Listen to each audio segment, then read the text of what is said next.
I coded for 10 hours yesterday. I was live for 10 hours yesterday. Holy fucking shit. I didn't even realize. Yeah, that was the longest one that I've done in a long time. Huh. That must have been the longest one I've done probably long time. Probably like the longest one in like 6 months maybe. Like old game engine. When I was doing like the 12-hour UI streams. Long time. Since I've done a stream that long. It was fun. It was fun though. We got a lot done. Last night I can't remember what I did. I did something though. I can't remember what I did. Oh yeah. I fixed the normals. That's what I did. I fixed the normals. Apparently you can get from GLTF, you can get a tangent from one of the accessors. So that's what I did. And so now we have a correct tangent for the normals, and so we don't have the Fresnel doing any of the funny shit. What's up, Anna? So we don't have the Nicholas Flamel doing any funny business anymore. And this one of these is a GLTF. You can't tell because the GLTF importing works. I haven't tried like actual meshes though yet, so we have to do some limit testing on it and see on some actual models. But you know how many you average mini samples? Then video paper they called it.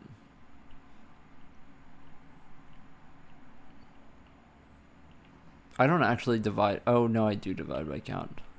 I do the hemisphere 2 pi over or whatever. I could play with the physics shit all day. The physics in this engine remind me of Crysis. You know, like, have you ever played Crysis, the first one? Dude, I had that on the PS3, I think. Dude, I mean, what a fucking game. Probably like top 10 game of all time. Possibly. Dude, it's so underrated. It was like that game looked so good for the age. It was insane, and you could interact with like every object, pick up every object. It was like insane. I'm honestly surprised more people talk about Half-Life 2 than Crysis. It's like such an insane game. I played the third one first. When Crysis 3 came out, I played Crysis 3, and then I liked it so much that I got Crysis 1. I was like, holy shit. Anyway, the reason why the ground is red is because I turned off the indirect for static meshes because it takes forever to fucking generate, so that's why it looks weird. Anyway, so I did some of the GLTF stuff. Okay, so I did some research on what the proper way of getting stuff in from GLTF and drawing it, like what's the best way for the hardware that I'm targeting. And I realized that what I'm going to do is I'm going to have a separate VBO here for all of the matrices. And so what we're going to do is we're going to do elements instanced, and we will upload all of the matrices for the material batch at once, and then draw all of them at once to be as efficient as possible. We're going to batch by material. That's basically what I did in my last engine, but I was still bound by matrices because I didn't have this set up. I never set up anything like this, so I still was doing each draw call for one matrix. So I never got to anything like this, so this is the way you do it. You can also do it with an SSBO, but uploading to SSBOs is slower, way slower on integrated, so that's what we're doing. Dude, I got this new coffee shit, vanilla syrup and heavy cream.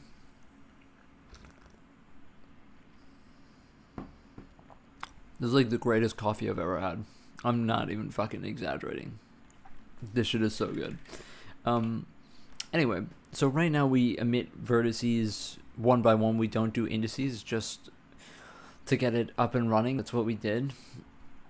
However, we're going to change that, obviously.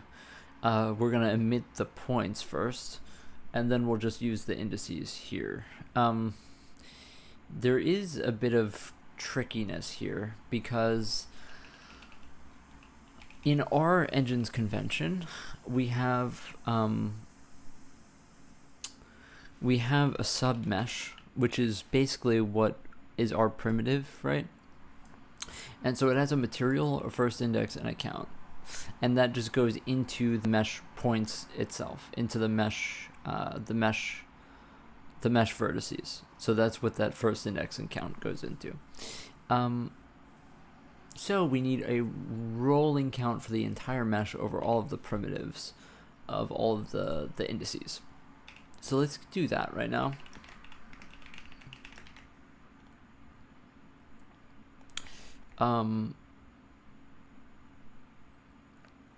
Let's call it vertex count. We already have this vertex count. Current mesh vertex count. You can also just use the mesh vertex count as well, since we have this, but let's not even worry about it. Oh, we actually do this here already. Oh, I'm smart. What the hell? I'm smart. I do that here. So instead of going through the indices, right?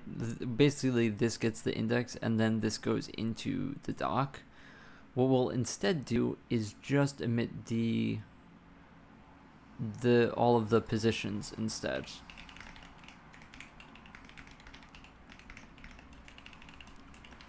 I have no clue if this is going to work. I just assume that they have a vertex count and we can loop over the vertex count. That's what I'm going to assume. So we're going to fetch vec3f, but instead of I0, we're going to emit 1 point at a time. I think we're allowed to do that. That's the good thing about this.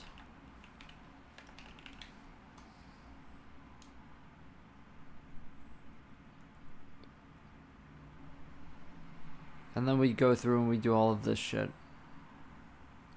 I think we can just move that over there. I need to see for the weight stuff if you need to have 3. I don't think that you do. Prim joint 0. Prim weights 1.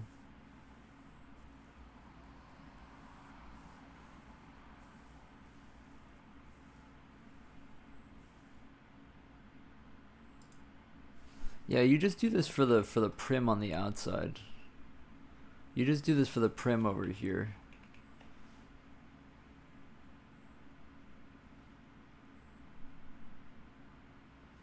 And then just we do exactly what we have here for this.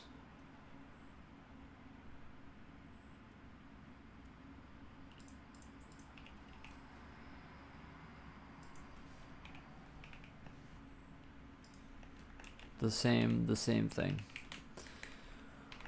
So prim joint 0 greater than or equal to 0.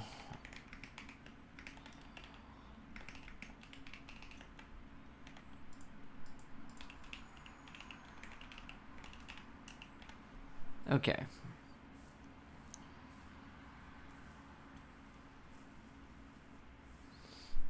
So we have to go through and do this then for all of it. And then get the material at the end. It's going to be annoying to have to write all of this, to be honest. But we have to do it, so.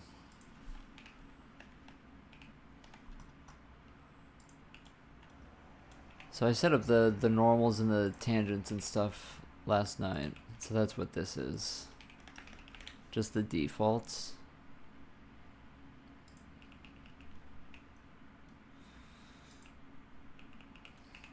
But we're just going to do point by point by point instead of doing 3 at once.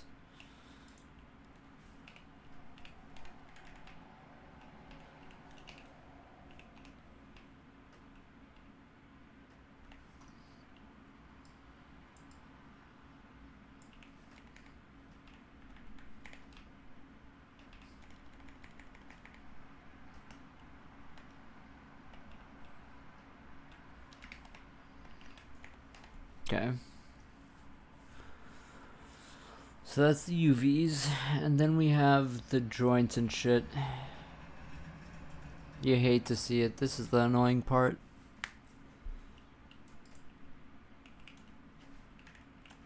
Doing this the first time was so annoying. I'm so glad that I don't have to do it from scratch this time. But yeah.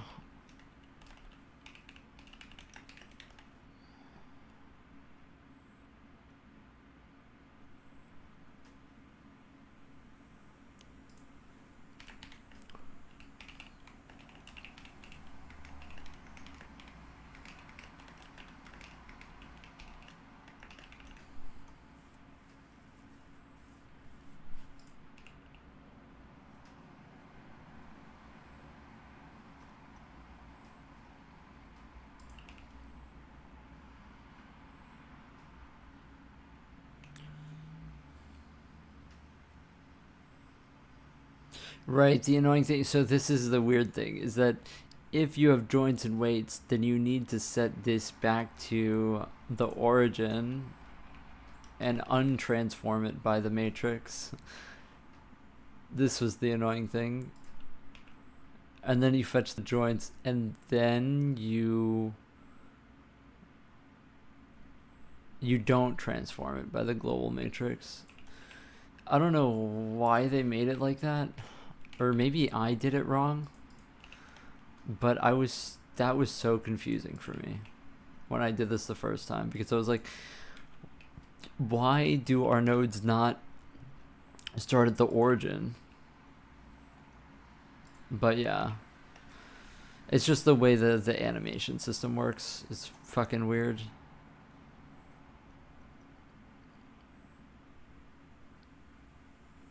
What is J0? Oh, it stores it in J0. Does it? What do we use J0 for later?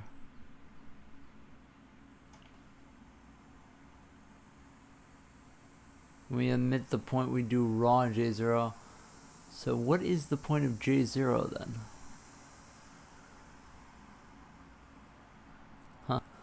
Maybe code that I don't even need, to be honest. But we're just gonna keep it because I don't want to fucking break anything before we even get to animation.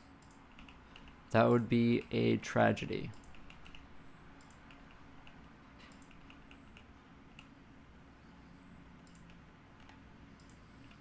Okay, hopefully this works. I think that this is fine.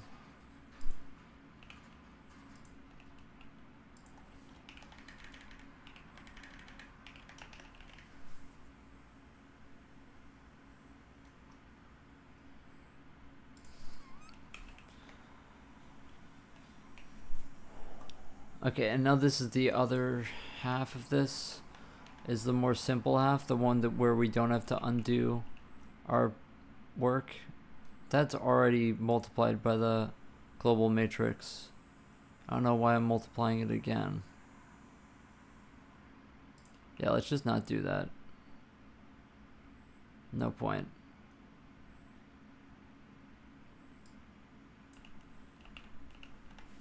What was that?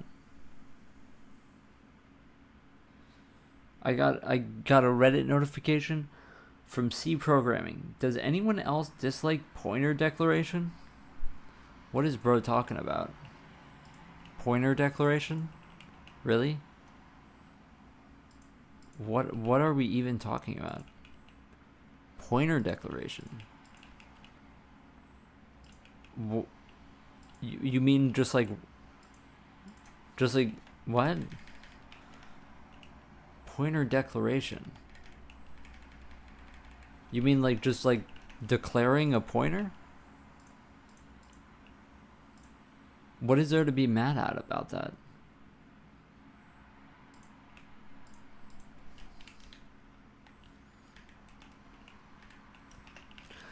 That's like getting mad at like somebody driving too slow on the highway. Like, bro, like chill. Like, what are we talking about, bro? The fuck are we talking about? Okay, so now when we go through the index count, we emit the the whatever. But we need to emit the points, obviously. So we're just gonna do this. I don't wanna talk about it. How you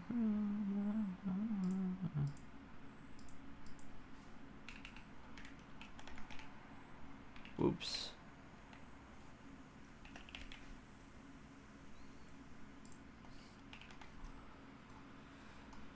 We need to vector expand the M vertices by 1.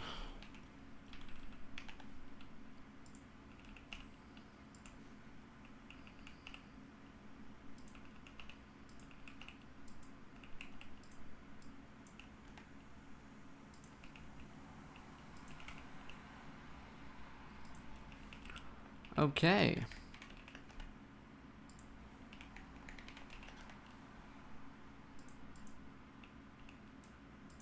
And that is how we get the point into the thing. That's how we get the point into the thing.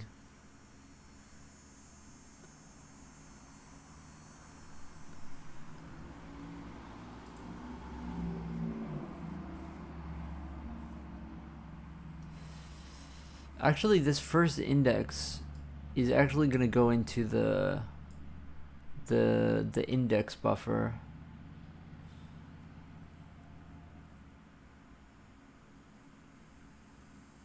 So you don't even want that.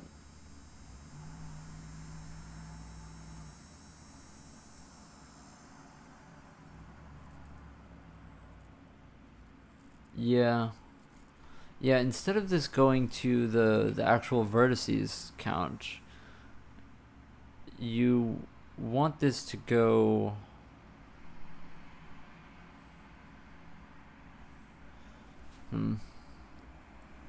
because you're drawing, so you always want to go to the indices, not the Let's have both. How about that? Let's have both. Where's the submesh?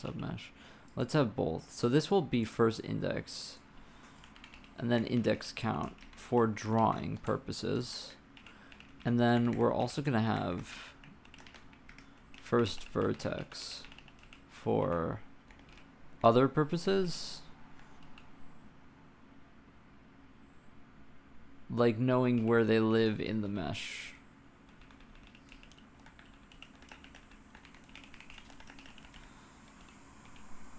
I think that's what I'm going to do.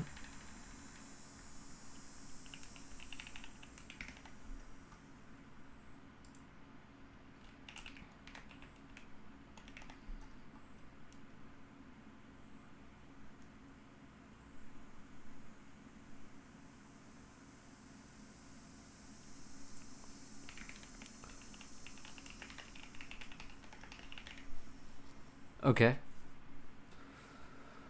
So we have the vertex count, and now we need to go through the indices and do all of that. For now, I'm going to actually just comment this out. Alright, we have to do the prim material here as well. Oh no, you can do this out here. As some material equals 0. Yeah, we set it to 0, so that's just the default. So we can just get rid of literally everything here. Every single goddamn thing here. All we need is this.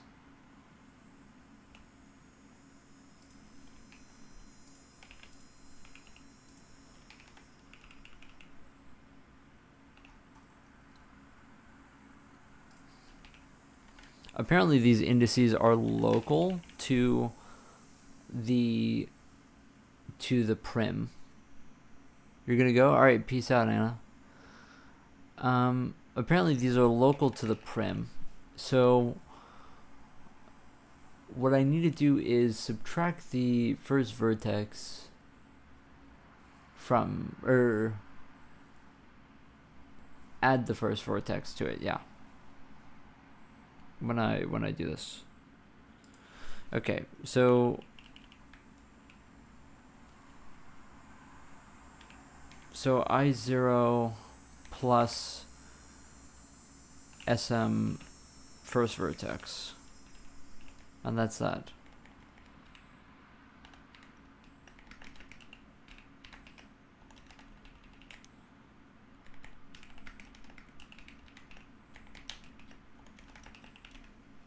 Okay.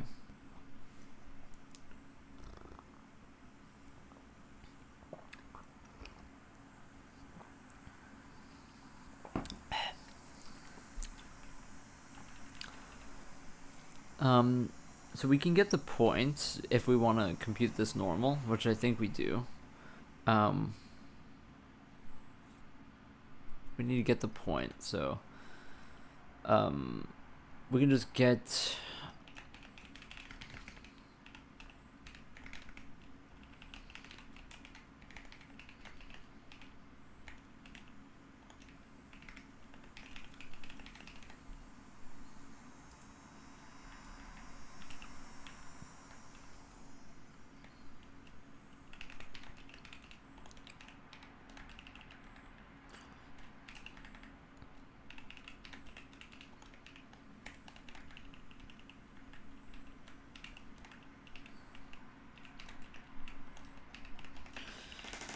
okay. And then the tri-material ID will be SM material. Okay.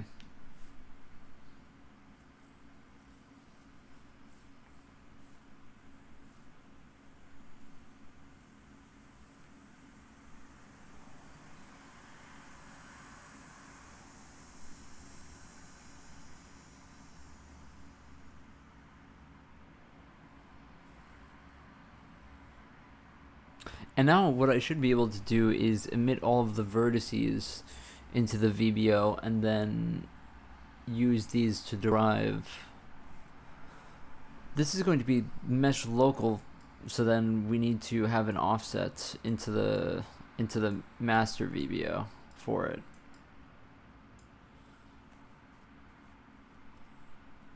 But yeah, we can do that.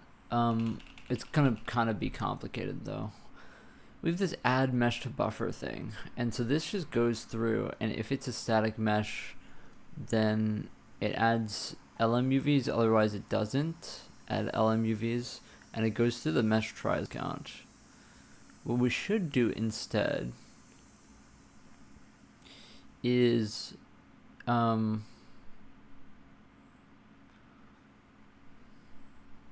almost feel like we shouldn't do static meshes, and we should just go super simple now. Should just go super simple. Just to get this down. We're not going to loop through the tries. We're obviously going to loop through the vertices.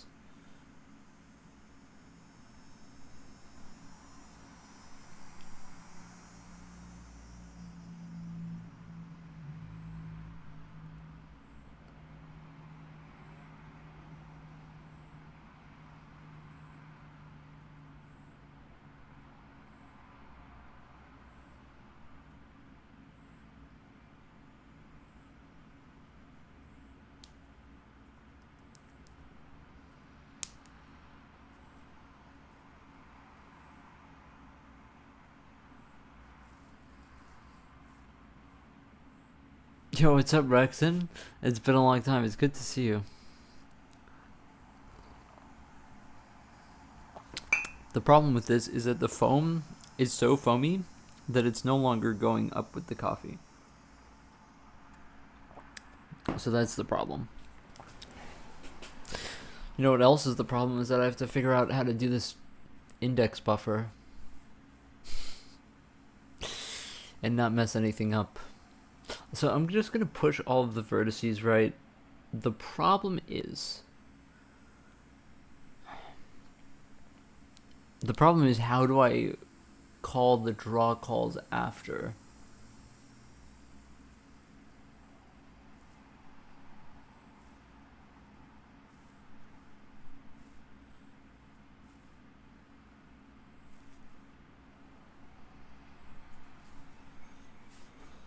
I wrote something down here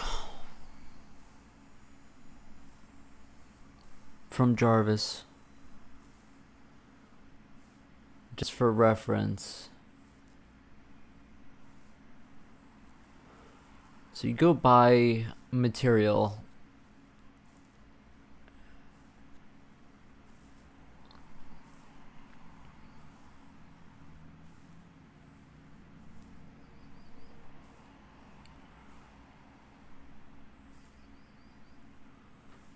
Yeah, you can just, yeah.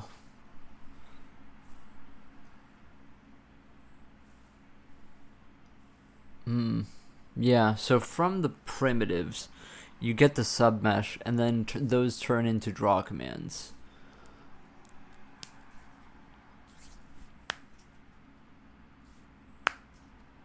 I don't know what index type is.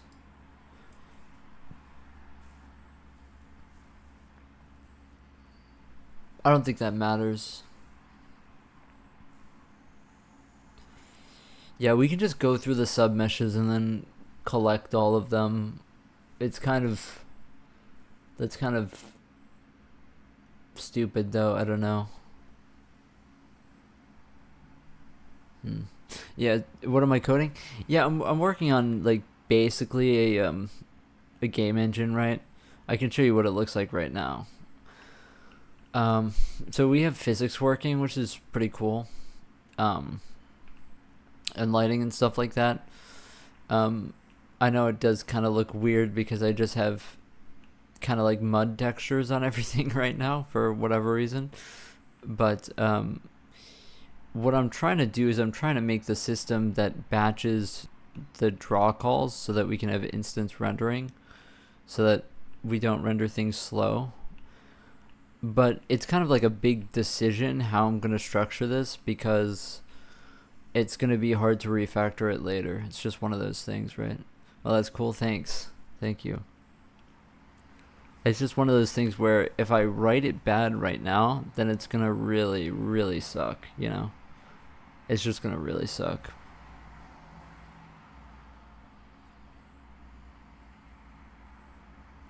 For now, let's start with GL draw elements, and then we can instance it later. That's what I think I'm just going to do. Just do the index buffer first, and then we can fry the fish later. You know what I mean? Then we can fry the fish later.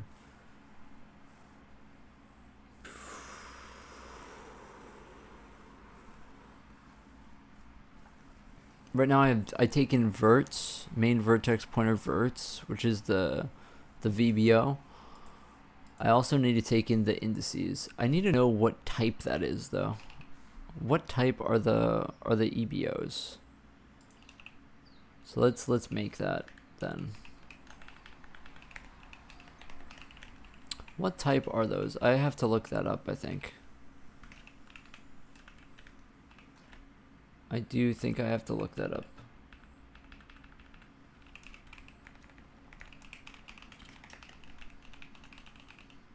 Or maybe I don't. Maybe it tells me here when I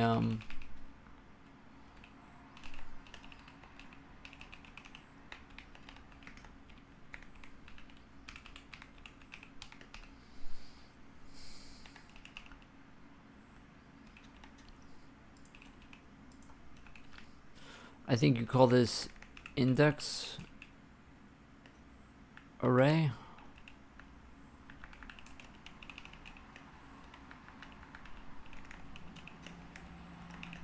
I have to look at that.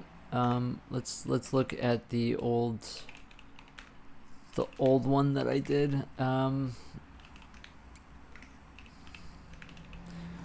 It's gotta be here somewhere. Yeah. Element array buffer, that's what it is. That's what it is. How long have I been learning C? Probably like 3-ish years now. Maybe 2.5, something like that too. I don't know. I have kind of a really bad sense of time, to be honest. That is kind of my big problem. I don't think we need to set it to any particular amount right away.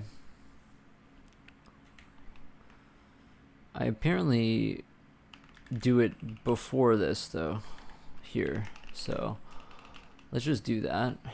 So what type is uint32t? I put it as. So I guess that's what we'll do. That is what we will do. Last time we were checking the velocity, when I was, the nons. Yeah, so what ended up happening was this number went to infinity because I was just parsing it incorrectly from the file format. I was parsing, or no, I didn't initialize the bounding box for the mesh, and the inverse inertia matrix for the physics is based on the dimensions of that bounding box. That mesh bounding box isn't actually used anywhere else. It's the whole bounding box that's used everywhere else in terms of all the physics stuff, all of the ray stuff, all of the BVH stuff, all of that goes off of the whole bounding box. But the mesh bounding box was in this one particular case was used. And so that's why I was so confused about it, because I only initialized that when I parsed in the other file format. So when I implemented parsing in this new file format, I just didn't initialize that value, and it went to infinity, and then that's what was causing the nons. But the nons were in a total other part of the code base, so I had to trace them all the way back, and then I eventually found that that one matrix had infinity in it. I also tried machine learning. I coded in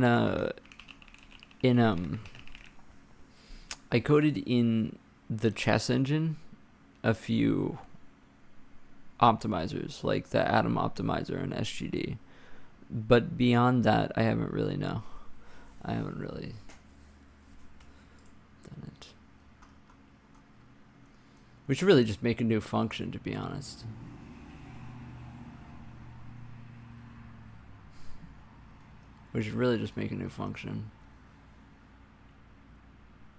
Because I don't really want to fuck this up.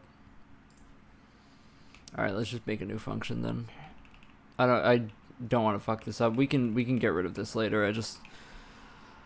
We need to have sanity checking right now.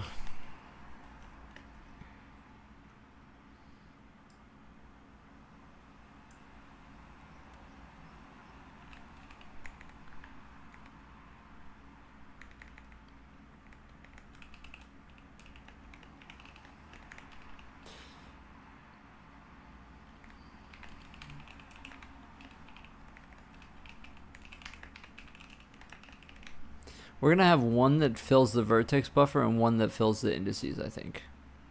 Awesome, thanks. Thank you. I think we're just going to have one that does the vertices, one that does the indices, because they should be separate.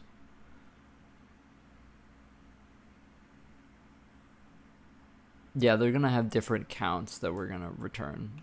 So in this case, just get rid of this.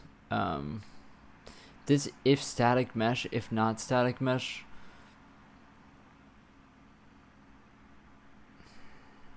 yeah, it kind of sucks to have this.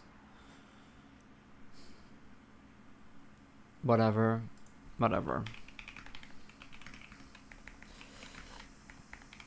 The reason why this is this way, static meshes get light mapped by default, and light maps are vertex attributes. So we actually currently duplicate vertices if we have the same static mesh twice because it's light mapped in a different place. I need to figure out a way not to do that, but until I figure that out, we're just not going to do it. We're just going to do it this way. There's apparently a way to do it with having another buffer, another VBO that's just that. But it's gonna be annoying to implement, and I'm not gonna worry about it right now. But eventually I'll figure that out.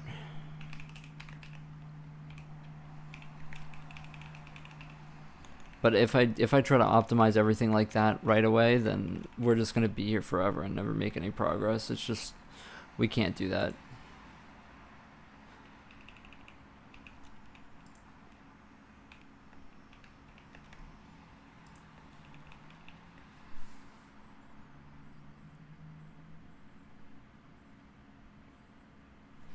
So we just go by J here, because we're just going through the raw indices, so we don't have to do any of that offset math. And we're just gonna go by J here.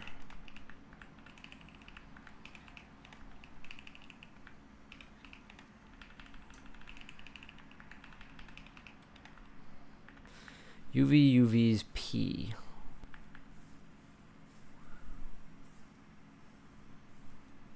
We get the UV based on the try. Based on the try. Oh boy. Oh boy.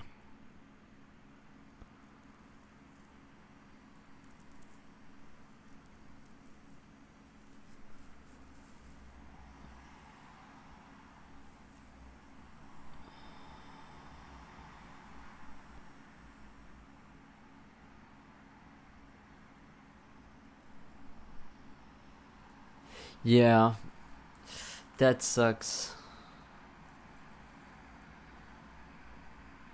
I actually think I need to look up how to do that. So basically what we're running into here is I want index buffers and I just want to emit the vertices separately, right? The problem with that is that our UVs for the light map are actually tied to triangle, right?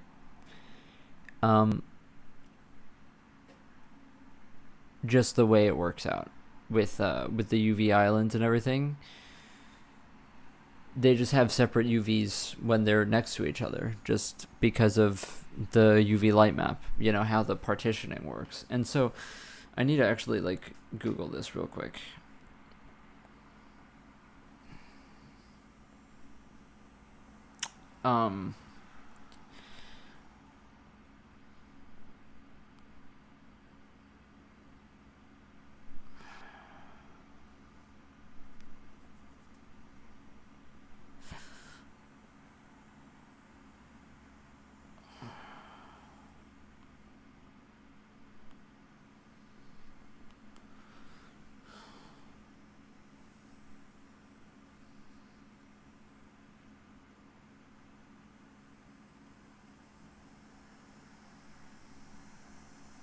Yeah, that's what I thought. Okay.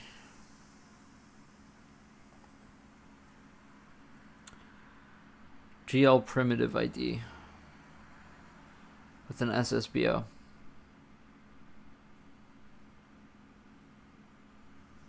GL primitive ID with an SSBO.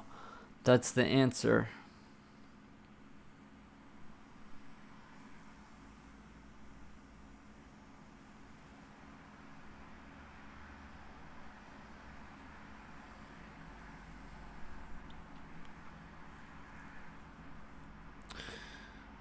Let me ask. Does GL primitive ID work with instanced, or is it something else?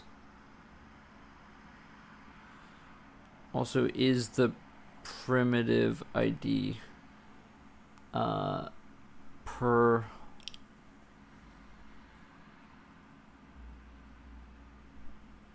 draw call or global for the EBO indices? Come on, Google Jarvis. Does not account for indices. Single execution pass resets to 0 at the beginning of every single instance.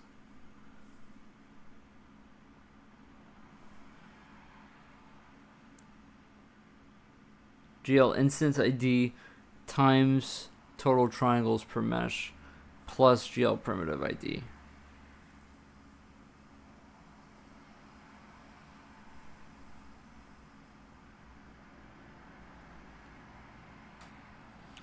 Oh god, this is complicated now. Because if I have an SSBO,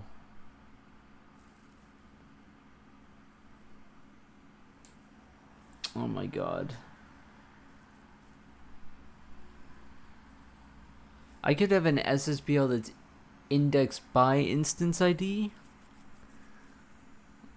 Oh my god, this just gets so complicated now.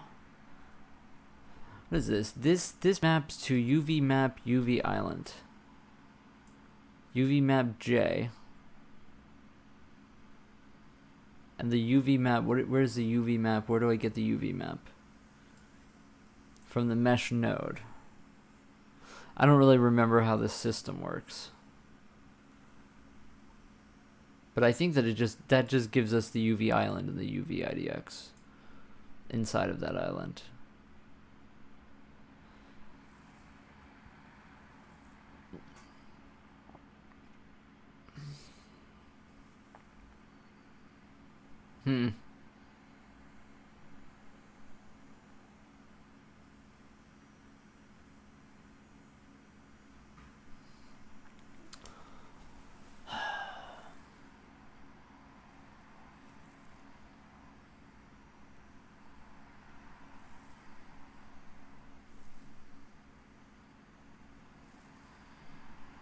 Yeah, this is complicated. This is really complicated. Because if I'm going to instance things like this, then I have no way to actually get that data to the shader. Because I would need to find the UV island and the UV IDX. Or find some way to map it otherwise. This is hard.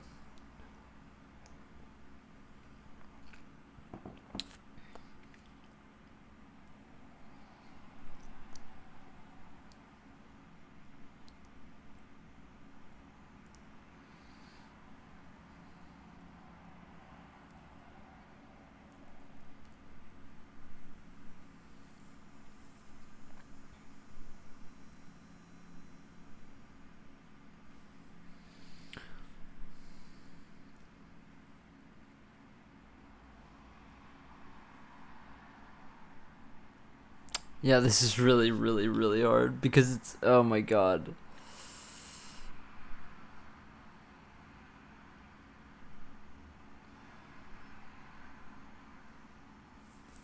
Yeah, I don't know.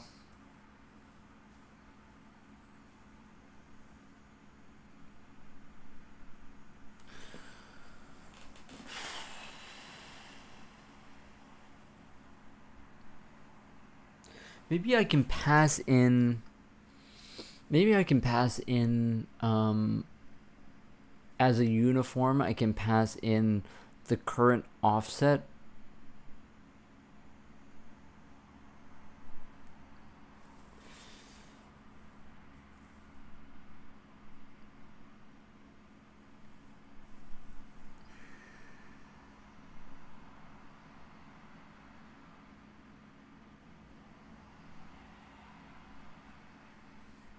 No, this is actually cursed. This is actually fucking cursed. Oh my god. I think we're honestly fucked with this light map stuff. We might just for now have to disable the light map. I don't know how to do it.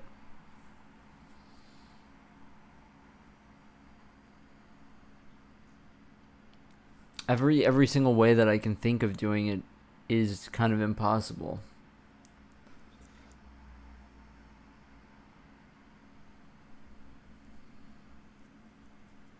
Because if we go based on instance count, that doesn't really mean anything to us.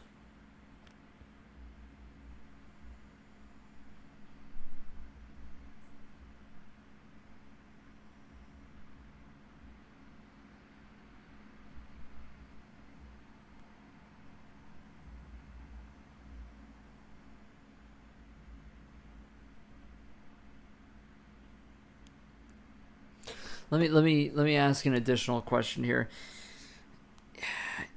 Is it possible to get the first index from GLSL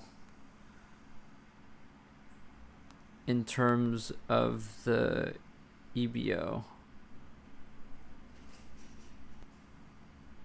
so that it can map to an SSBO.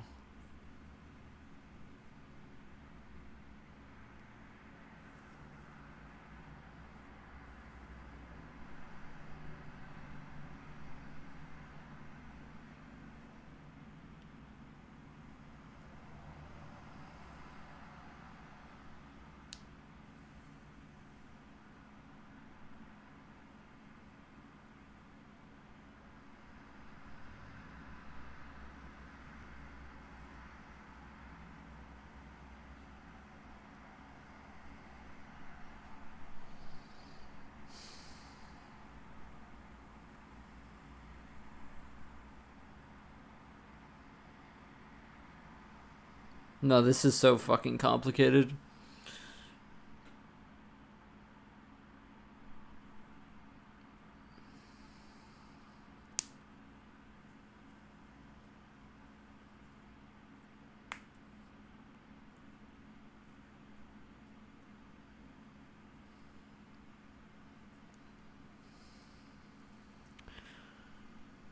You can pass a dedicated index stream directly. Yeah, but that's per vertex, and I need it per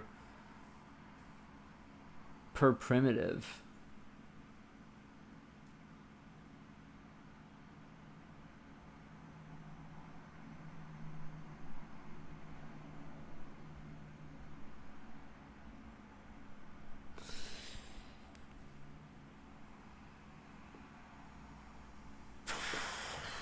The way that I can think of doing it right is that you pass a uniform. You just pass a uniform here that gives you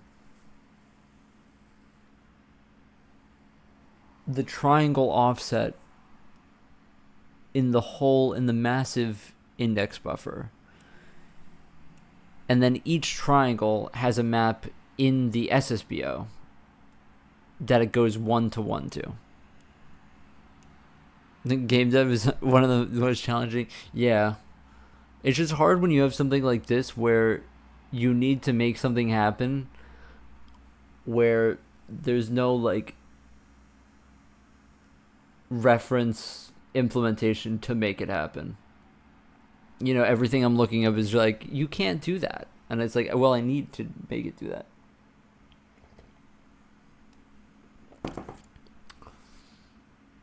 I think it's possible. It's just the problem is the memory.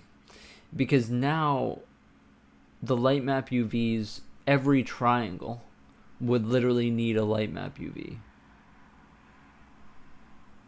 And so if you have a lot of triangles, that's a lot in an SSBO.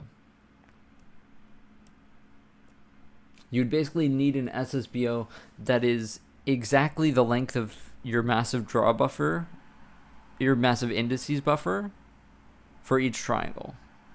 And then you feed it the index offset. You feed this as a uniform. And then you just go GL vertex ID or GL primitive ID or whatever it is. You add that index offset and then you index into that SSBO. But you would need a massive SSBO. I think we can do that. But that's not going to be easy. Because now every triangle needs to map exactly to the same position. It needs to make sense in my mind, but when it does not make sense, yeah. Yeah, basically I have a light map, right? And it's triangle based because that's what a light map needs to be. It needs to be based on the triangles, not the points, right? But everything in terms of drawing wants to be per points, right? And per index. So I need to find a way to per triangle get data, not per vertex, right? And that's like kind of a unique challenge. So I think what I'm going to do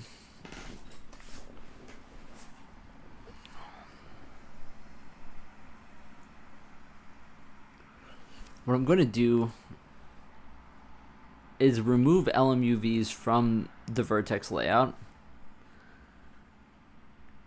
And instead, when we do an index draw call, we look up in the SSBO based on its EBO offset plus whatever that GL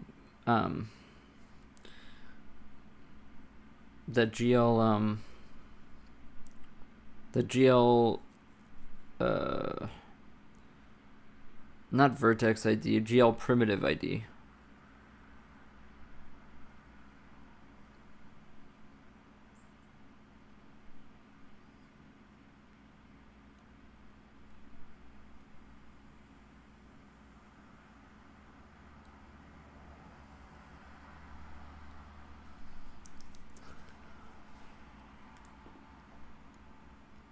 We could also technically have an SSBO per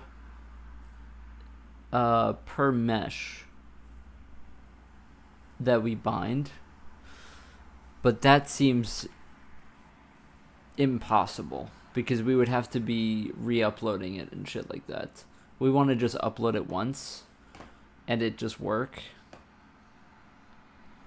But then we could also pass in like a mesh ID or something.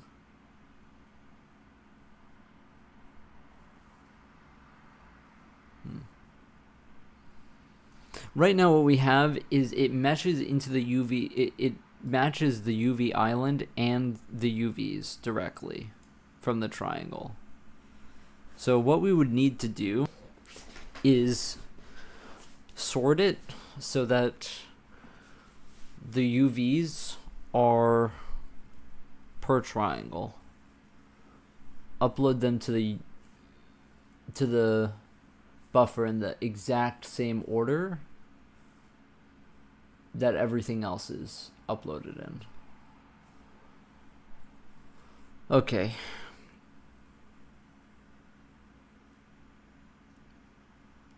Yeah, when I upload the triangles, I need to upload them in the same order.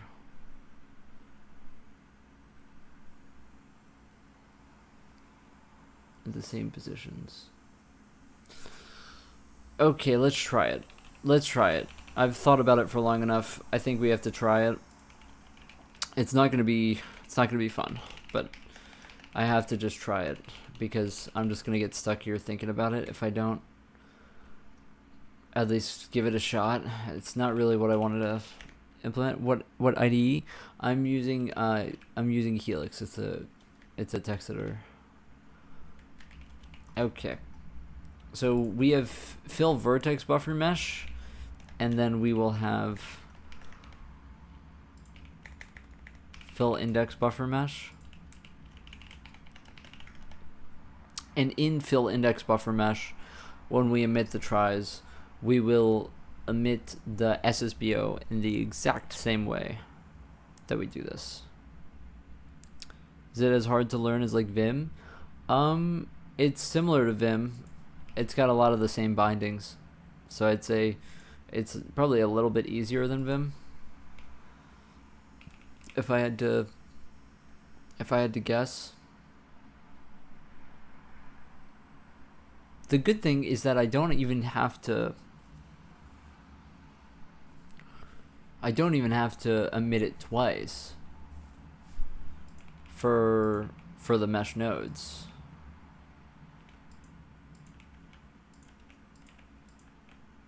I can just emit it once.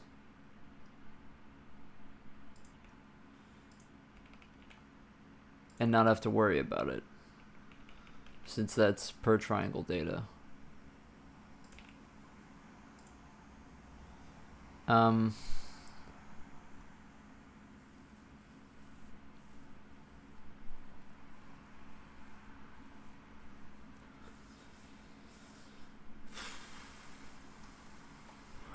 This is gonna be annoying. Okay.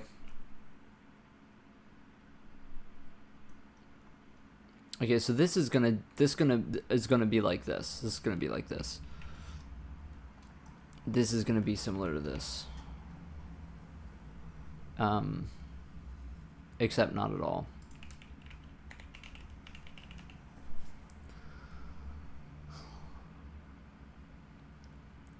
So every time we emit a triangle, we need to upload to the SSBO buffer in exactly the same place. The UVs. Exactly the same order, or else everything falls apart. So how the fuck are we gonna do that? I have no clue. But we're gonna try it. Does AI hype not discourage me? No. The way I look at it is, if AI scared me, then I wouldn't be a good programmer. And that's not even to say that I'm like a crazy good programmer. It doesn't program very good. It's just that simple. You know. But I mean, maybe that's just a bit egotistical to say. It makes an insane amount of mistakes, you know. Oh, I already have light map data.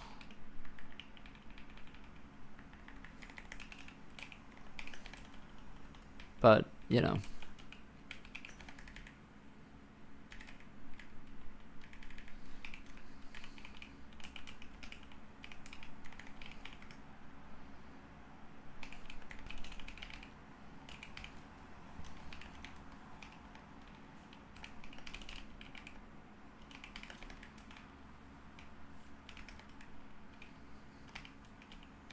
It just has a...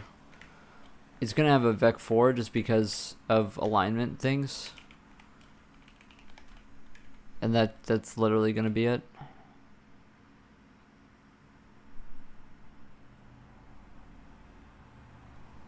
Yeah, you obviously don't want to put any other data in there for low-level programming language. Yeah.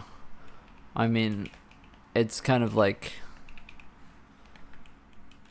you know,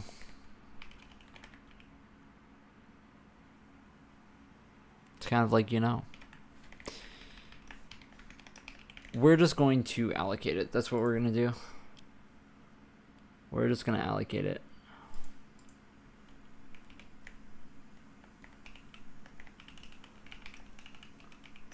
We have to allocate it anyway, so there's no point in GL buffer dataing it.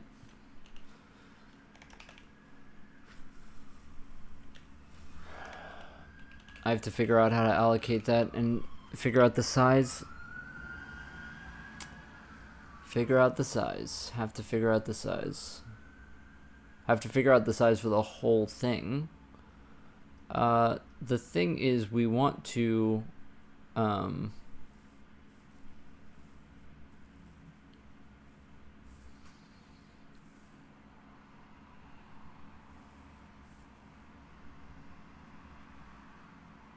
We've added mesh to buffer, and it just adds one mesh to buffer.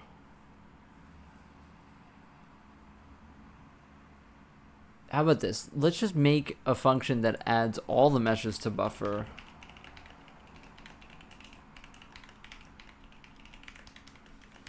Because that's what we want anyway.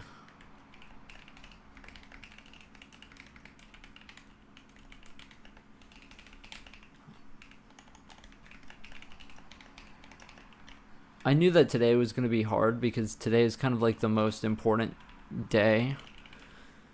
Because this is like the day that decides if the engine is going to be shitty or not. You know what I mean? Like the rest of it is kind of like just like playing around, toying out with the physics and toying with the fucking the lighting and all that. But this is like the fucking real part, you know. Okay, so let's just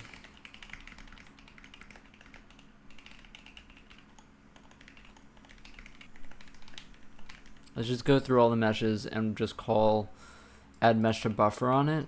The reason why I want to make this its own function is because I need to calculate exactly how much we need to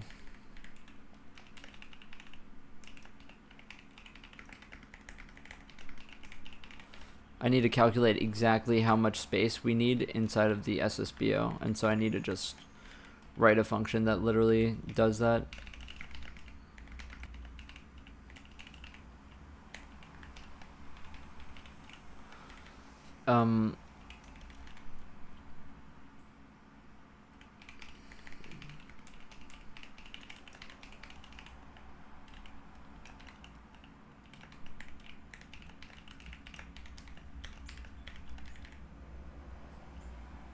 Let's just have it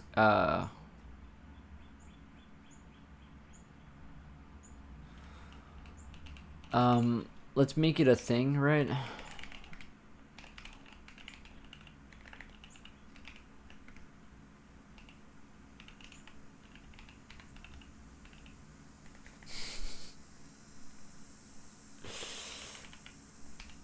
Let's just do that. Let's just call it that, okay?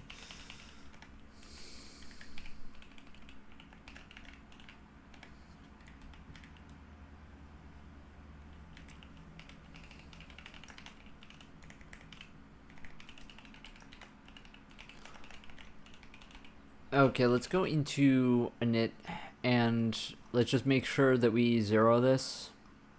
That's important.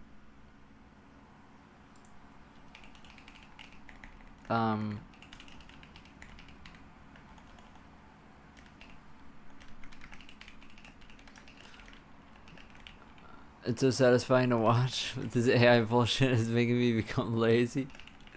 Yeah, I mean, I don't like hate AI because I even like use it to some degree.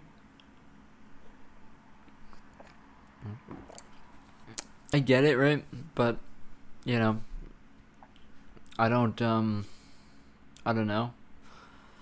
To me, it just makes it more convenient to me. The only thing that's annoying is just like it taking people's jobs, and I don't like supporting that. It's just like a little bit of like an ethical thing for me. That's why I don't like using AI, but I still do. Now, it's not like I am like, hey, can you write this entire code base for me? But it's like, you know, when I need help with like a problem or whatever, like in terms of not knowing where to start, it can give me like ideas. Or like right now when I looked that up, like, is it possible for me to do this even? And it said no. It's like, you know, it's important there because otherwise I would have to search for a long time on like forums and shit.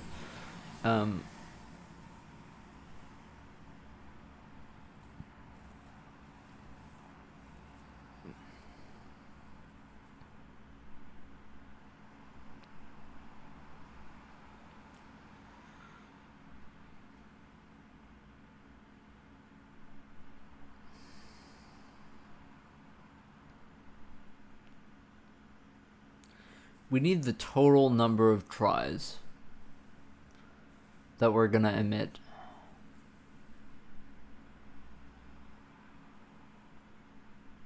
So we kind of need to go through all the meshes and add the index count for all of them.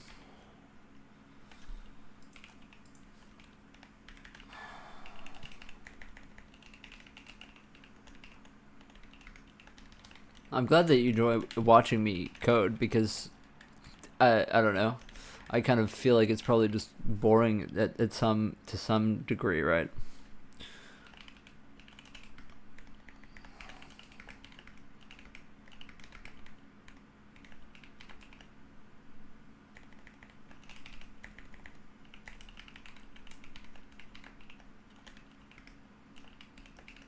All right, peace out, Rexon. Nice seeing you.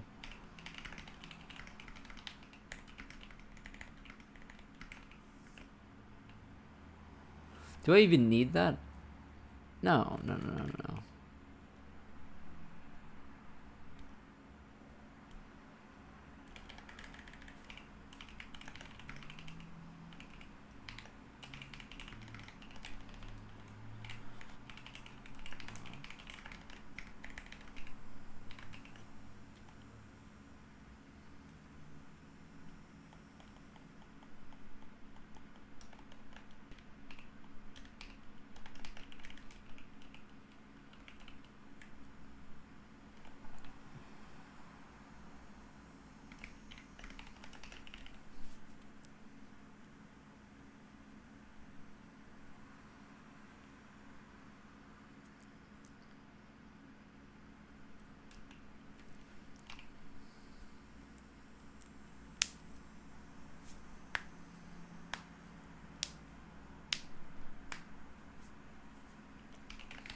we're gonna calc this for reasons.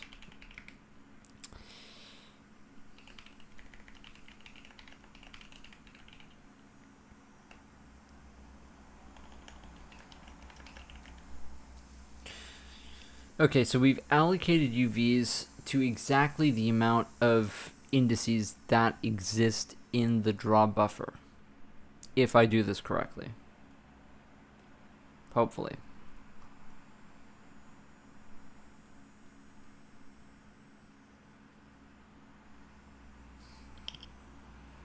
The problem is the light map instancing. That's the problem. The problem is the light map instancing this shit going by mesh nodes. We can't do that anymore. I don't know what we're gonna do for that. We could just calculate that as well, but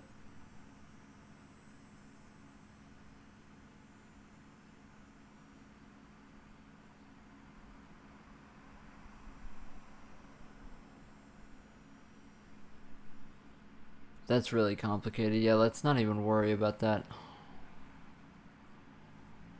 Yeah, that's gonna be really complicated.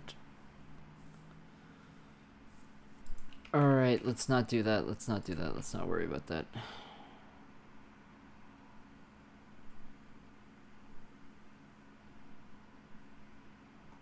All we need to do here, actually, is literally just go through the tries and then just go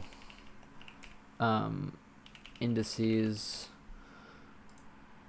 equals try indices P.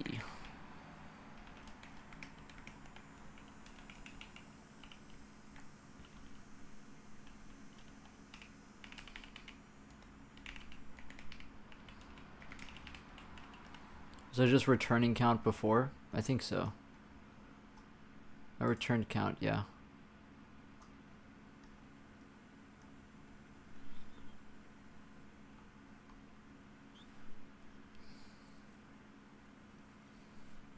Okay.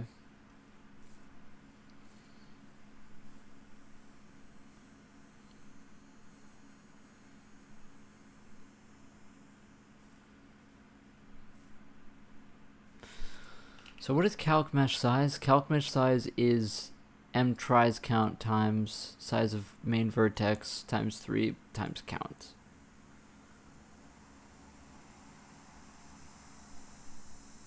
If static mesh. So we aren't going to do that anymore. We're not doing the late map instancing. We're not worrying about it.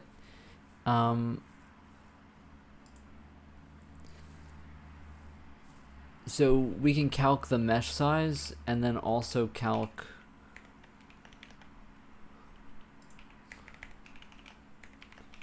index size and just you know, just being stupid here.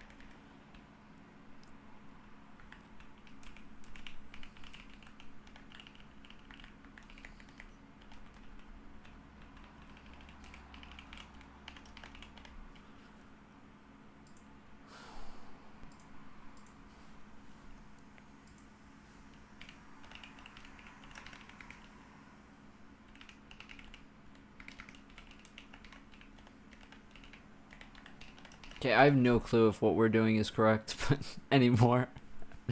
I feel like I've lost the plot a little bit. I've kind of like just... I feel like my brain just kind of reset.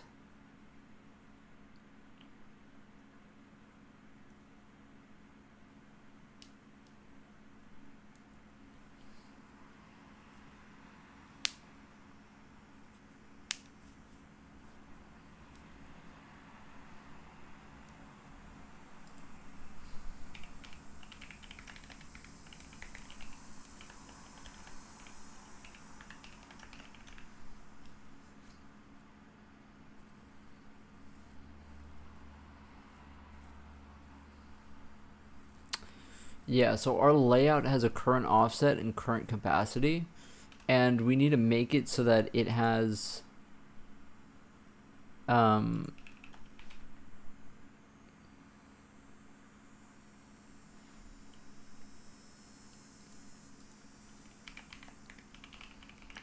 index offit, index capacity.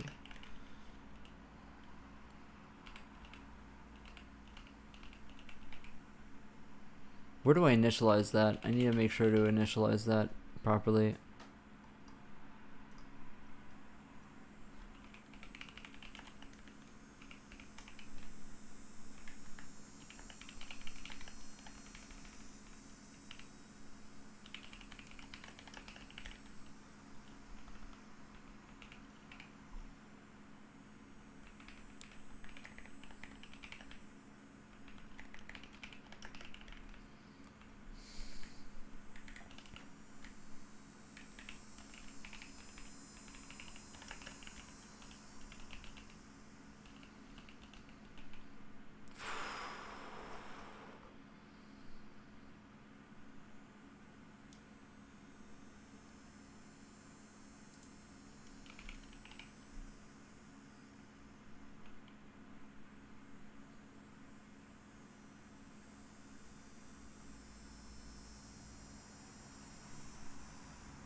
We need to emit the light map data on each try.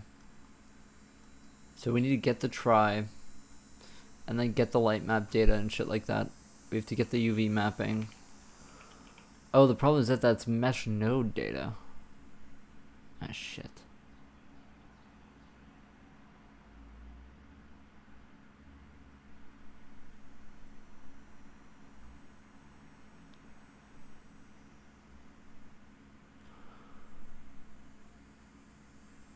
Then you do have to do it for static mesh separately.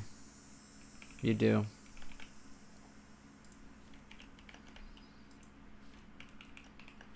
Because you need to know if it's light map to do it.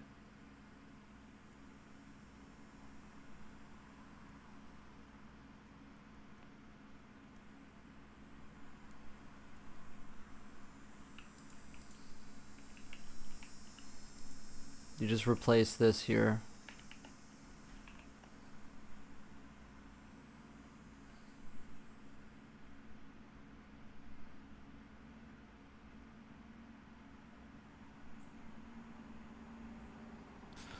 Yeah, you do actually need it the other way.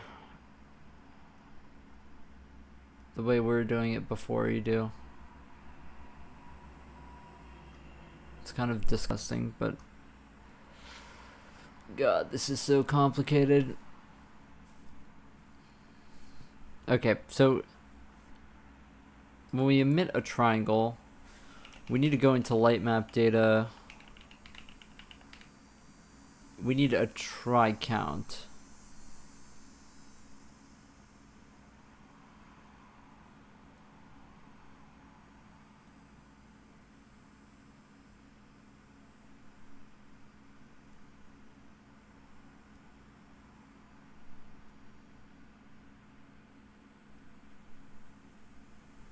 So this is going to be current offset plus J.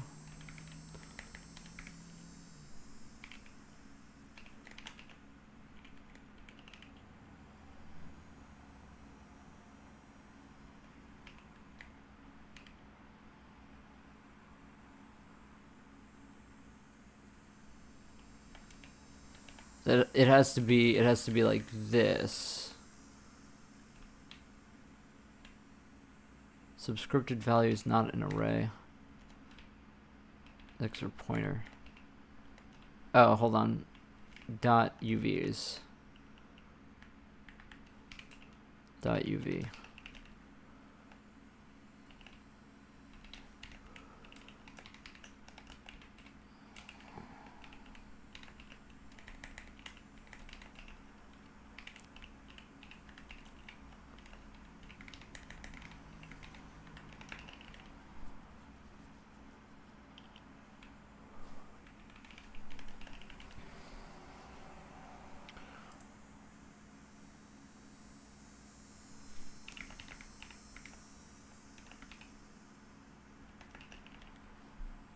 Isn't this supposed to be J? This is supposed to be J plus 3.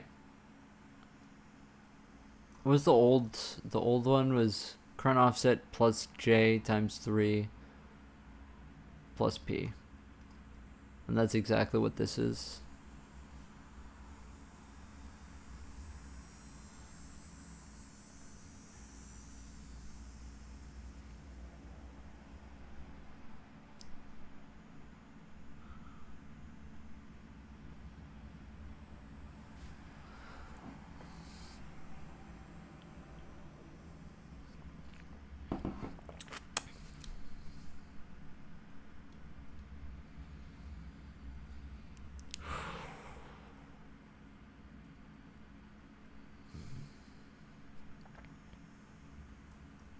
So we need to do this way, I guess.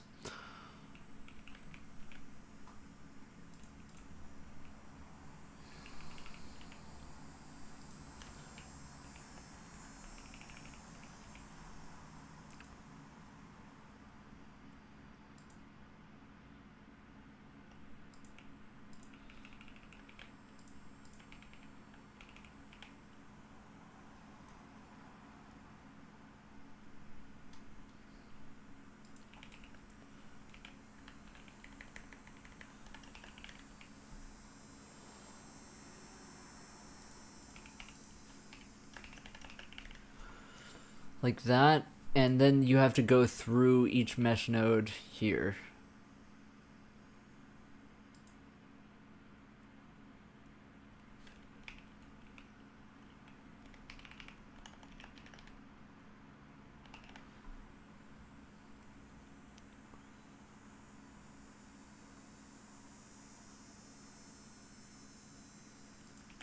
We have to do this.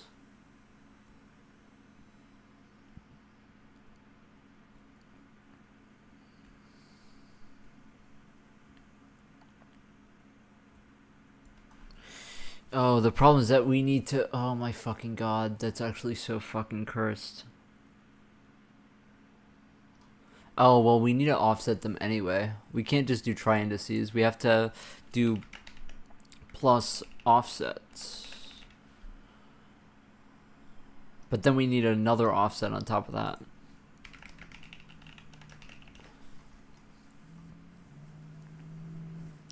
We need another offset based on these mesh nodes.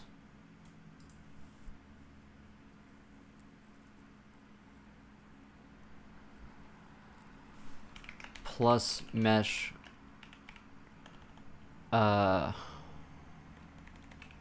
vertices dot count times I. Yeah. Uh-huh. Yeah. And then this becomes current offset. Uh-huh. Uh-huh. Is that current offset? Uh-huh.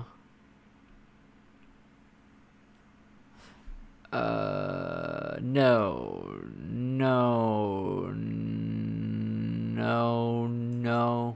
We need another offset. Vertex offset. And then you use the vertex offset.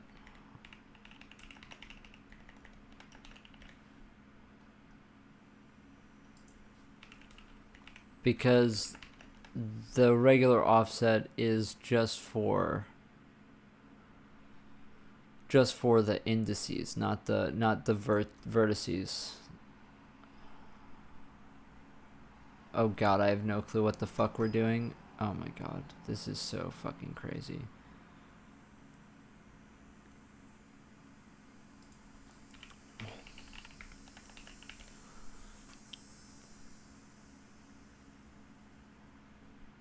There's like a 0% chance that we don't immediately segfault. It's a 0% chance. In fact, let's just get rid of this. Let's just reallocate the buffer every time. Just to get rid of a little bit of complexity here.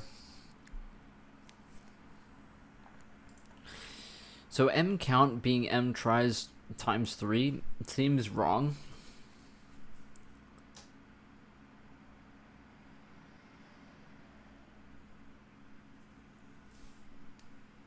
It's not even like we're going to use m count because we're drawing from the submeshes, so who cares?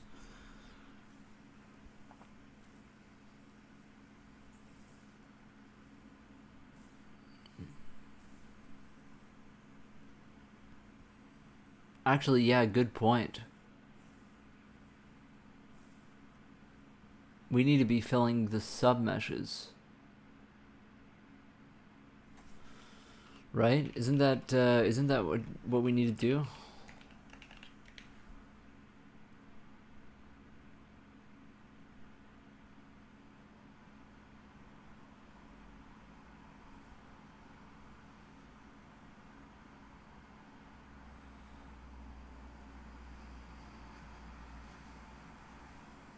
I just got hella confused. Okay, listen. We're just going to draw the meshes for now. We're just going to draw the meshes themselves. Just until we get this working.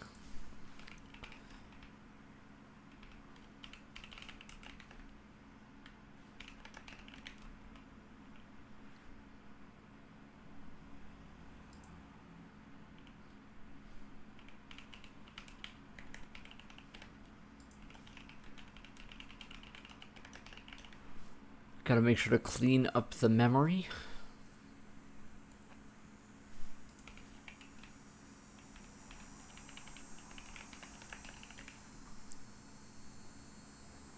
Okay. Okay.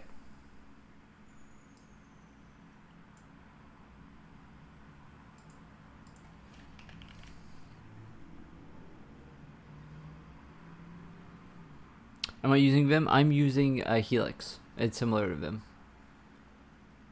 It is similar to Vim.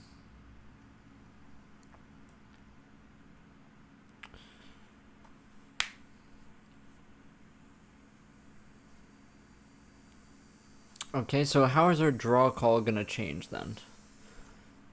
Okay, so our count and our offset.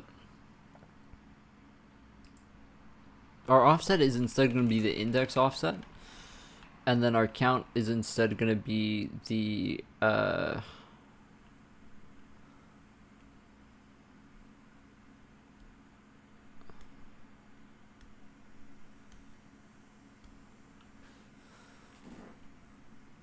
M tries count times 3. That is still correct, actually. I think that's still correct.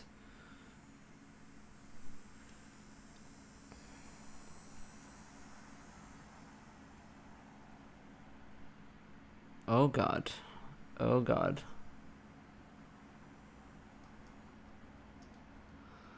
Okay.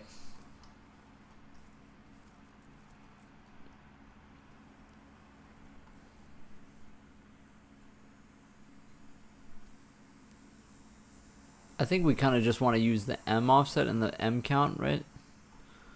The MN, I think we abandoned that, or maybe not. No, we didn't abandon it. This is this current count. Am I sure about this current count? Starts at 0.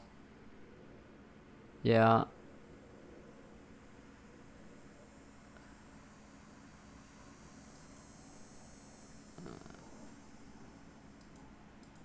Do you want current count plus equals count?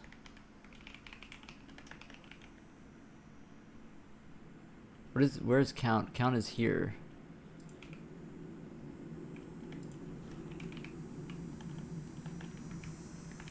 Let's do this.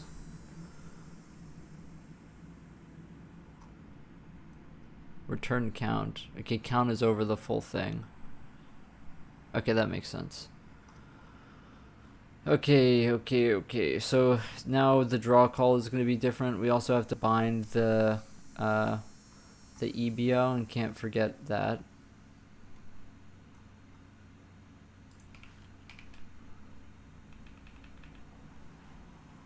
Oh fuck.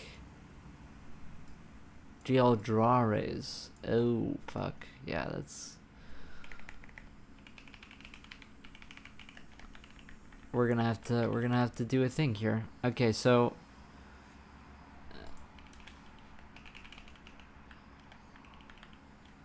what is the extra thing here? It's count type. What is type again?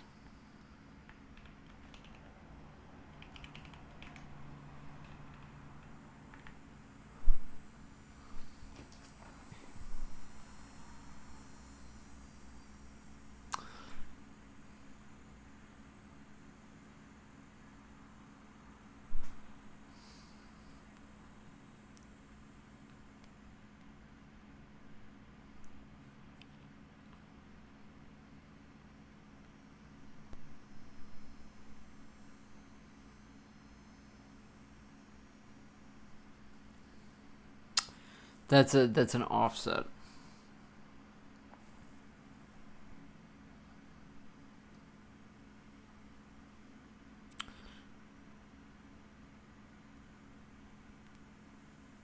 What is GL unsigned int size? Is that 32? Okay, so it's GL unsigned int. That's what it is.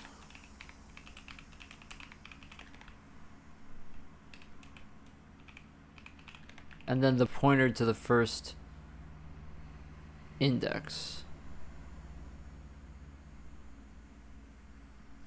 How do I get the pointer to the offset again?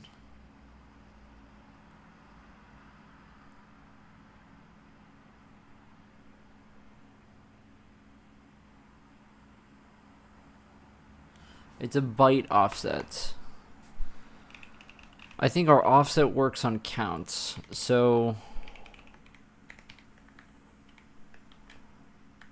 this is going to be times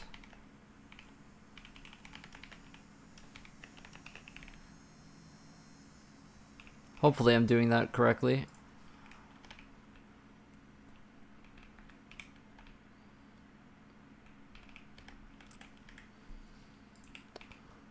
That's the shadow map, and then we have to do this for the regular draw call, and I have no clue if I did this correctly. There's actually like such a huge amount of uncertainty with how I set this up, that it's like incredibly funny to me. What is the error? SM count. what is SM count again? SM vertex count. SM index count I need, I think.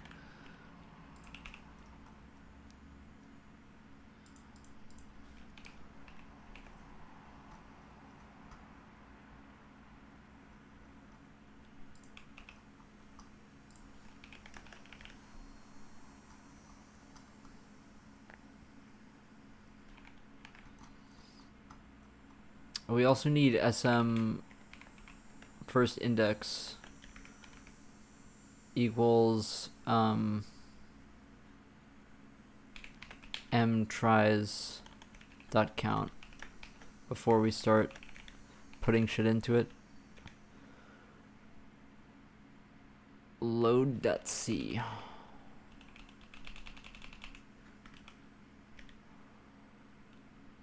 Current SM I'm now realizing that we can't really use .object files because we don't have that stuff for it. So there's also that. We can only use GLTF right now.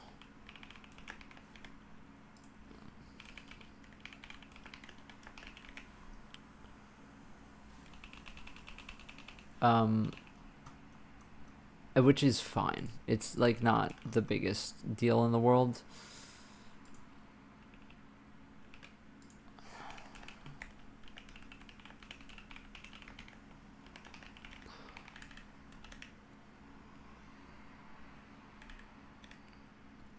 All right, let's see the segfault.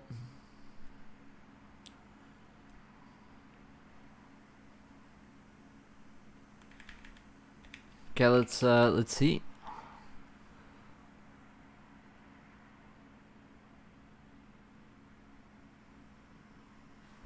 Fill index buffer mesh. UV's P. Vertex offset 0, offset equals 0.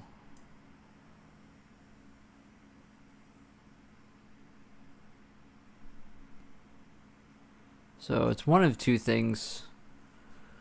It's either this is bad or this is bad. It's one of those two things.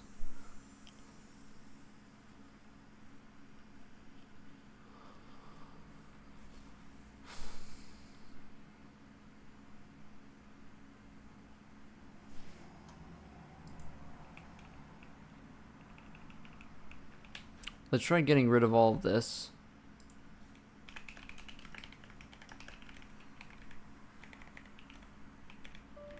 Boom.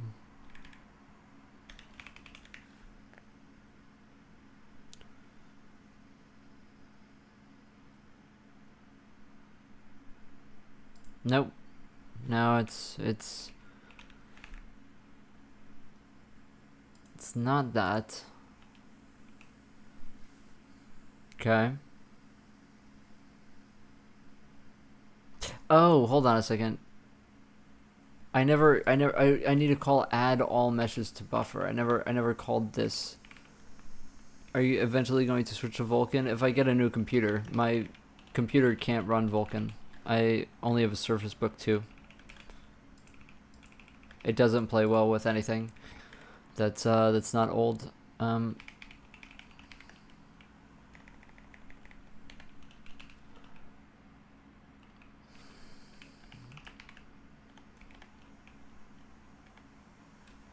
Fuck off.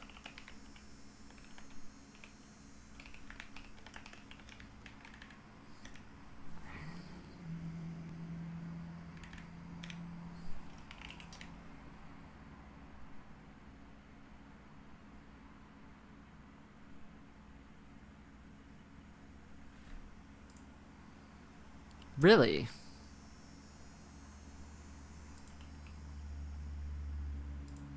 Oh, I never call allocate lightmap SSBO.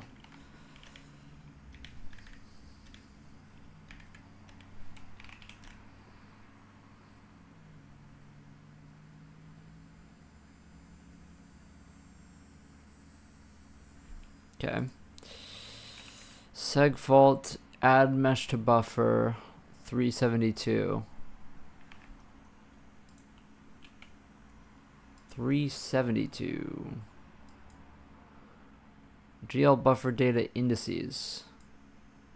I'm going to guess that VI size is 0.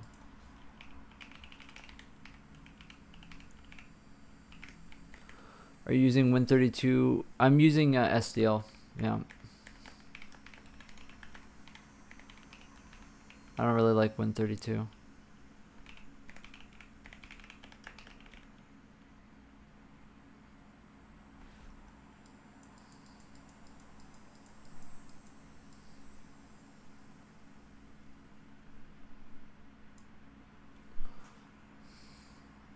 Current index offset, current index capacity equals VI size times 2.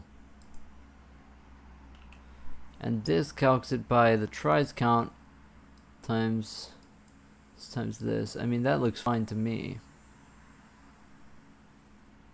To my eyes.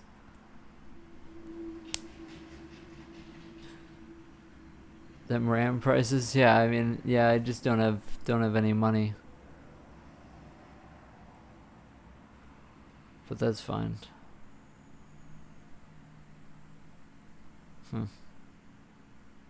Okay.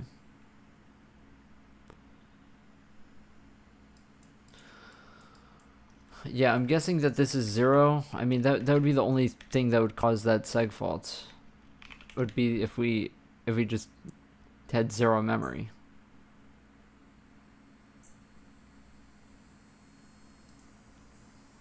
We don't have 0 memory. Current index capacity. Current index capacity seems actually stupid. It should be VI size, probably.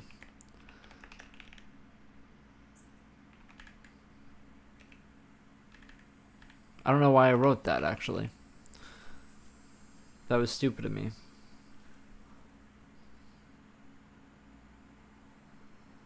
Okay, there we go. Oh my god. Okay.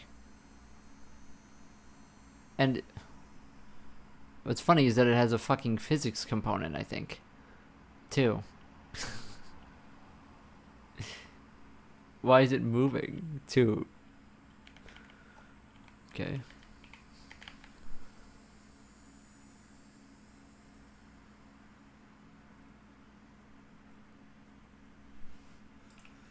Something else I saw is that this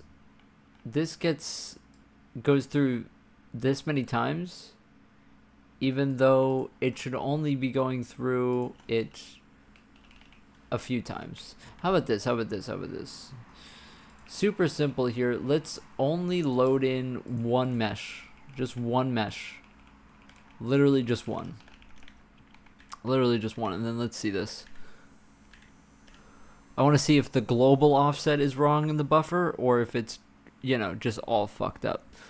I probably am using the wrong stride somewhere or something. Did I do something wrong?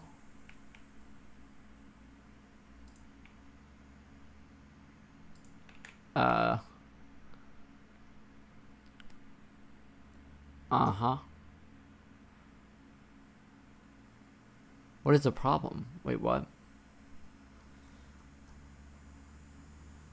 Is it stuck making the fucking opening cube map? It's stuck making the light map.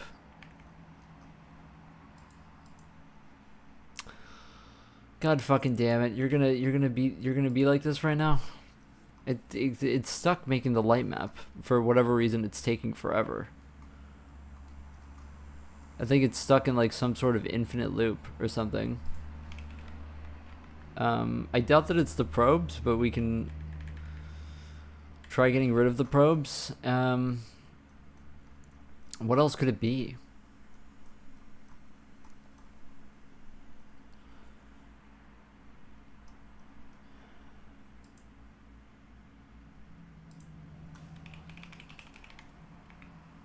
I want to see the island numbers.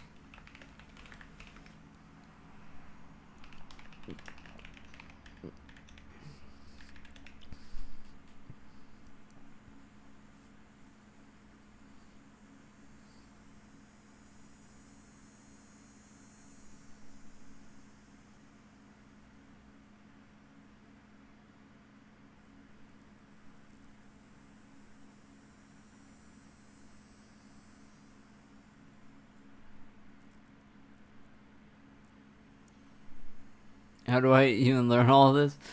You just gotta give it a lot of time. I don't know why it's giving us like infinite UV islands just when it's the only acid instance. That's so weird. There might be a bug with the BVH building, I guess. Or something. Because if I have another thing, then it's gonna work. So obviously there's something funny going on here. Whatever, we'll just have another thing for now, and then we'll investigate that later. Okay, so this is still fucked. That's still fucked.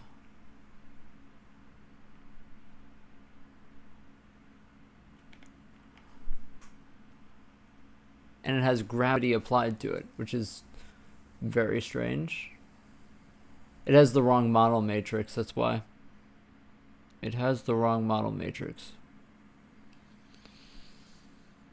Lovely, lovely. Okay.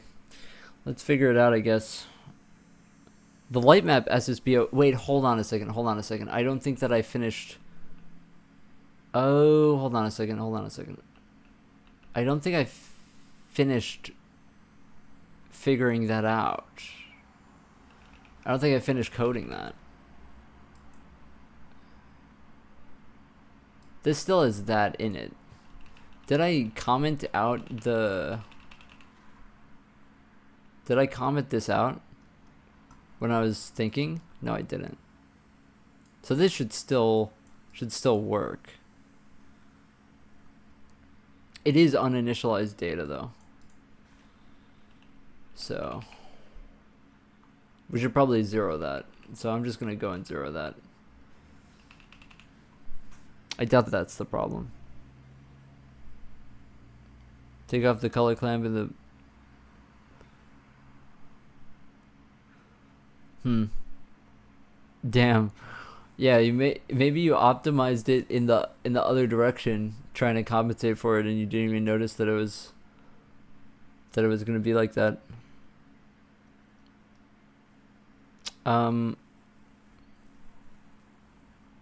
Okay, so let's just try to zero this.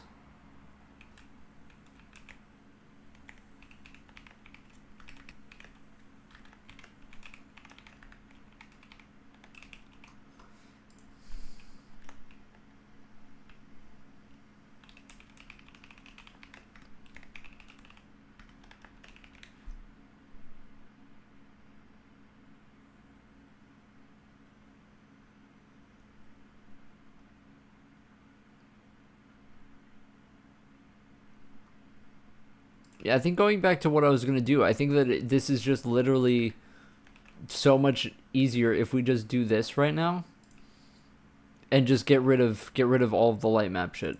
Just literally get rid of it. Because debugging this otherwise is going to be like insanely impossible. So I'm just going to do that.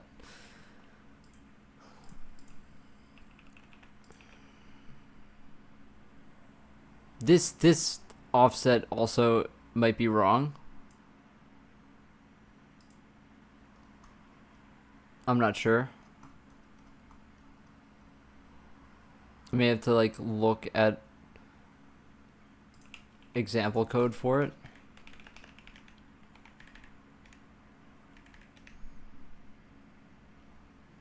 I don't think it goes well in the scenario of noisy irradiance everywhere. Damn.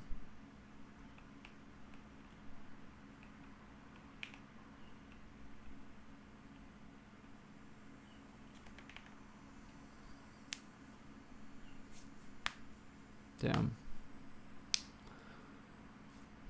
I think M offset is already a byte offset actually. Let me try that.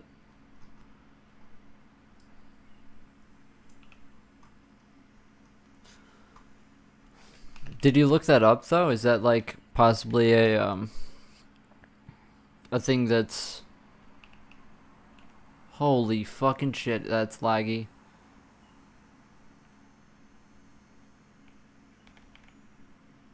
How about this? Just put it as 0.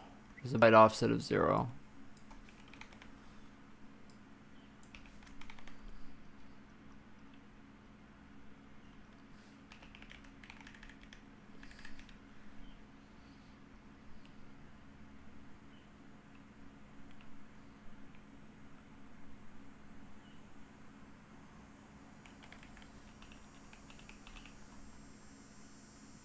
I'm gonna lose my fucking mind. Alright, let's go to this and then just like don't bake a light map.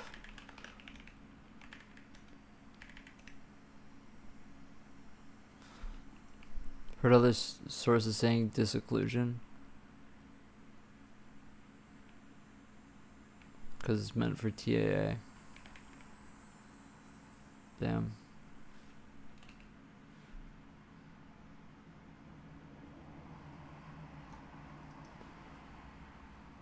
The fuck doesn't this work?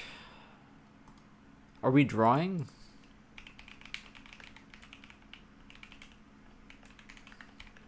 I need to check that we're actually drawing. We are.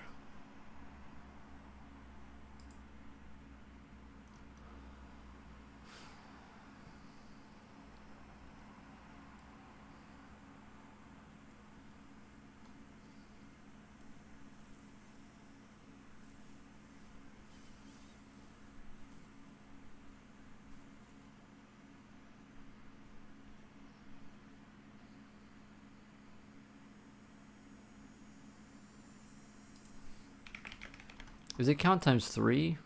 Maybe it's count divided by 2. Or divided by 3.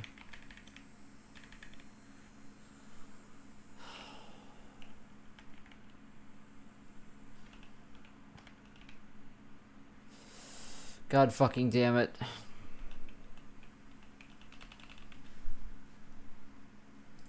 I don't think it's times 3. That wouldn't make any sense. Alright, let's look at how I'm adding this to the buffer.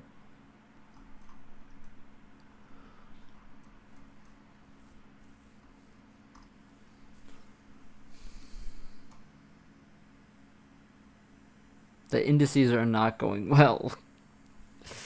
The indices is not going well.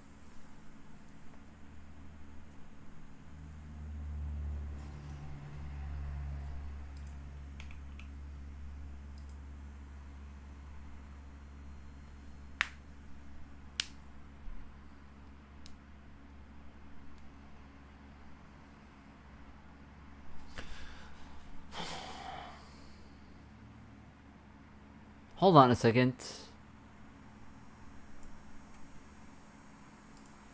Wait a second.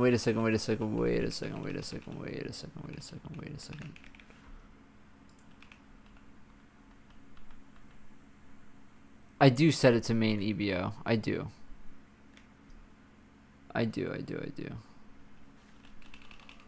So it's not that.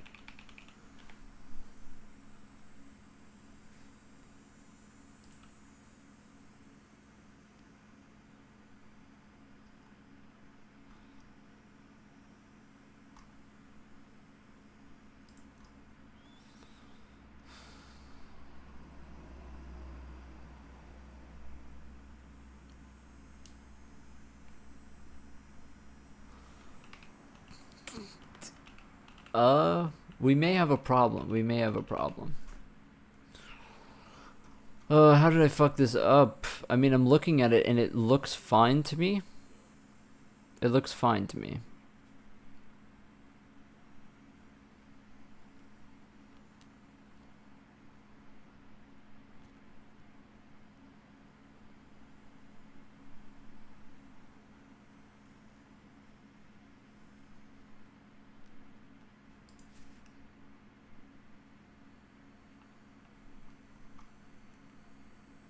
Let's see this.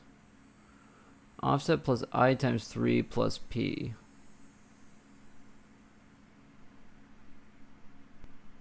And offset shouldn't matter right now because it should be 0. Try indices p plus vertex offset.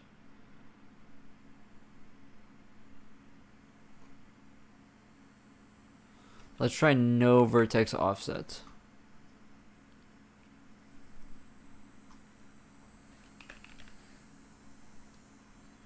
Let's try no vertex offset. It may be going out of bounds. Okay, that's what it is. Okay. Okay, big relief, big relief, big relief. Oh my god. I was fucking worried there for a second. I was really worried. Okay, why is vertex offset wrong? We give an offset. What is this offset? Offset. Oh, we add the offset beforehand. We need the old offsets. Okay.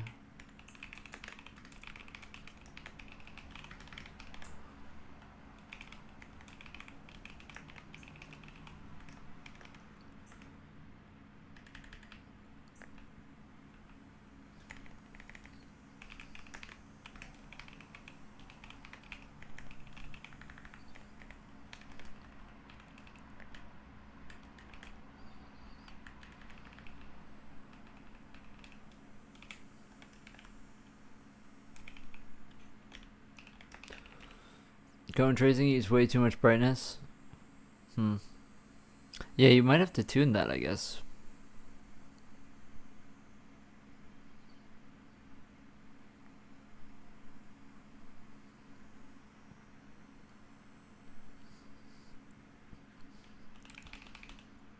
Okay, let's see if we can go back to the way things were with this draw call. And then move on with our lives here.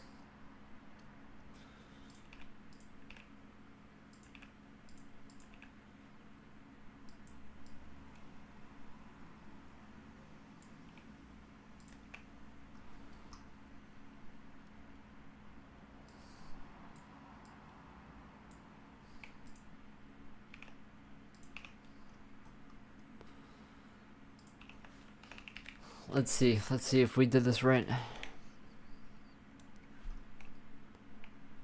Okay, that's not correct. Is it because of the MN? We got rid of the MN stuff.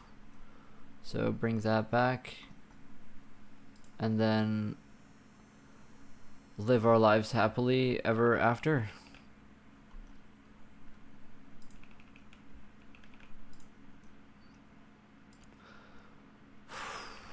I did not really think that I would be doing this today. What I'm doing is I'm moving the light map to the I'm moving the light map to the SSBO, and that's not very easy, unfortunately.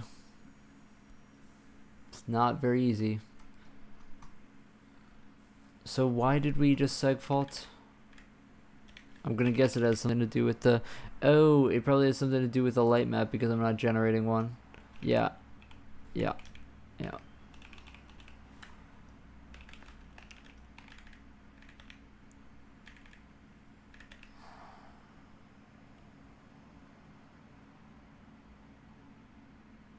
Oh, and now it's doing the infinite light map thing. Yeah, I don't know why that happens.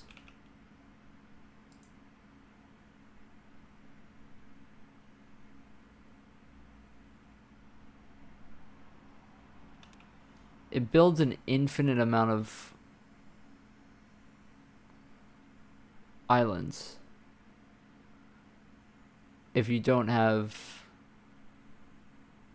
multiple meshes loaded in, which is very strange. I don't know why it does that. But for now, let's just go with the flow, I guess.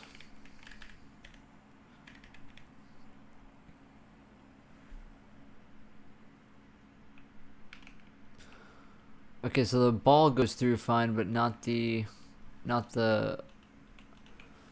mesh, not the static mesh.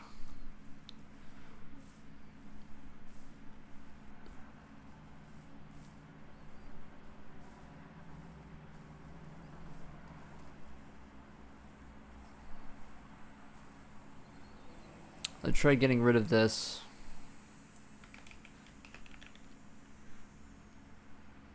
Oh yeah, that's probably what it is, yeah. Okay, there we go. Do we have collision? Okay, we have collision. It is bumpy though. Is that just... Okay, it didn't collide there. That's weird. Huh. Don't know why that is. Yeah, I guess depending on how big the aperture of the cone is, maybe it hits less or more depending on the leeway. I don't know.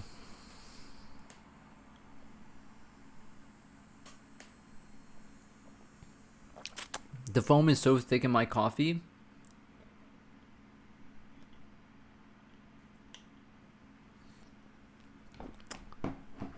Holy shit. Holy shit. Okay, let's not do that again. Holy shit.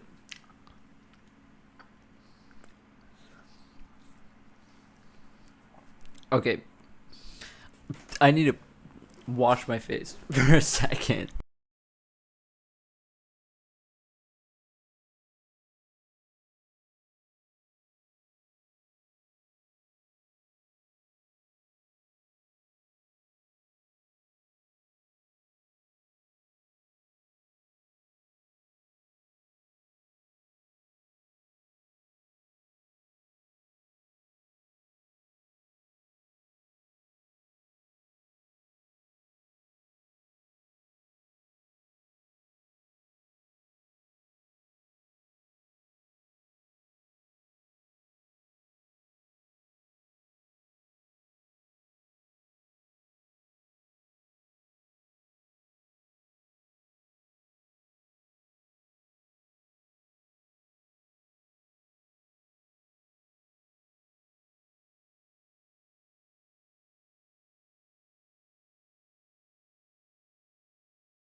Okay, I had to wash my face because I drank the coffee foam and it got there was so much on my face that it was like insane.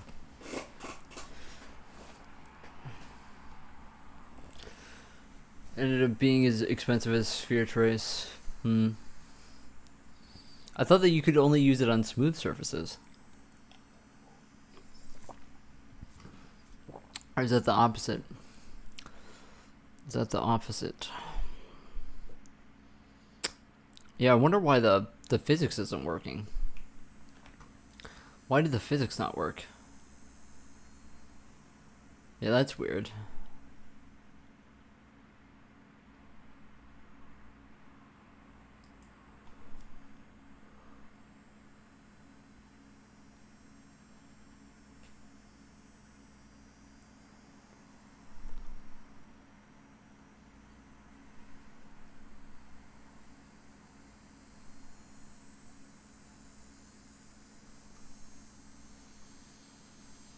That is weird.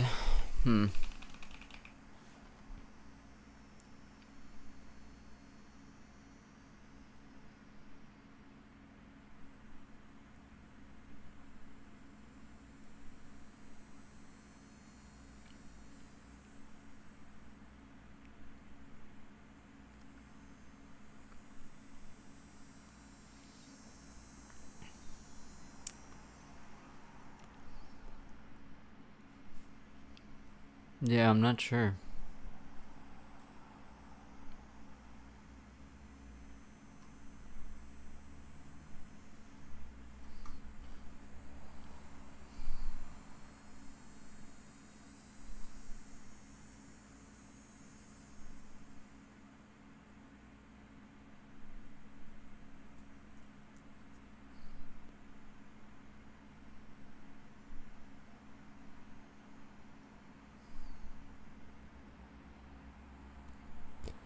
Do I set the node local matrix to the node global matrix or not?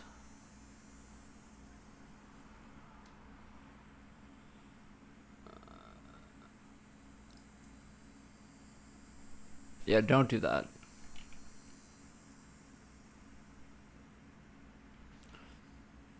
Don't do that.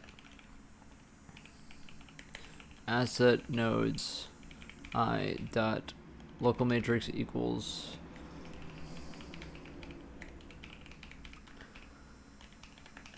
let's just try that for a second.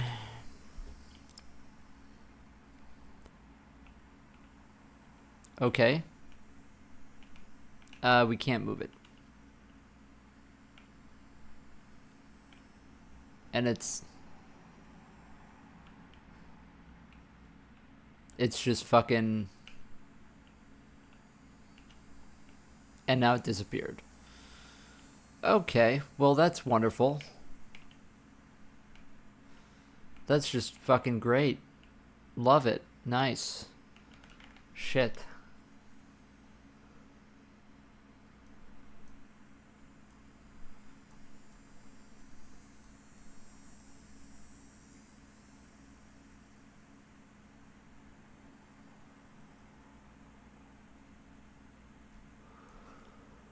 How am I gonna debug this?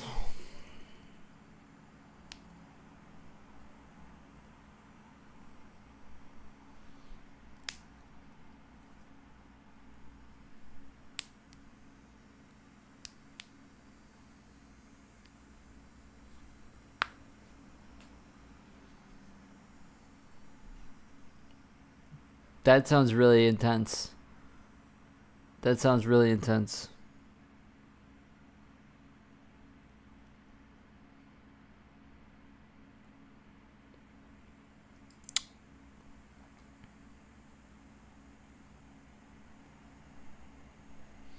What if I don't mat formal point in the beginning? Bro, like, what the fuck is this undo history? Like, fucking what? The fuck was that?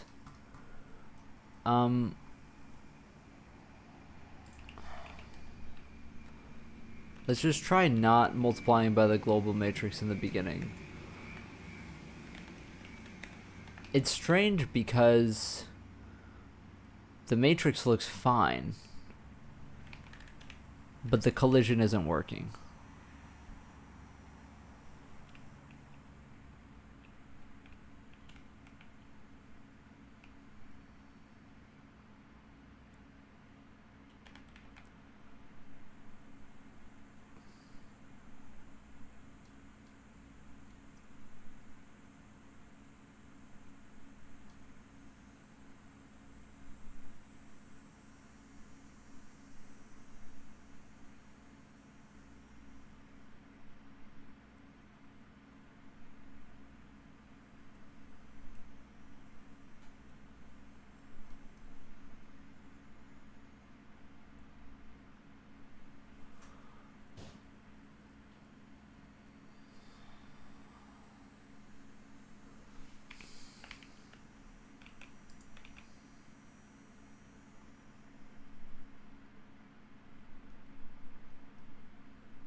Let's do some digging. Let's see the normals.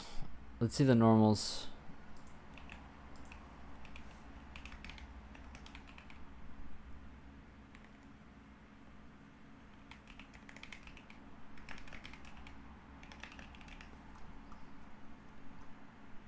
See the raw normals.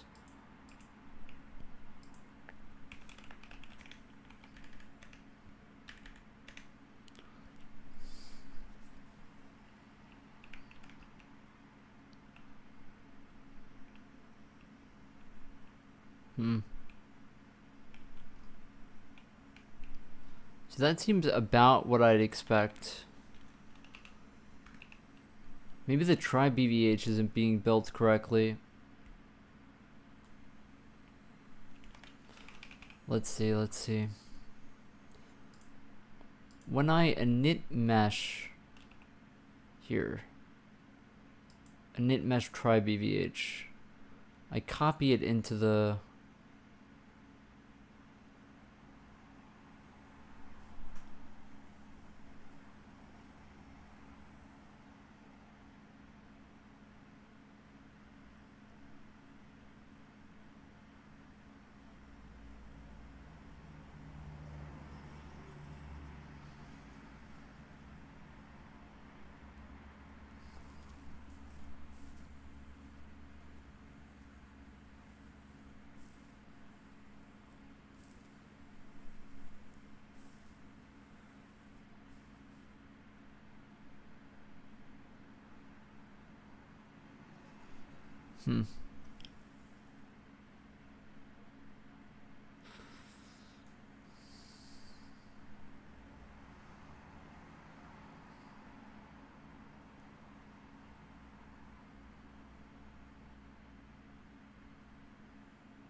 it should match up, because we copy them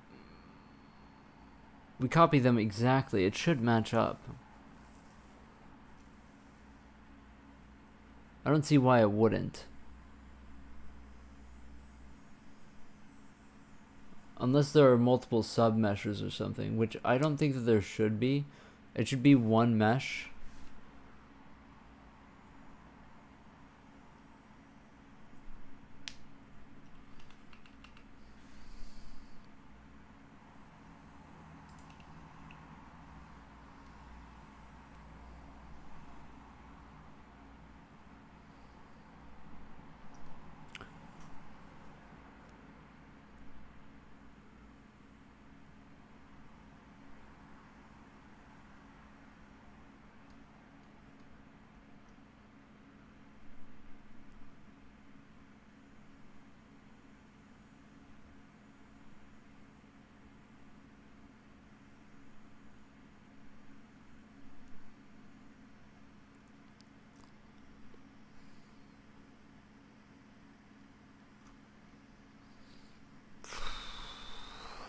I don't know.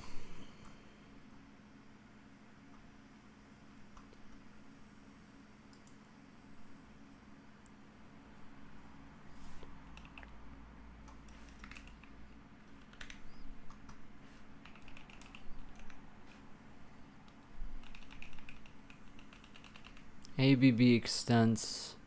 Do I set the AABB extents? Is that something that I do?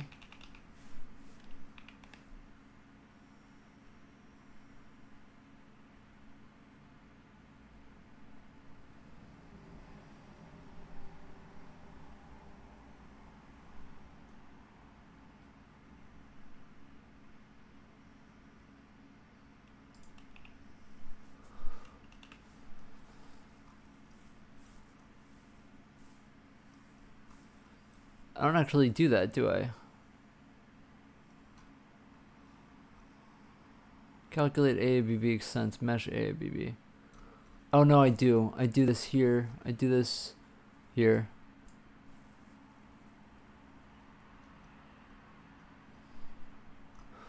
Do I set it to infinity? Anywhere? I don't think I do.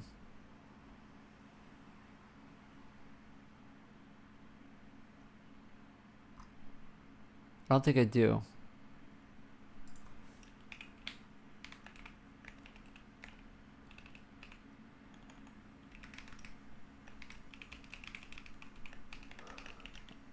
Are you GI matters more than reflections? Yeah.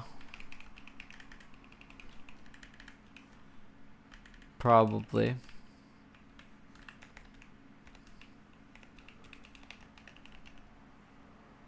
Yeah, I'd say that reflections come last, I guess. At least the way I'd think about it, right? Oh my gosh, was that it? I think that was it. Okay. Yeah, we weren't traversing the scene BVH, right? Because I never initialized the the AABBs. Like, thank God, because I was so worried about that. Okay, whew, big weight off of my chest. I could have gotten stuck on that bug for a long time, so.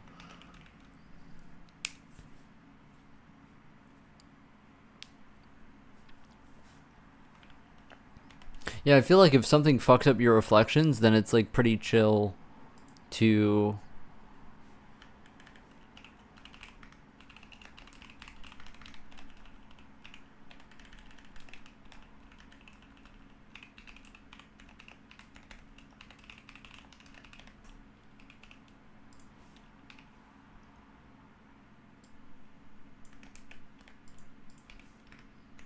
get rid of it while you work on other stuff.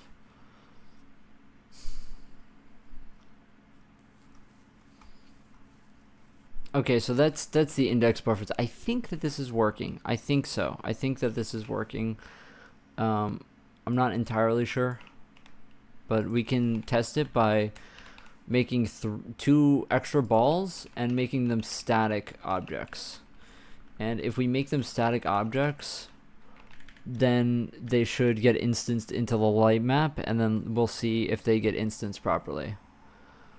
Okay, so we have 2 different ones, and they're getting drawn separately. So this means that it's working. Now the hard part is going to be now uploading that SSBO, which I have to figure out how we're gonna fucking do that. Okay, so after we add all the meshes to the buffer, we need to upload that SSBO. Let me get the boilerplate for it.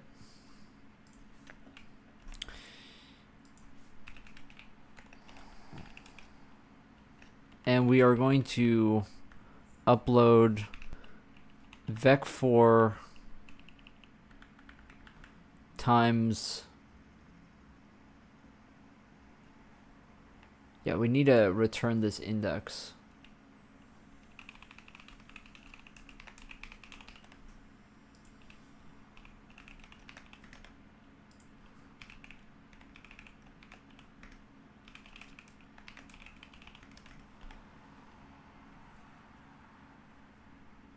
Alright, when I'm doing index count, I only do...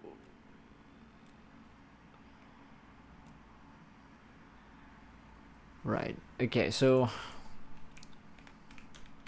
if m static mesh,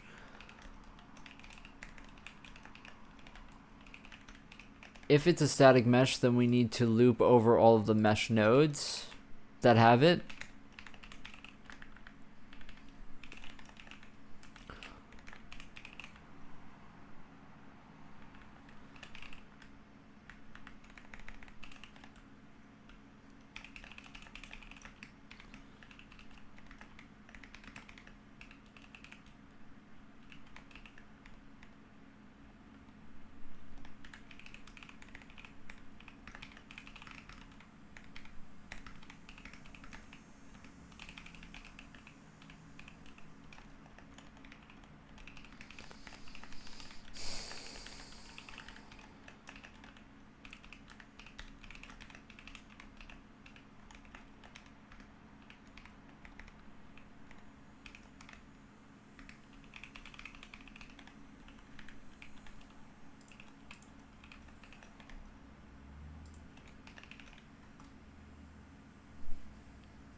Okay.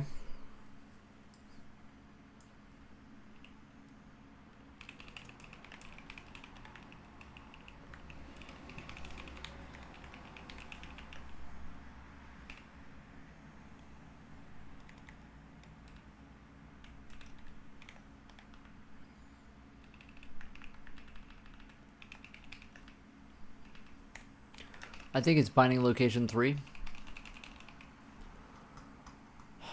Putting the light map in an SSBO is so incredibly painful. Like, holy shit, right? Okay, so this means that in the vertex shader, we will give the light map UVs. We need to get the SSBO there though.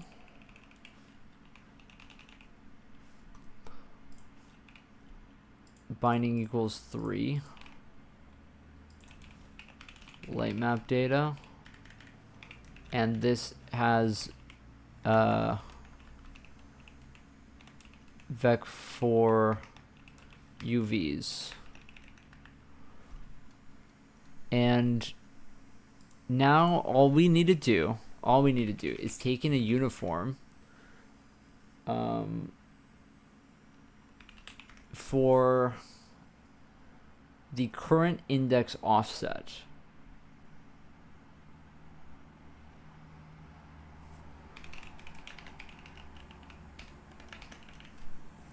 And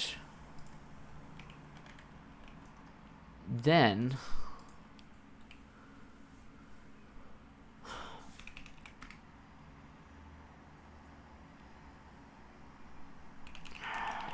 index buffer offset equals index offset plus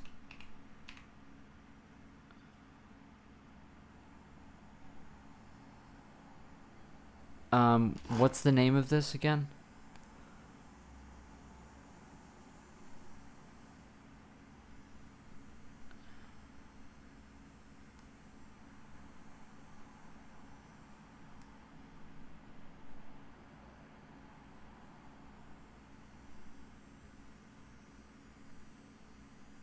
GL primitive ID.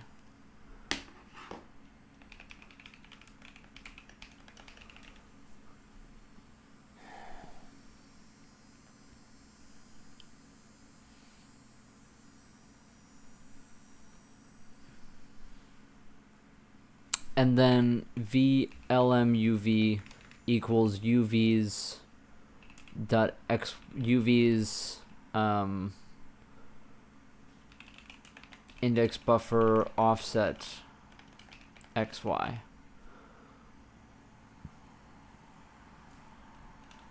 Okay, you guys ready for this? Are we ready for this?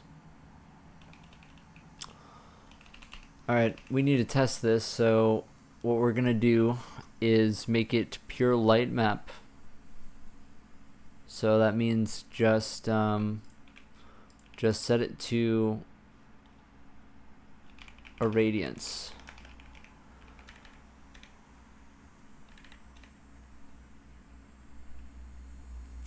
GL primitive ID, undeclared identifier. What? No, I just based my whole thing on this.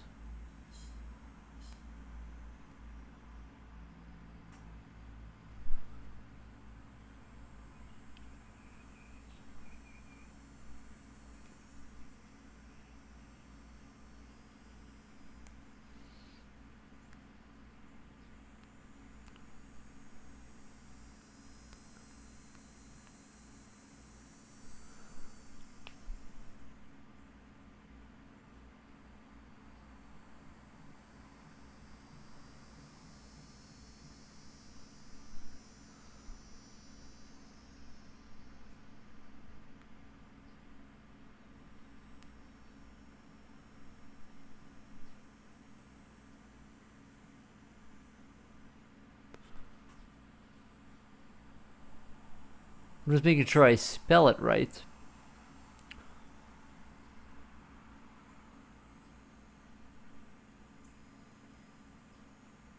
It is not valid in a vertex shader? Are you fucking kidding me? The fuck are we talking about, bro? Why not? Literally, why not? That makes no sense. That is so stupid. I'm sorry, that's stupid. That's fucking dumb. Why? Like, there's no reason for that to be a thing. That makes no sense. Why? Like, why? That's stupid. That is just dumb. That is just so fucking dumb. That makes no sense for it to be there.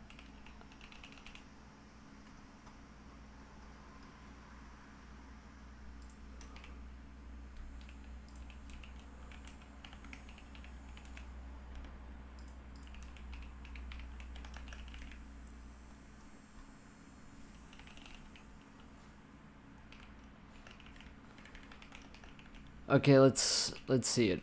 Let's see it then. We have to. I forgot to pass the.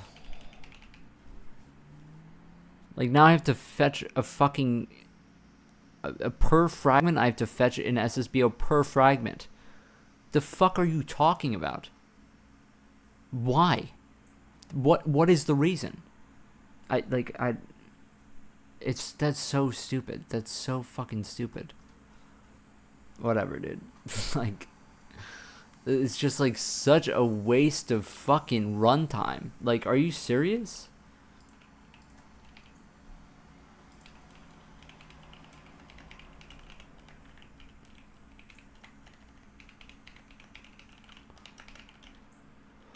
Okay, index offset. Let me see if I did this, spelled this right. Okay, index offset. Trying to contribute to a project, and the maintainer wanted me to squash the commit to my PR. Now there's a merge conflict. I have no idea how to resolve. That's unfortunate. Okay, so it's completely black. Let's make sure that in our light map we have things in our light map, and I didn't comment out a bunch of shit, which I did comment out a bunch of shit. We should still have the UV buffer should be filled with things though. Like UV buffer. Can you fuck off?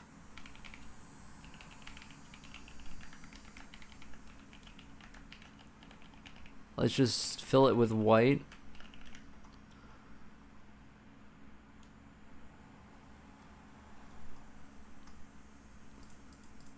Let's just fill it with white. Do I like Tally Hall? I don't know who that is. I do not know who that is. Index offset equals MN offset.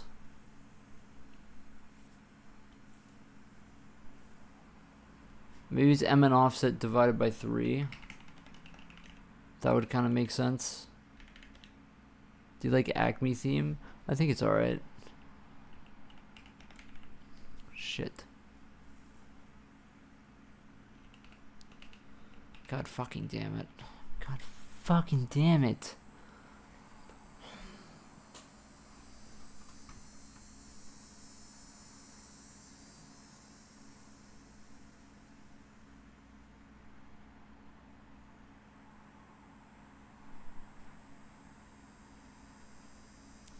Okay, let's try something. Let's just do...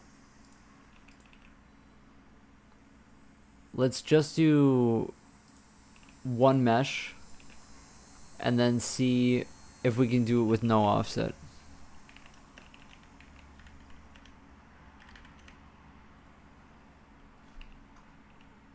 Okay, so that's no offset. That should be 0 offset. That should have an offset of 0. So that's going just off of raw primitive ID. And it's not working. Okay, let's go to where we fill the buffer, I guess.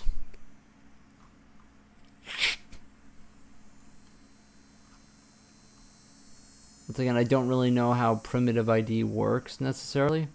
I've never used that before, so I'm not really sure. When we fill index buffer mesh, that's where we upload the light map data UVs. And we set it to current offset. Current offset should be 0. Oh my god, oh my god, oh my... No, that is offset, that is 0. That is the correct offset.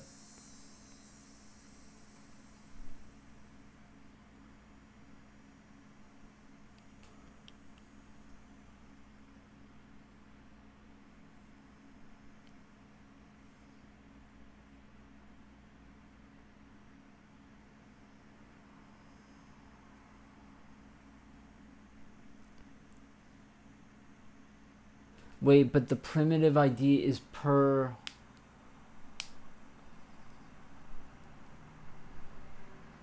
Oh, fuck. Oh my god, are you fucking kidding me?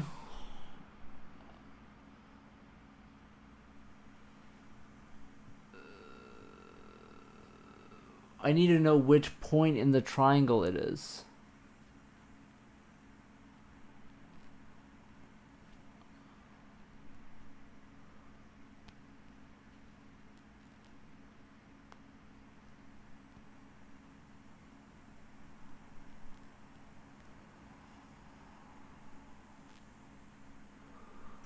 Oh my god.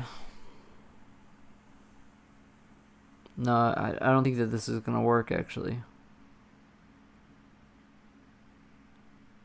I don't think that you can find the... I don't think that you can find which vertex you have within the triangle.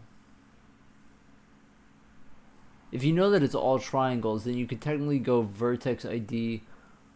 Oh no, but that's not actually... Shit. Shit. Shit. Shit.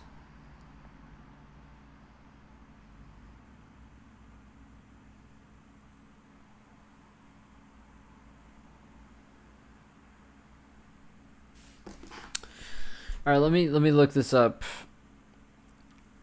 How to find which vertex inside of primitive GLSL.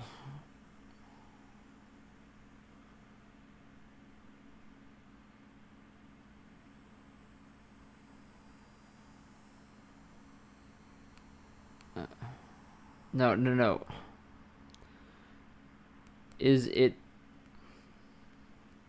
possible with elements?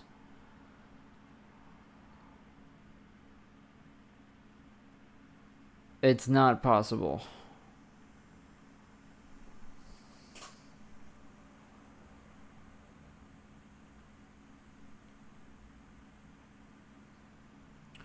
It's not possible.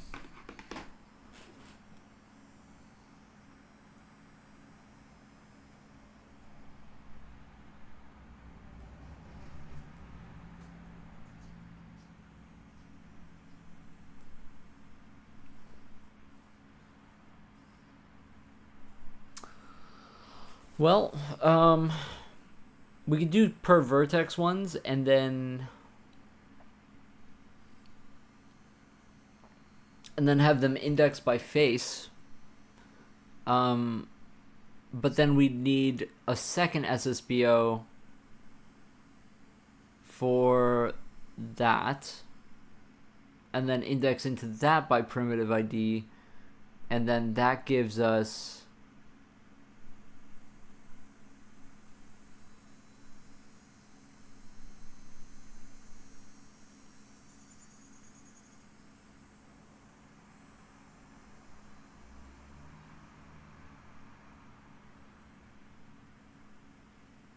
No, yeah, it's fucking fully cooked. It's fully cooked. Marvin's Marvelous Mechanical Museum. Yeah, I'm not familiar.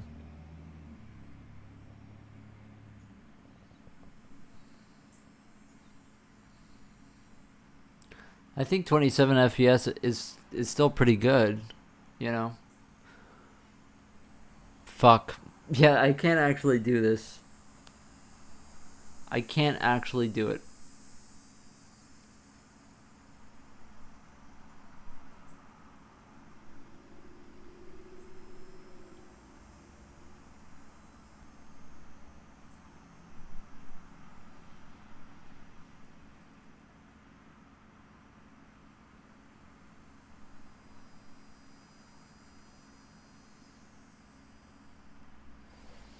I can't actually do it. I have to duplicate the vertices.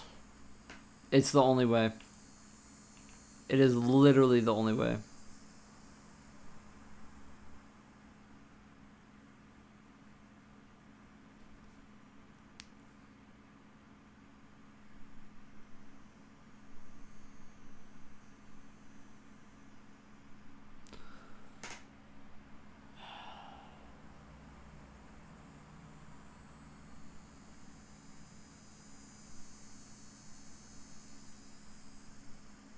Yeah, there's no way to do this. There's no way to do this. I have to use GL draw arrays. I can't I can't do it. I literally, there's no way to do it. I don't think that there's a way to do it.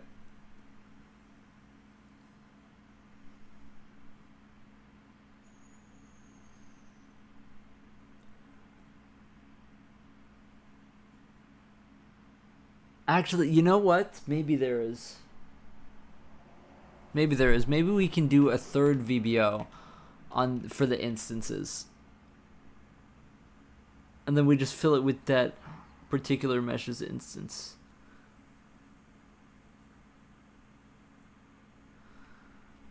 And then basically just do this over all the tries.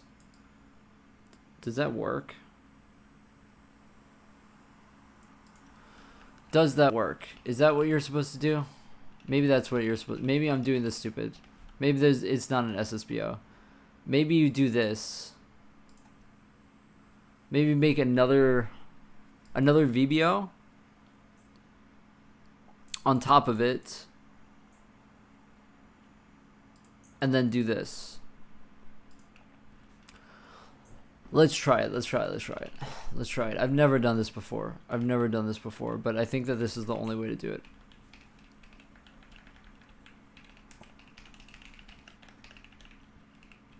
I'm just gonna do this. This is hard. This is fucking hard. Okay. Let's try and figure it out.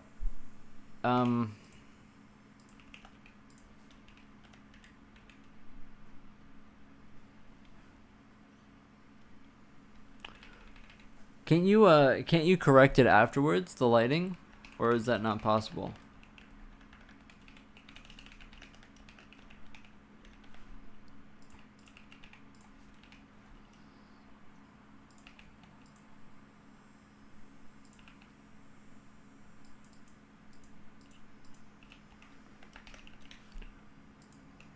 The question is,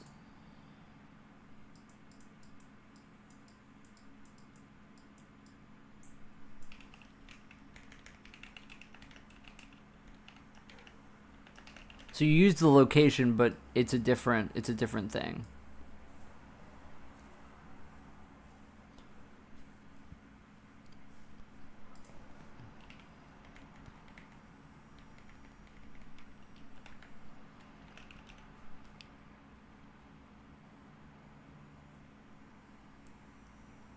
I've never done that before, this. But apparently it's a thing.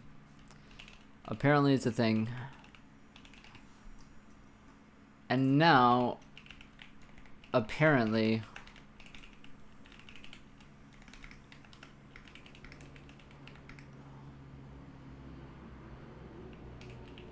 we're just gonna do this.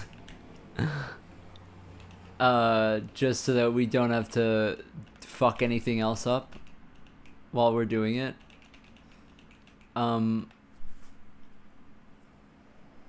That's cursed, but it is what it is. And then this VBO, we fill it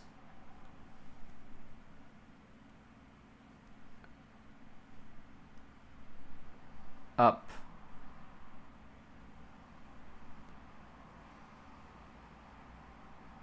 Per instance?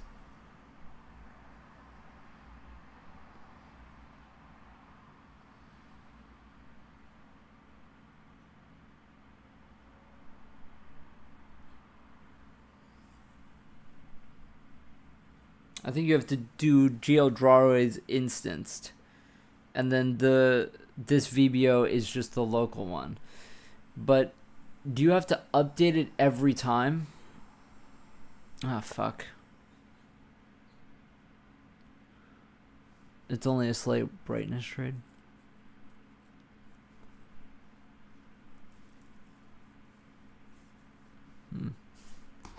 Yeah. Maybe there's a way to balance it out. I might actually just straight up ask Jarvis this.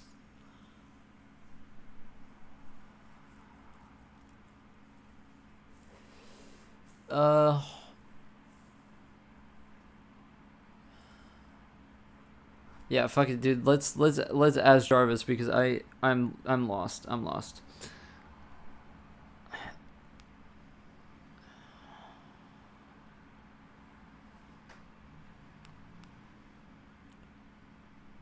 with main EBO and VBO. I have light map UVs that are per face, but not per vertex. So I need it per primitive, but also per vertex.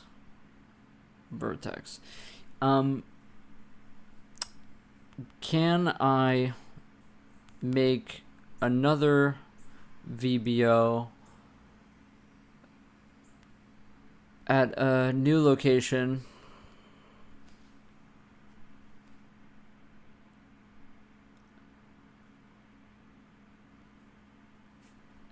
and upload all of the lightmap UVs at once and index into them via vertex? Oh, but that's not possible.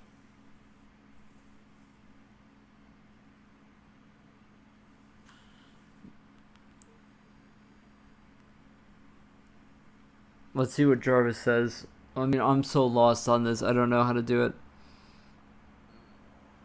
It's addressing the challenge. Clarifying the solution.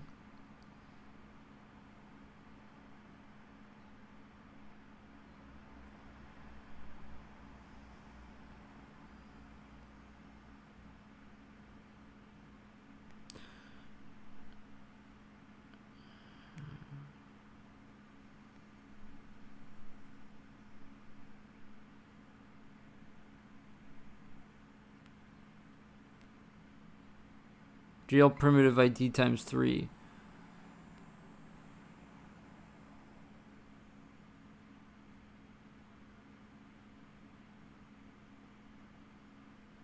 A geometry shader might be required to assign the correct subindex to each corner of the primitive before passing it to the fragment shader. I tried primitive ID and SSBO, but I need the index per vertex still, obviously, for the UVs. The primitive ID only gives try. Is there a solution? It's telling me to duplicate the vertices, by the way, to make this completely clear.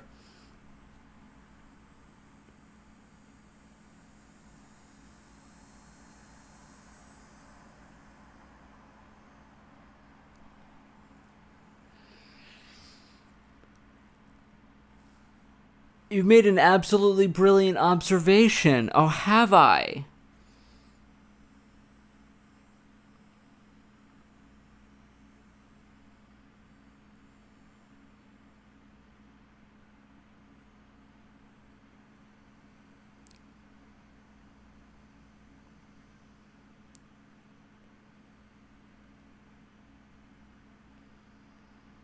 Hey, a geometry shader? Nah, no way. What the fuck is this? What is this?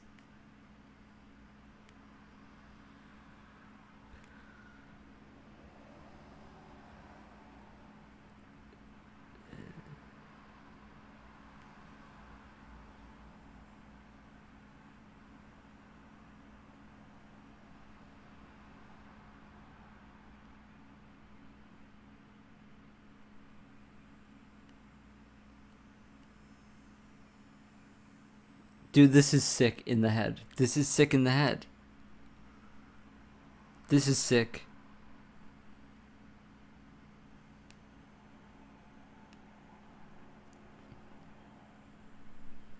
Okay.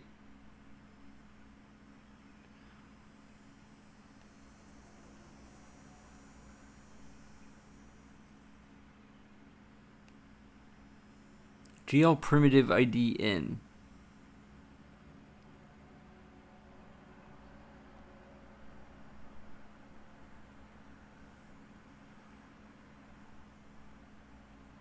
I've never done this before.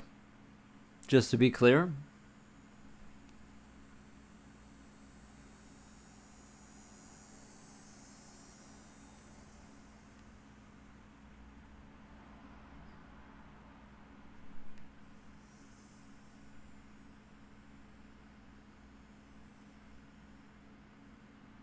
Holy shit.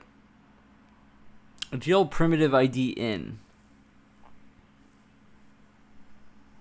How do I get GL primitive ID in? Layout triangles in. We're taking in the assembled triangles. Layout triangle strip, max vertices 3 out. We're outputting them right back out. Bro.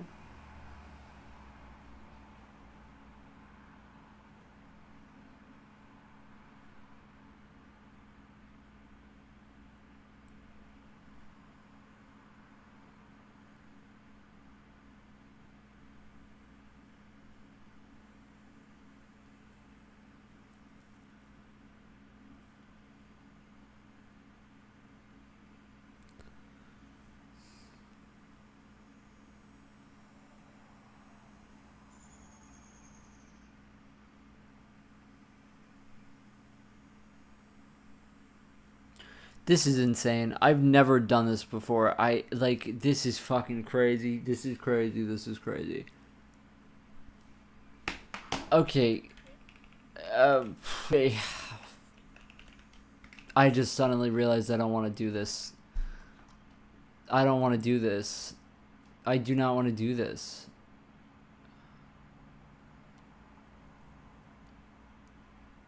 Holy shit, man. Like, what?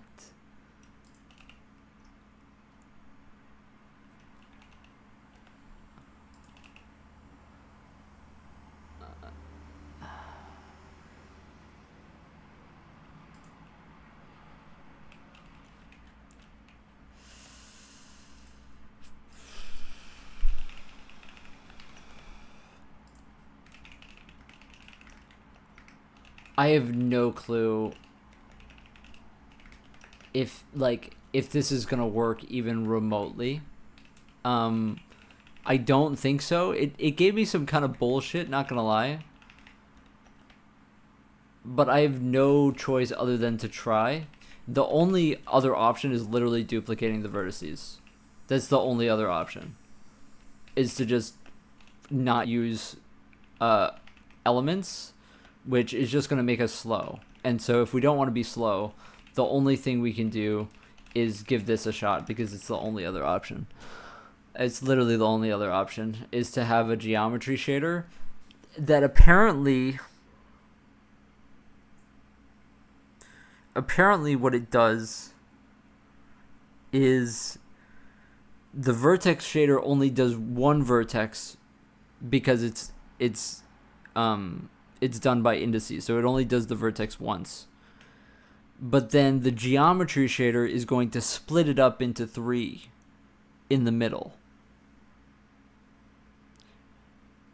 The sadness in my heart is that all of this complexity is to avoid duplicating the vertices when all we're going to do is duplicate the vertices in a shader anyway.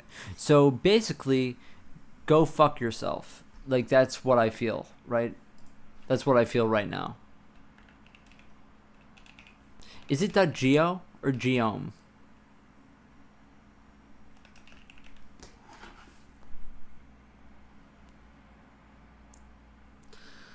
File suffix for geometry shader GLSL. What is it? Geom. That's what it is. Okay.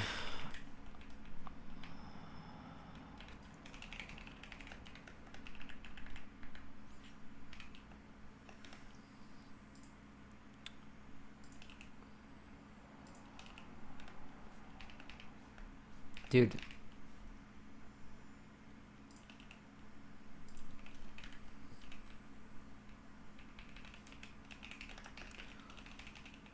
I just want I love it when the code is clean, like when the things just work, you know what I mean? Like I hate it when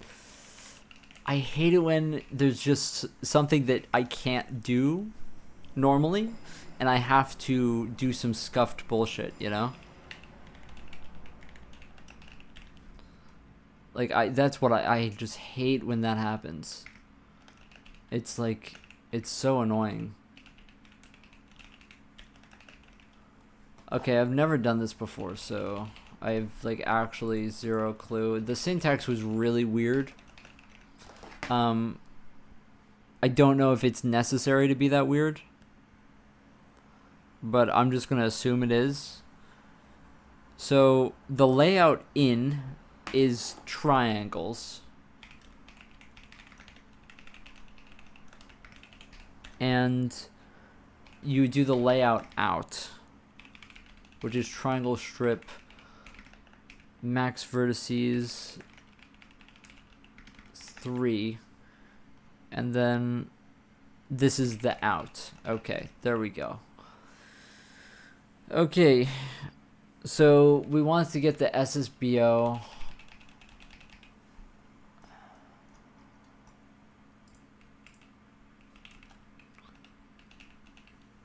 In here. Okay.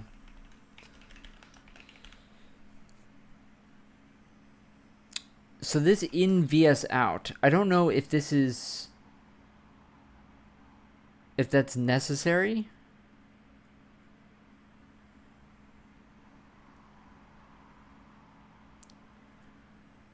Add normals or other attributes here if needed. I don't know, can you just do in? I think you can just do in, right? You don't have to do a struct like that. You can just do in, I feel like.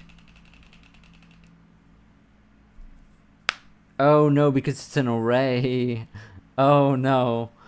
Oh no, no, no. Wait, why is it an array? Why is it an array? Oh, what the fuck? Oh, what the fuck is that? What is that? What is that? What is that? Why is it an array? Why is this an array? Oh, hell no. Oh, fuck. Are you serious? Oh, hell no. Oh, hell no.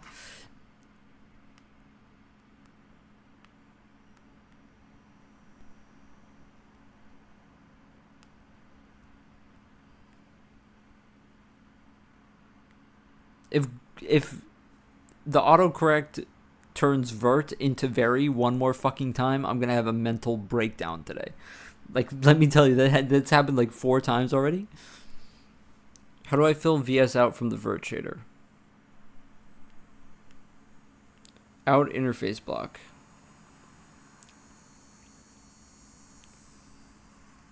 Out interface block. Okay.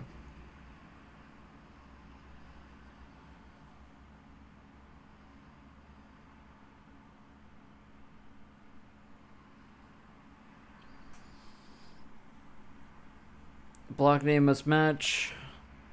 Okay, so okay. So our out things need to instead go in a VS out array. Now the reason why this is a thing is unclear. Okay, unclear to me, but it becomes an array magically in the geometry shader. So that's what's going to happen here. And we just need to move everything inside of here. So I'm just going to call it this. We're just going to do this. Hopefully this is fine.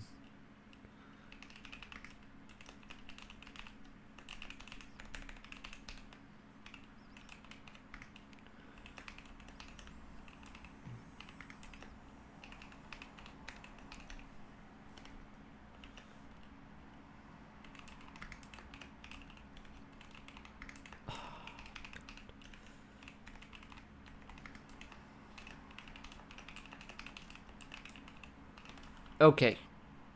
So hopefully this works. So now on the other end in the geometry shader, this becomes an array from all of the vertices.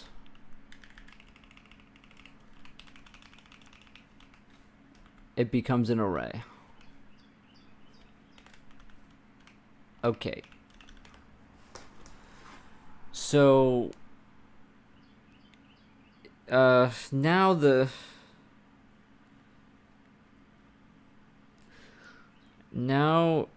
you get the out. So you want to have the out.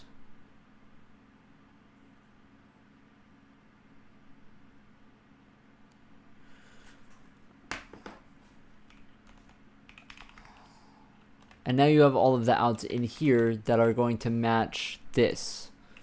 But you have to have them more. You have to have more of them, I believe.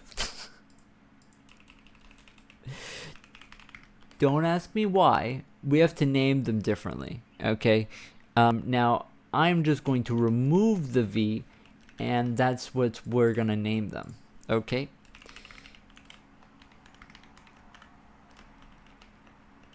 Okay. Okay, so now we just loop through. So we get the start index. GL primitive ID times 3.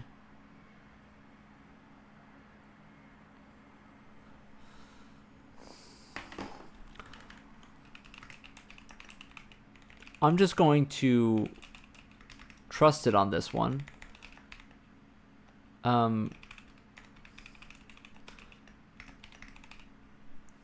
Okay. Then you loop through 0 to 3, and then you index into this, and then pass it like that. And then you index into using face start index plus I into the light map UVs.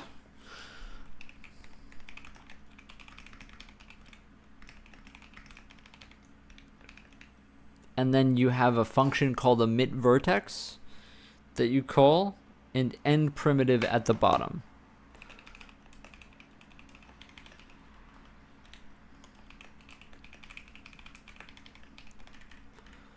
Okay, lovely. Okay, so normal equals v normal I, and that's what we're doing.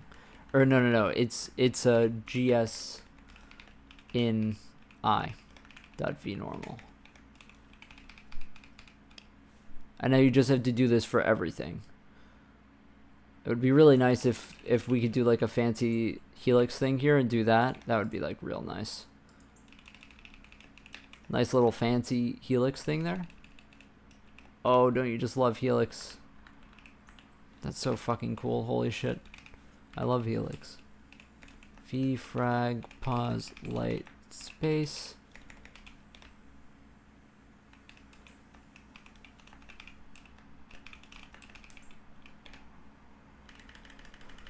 Okay. Okay. And then the light map UVs equals that.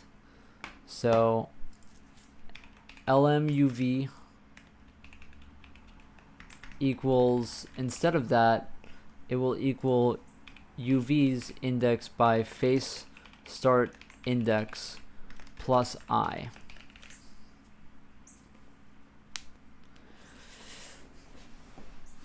Okay. And now in the frag, we need to remove the V from everything.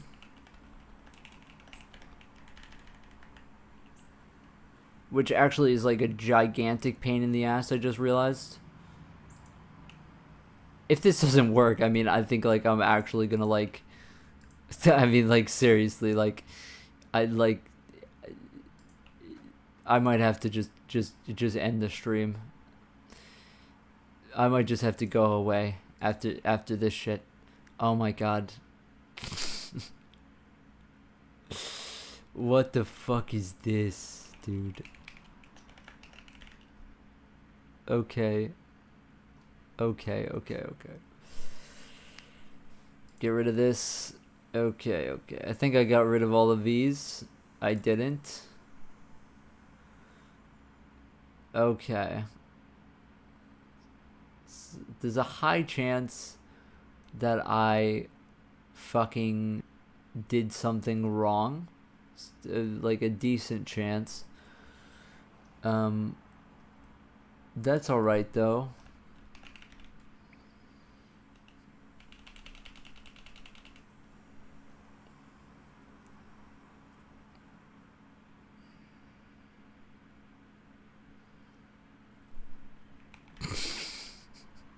I don't even think this is gonna compile this shader. If this shader compiles, I would be so surprised. Like, actually, just so fucking surprised. Like, yeah, that's what I was worried about. Dynamic.vert VUV undeclared identifier. Oh, are you serious that I have to do...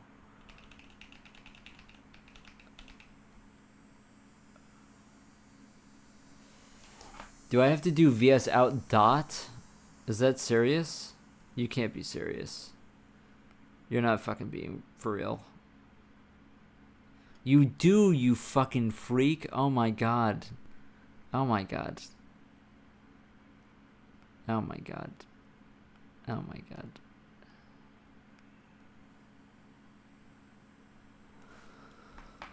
Oh my god. Oh.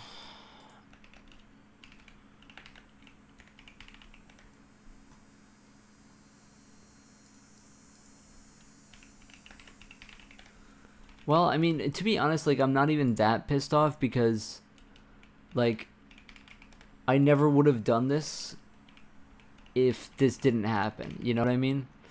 I guess it's good experience because, really, not a lot of people can really say that they've done this. You know what I mean?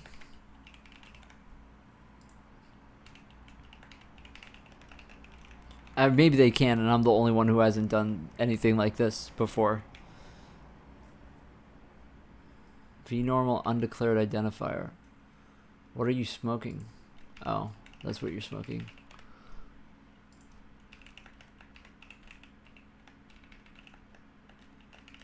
That is what you're smoking.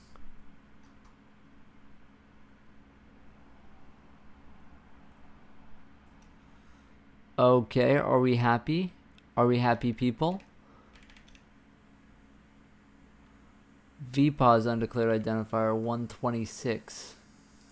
You're so right. VNormal 90. 90.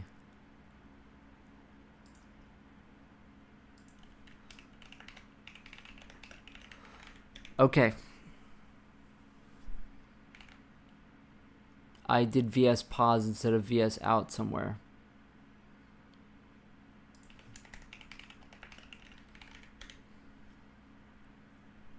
Assign. Dynamic.geom. We're supposed to go .xy. Oh my fucking god.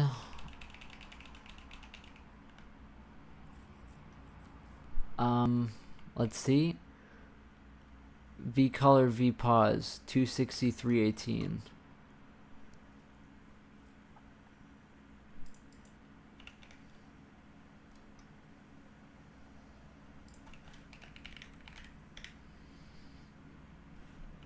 And we have actually nothing. We've actually nothing. We've zero. We've nothing. But if you close your eyes, does it feel like...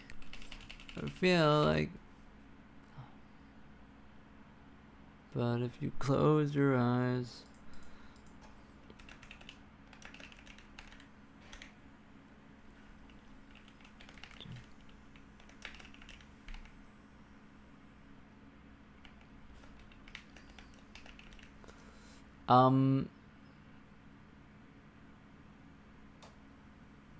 Sir, I think Maybe I need to use instanced? I don't think so. Hmm.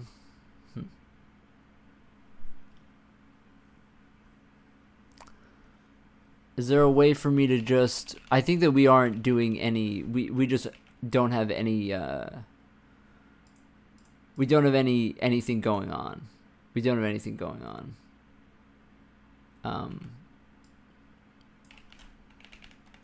I don't think that we're emitting any vertices. That's the problem. Yeah, we're not doing any vertices. That would seem to be the problem.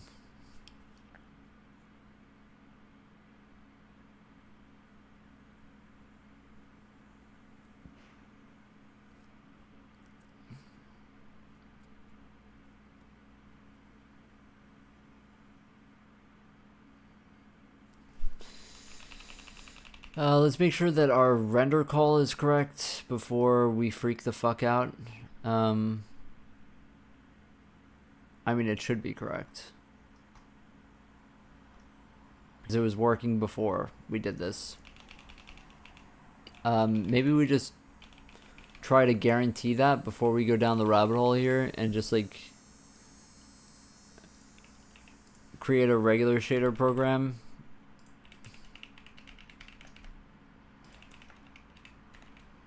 Alright, peace out, Anna. I'll be here, suffering.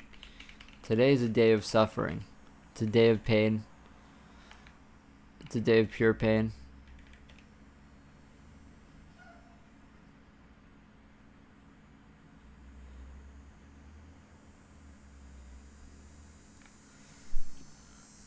I can't even test it anymore because I refactored the shaders to the point where I can't even test it anymore.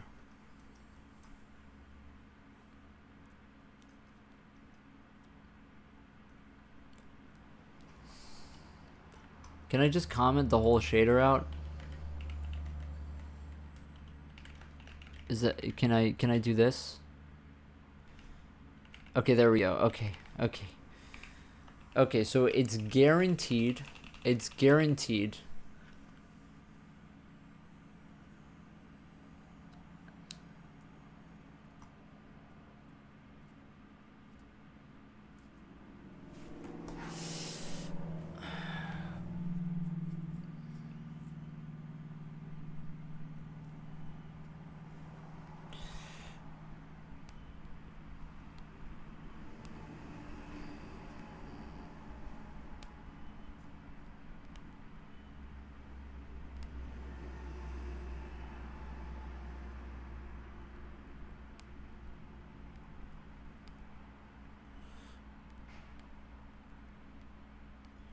All right, let's ask Jarvis. Let's ask Jarvis. Actually, you know what? I think I just figured it out. I don't need Jarvis. I think I just figured it out. Hold on. I need GL position. I need to pass the GL position. Okay, we need to pass the GL position. Okay.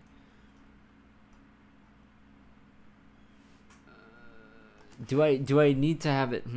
Hold on. GL in. Aha. So this is just, it's just, you just get this for free. You just go GL position equals GL in I dot GL position. That's legal. That's legal code to be making. Really? What? Wait, what? Nah, you're joking. You're being funny. I figured it out with Jarvis. Are you proud of me? Bro, there's no way. Wait, there's no way. Dude, does it work? Fuck, bro. There's nothing on the light map. No, we came so far just to lose it all. Fuck. Shit. Shit. Let's try GL primitive ID. Fuck.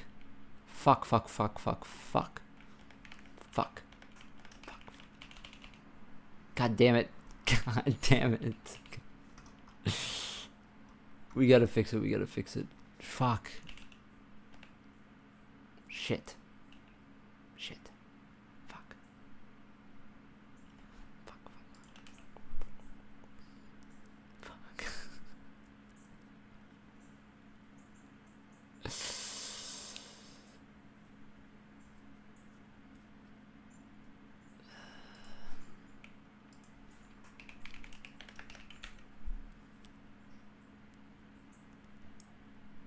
Does it feel like? And if you close your eyes, does it feel like?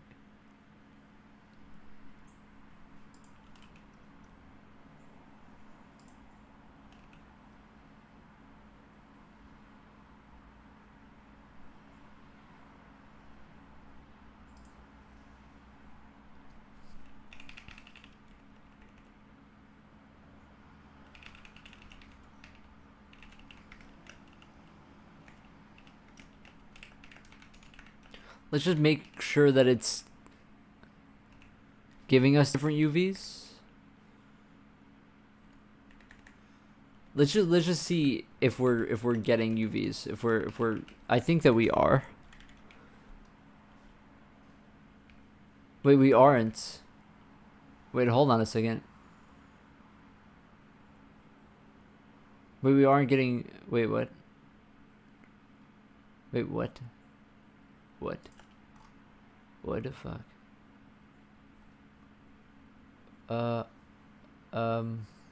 Sir? Mesh, static mesh. Brother, that is... Oh, that isn't a static mesh.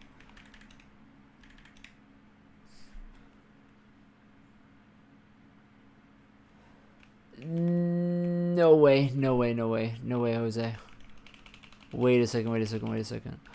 Oh my god, it works. It works because we set it to 1.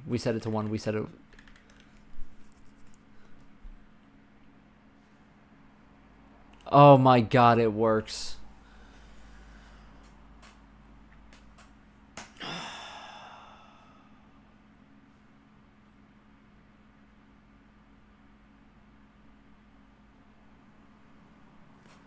I never want to do this again. Holy fucking shit. I hope... Oh my god. I can't believe I did it. What works? So... It's hard to explain. So our UV light map is per triangle, right? And I have index buffers and all that shit, right? And so we need to get the triangle data. So I had to make a geometry shader that does this and emits vertices in between the fragment shader and the vertex shader, so that it splits them into 3, so that I can get the UVs, so that I don't have to duplicate vertices per mesh. Now, that is some fucking crazy bullshit. I never want to do that again. You deleted every object from your scene, but 2, and I got like 300 plus FPS. Oh, I see. Do you have a TLAS yet? Yeah, I never want to do this again. This is... Because to index the SSBO, you need this, and you add the... you add per 1. So, yeah. That I've never done anything like that. I've never done anything like that before in my entire life. That was crazy. That was fucking crazy.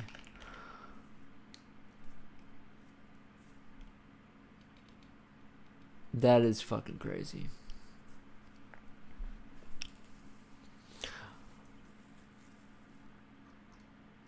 Are you thinking of doing it on the GPU?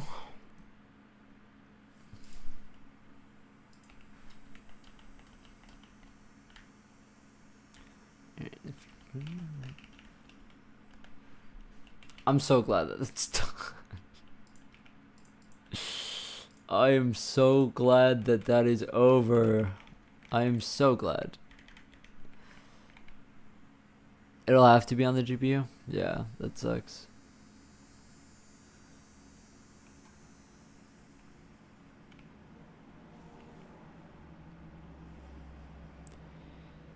Why? Why? Why? But why? But why is that the case? It may not work with two... It may not work with two things.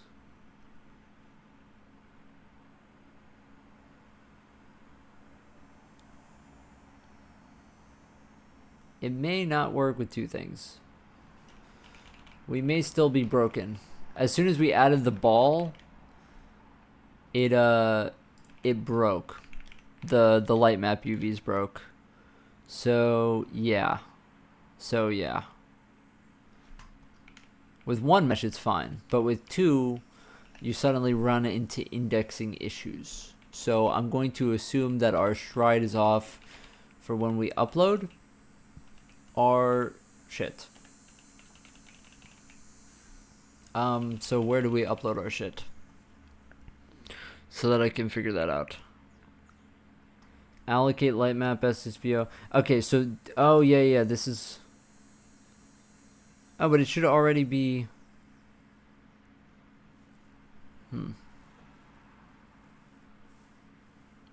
We calculate to index count. So if it's not a static mesh, then we still do this.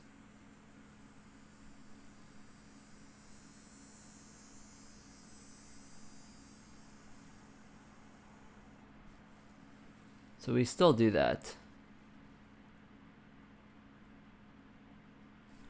I guess it might be the order that matters, though.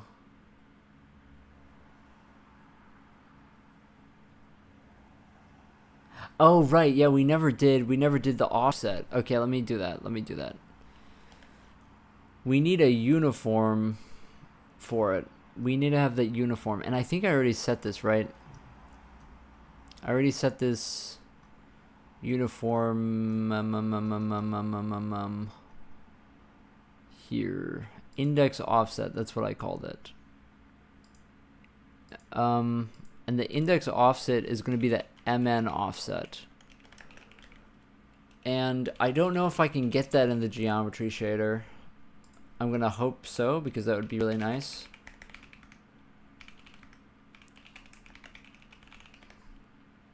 And then we just add index offset to here.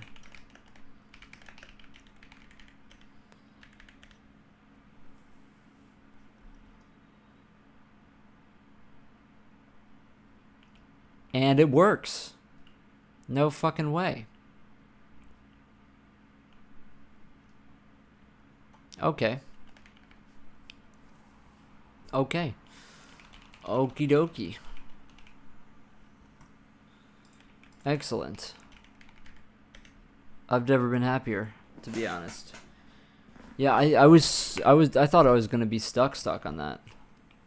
That boy's stuck. That boy's stuck in time.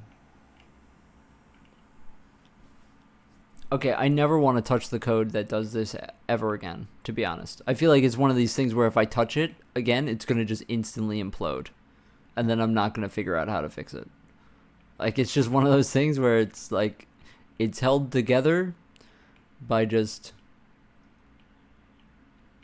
luck. So, we're just going to not touch it and hope that it's fine. But instancing is what we were originally going to do today. And now we've implemented just about everything that comes before it. Definition of masochism. Yeah, is that it? So now we've done everything that comes before the instancing, and now all we have to do is two things. Well, first of all, something really neat and fun that we can do is remove this because we don't need either of these anymore, which is like, that's deleting things is like my favorite fucking thing in the world. Like that's just the bread and butter right there. We don't need that anymore, which is like, holy shit. That makes me so fucking happy. We can just delete the LMUVs. Nice and clean. Let's also get rid of it from our main vertex. Just get fucking rid of it because it's an SSBO now. I love SSBOs. Can you believe that I didn't used to use SSBOs because I was targeting like 330? Dude, that's masochism. That's fucking masochism. That shit is like actually ill. It's gonna take forever to compile because I changed the types. Okay, so what I did earlier was I was gonna do this this instance VBO for the matrices, so we can do that next, and then start fucking start instancing the name of the stream. It's a VBO that's basically going to go along with the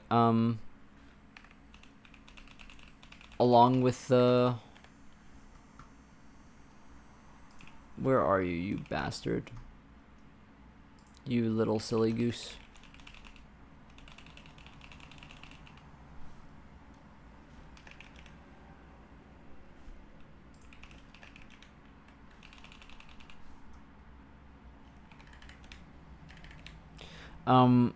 It's a VBO that goes along with the regular okay, I fucked up the stride. I'm sorry. I fucked up the stride. I am very sorry. That's supposed to be 12. And you can get mad at me now. My bad. That's supposed to be 12. Okay, got rid of it. Okay, so if we have a VBO for the instances, that is how we're gonna, bind the mat4s.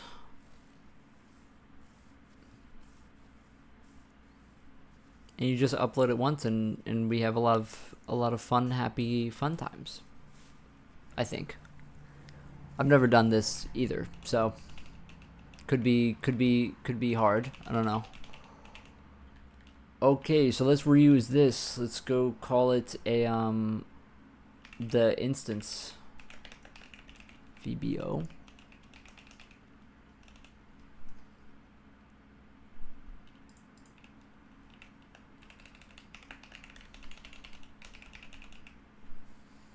And we did this earlier.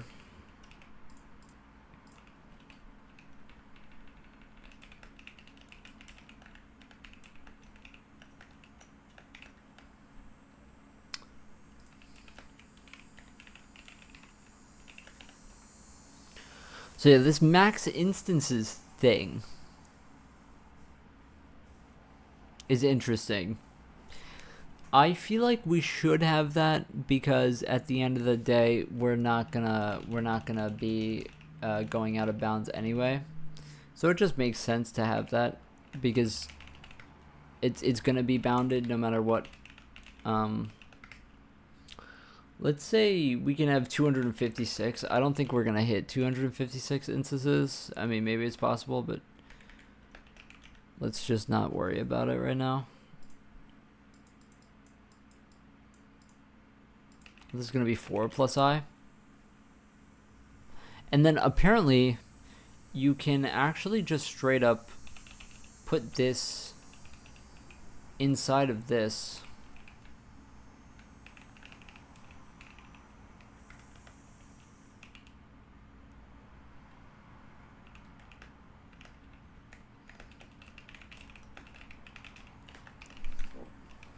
Okay.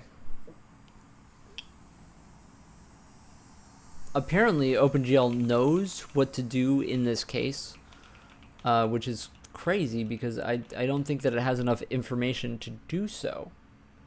but apparently it does have enough information to do so.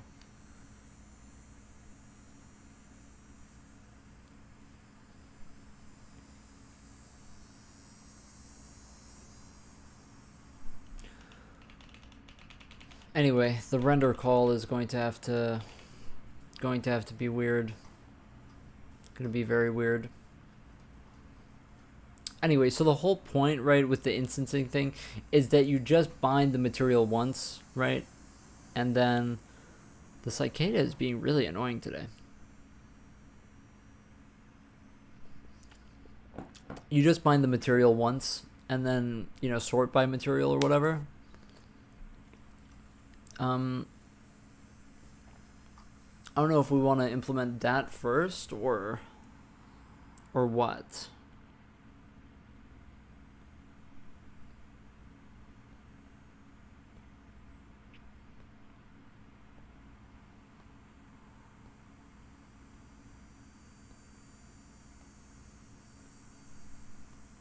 We can start it very simple. I think what I'm going to do is I'm going to loop through once a frame. I'm going to loop through every mesh and every submesh of a mesh that has a mesh node. And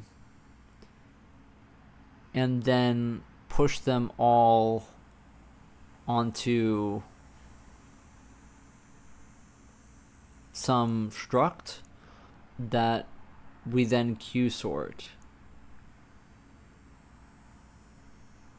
And then those will be our draw commands. So I think that's what I'm going to do.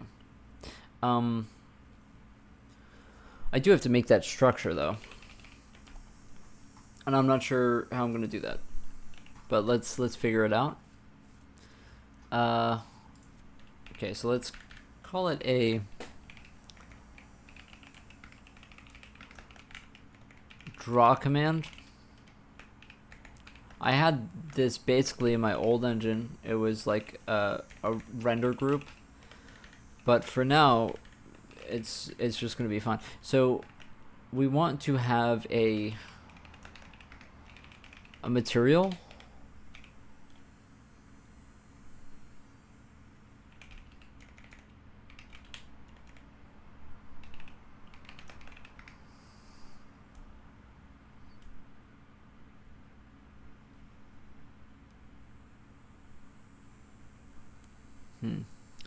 Do I want to have pointers to the matrices, or do I want to just like straight up copy the matrices?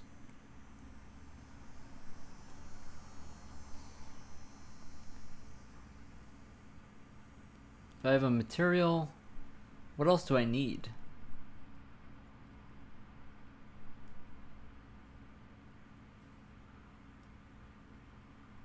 What else do I need?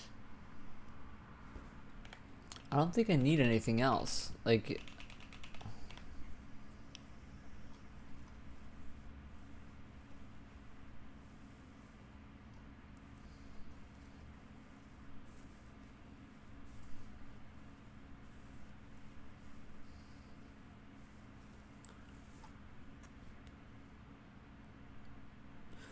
you can also sort by distance for the for transparency, but I don't really care about that right now.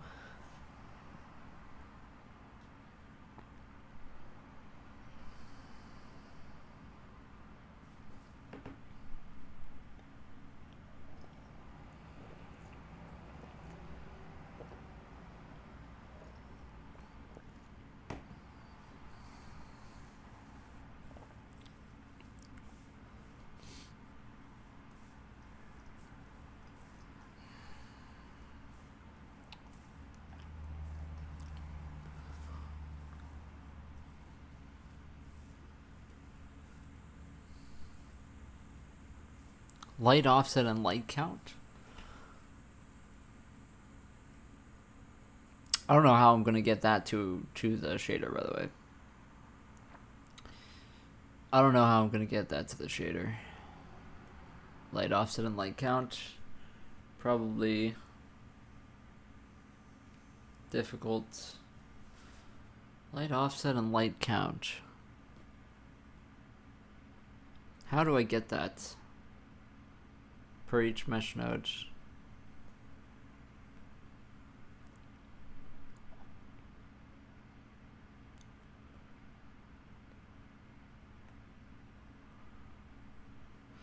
I guess I could also put that on the attribute. I don't know if that's a stupid idea. It might be.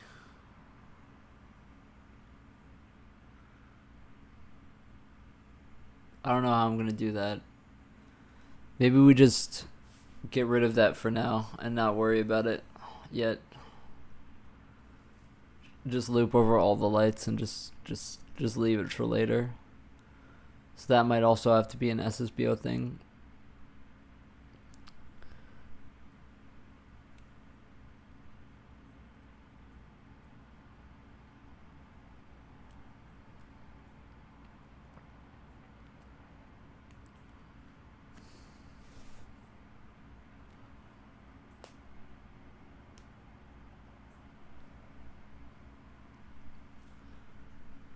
Yeah, that's complicated. I just got kind of stuck in my head there for a second. Sorry.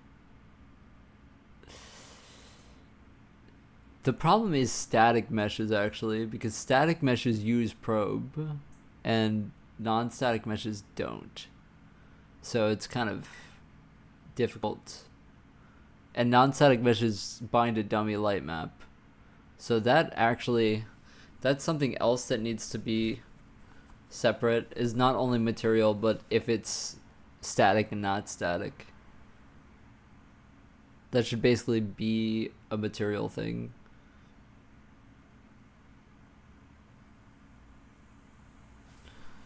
So just have a boolean for static on it.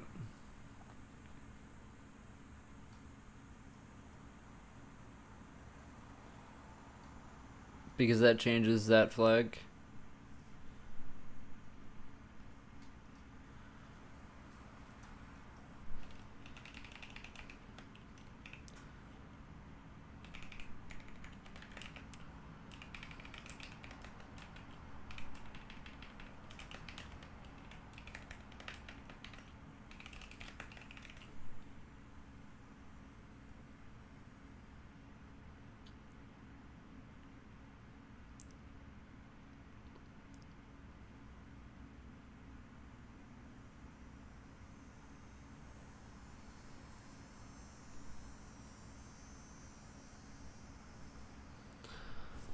What else do I need? I don't think I need anything else, to be honest. You just sort by material and the static mesh, and then that's it. I wonder if you just have a mat4 matrix here. And that's it.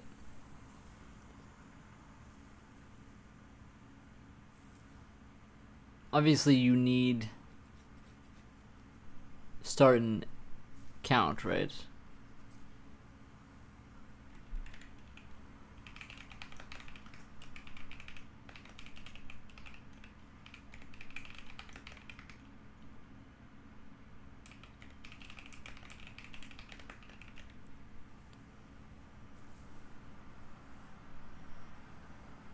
And that will be our draw command.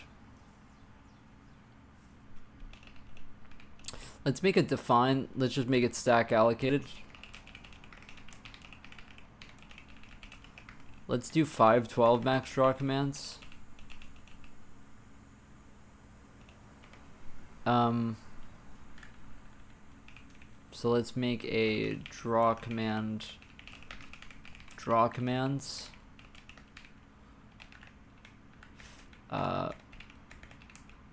Max draw commands, and let's just have an int draw command count for the frame.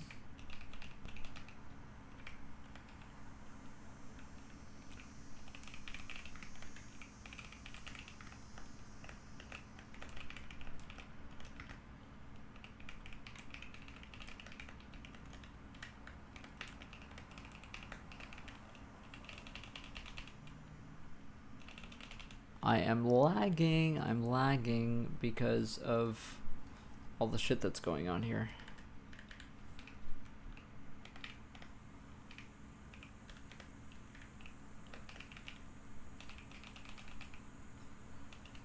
Okay.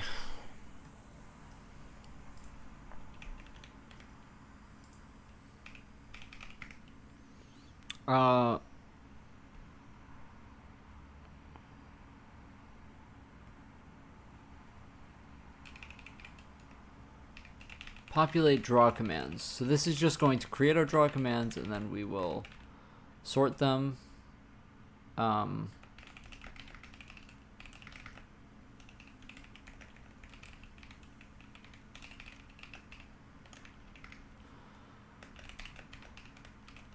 today was hard. I know it's probably like not the best, stream experience of all time, because it's not like, the most fun stuff, but this is the real engine shit,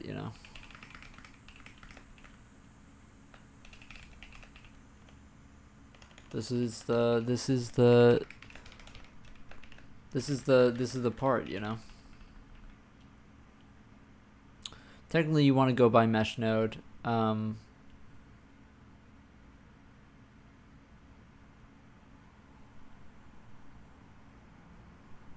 You probably do want to go by mesh node, and then fetch the mesh, and then get the sub mesh.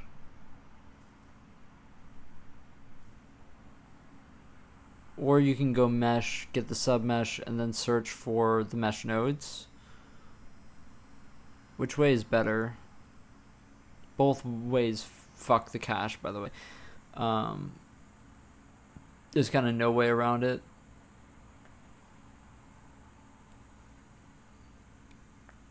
I think it's actually better to go mesh down, because at least mesh and sub mesh is contiguous in terms of cache, so it makes more sense to do that, I think.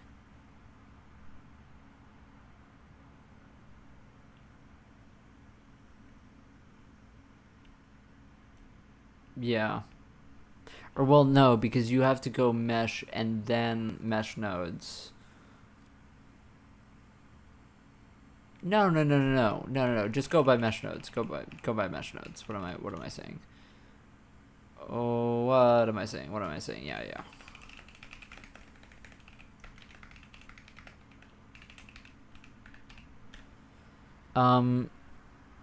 You just get the mesh.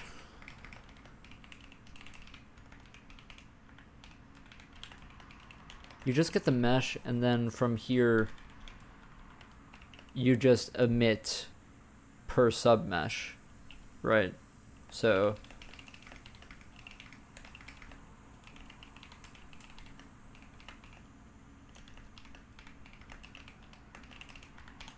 and then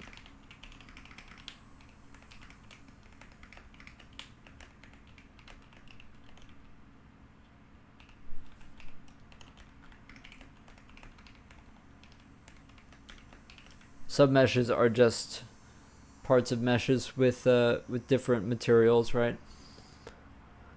So you want to set draw command count equals 0 here, and then we will get a new draw command.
If M is a static mesh, then we need to go by MN's indices. Or do we even need to do that anymore? Do we even need to do that? Do we even need to do that?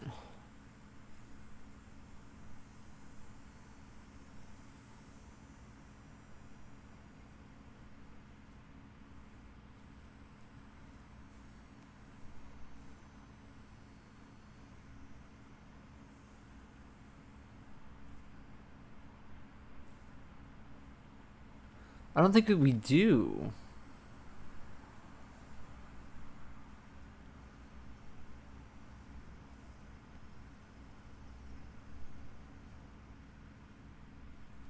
Oh no, we do because this is for the index. Yeah. Yeah, we do. We need to duplicate the indices, not the yeah. So we do. So then in that case, if it's a static mesh, then we need to it's this index, but you do the offset plus that index, because this is the global index in the draw buffer, and then this is the local first index for that submesh within the mesh. At least I think that's the way I made it.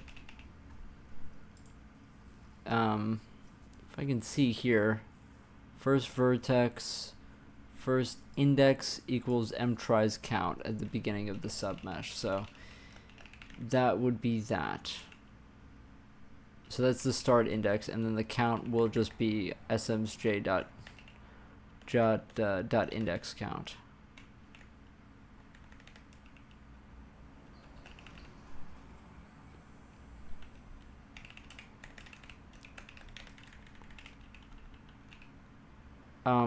And then you're just going to use m offset there, and then this can just go over here for the index count, and then dc matrix equals mn local. We'll use local for now, and then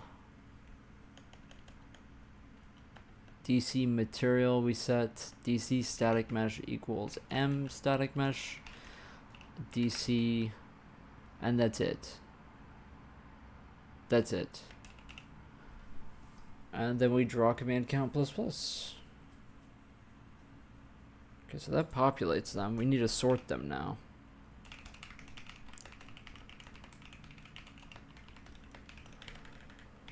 We're gonna do the queue sort thing here. I need to look up the const thing. I did ask Jarvis earlier about the sorting, and he did give me the I just want to know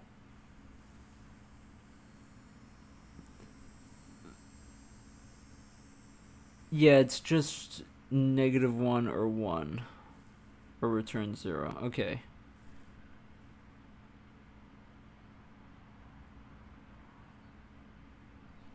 I forget the syntax for this.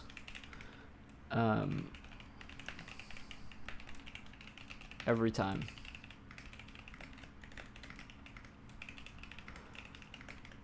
I'm just doing queue sort is what I'm doing.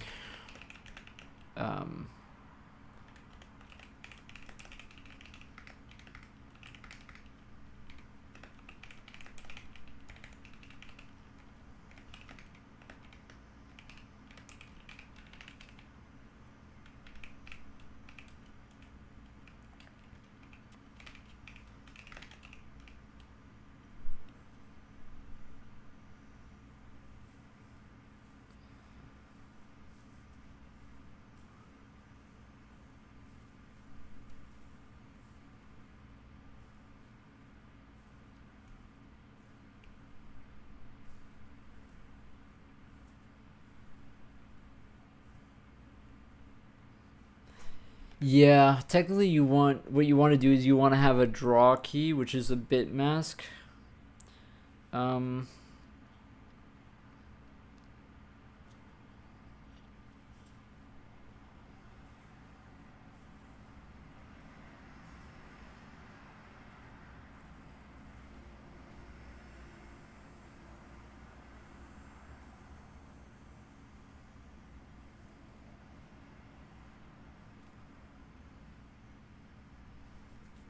it says mesh ID on here, but I don't think you want to do that. We just do have a 64-bit key. I think I'm gonna do material, and then if it's a static mesh, and then do the. I think it's actually just that, yeah. It's just the material, and if it's a static mesh. Okay, so then we don't even need it to be 64-bit, at least for right now. We just do two 16s.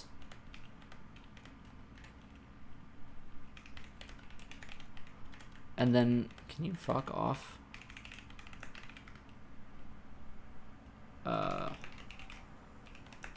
And then just do the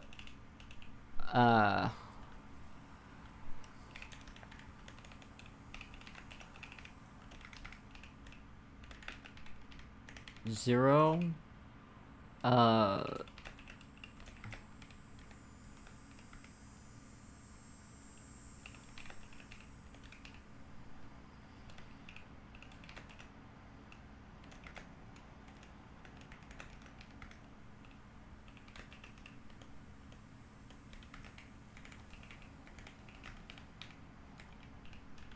It's that way, right?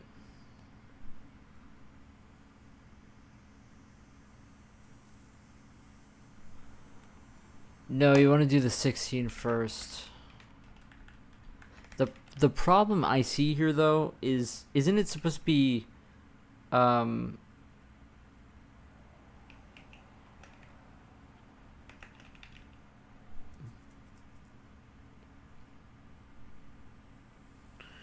you're probably not supposed to just use 16. I think that you have to use U or something like that. I don't really remember which one it is. Either way, I think it should be fine.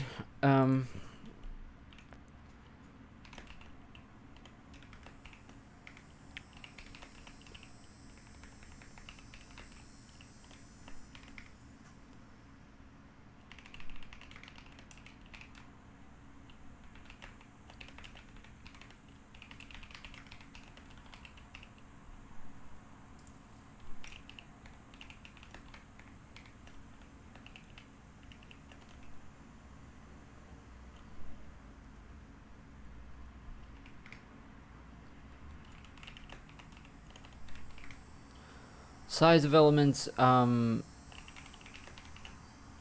yeah, and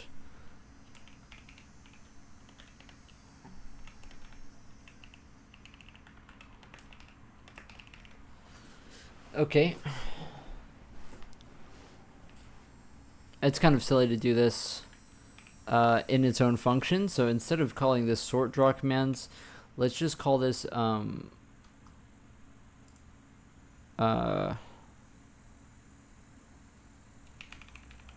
create and sort draw commands, and then we'll just call populate draw commands here. And then we sort them,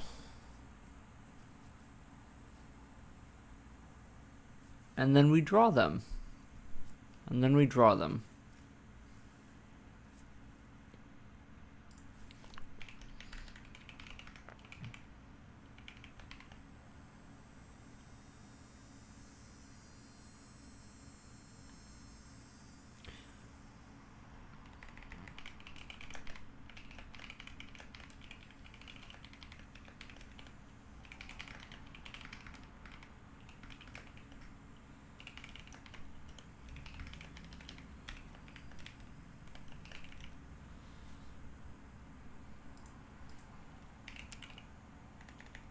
We won't create and sort there because that's a separate step. Okay, so we're gonna go through the draw command count. And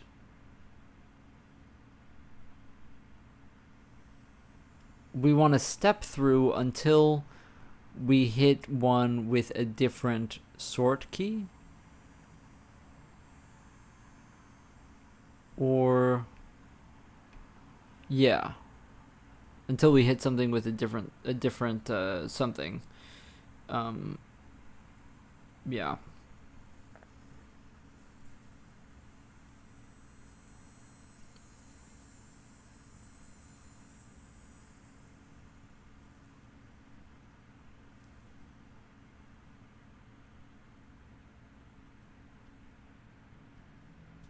Yeah, you probably want a while loop, actually.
Why?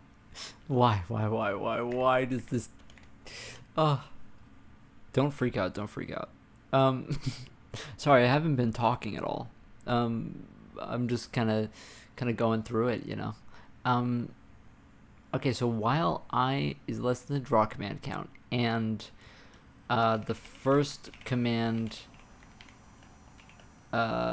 material equals the current command material, and the first command static mesh equals the current command static mesh, then we will go through here.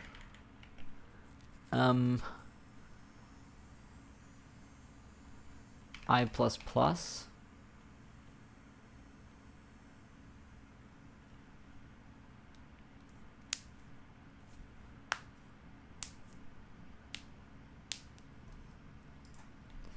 int instance count equals 0. Instance count plus plus.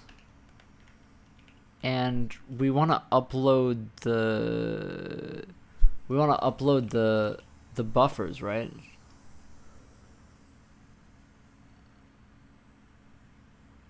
Yeah.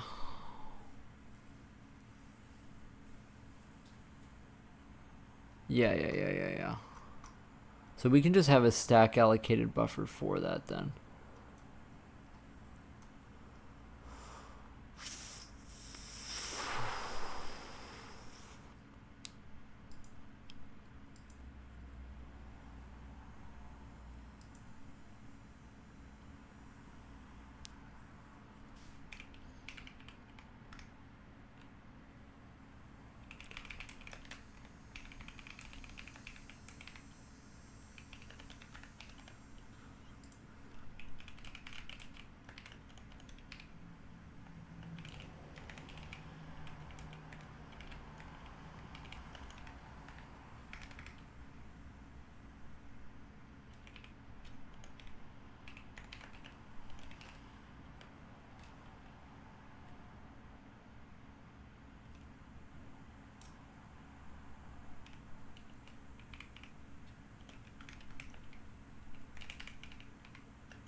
Okay, and then once we hit the break, then we want to GL buffer subdata in that. We want to GL bind buffer, array buffer, that instance VPO, and GL buffer subdata, GL array buffer set of 0, mat4 times instance count, instance matrices. Now there is a level of subdata here every frame. Not sure if there's a way around it, but for now this is gonna be how it is.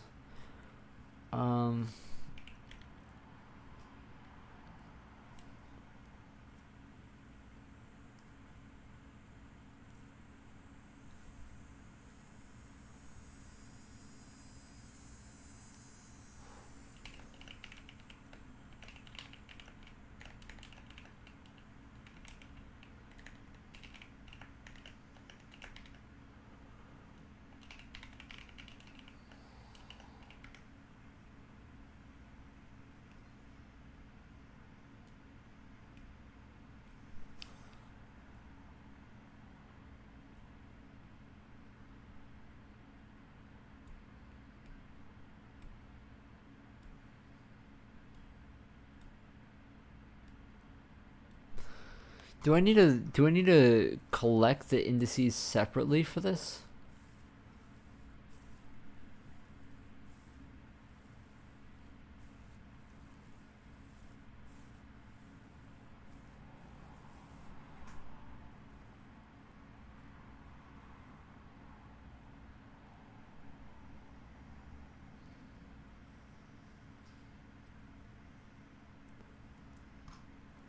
Oh no, because it's always gonna be the same vertices. Okay, so I don't even need to worry about that. So it just literally.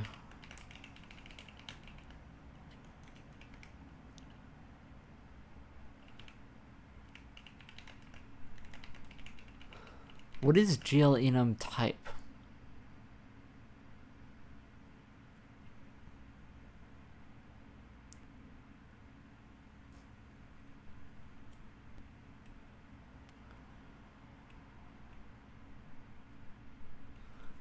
What is GL enum type?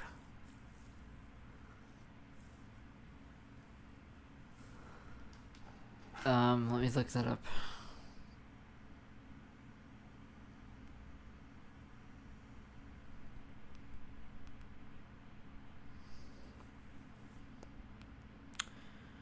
What is type? Oh, yeah, the type of the, yeah.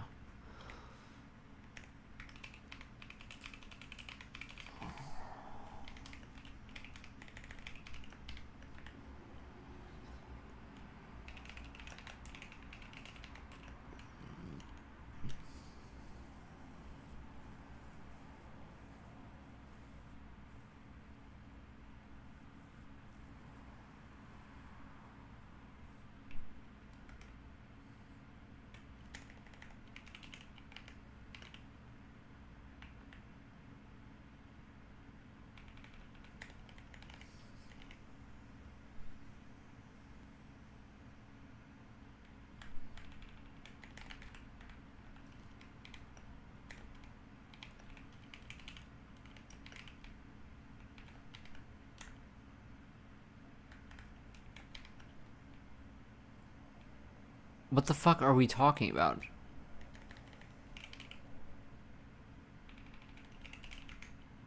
What, like, what the fuck are we talking? What?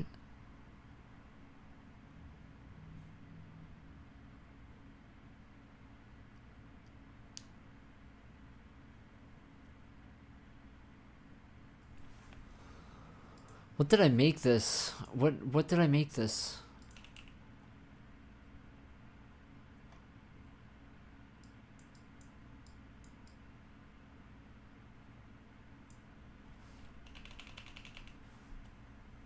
Why is this being so fucking weird?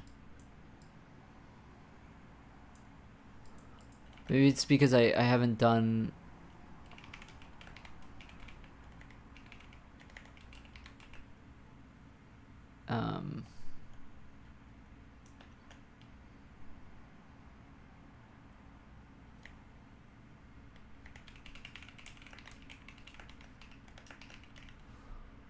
like, what is this? What is the problem, man?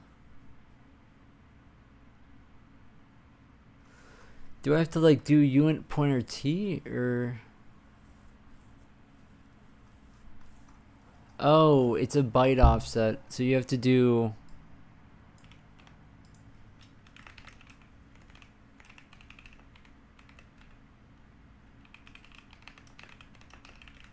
You have to do that, I think.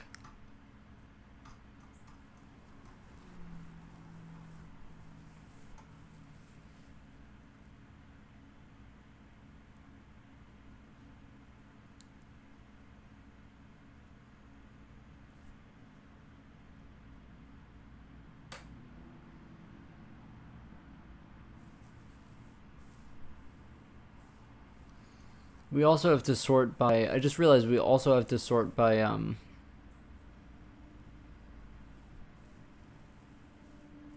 the literal mesh, because the indices have to be the same, so have to also do that because we're not doing multi-draw indirect, so have to also do that.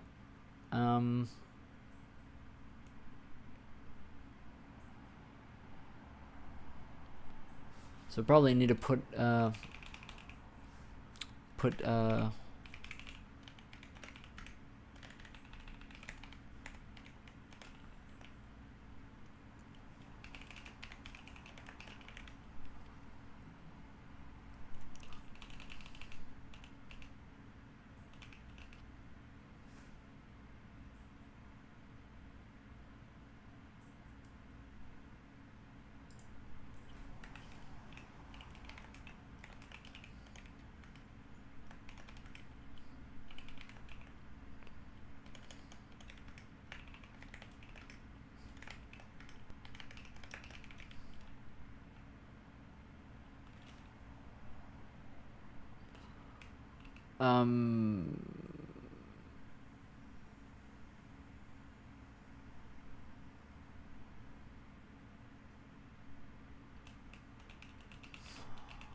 why would that matter though? Why does that matter?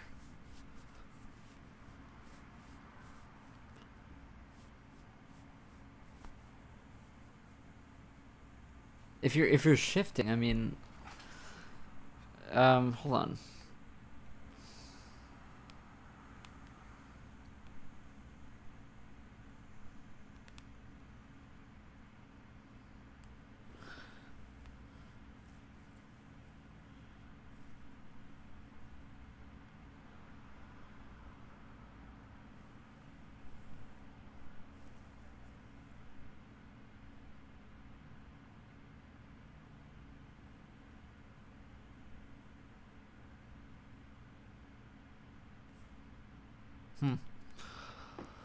Okay, I'll just make them 32 then, I guess.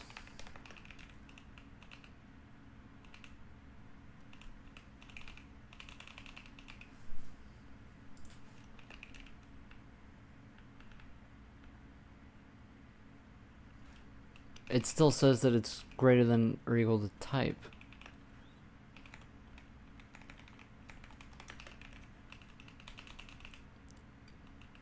It really... Okay, I guess so. I guess so.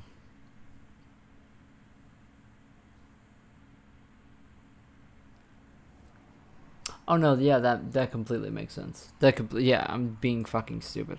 My bad. What you could technically do is cast it here, so that you don't have to have the extra memory. Let's actually do that. Let's just cast it there, because that just makes a lot more sense.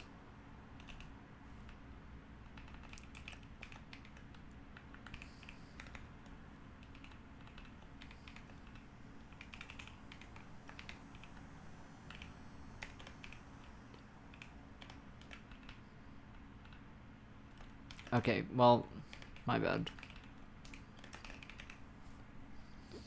Okay, there we go.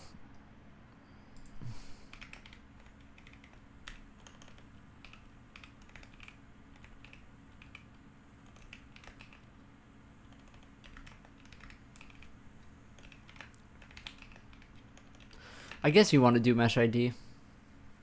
If I had to guess.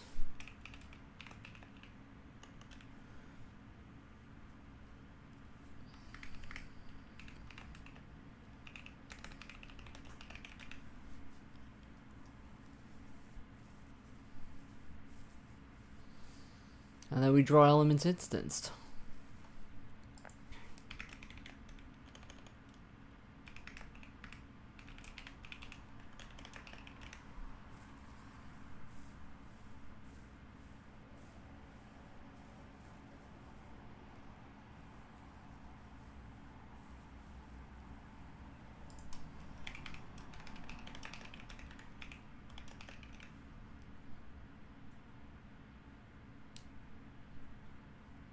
Put the eye at the end there. And so, once a frame, what we will do, after we determine light visibility, we will create and sort draw commands.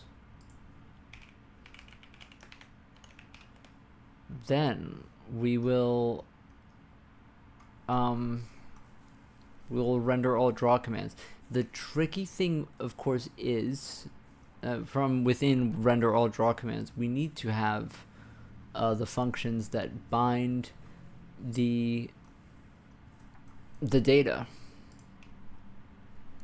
the material stuff. So that's got to be important, right? So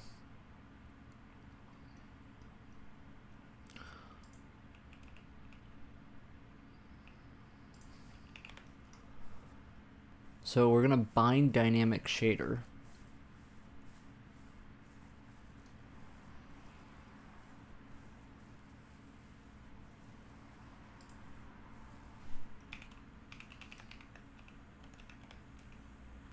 We take in a pointer to the mesh node, but we shouldn't, because we have this is no longer going to be in there. And the light offset and light count, we already said that we weren't going to worry about that for now. So let's just not even take in a mesh node anymore. And we're just going to take in if it's a static mesh.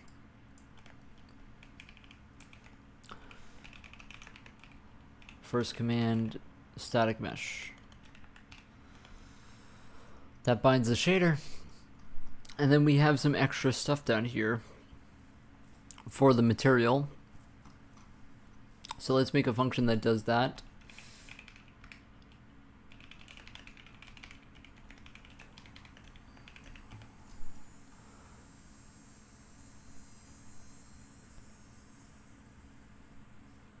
Honestly, if we want to be really correct here, this should just get... This should pretty much always be bound, no matter what. These textures should always be bound. So we should not be binding this every time. But for now, it's fine.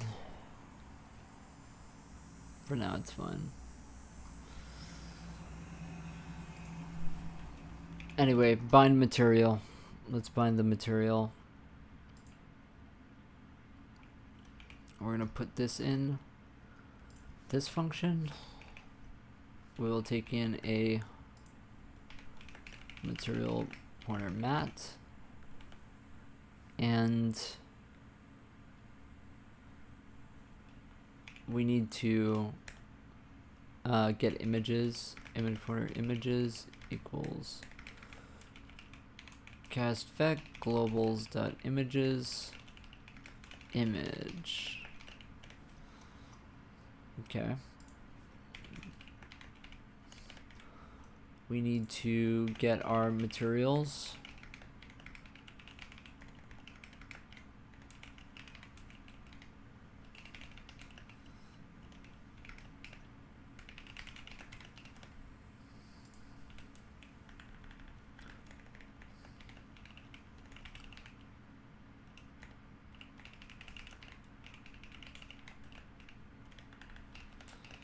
And that should just be the draw call.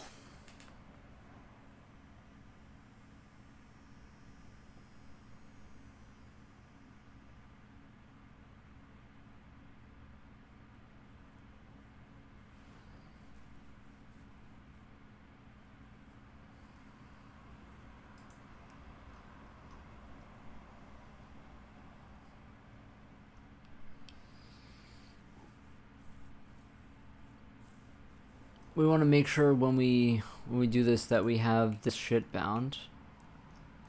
That's also pretty important when we do this.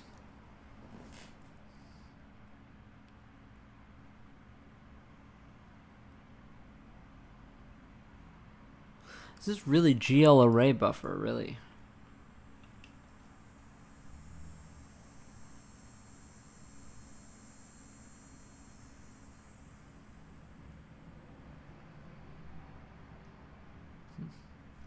I guess you can have two VBOs bound. I've never done that before, but yeah.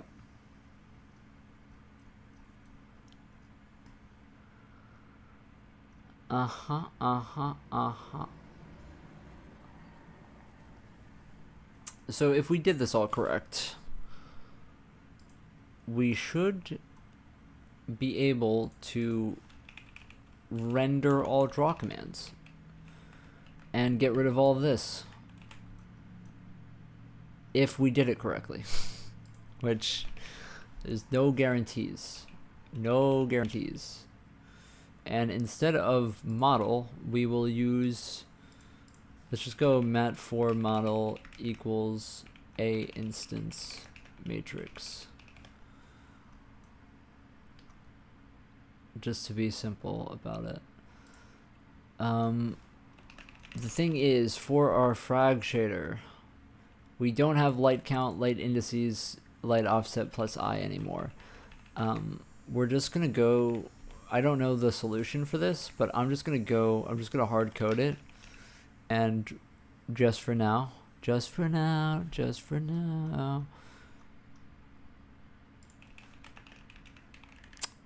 shout out Image and Heap. Big fan. Dude, Image and Heap is so good. So fucking underrated. It's crazy that I'm calling Image and Heap underrated. But I mean, I am. I just am. Okay, so it's drawing. It is dark though. I'm gonna assume that the lights just aren't being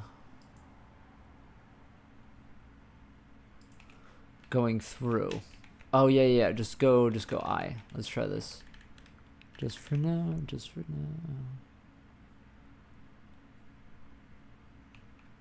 No. Okay, we're drawing. Oh, actually, we may not be drawing. We may just be drawing the shadows. And it looks like we're drawing, but we may just be drawing the shadow map.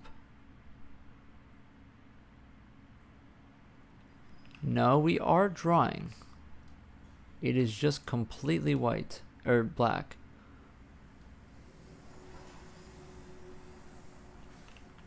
Huh.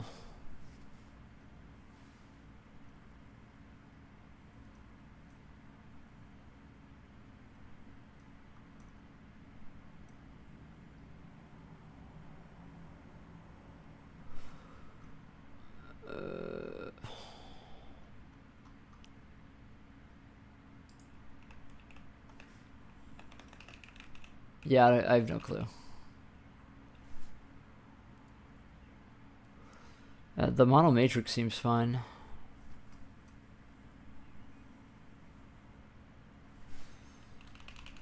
The model matrix seems fine. So why don't we have any light?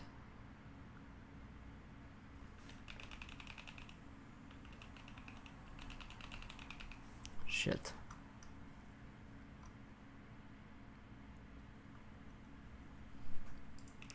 Let's try no ball.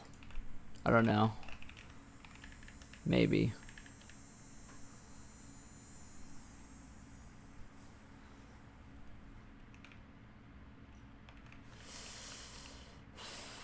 Fuck.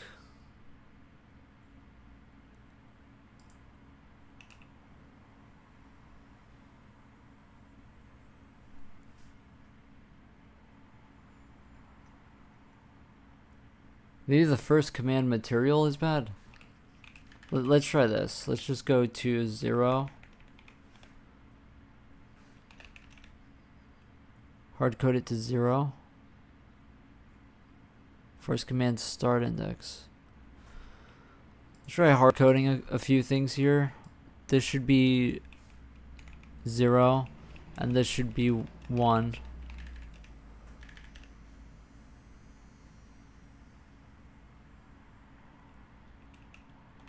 Okay.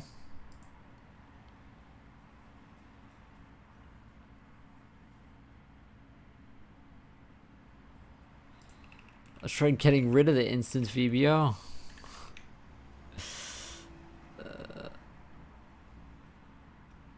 Okay, that just deletes it.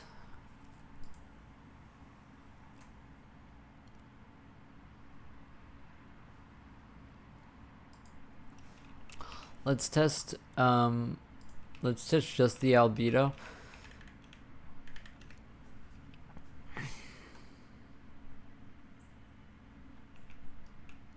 Okay, so that's nothing.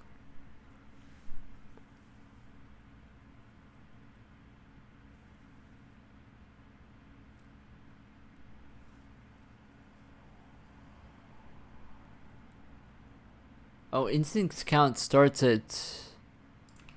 Oh.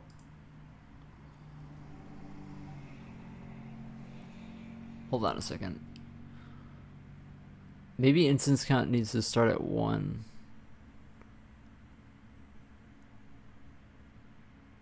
Oh wait, hold on a second.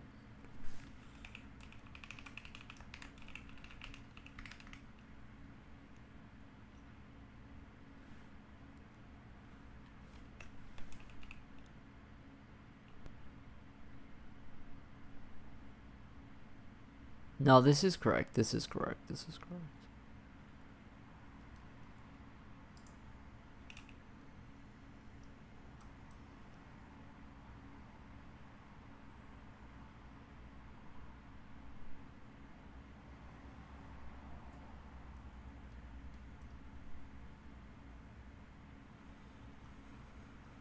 What could I be missing? It definitely isn't binding the material because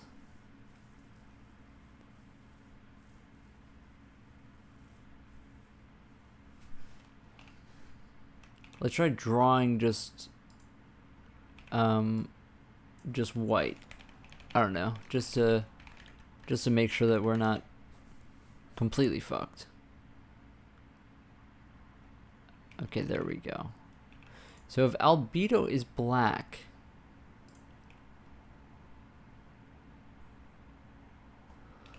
then let's just try irradiance.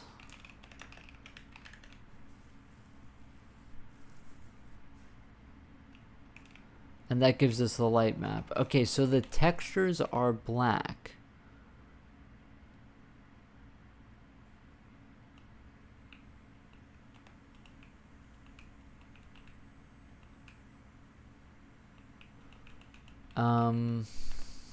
Okay.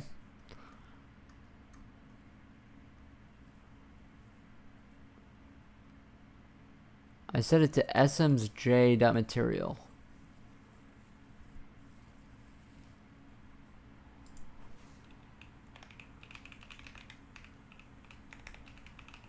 Oh, but it doesn't matter because no, it doesn't matter because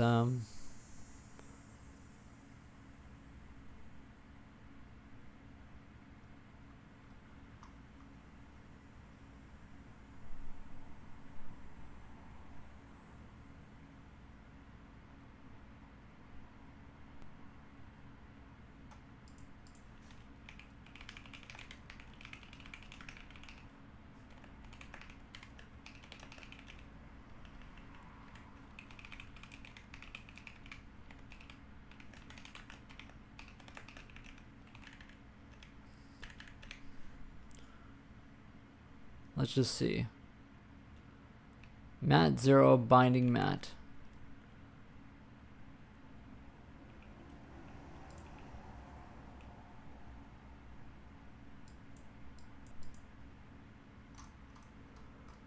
How did I do this over here?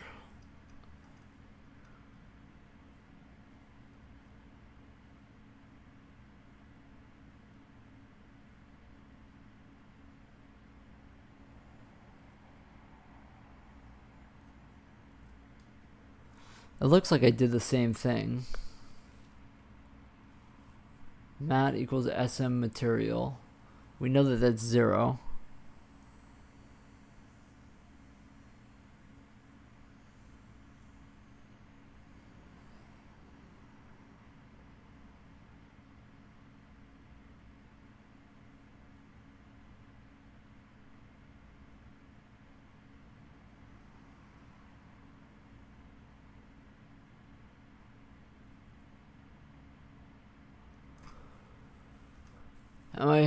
Am I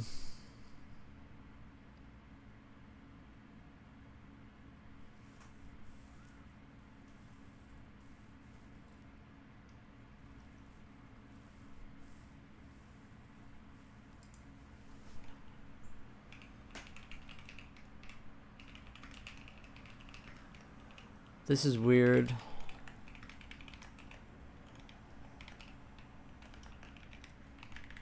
What is the diffuse text? 4.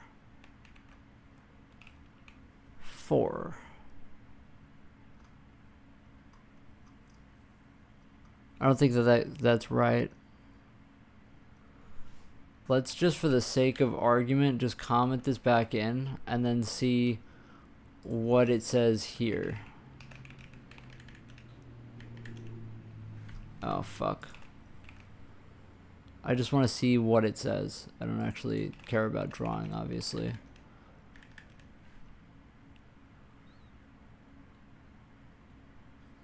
Four.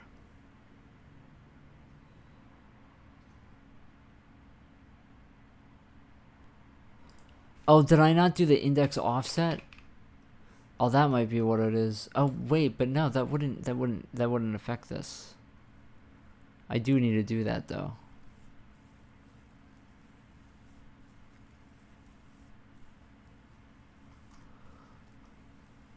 I should do that now before I forget.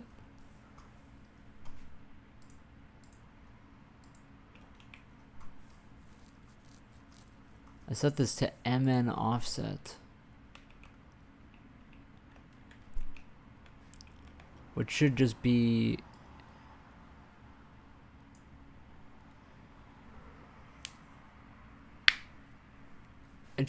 first command start index.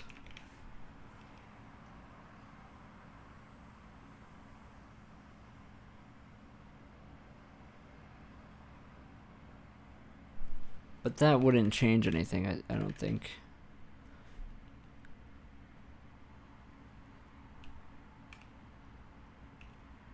Wait, hold on a second. Did that fix it?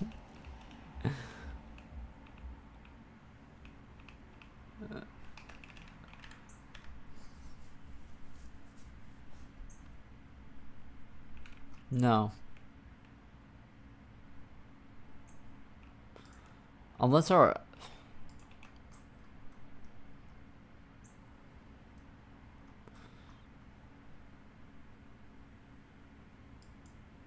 Oh. Wait, no, we definitely are. We definitely have the material. We definitely have that as a... Wait, we don't? Oh, no wonder. Wait, where do I bind that then?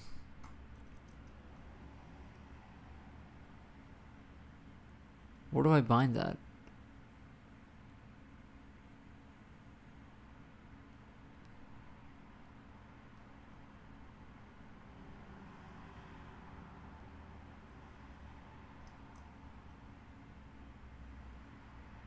Oh, interesting. I don't think I bind it anywhere.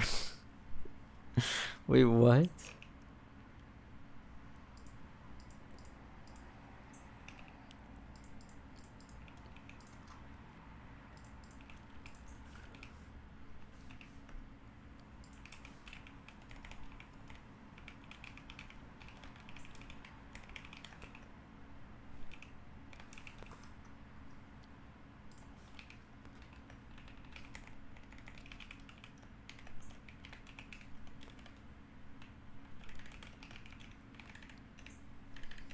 Maybe for some reason it's going to 0 now. Those are just the factors anyway, though.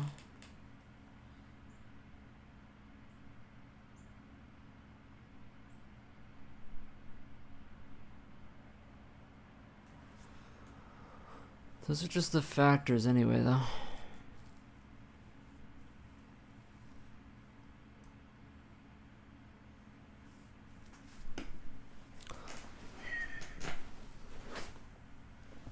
What are we doing differently here that we were doing differently down here?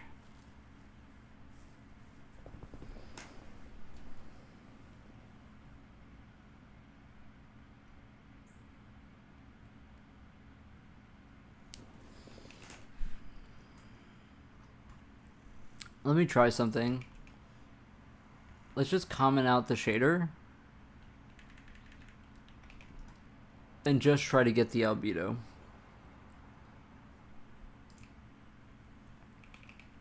Sampled.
It's not broke. Like, if my if my vertex layout was wrong, then it would be very obvious. I feel like it would be very obvious.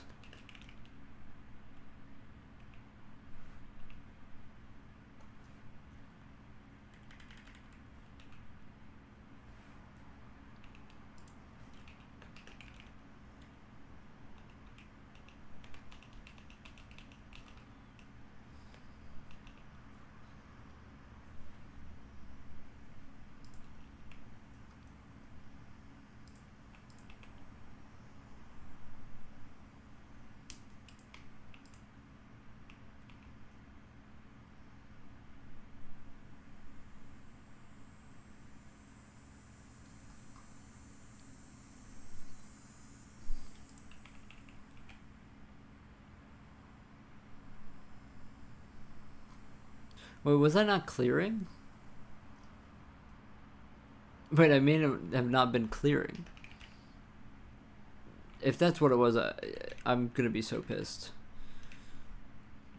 I don't think so, though. Okay, well now that's just fucked. Oh, because I got rid of the... Yeah, I'm not supposed to clear. Because that's the skybox, obviously.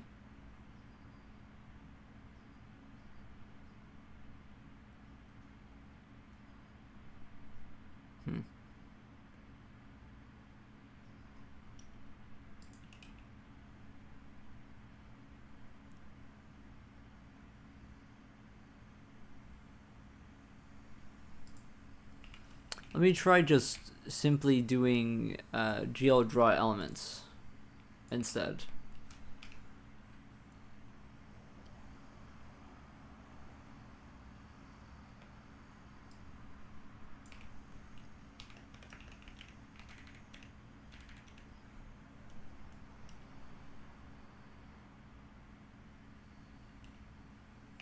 No, it still doesn't work. What the fuck?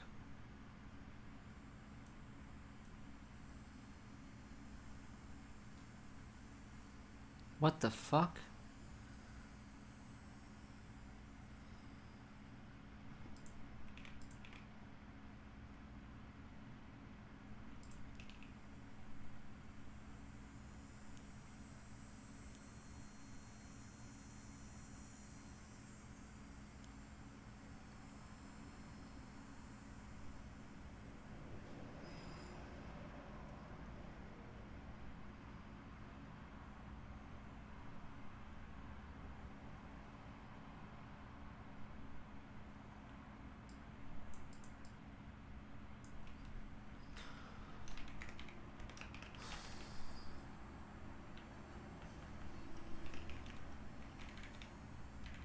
I mean, like, what is it?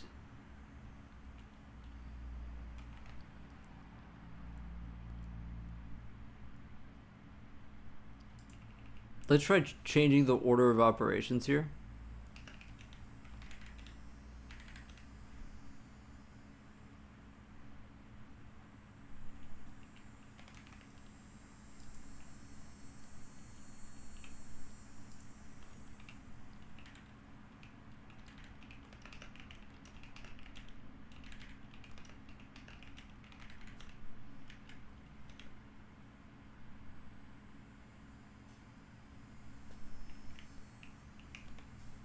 The fuck was that?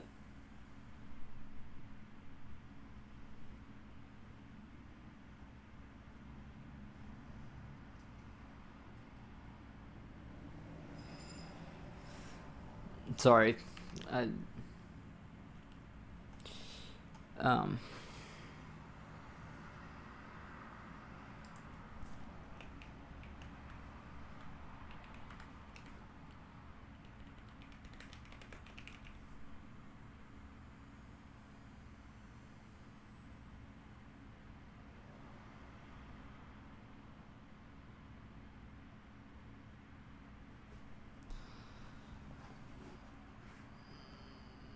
wait a second.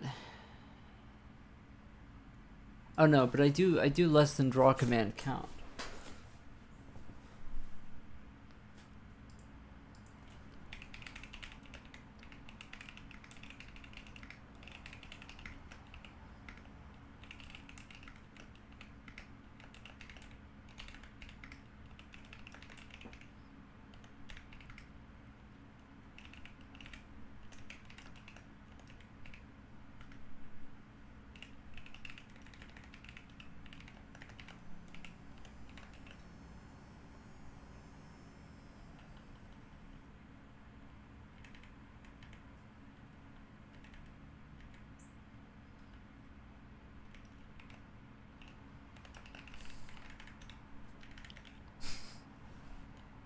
Why? Why doesn't this work?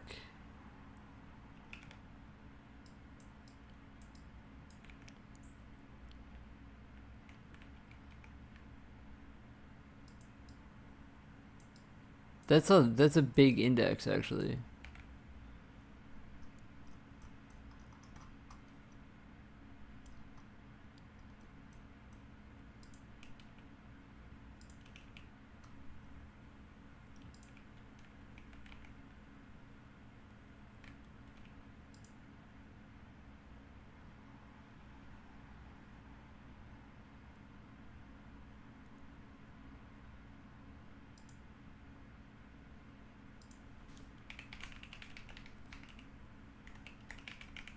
The start index should be 0. And the count. So let's just see what the... I don't think that it's this though, because it's drawing it. It's just the textures don't bind.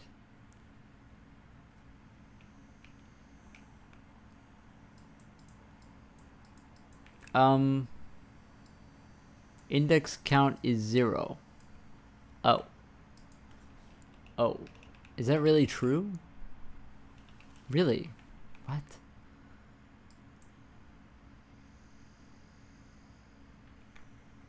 Why don't you face the facts? You old upstart. We fall apart.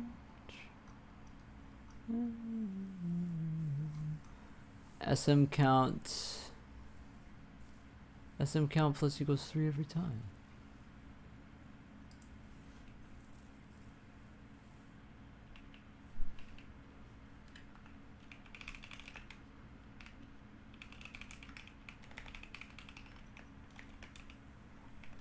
I feel like I'm going down a rabbit hole right now that isn't probably even the bug.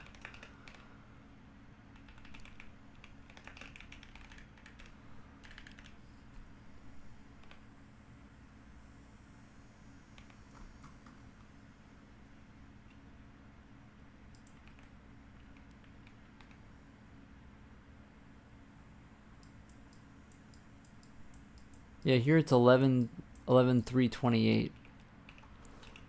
Am I printing out the wrong thing? Yeah, I am. That's why.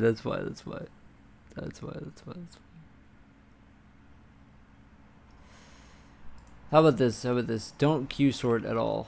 Just don't queue sort at all. I don't think that that's the problem though, because we definitely get through. Just doesn't want to bind the textures.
I don't understand.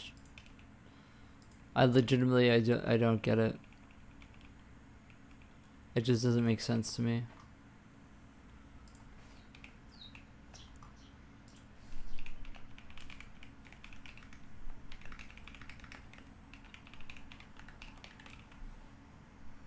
I'm just gonna take it out of the function.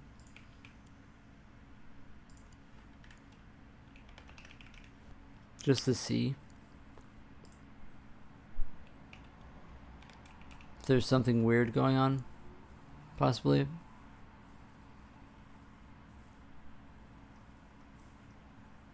Oh my god, I just realized. Oh my god, there's no fucking way. You're serious. Oh my god.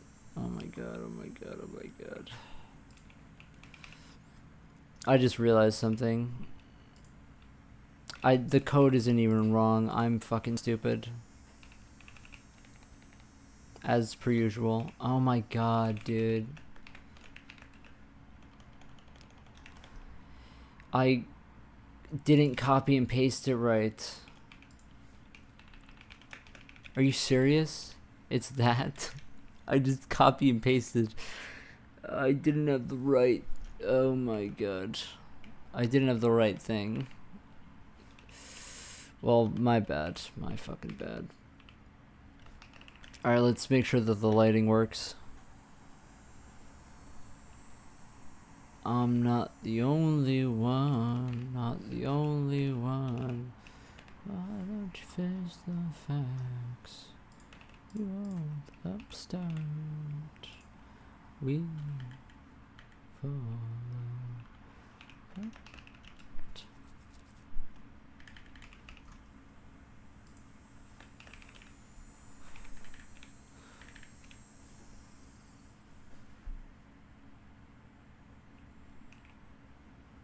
Okay. Now, here's the question. Did the batching work? Now let's go back to sorting. Let's comment that back in. We have it. Okay. So now let's try to spawn in a bunch of balls and see if they batch.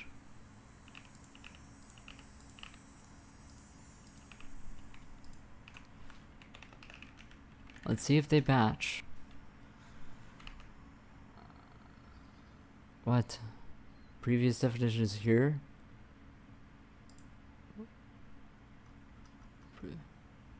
Oh, shut the fuck up. Oh my god.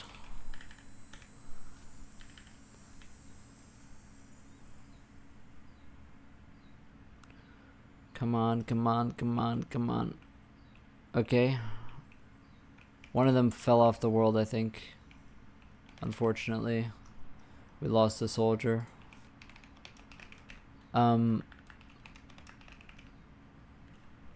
Let's test, are we batching? Let's test, are we batching?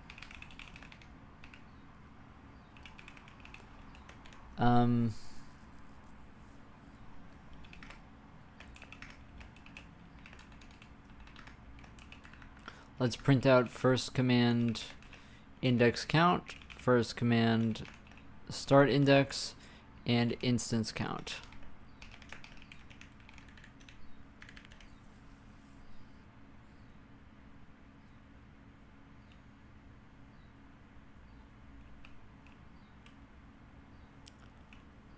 We are batching. 240.02. Oh wait, hold on a second. That's weird. Why only 2 and not 3?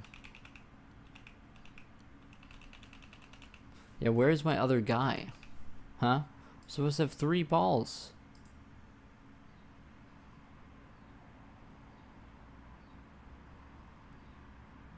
I thought that it fell off the earth, but I guess we can't have 3 balls? What?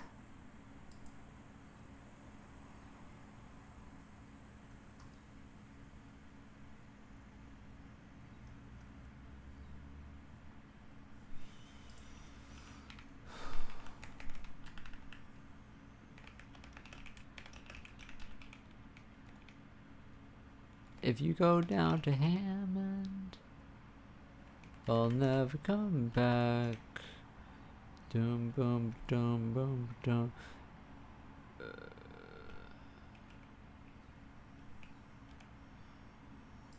Two. Okay. Well, sir. So something interesting that I saw over here was mesh node 0, 1, and 2. Is that in mesh node? Yeah. So we do create it. It's just not showing up on the when we draw. We're missing one. Okay. Let's try not queue sorting. Maybe we miss one or something.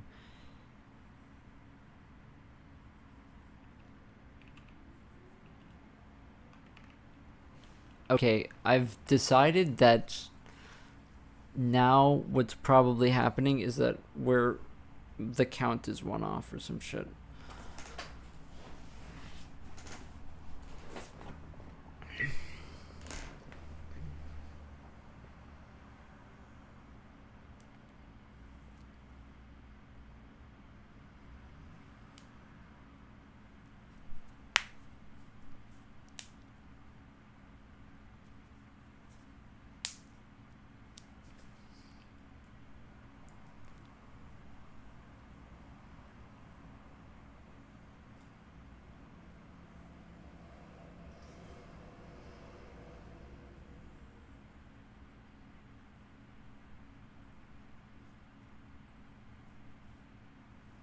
Yeah, that's what I thought. Maybe I thought that you had to start at 1, but you go through, and then you do this one, and then you get the next I, and then you go through.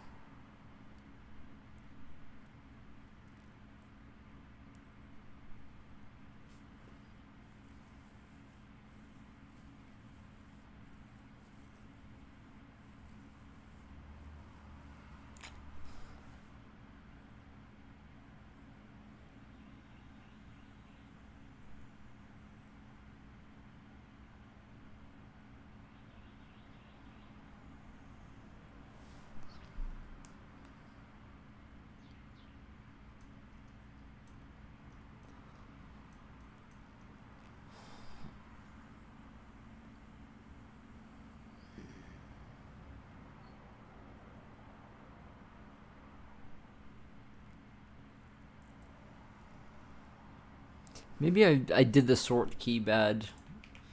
Let's try just going by material or some shit.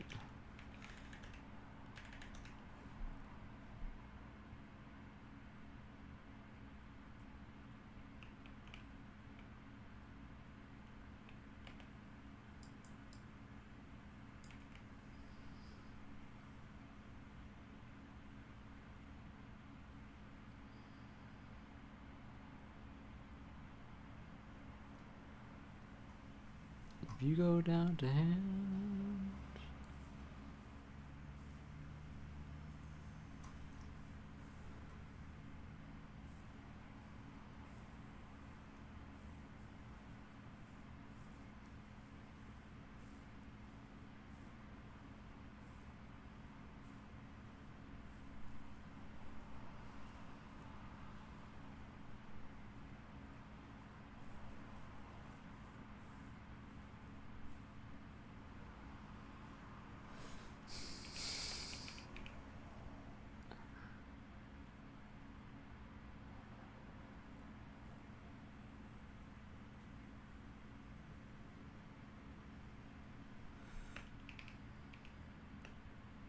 This is so confusing.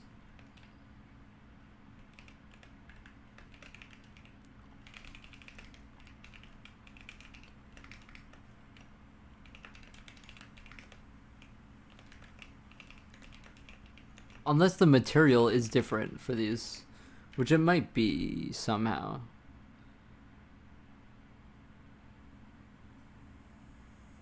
No, it's 0 for everything. Oh my god. What the fuck are we talking about?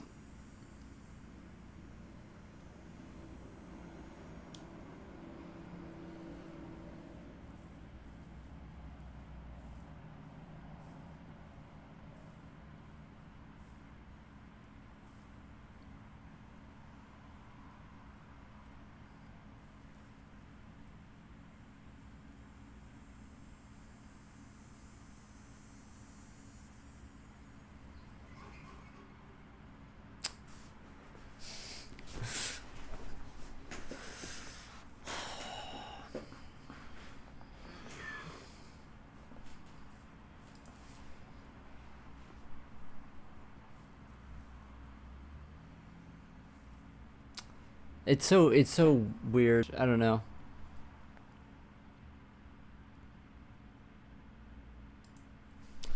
We tried just literally the material. Just literally try just the material.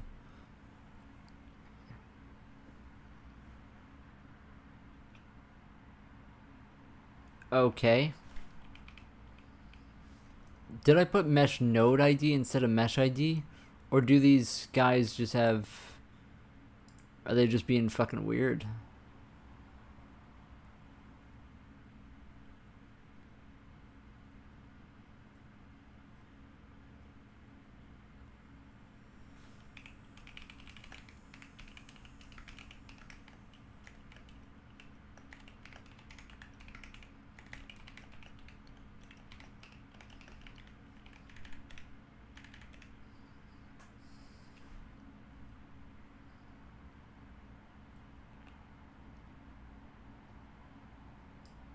Okay, so the mesh ID is fine. So what the fuck are we talking about? It's the static mesh thing that's broken?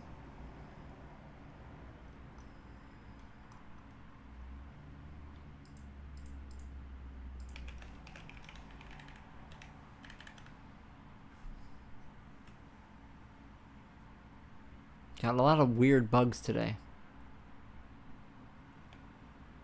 No, yeah, it's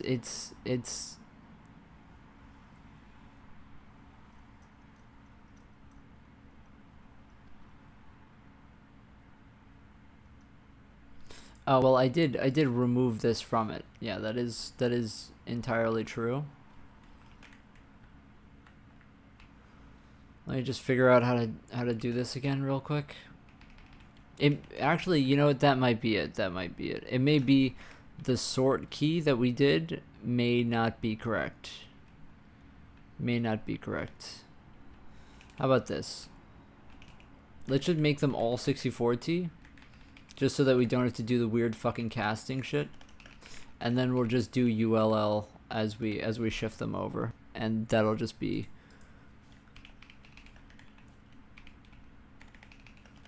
So that we have there's no excuse for this not to work. So it has to be something else, because before I may have just like fucked it up with the casting, whatever. But this now should work 100% of the time.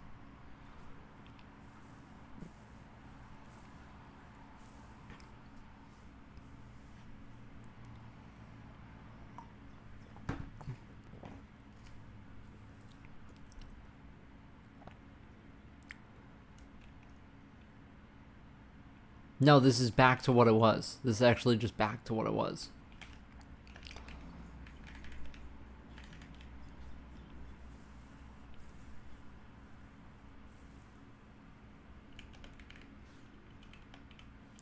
Like...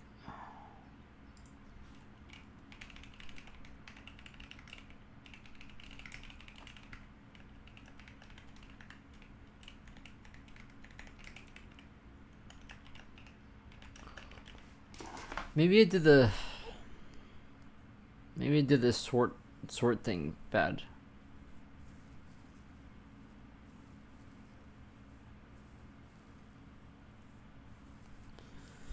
Oh, is that really it? Wait, is this really the problem, that I didn't have this? No way. That's not it, right? That wouldn't be it, right? No, that wasn't it. No, it wasn't it. We're 1 off. Draw command count is 4. So that is correct.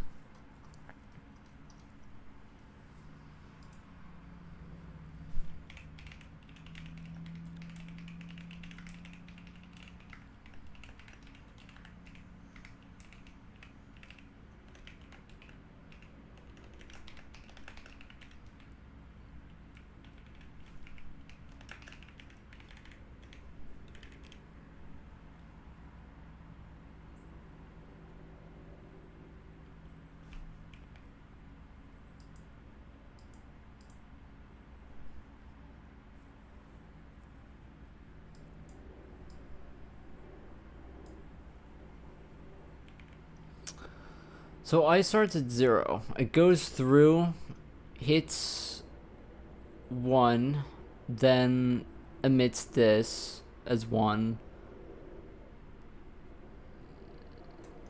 Then I plus plus at the end.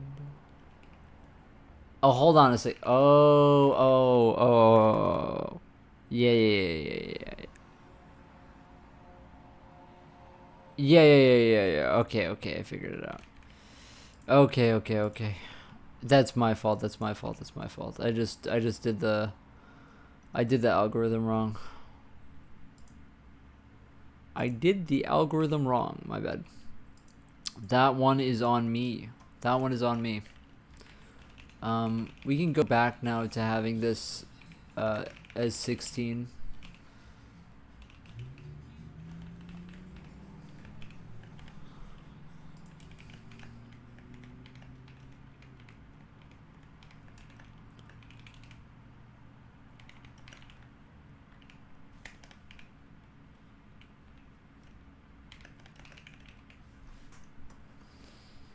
Okay, so we're batching. That's batched. That is apparently batched. That is instanced. All of those balls are one draw call. Yup. Wait, what? Wait, are they? Are they not? Wait, what?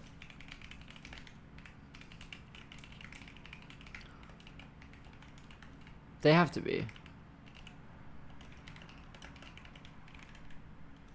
Did I just print out a different thing at the end? Oh no, it is. It is. It's just weirdly formatted. It's just weirdly formatted. Yeah. Yeah.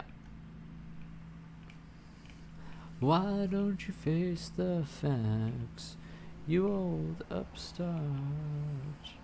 We fall apart.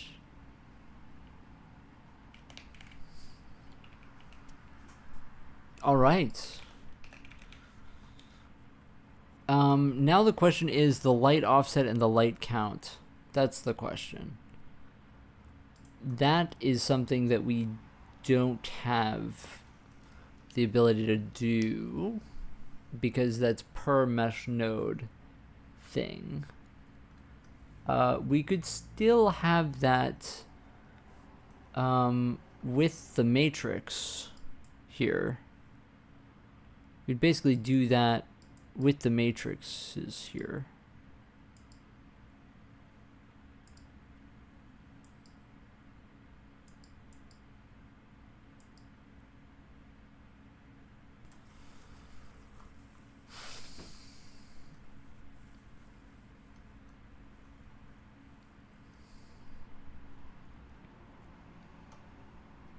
Oh yeah, can't we just inherit this?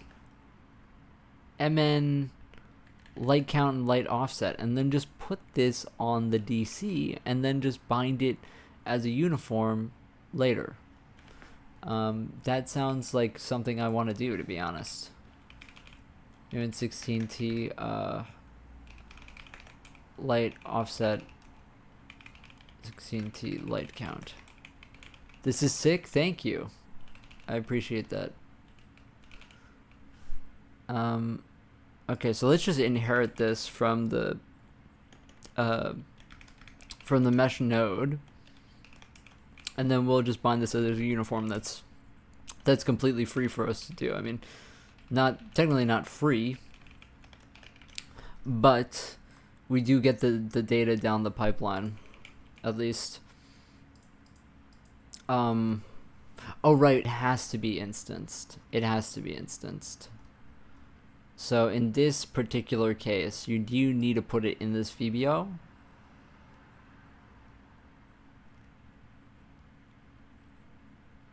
You do need to put it in the VBO.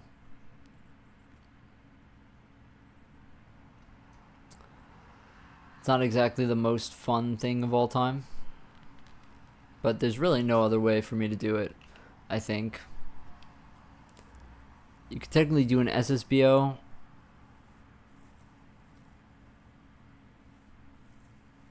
You'd be going via instance count, and then you've got the whole thing going on again, and yeah, probably not what you want to do.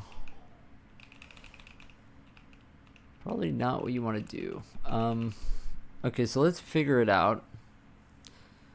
So we create all of these attribute pointers. So it's 4 plus 4, so this is at 8. And so after this, we're gonna have just 2, right? 4 plus 4, that's definitely 8. 8 should be fine.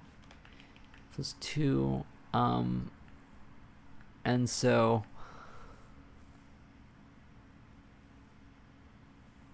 size of mat 4, we're gonna do size of mat floor plus size of float times 2. Because this is gonna be 2 floats at the end here. And we have 4 times size of float times I, which is 4. So times 4 times 4 plus times 2. Yeah. Just to be clear here, this is 4 times. Okay.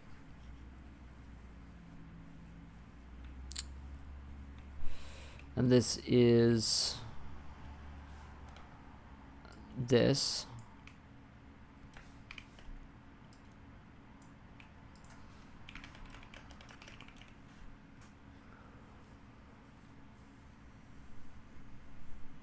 Max instances times 4 plus size of float times 2.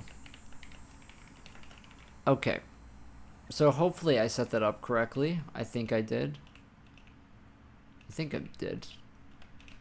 And then in here we're going to have at 8 in vec2 a light, let's just call it a light. It's just which lights we're going to iterate for that particular thing, for that particular mesh. Okay. The tricky thing is we subdata it here, but really we need to actually, this can't just be a mat4. This has to have its own type now. Well, it doesn't have to, but otherwise it would be fucking annoying, to be honest. I'll just put it down here.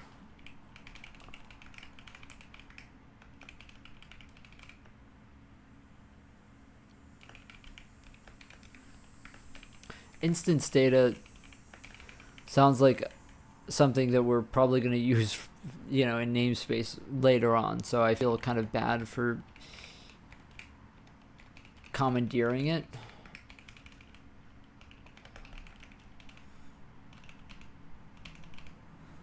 Yeah, we gotta BCO these buffers. It's lagging the fuck out of me.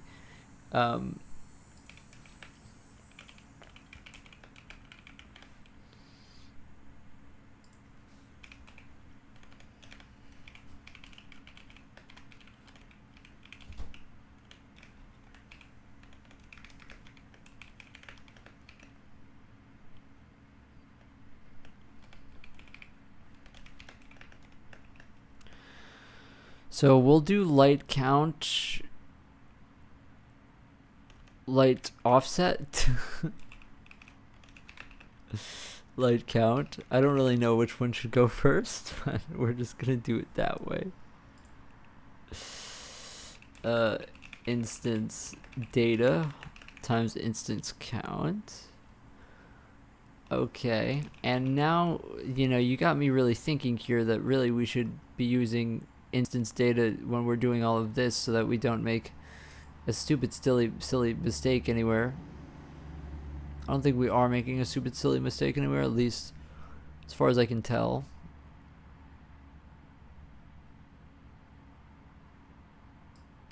Wait, this is, you don't have that, that's not that. Yeah, this, okay. You old upstart, we fall apart. Okay. Now let's give it a shot. So a light is going to take, we're gonna send this via this v light into the geometry shader. The geometry shader is fucking, what a riot, the geometry shader. Jeez.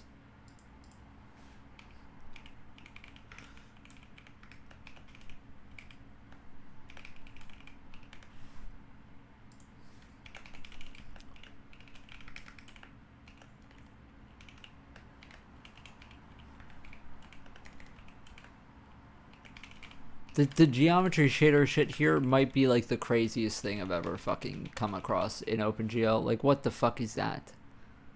Like, seriously, that is just disgusting. I don't know.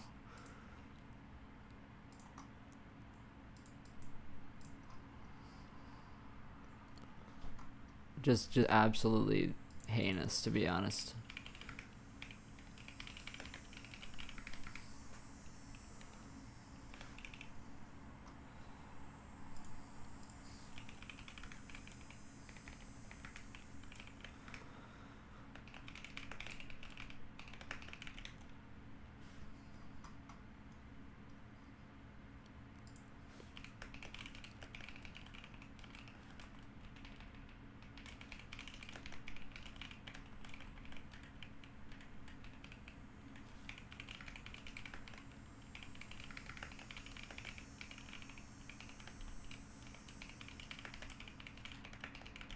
Okay, if I spelled all of that right, we should have it implemented.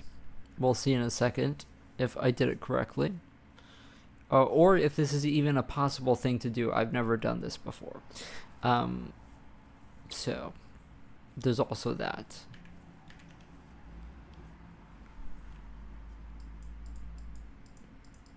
It doesn't want it to be an int. Like, I completely understand that you don't want it to be an int, but it's gonna be an int whether you want it to or not. So now, could I have just made them ints? Yes, I could have. Okay, we are so aware of that already, but okay, now the question is, how the hell do I know if it's... Oh, it isn't working. They aren't getting light. Fuck. God damn it.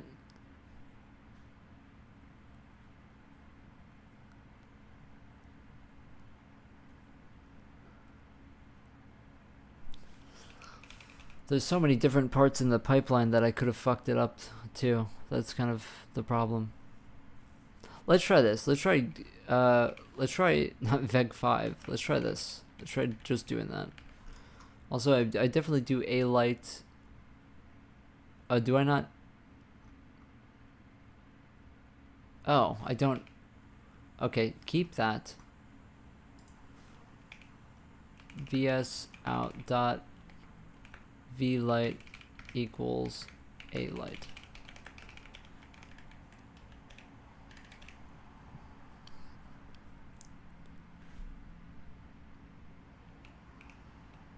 Is it working? No, you piece of shit. That isn't working right now. No.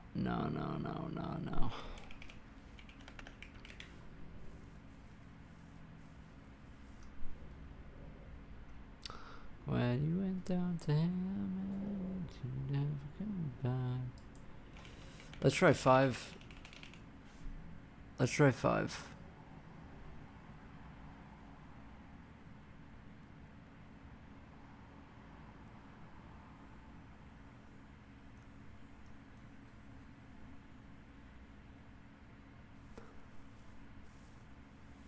I'm just making sure that I didn't do anything stupid.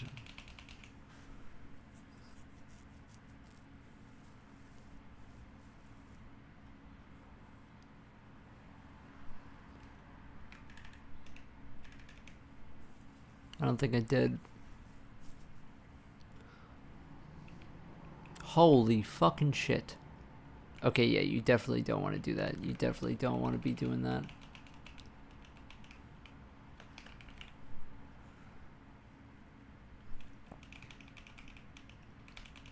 Let's make sure that we upload it right.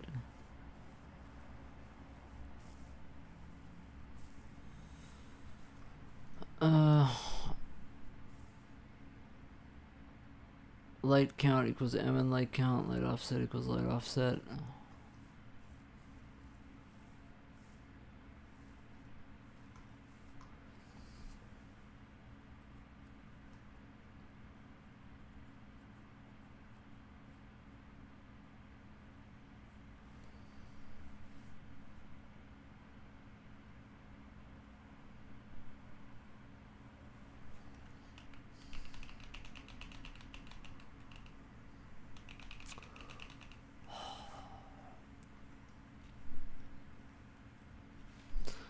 Unfortunately, I think we may be fucked.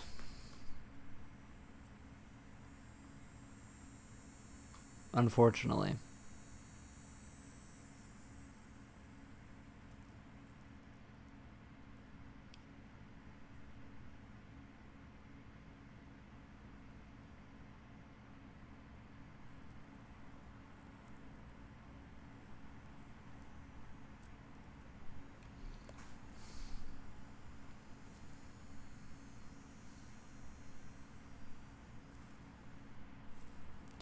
I mean, us casting it to an int also is kind of jank, so that I will fully admit.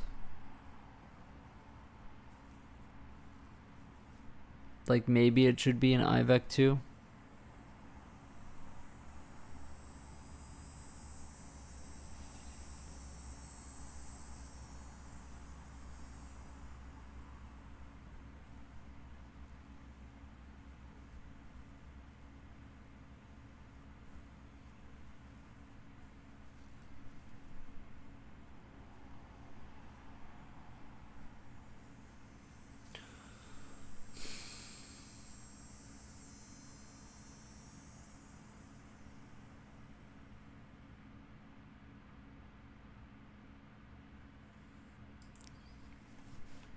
Do you have to set GL vertex attrib divisor for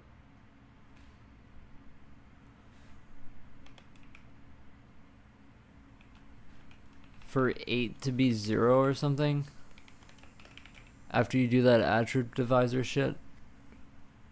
Is that necessary?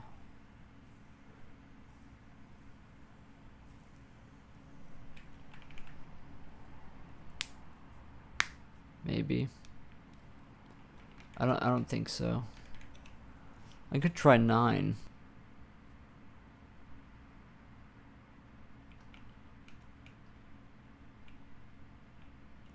No.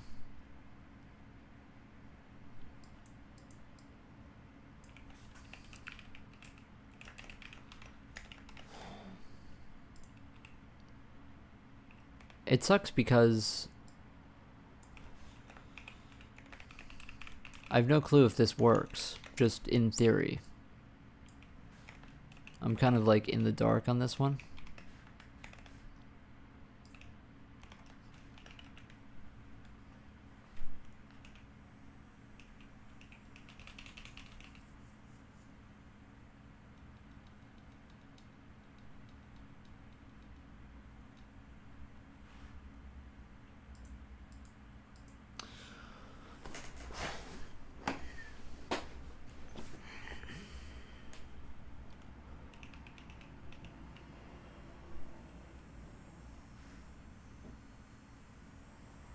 Let's try 9. I got a good feeling about 9.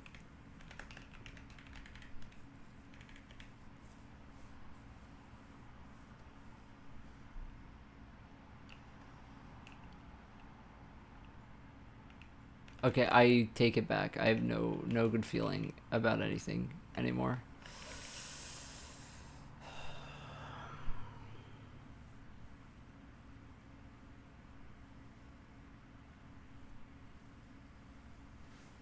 This has to be correct, right?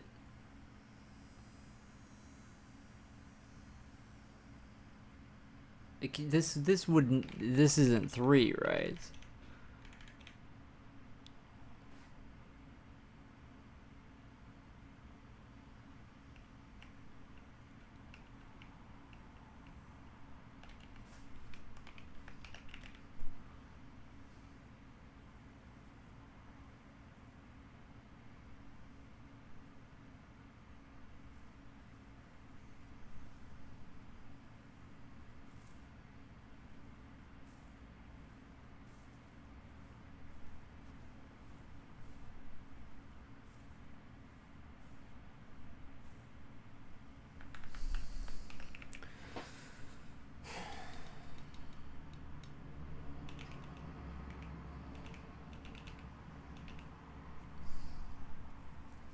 You know what I could try to do? I could try to swap the order. Does that sound stupid? That kind of sounds stupid, but like what if it works?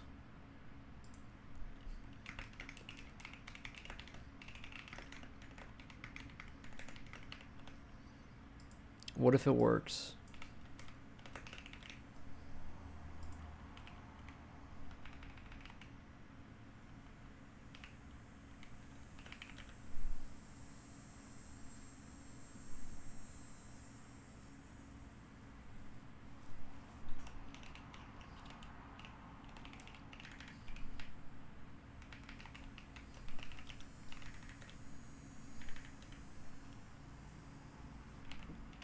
There's a chance that it does just work, right? That's what we're hoping for.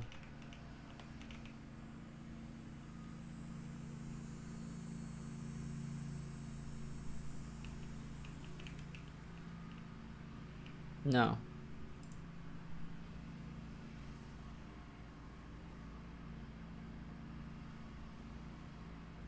But the matrix works. The matrix works fine.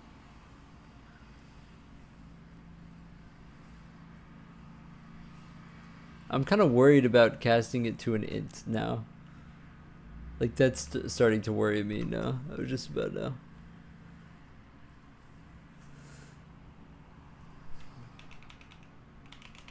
Because if the matrix still works and we switched it around, then that probably means that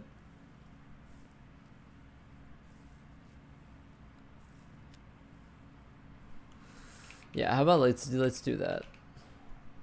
Let's make it int. That's kind of a pain in the ass though, but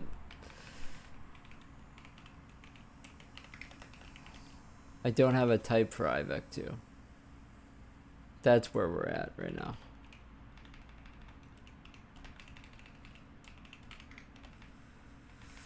I'm reluctant to do this because it's always such a pain in the ass because I have to figure out which one it is. I think it's GL int. I think it's just GL int. But then you have to do size of float times 2. And I think that might just be it. If you go down to Hammond, I'll never come back. Dun, dun, dun, dun. In my opinion, you're on the wrong track. Dun, dun, dun. We'll always love you, but that's not the point.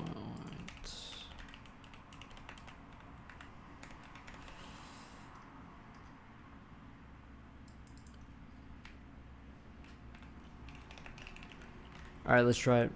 Let's try it with integers. Oh, I'm casting it wrong in here. You're on the wrong track. That song is great, man. Hammond song. Holy shit. I mean, like, that's like a top 10 song of all time, for sure. I meant to flat it. I meant to flat it. How dare you think that I wouldn't flat it? I need to flat it from here. You're on the wrong track.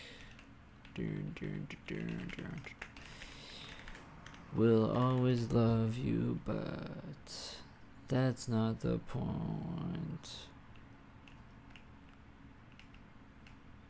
Okay, at this point, I mean, like I might just have to just fucking give up. I don't know.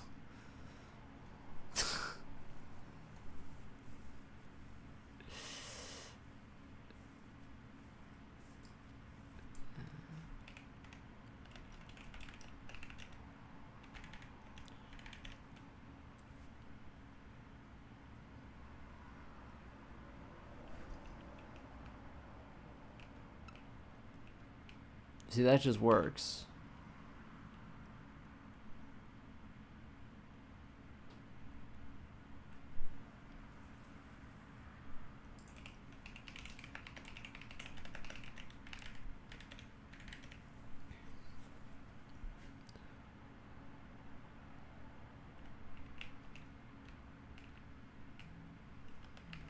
The light count is just 0. It's just plain 0, dude.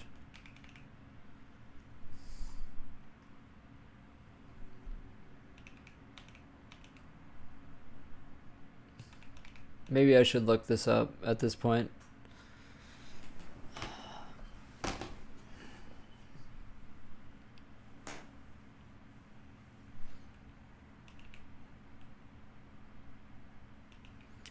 Maybe I should look this up at this point. I'm so confused.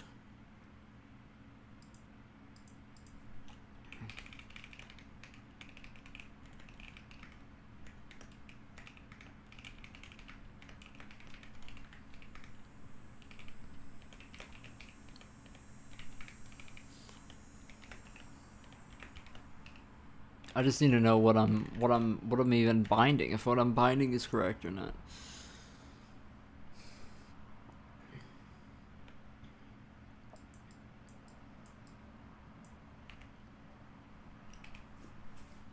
Yeah, I don't know, man.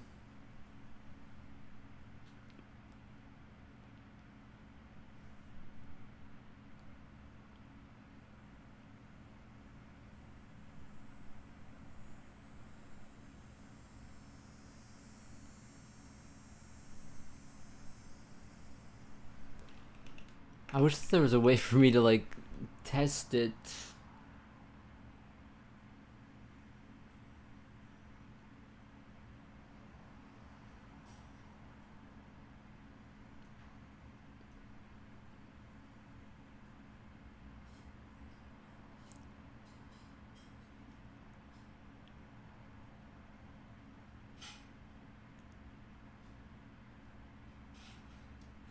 Is it possible that I used V-Light somewhere else? Or like that I just the namespace is fucked up or something? Is that possible?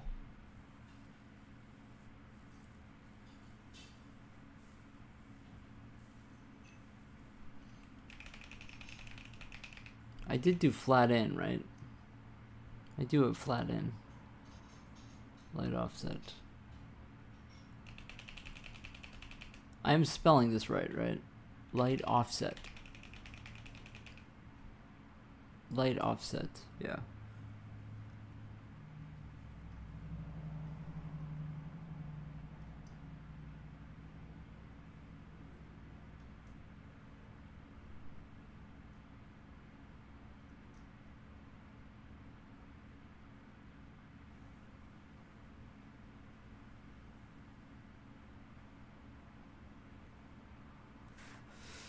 All right, let me look this up.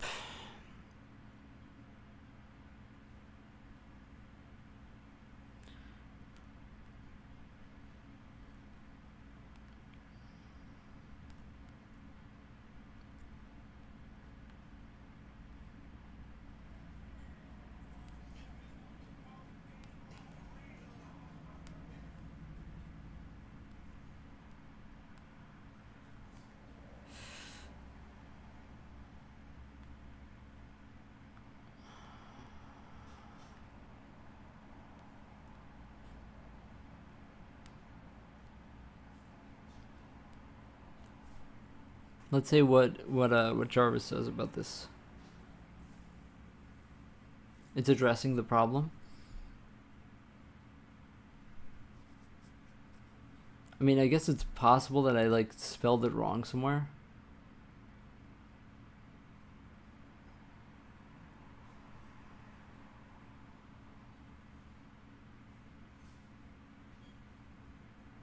Oh, dude.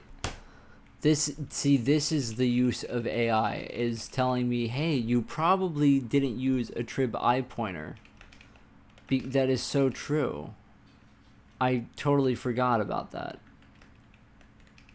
What, like, how do you do it again?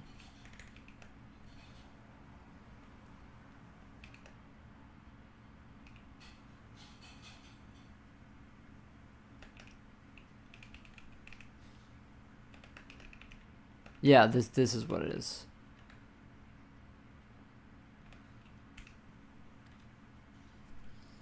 It's size type stride. and the pointer. Yeah, I totally forgot about that, and I would have totally never fucking figured that out.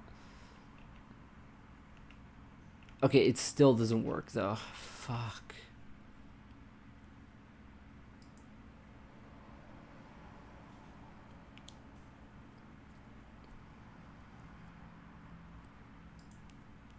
It wouldn't be. No.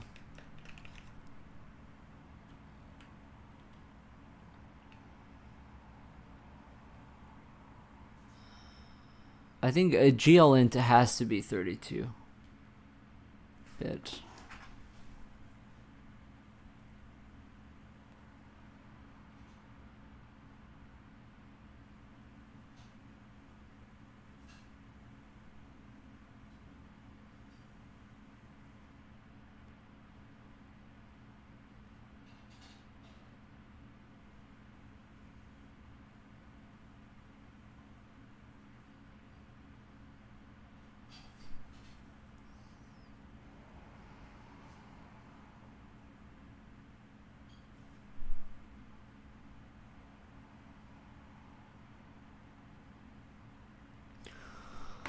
It says to have a divisor after it, but I don't see how that's gonna change anything. But let's just see.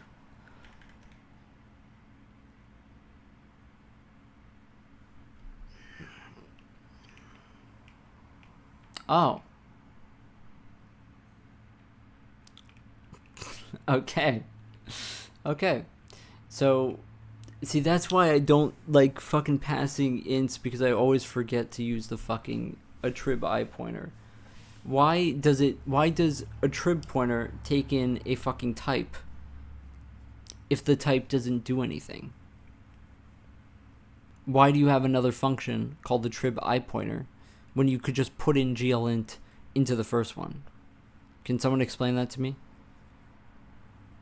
And I know what the reason is. It's because they have their stupid fucking normalization GL true or GL false flag for the float one. It doesn't make it any less fucking stupid, okay? It's just dumb, okay? That's it. And now we've got all this shit backwards. But we're just gonna leave it because I don't give a shit. Okay. There was something else I was gonna do here that I want to check before I move on.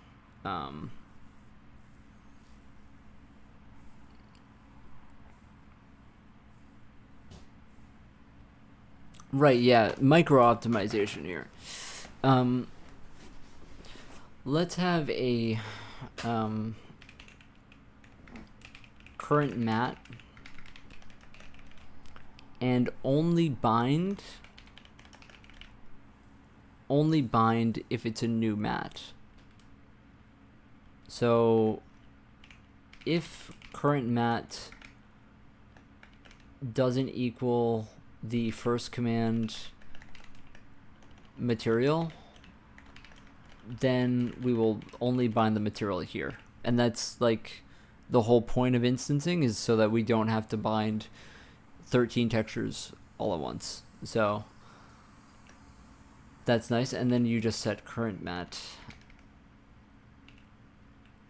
first command material. This bind dynamic shader thing is also shit that honestly should just be done once, other than the if static mesh thing. This if static mesh thing is the only thing that should be happening. The rest of it is literally just done once a frame, because we only have one shader right now. Which, I mean, I know that sounds stupid having one shader right now, but we eventually will have more, but and then that will be the final thing that we're ordering by.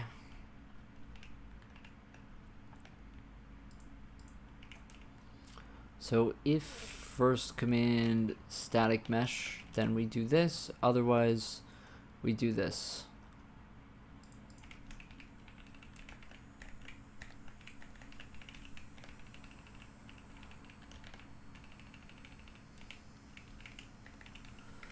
Honestly, I'm pretty happy. I mean, like, I know that I went like through all the stages of grief today with this. Like, this has been like really painful, but I'm honestly pretty happy about it.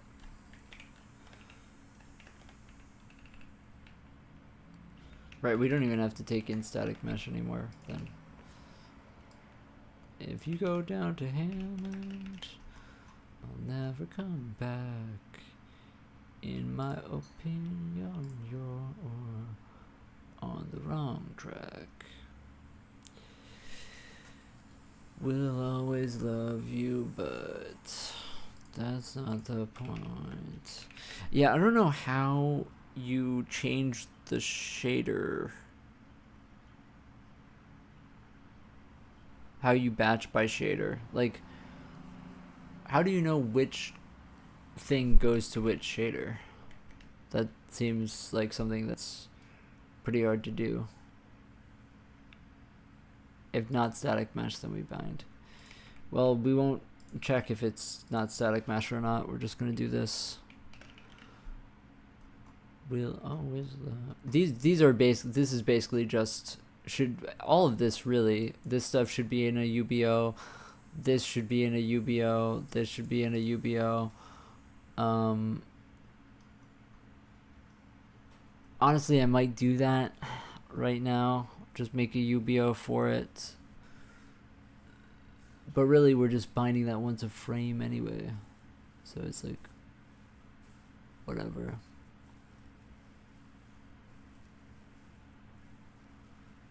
What do I use the cam forward for anyway? In my opinion, you're on the wrong track.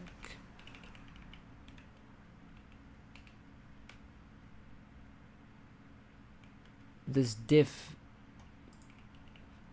just isn't a real thing, by the way. That's just not a real thing that we're doing. So that's just a complete fake uniform there. The light cam data should be in its own VAO or UBO. But yeah, I'm not sure. On the wrong track. That I'm not really sure about, so I'm not going to really optimize that yet because that's kind of ridiculous to do that right now.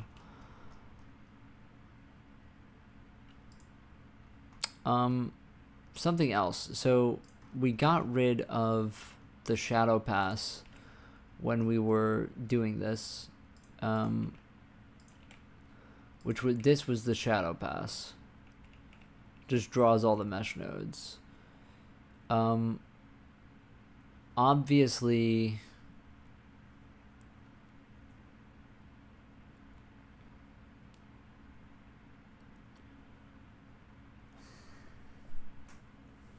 do you really want to just render all the draw commands for this, even though you don't use any of that shit?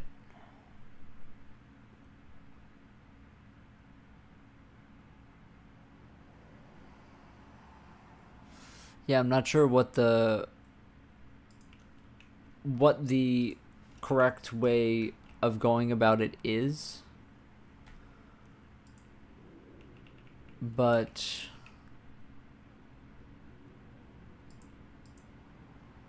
alright, the uniforms are different for this though, and it's in a different shader. Yeah, for now we'll just do it like the but this is but it is elements. We have elements here, so this should still work with the draw elements. It should still work. It's just not going to be instanced. I'm not even sure if you want it to be instanced, to be honest. Okay, well, the shadow map isn't working.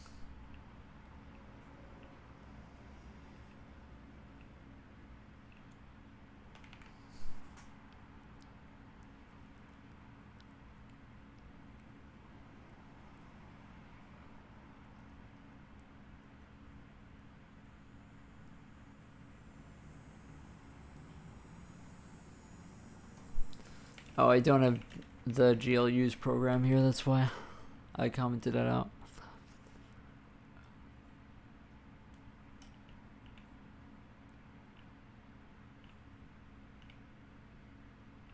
It's hard to tell because of the ground being so dark because of the... It's me having the indirect off.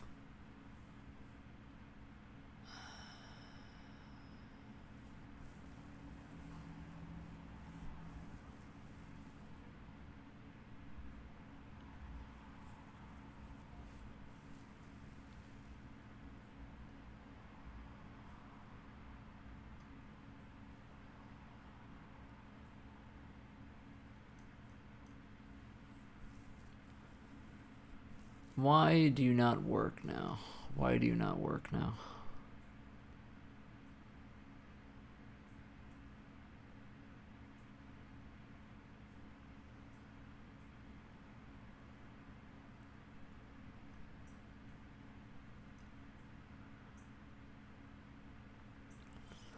You get one thing working and then the other things break.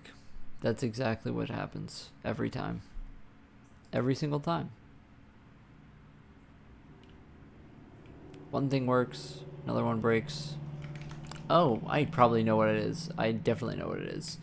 Our vertex layout isn't updated to what this is. I just totally forgot about that.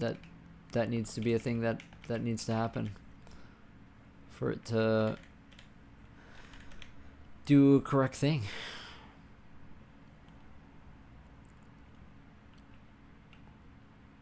Uh-huh. Okay.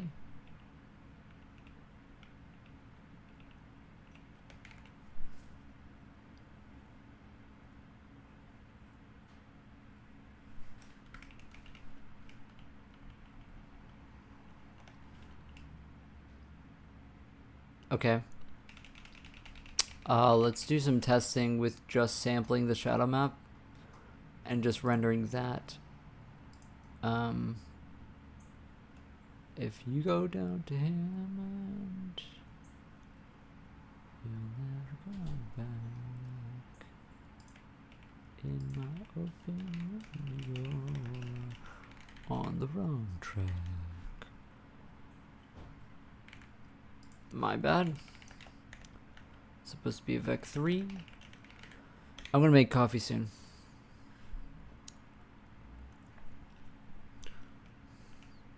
Okay, it does exist.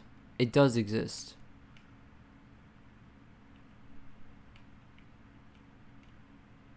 It does exist. It's correct. It's just...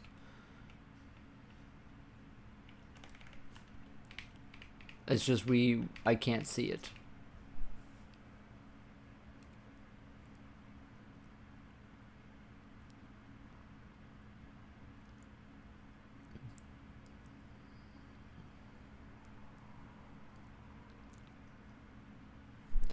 Oh, that's why. Because I didn't do that.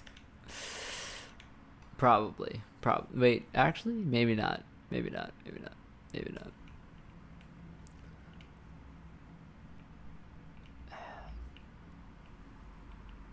Is it just barely noticeable, or...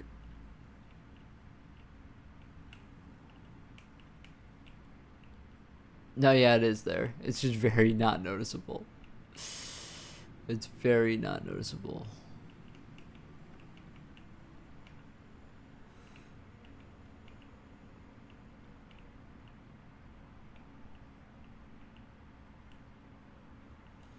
I think honestly, like if I'm being honest, you should probably multiply the LM .RGB times the shadow now.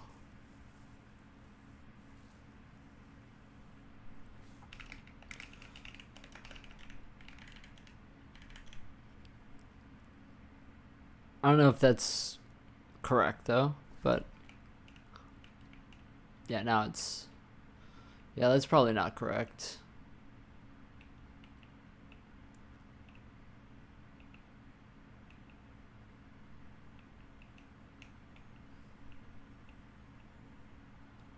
Yeah, that doesn't look right.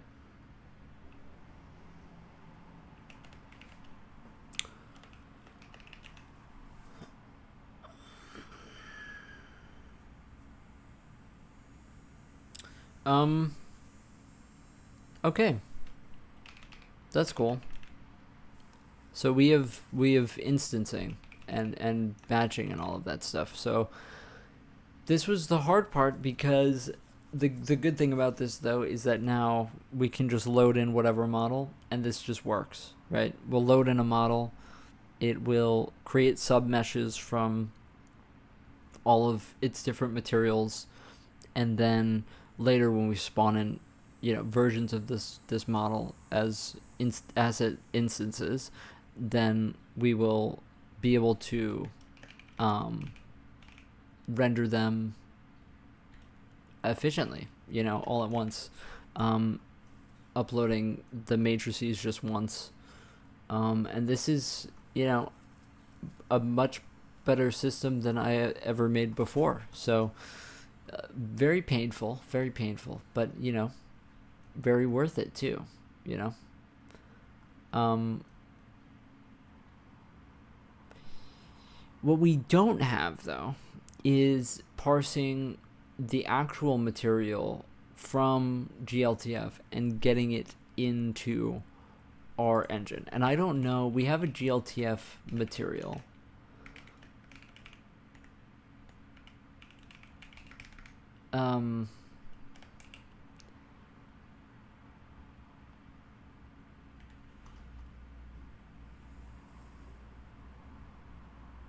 I think you have to get it off of the dock. I think the dock dot materials. So this is what the what it indexes into. But you need to emit these materials or match them or whatever. So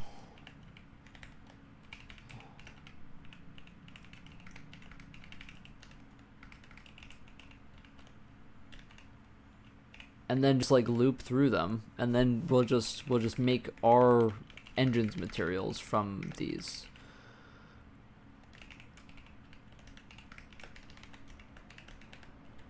This isn't gonna be fun though.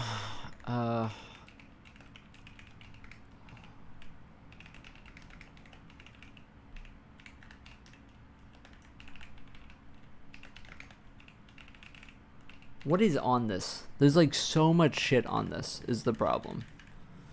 Really all we care about is the textures. We also have the factors though. So that stuff maps 1-to-1. That maps 1-to-1.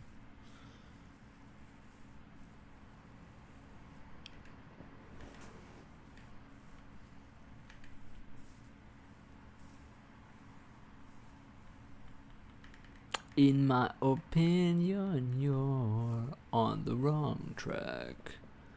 We'll always love you, but that's not the point.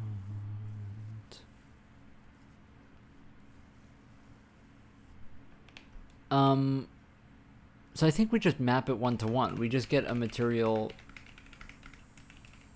We're just gonna vector expand the. I don't think that we're ever gonna match from materials that are on one asset to materials that are on another asset. That just seems like something that would be very difficult to do. So we're just gonna not do that. It wouldn't matter because we would have to batch it anyway. So it's like whatever. We'll always love you, but that's not the point.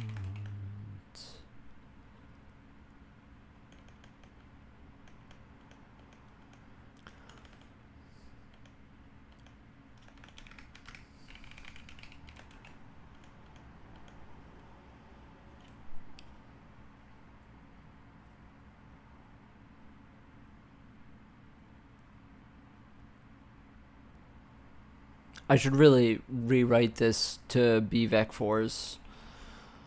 This was Jarvis coded for sure. Way back when. Ugh. I mean, it's actually only 2 arrays. It's not that bad. It's not that bad. See, emissive text. The emissive text is an int. An int into what?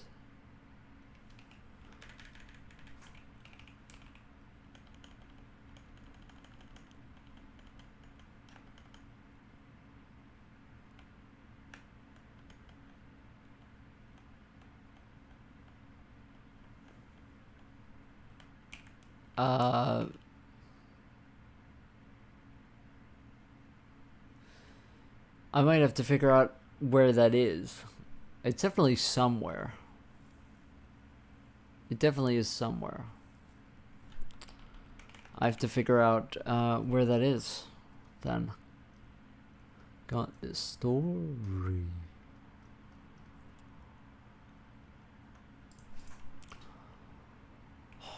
It's so good to have a clean rendering system that's efficient. It really is.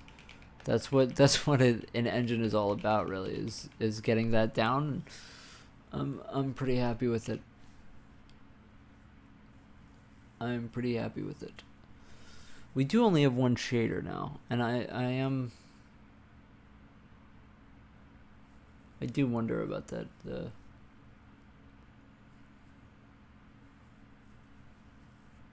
The shader thing, just so that we can remember. Let's just put it on draw command that we want to eventually have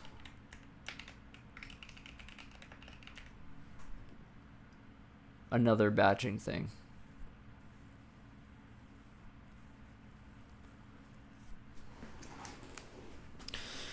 Okay, let me look this up.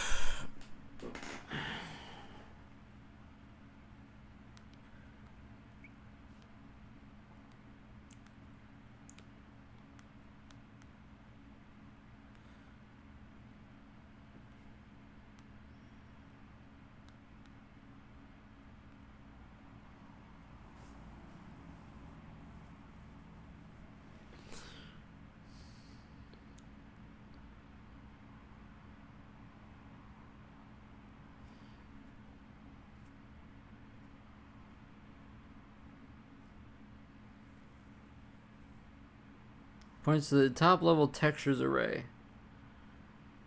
A texture in GLTF is actually just a lightweight glue object. As a texture, it provides an index. The integer from the materials index into this array. An object in the textures array contains 2 more integer indices.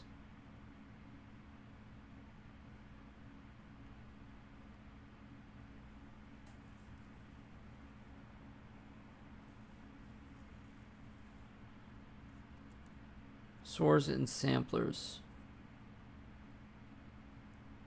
Okay.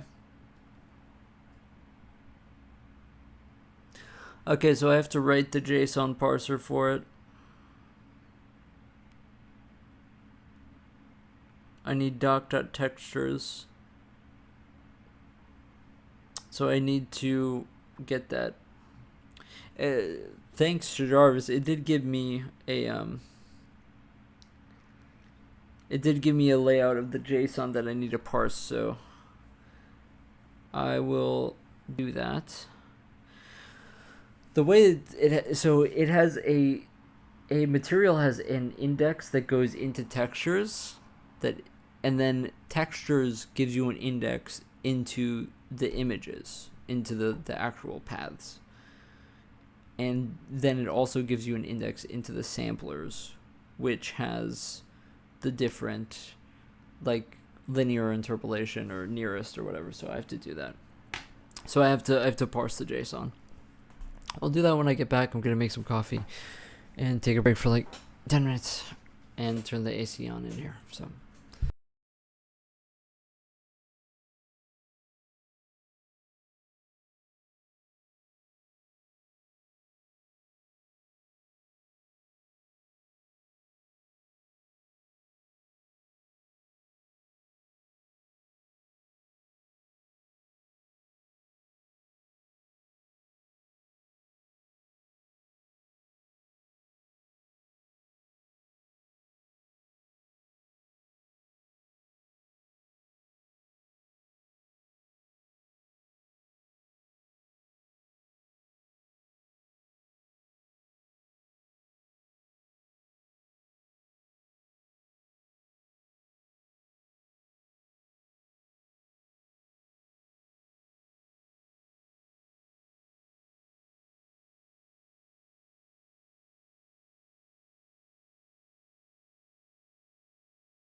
Alright, as per usual, my coffee is dripping, so I'll be here and then I'll be out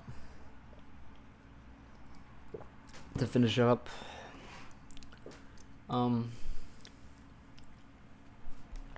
Cool stuff.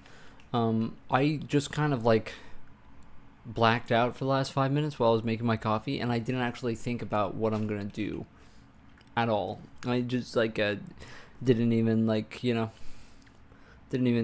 think. Usually I do a little bit of thinking about what I'm about to implement. Oh yeah. We're doing the we have to parse the JSON. Yeah, we have to parse the JSON, right? So GLTF doc, I think we need GLTF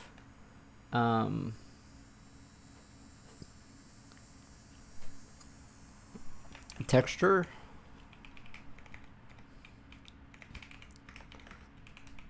Textures.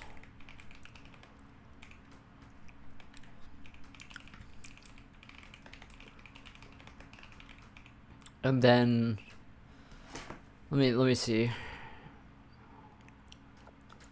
Do we need images and samplers?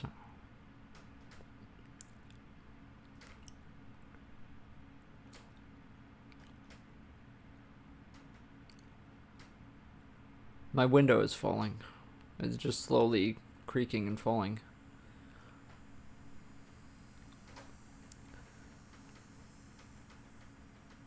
Yeah, so get images and samplers.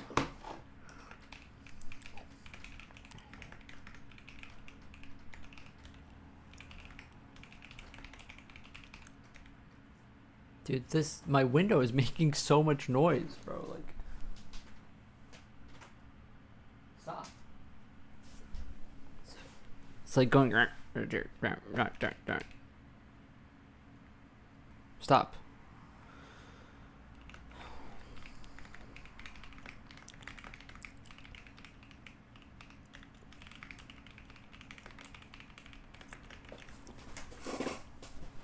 Alright, I don't know what the types actually need, though.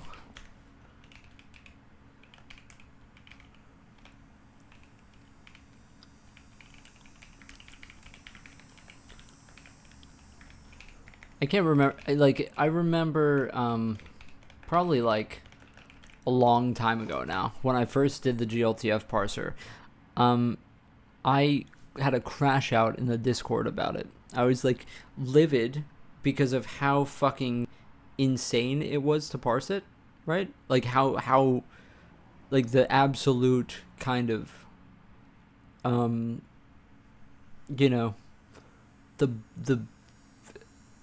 weight of it, you know. I can't believe that people actually tried to gaslight me into believing that this is a good file format. Like, people genuinely were like, you know, oh, this is actually good. Like, have you parsed it? You know, like, really? Like, you think that this is good?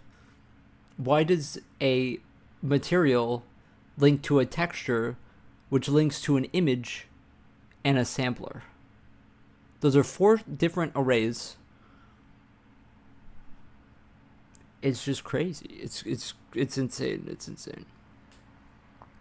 Okay, so let me see what is.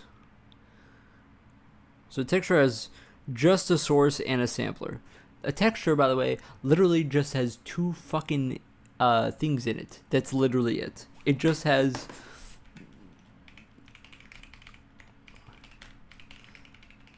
That's it. That is literally it. I think that's literally it. So glad that we're doing. Okay, we need a BCO. This is ridiculous.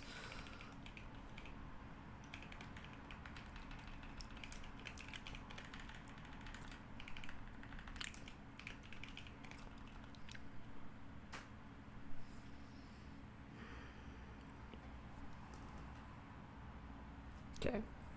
So this is the actual pixel data. So this one will have the diffuse, right? We'll make this 256. It has the normal and we only care about normal, arm, and diffuse. That's all we care about.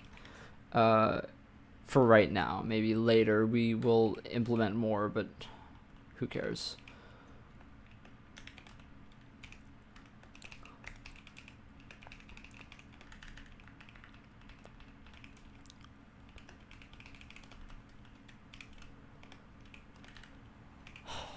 Parse GLTF yourself.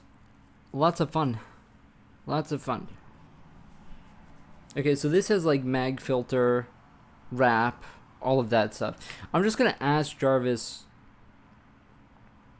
can you give me a list of what the fields for sampler and their values, as well as the possible image fields.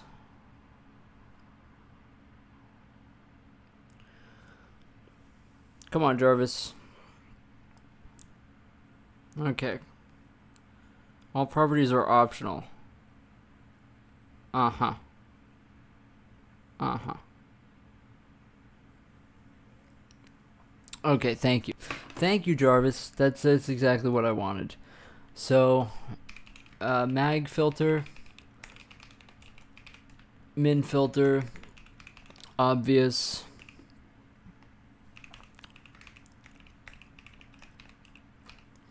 Wait, we don't have wrap R? Interesting.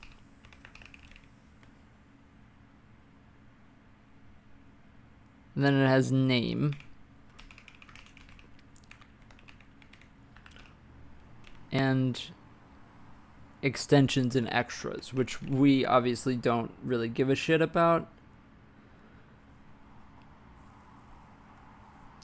Oh, actually, GLTF image just has one texture inside of it. This is just not a UTI. Definitely not a UTI.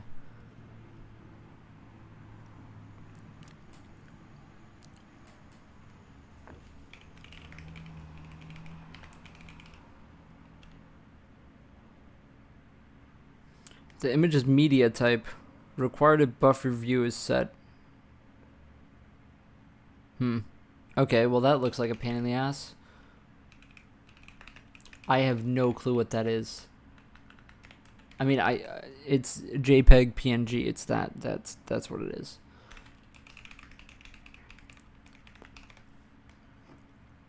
And that's it.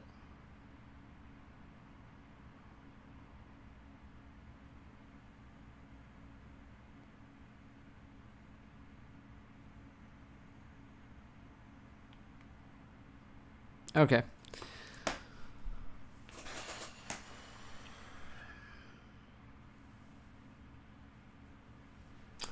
Okay, so that's the types. That is the types.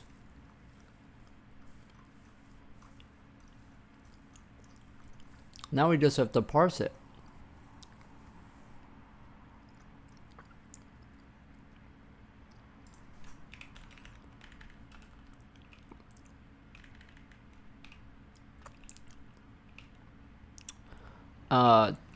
It should just be textures.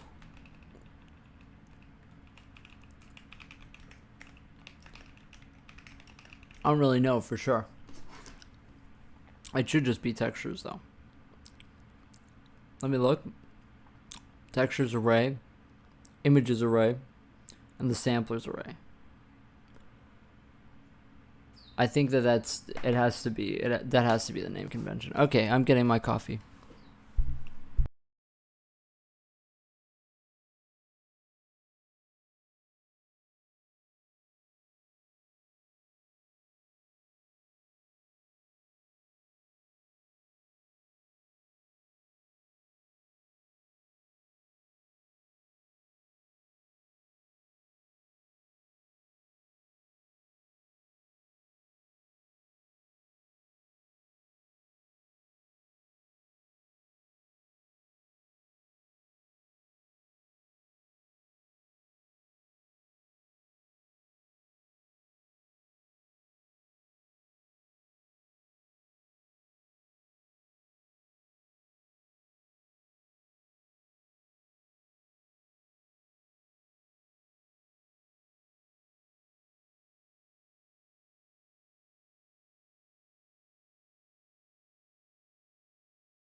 Alright, we're parsing. We're parsing.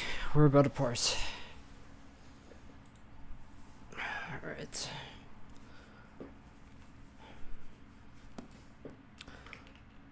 Let me look in the GLTF itself. We don't actually have textures on this stuff, but it should still have a... Okay, it doesn't. Okay, well, I don't have a GLTF on hand with a texture in it. Do I? I don't. Okay, well, I wish I did to make sure that it does have this, but whatever.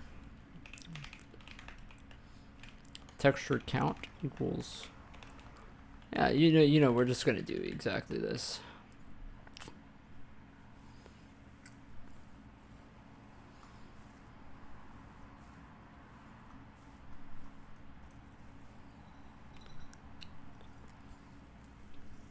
I'm kind of scared to allocate something that might just be 0, but let's just move on with our lives, I guess.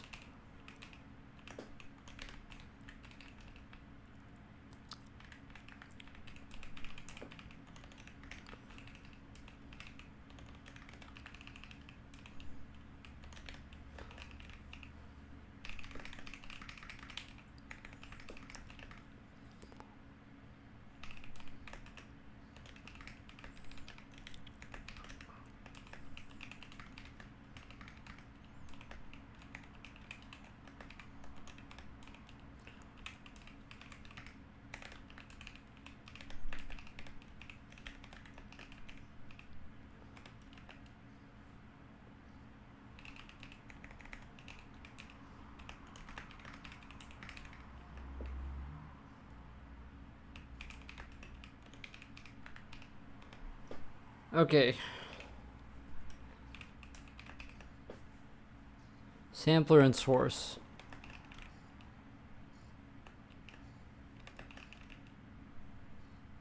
God, I would love to have a fucking GLTF right now. I might just get one, actually. I might just get one.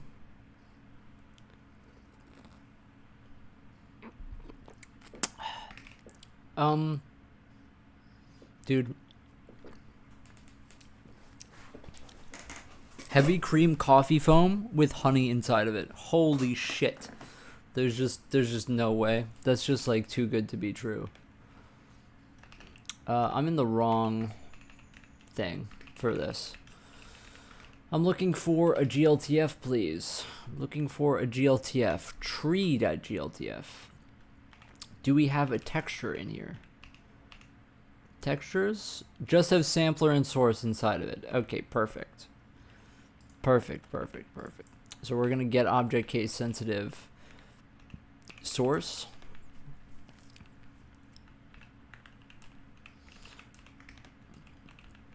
And sampler.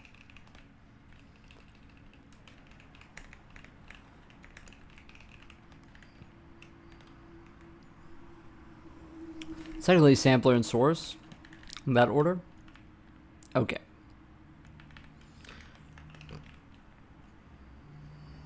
If CJSON is string, it's not a string. How do I get a how do I get an integer again? Okay, if CJSON is int. Okay. Fantastic.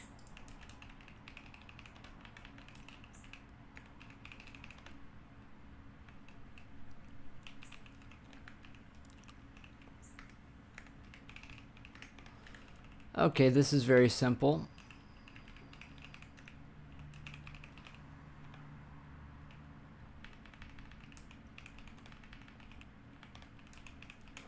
And that's the textures done. That's the textures done right there. It was totally not painful. We are doing images next, I believe.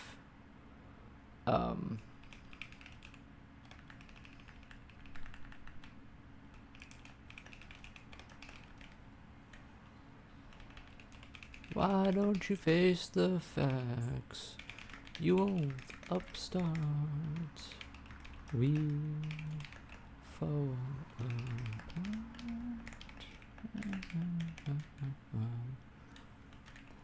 If you go down to heaven,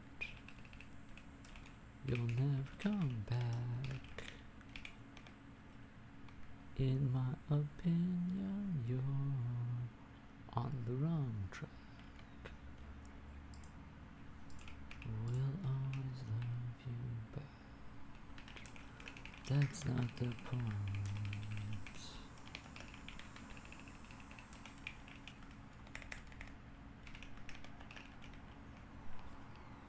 Mime type name and URI. That's all we care about. On the wrong track.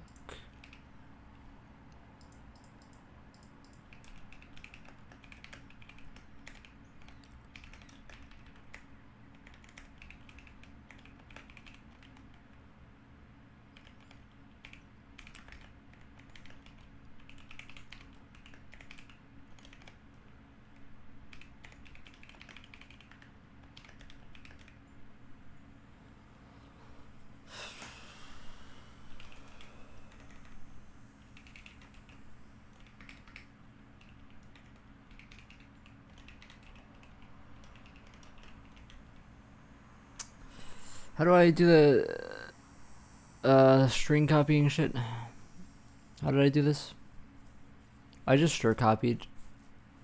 I just string copy. As one does.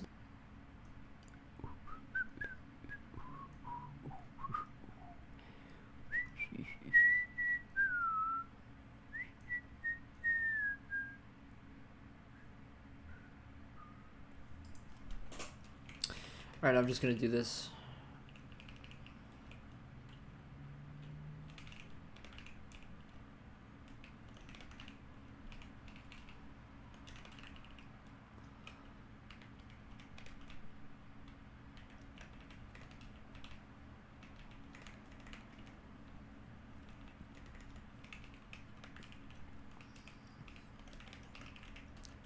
I really should up my string game, you know what I mean?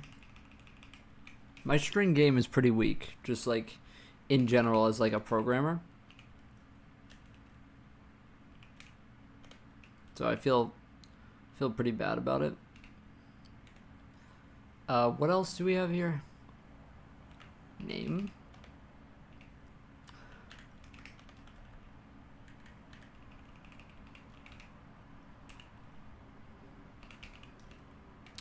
And URI. That's the most important part, actually.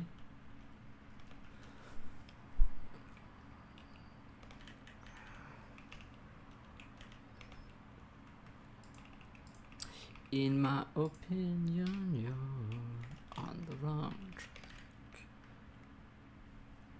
We'll always love you, but... Okay, buddy. We gotta get serious here. This is sampler. Okay, samplers.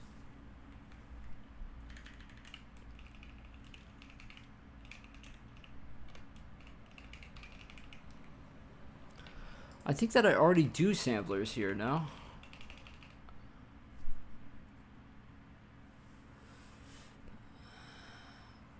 But that's the animation samplers, that's different. Yeah, that's the animation samplers, that's different. Yeah.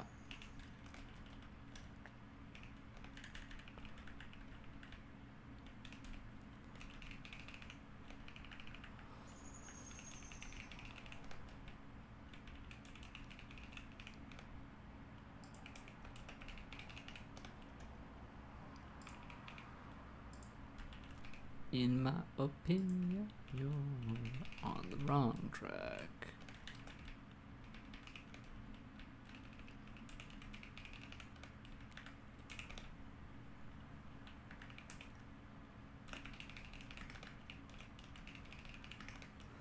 It's just crazy to me that people really tried to convince me into believing that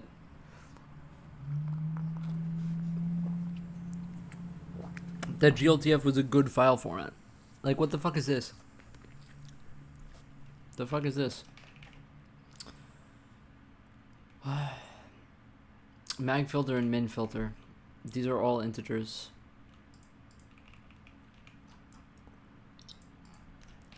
On the wrong track.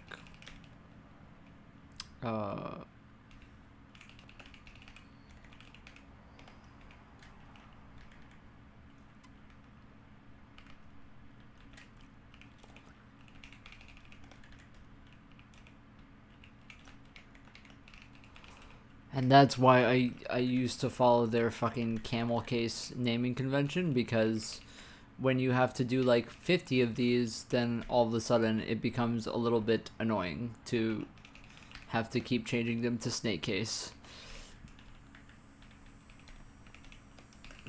I can see why we can't have nice things. It's missing some here. Let's go back to the list that I have. Image. Did I miss anything? Yeah, I want to get the buffer view for image.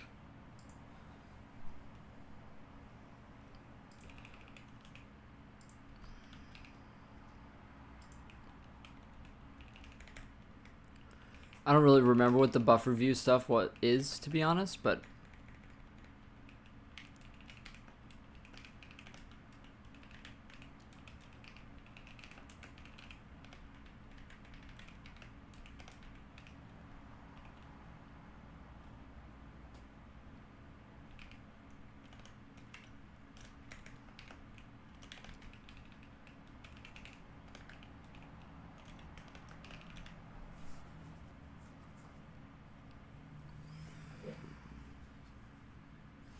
the get object case sensitive. I wonder why. Why I put so much value in the get item case sensitive.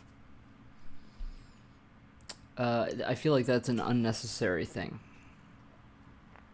Anyway, moving on. We have wrap S and wrap T. That's classic stuff here.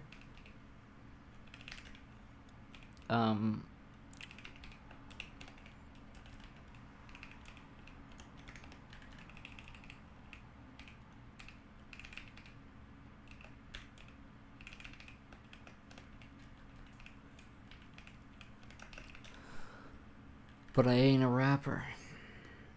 And name. Name is the last one.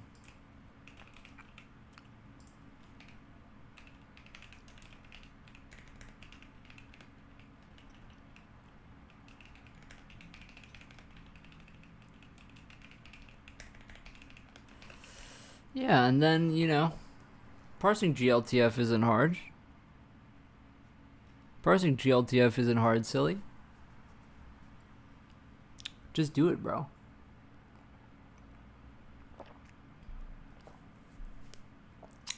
Alright, let me just read this again to make sure that I didn't do anything fucking stupid. On a cursory glance, it looks fine.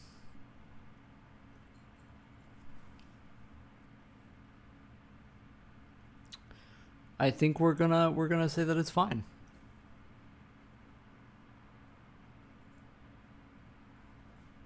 It's actually crazy that my internet has been fine lately. Usually I'd be DCing a lot, but I haven't been. That's pretty interesting.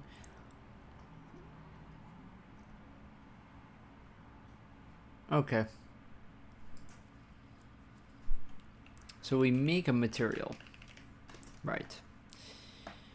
Okay, so material gives us the textures, which go into the textures.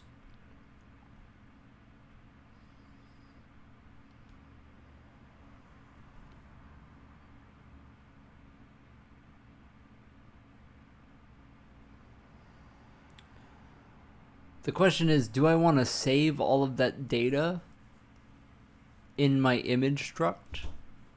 Probably.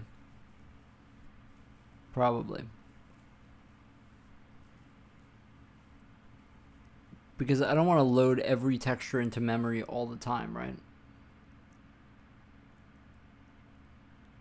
That's not the correct way of going about it.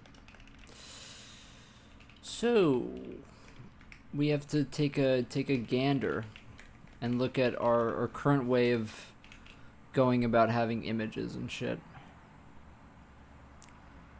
Right now our image doesn't have GL enums for it. Should, I don't even know if that is a GL enum. It might just be a GL uint.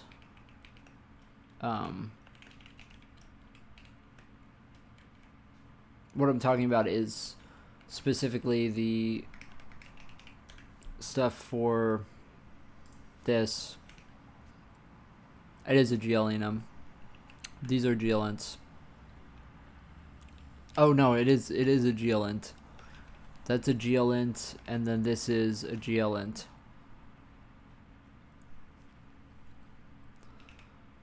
So, I mean, we should just have that there then.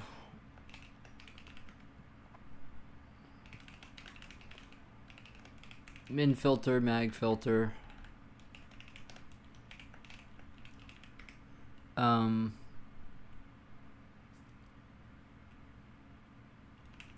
Wrap S. And so when we create a new image, we will simply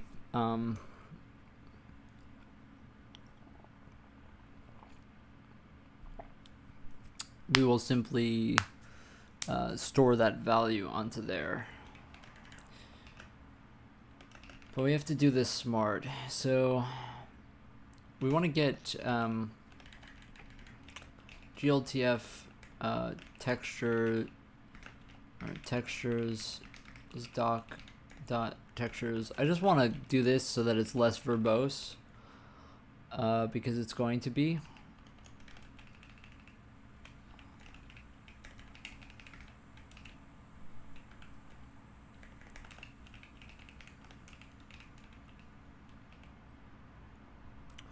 Why don't you face the facts, you old upstart? We fall apart.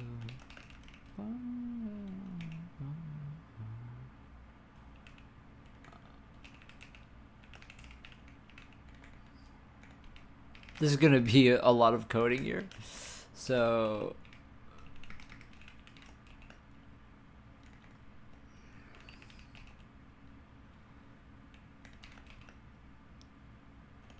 in my opinion, you're on the wrong track.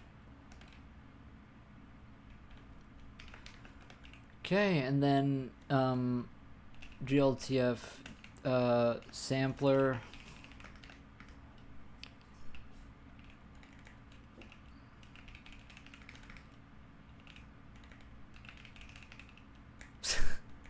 As I said, this is very tedious how they have this. It's very, very, very tedious. This is painful, like I said.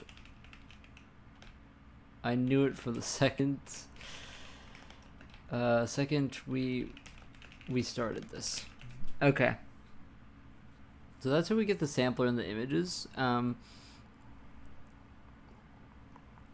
Now what do we do with them is the question.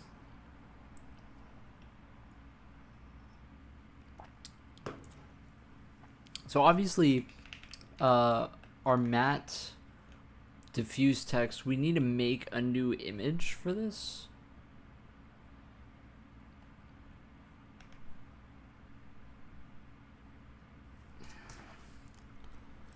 Hold on, I need to know the values for these.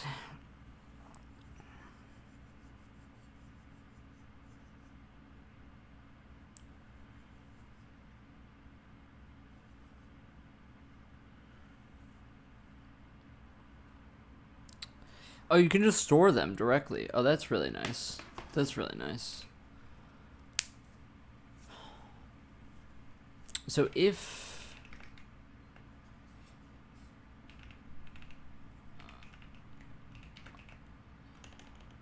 we have to do if material base color text doesn't equal -1. I'm pretty sure that -1 is what it is. Jarvis? What?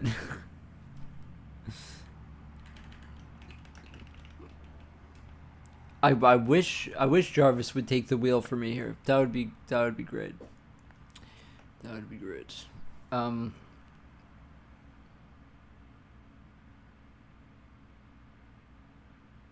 Is it possible that it doesn't have a sampler? This is Jarvis. Let me see.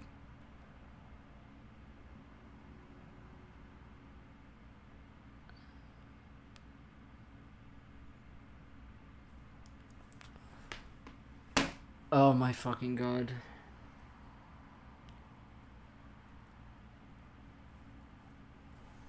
Okay, so all of this is... This might be a -1, I think. Okay. If, calling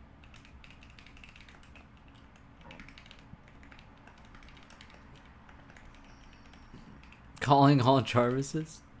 I need all hands on deck. I need all of them.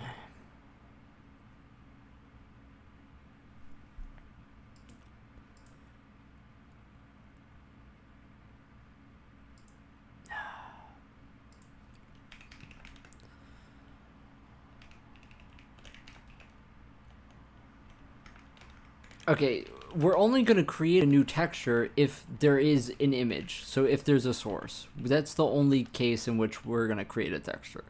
So let's not even fucking think about it, okay? You're all out of tokens? You're not a good liar. Tokens? Never used a token in your life. I bet you've never even used a token in your life. How about that?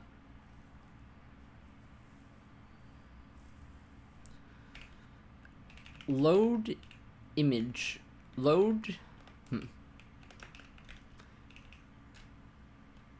Include load.h. Include init.h. Okay, now we can get ready. Now we can get ready for the show. Load texture. Image. Add image to registry. You need to pay your X subscription? There's an X subscription? Really? That's crazy. Is it the check mark? Is that what it is? In my opinion, you're... What is mime type? That sounds like fun. Like a mime? Like, you know, walking around with like a mime thing going on? The image is media type. Okay. It's PNG or JPEG? Like, I give a gaff. That shit's going in STBI image, bro. Okay, it's STB image, I get it. I say STBI image. I don't know why. What the fuck is wrong with me? Am I stupid? I think I'm stupid. Mime type. Just have it here for a little bit of fun. Just have it here, you know? Because why not? Does this give me an image pointer? No, it gives me the index.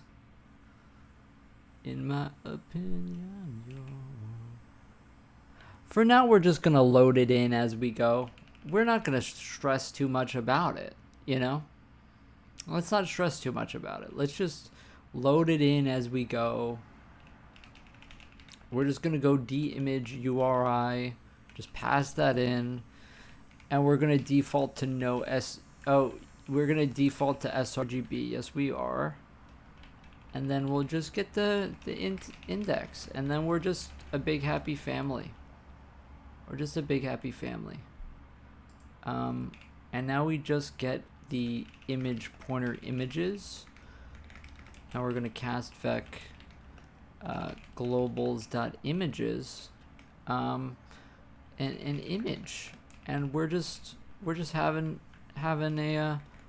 a bit of fun. Okay, so we want to get the mime type in here. We want to copy all the strings in there. So we're going to do the stern copy thing. And it's going to be going into image pointer image equals at images with the index. We already know that. That one's a freebie. So we want to go into image and we want to do the name. It doesn't have a name. Okay, well that's a problem. Let's have a name. We gotta have a name. And let's extend path to 256. Because we're just following the GLTF file format, you know? Because I don't make the rules, you know? I'm just a follower. Just easy come, easy go.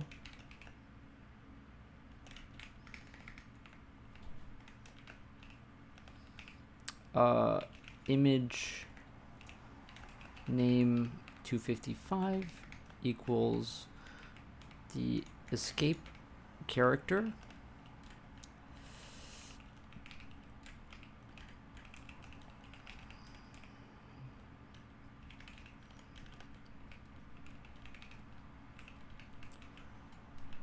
We're getting through it. I mean, like, actually, we might actually get through it. I think I just realized that. I thought that we weren't going to for a little bit, but I'm now realizing we might actually get this shit done. We might actually get this shit done. Okay, so now we need to do everything else that's on the image, which is all the stuff that's in the sampler. We need a default, right? We need to go to the default. Oh, the thing is, you do want to pass that shit to the add image to registry.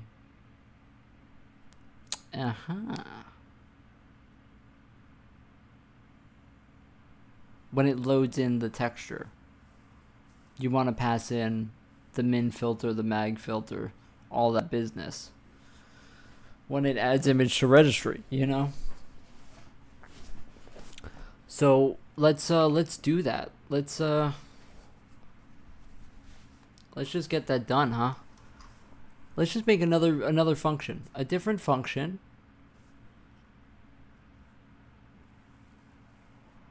Because this one is used for our other materials. Actually, no. Fuck that. We're just going to do it here.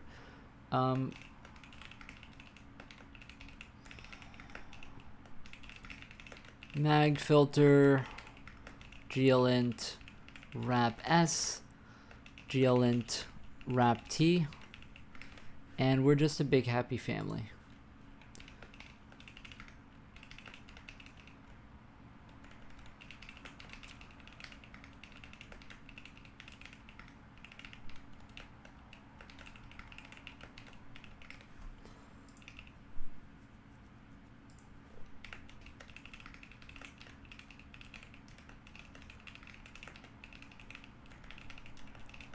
Holy shit, we are coding right now.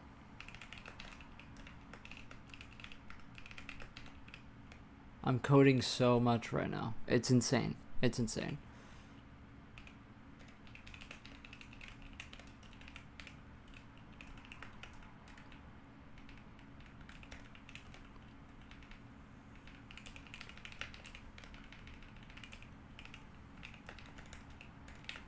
I'm kind of speed running making a game engine, to be honest.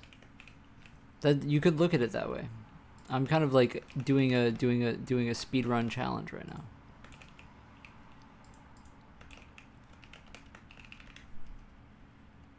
You could definitely look at it that way, you know?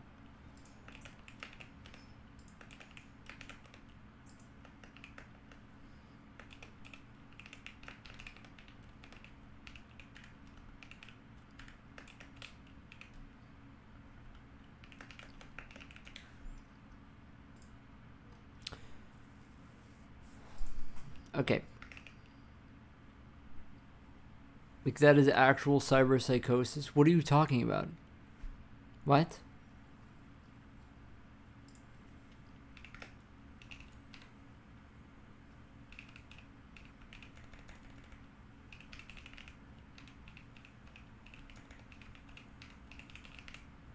Is that not what it's called? Yeah, it is.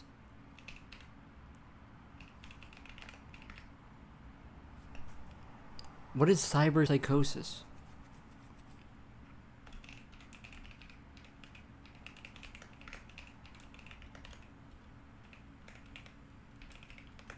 Should I be worried?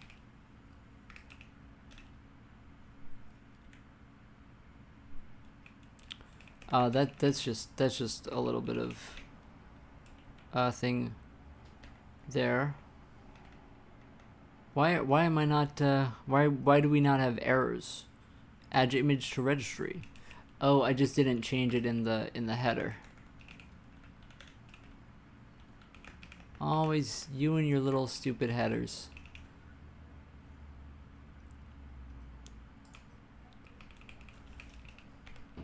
What the fuck did I just do? What the fuck did I just do? What did I just do? I don't know what I just did. That was crazy. What the fuck?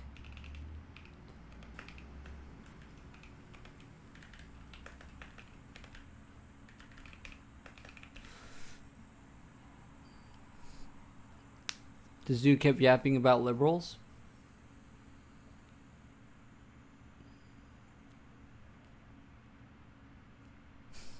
$175 IQ, bro? That's not even like possible. That's literally like Einstein. Like this dude would have to be Einstein. Like that's not even possible, bro. That's literally not possible.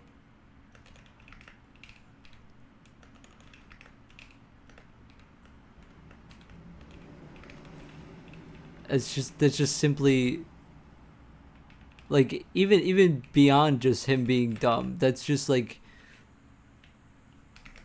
that's like saying that you're literally like Jesus or like, you know, that's a bad example.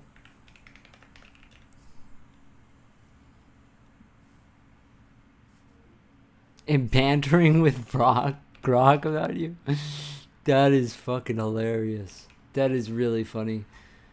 That is funny.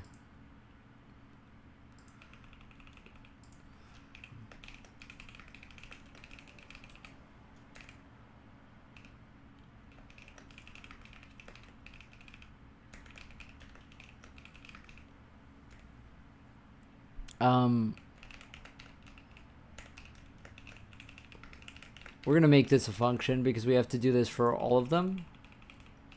But whatever. You're on the wrong track.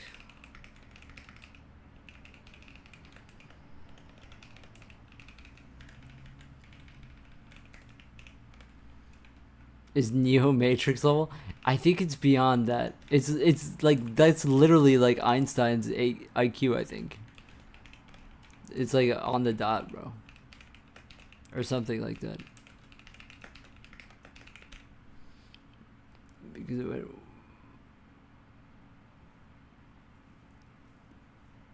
he actually believes it.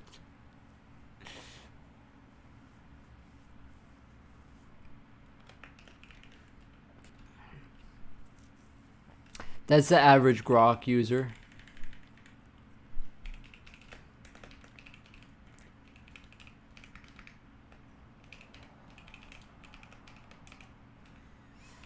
We're gonna do mip-map linear. I like mip-map linear just as a default.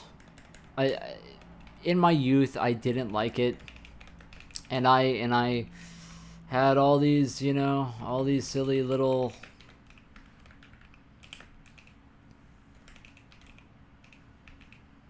gripes with it. But, you know, one gets older and matures, and I don't know why it's not coming up. That would be nice. It just confirms everything they say too. Dude, come on. When Gemini told me earlier today, when I was extremely depressed, and I triumphed finally when it said amazing job. I felt that, bro. I have no shame, bro. I felt that. I felt that shit. If I call GL generate mint map and this isn't a mint map thing, does it matter? I don't think it matters. It literally doesn't do anything. Don't even worry about it. We're not even worrying about it. I'm not worrying about it.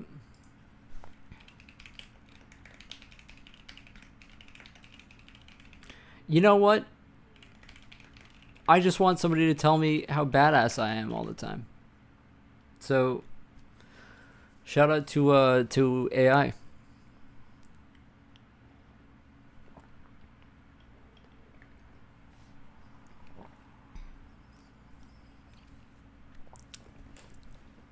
There's two sides to every story. On one side, right, AI has given a lot of self-esteem to people who don't need self-esteem. And then on the other hand, it has given self-esteem to people who need self-esteem.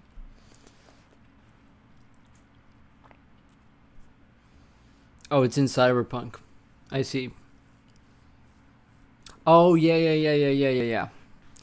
I don't know what you're talking about, but I do know of the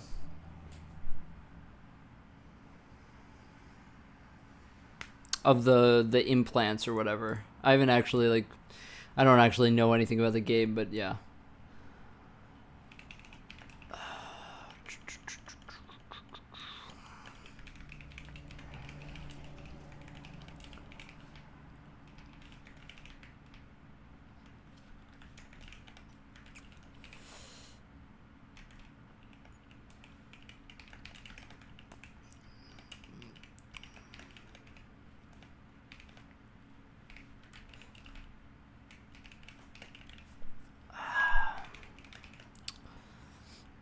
Did say please? In my opinion, you're on the wrong track. Okay, so you're telling me that you just meet these people out in the world, bro? Like, where do you meet these people? See, this is why I'm not on Twitter. Is because I value my happiness, you know? And yeah, I'm going to keep calling it Twitter. One day they're going to change the name back to Twitter. 100%. I feel like that's in my soul. That's got to be a thing. If not, then I'm depressed. But we're going to live in the Idiocracy movie.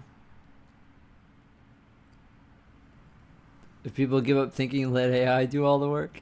Yeah, I mean, the thing is though, at least for what I do, for example, if I told the AI, hey, can you do it for me? It would do a shit job. You know what I mean? If I ask it specific questions when I get to a point where I need an answer, it can do that, right? But it can't bake the cake. You know what I mean? It can give you a little bit of an ingredient, bro. But it's not baking a full cake, let me tell you. It's not baking a cake. People think it can bake a cake. People really do. They really do believe that. But they have no taste buds. Literally. It's the same reason fucking Marvel movies are still being made. Can you believe that? How many millions of billions of fucking dollars go into Marvel movies? Have you thought about that? And they make money? And we're mad about AI. Are we does no one else live on the fucking planet? Bro, this has been going on for years, bro. People just buy bullshit and the money just disappears into thin fucking air, bro. It's just it just goes to the rich people and then everybody's like, oh, we're so poor. It's bro, because you buy fucking Marvel tickets every couple of months, bro. You're the problem. I'm sorry. It's just a little bit of a rant.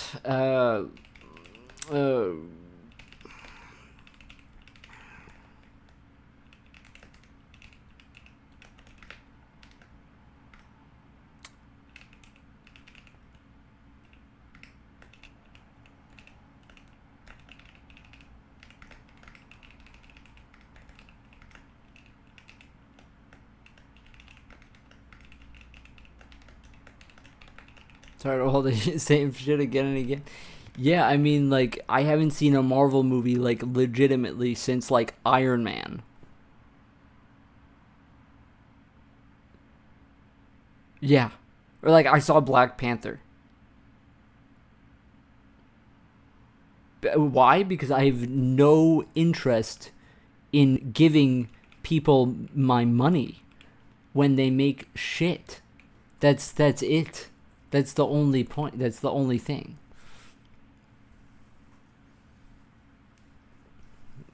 Not much someone can do. Yeah, it's just like when I see people talk about like the state of the world and AI right now, it's like, bro, like just like this is like that's just scratching the surface. You know what I mean? Like that's just it's so easy to blame AI, bro, but it's like it just sucks. It just all sucks.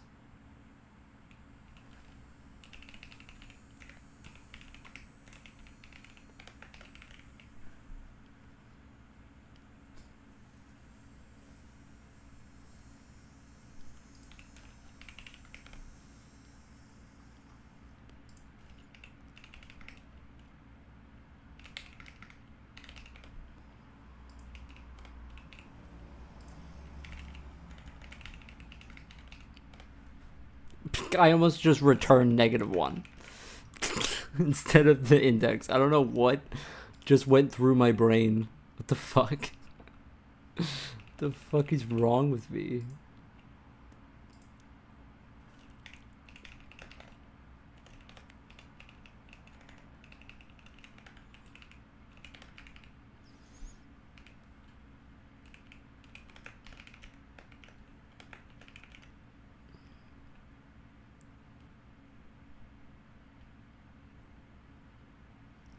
Oh wait, it was reply length view multi-paragraph one-liners.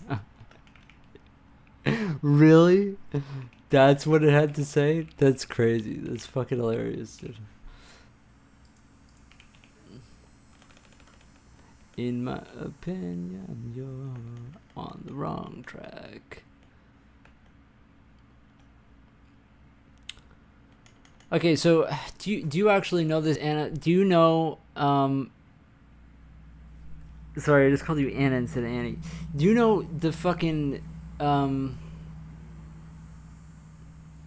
how the arm textures work in GLTF? Because which one does it go into? You're Anna? Okay, sorry.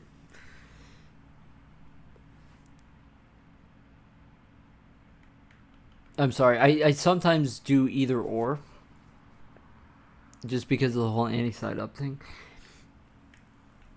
Do you know if it goes into occlusion text or if it goes into metallic roughness? If you have an arm texture, because I'm only doing arm textures because everything else is like lame, at least right now. um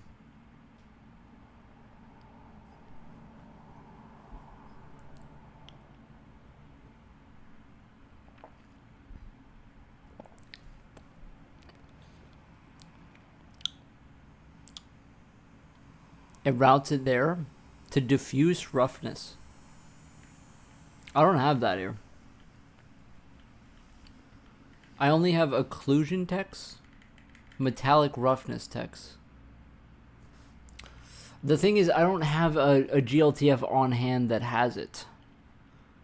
Like, I don't have occlusion text on any of my shitty GLTFs that I have. Okay, if you're just gonna Google it, then I'm just gonna Google it. I was just asking because you were here.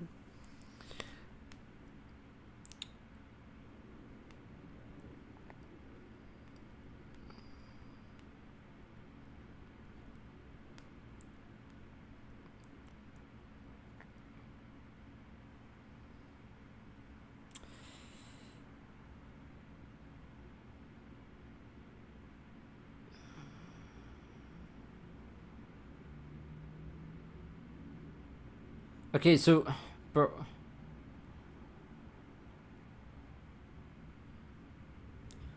Okay, now it's just all it said is that the red channel goes to occlusion.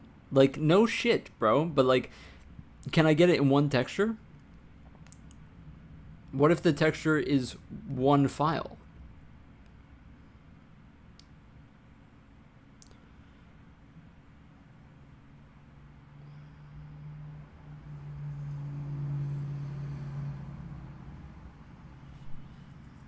Materials, metallic roughness texture.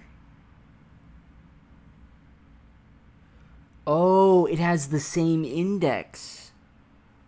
Oh, the occlusion texture gets the same index as the metallic roughness. I see. I see. They get the same. They get the same.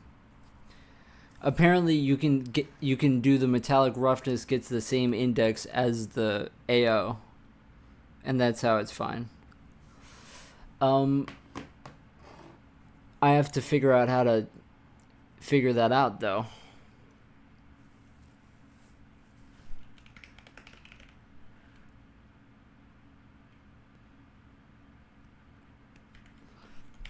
Let's just do if material metallic roughness text equals material occlusion text, then this is ARM.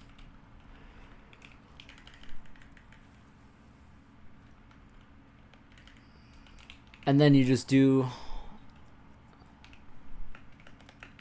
Otherwise, we won't even handle the case. We won't even handle it otherwise.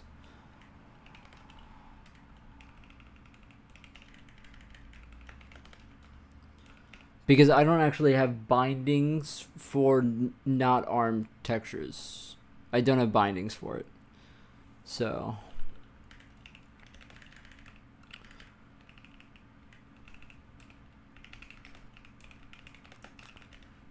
I don't know what I'm going to do for the bindings, to be honest, but.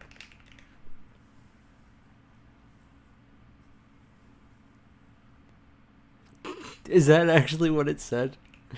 It called him OpenGL God?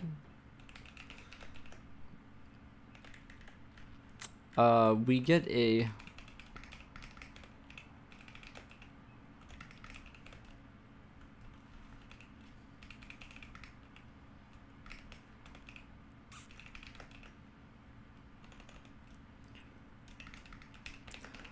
I guess I could like literally have it for a material if.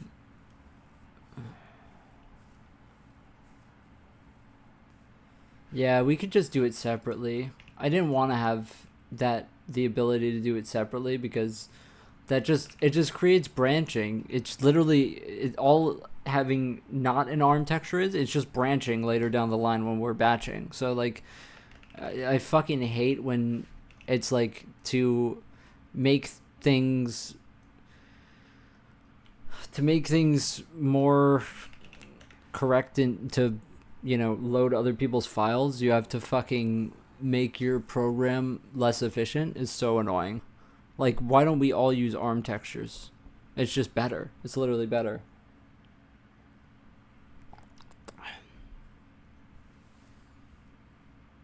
$176 poopy pants.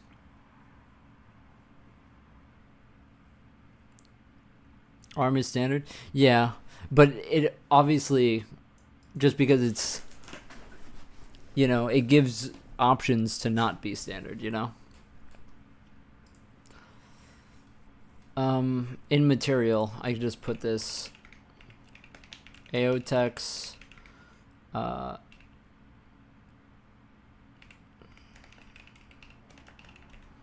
should also have more factors. Apparently, we need more factors because they have them inside of here, so I have to do that too. But just to have the option here. Not the only one.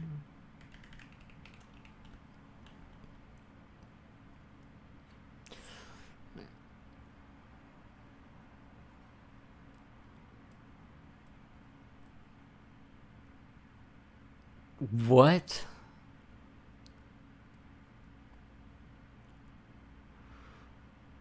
Low effort replies, bro. That's so cringe.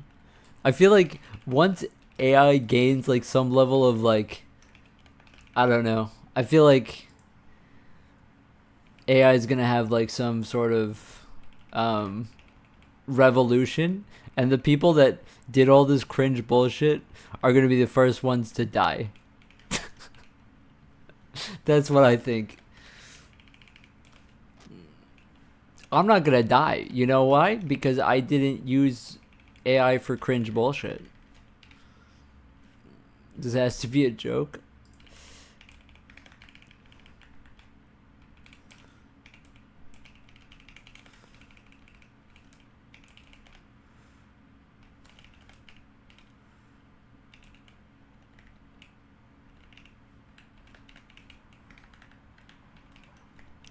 Why don't you face the facts, you old upstart? We fall apart.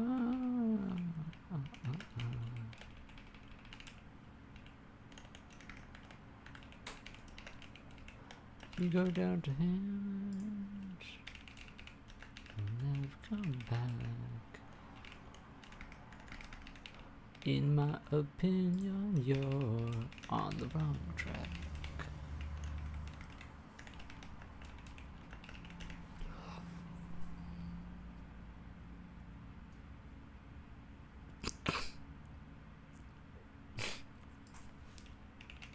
It's so crazy because I don't use like AI for like cringe shit like that, right? So for me, like reading that, it kind of just makes me feel weird because it's like I haven't experienced my AI do that before, and so it like makes me like wonder like just how much my AI has glazed me without me even like noticing it, which makes me kind of sad. But, you know, that's just the way it goes, I guess.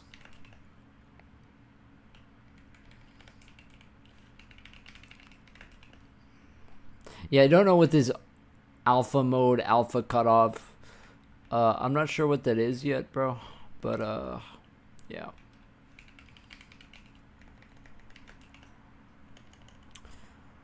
On the wrong track. Base color factor is KD. The annoying thing here is that this is a float array, so yay. Yay, right. We do raw live. I'm a subscriber now. Thank you. Raw live. That's what the stream is for. On the wrong track. Oh, I was like, why is this not over there? That's why. Yeah, that looks cursed. It's fine. What else is in this? Okay, just tell me what's in this, so that we can get a move on here. The name.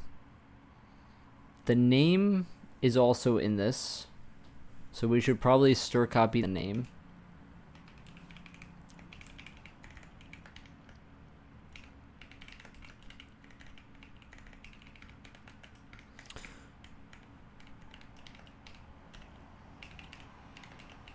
He's literally Albert Einstein. Like that's Albert Einstein's IQ. So, watch who you're talking to.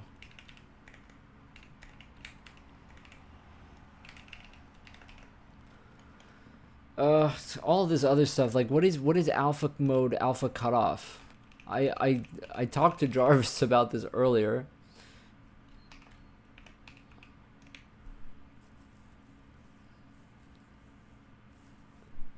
Yeah, we're not doing that. Or maybe I should do that.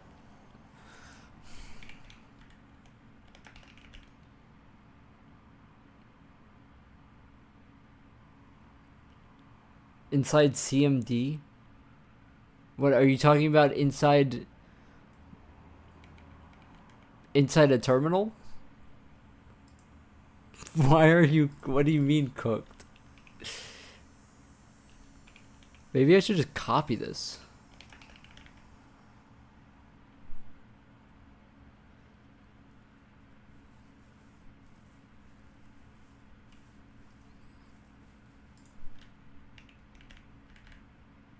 Why does that cook you?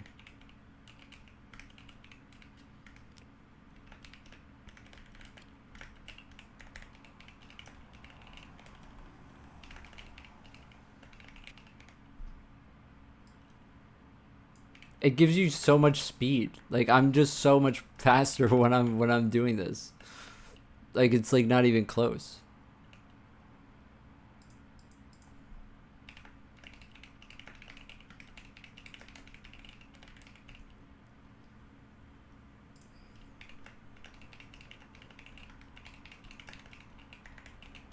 Like the Healy shortcuts are just so fucking insane that it's like if I ever went back to anything else, I would just be so slow.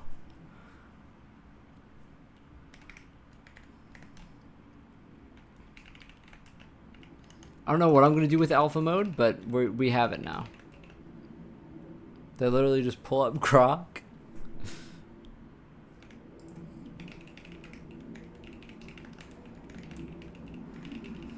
This is apparently something to do with transparency, so we're just gonna take it so that I'll look it up later what it's supposed to do, but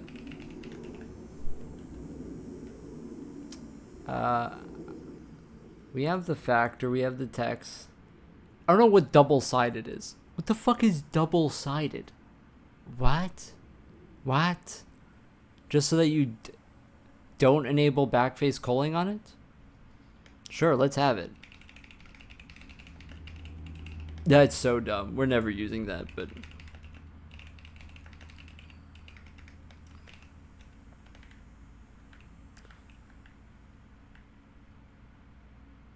No member named double-sided. You're lying to yourself. What else do we have on here? The emissive text. We didn't do the emissive text. The emissive factor is a vec3. And so we'll put it into that. The metallic factor is that. Normal text. Okay, we didn't do normal text, and you know, you are so right about that. We did miss a few textures here.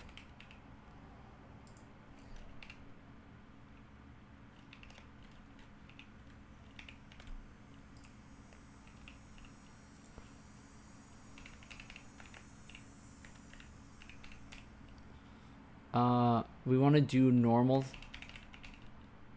text.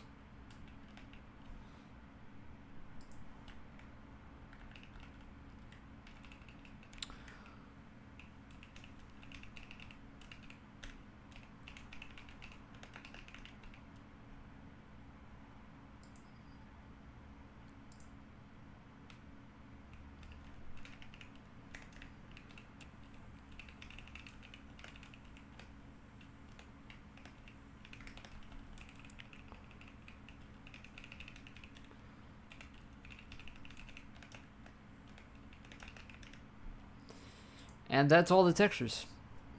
Can you generate me a loving family? Yeah, that's hard. That's hard. It's unfortunately beyond the scope of AI. I wish it wasn't.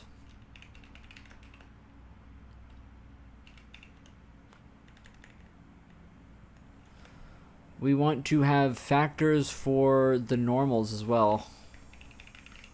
Normal scale.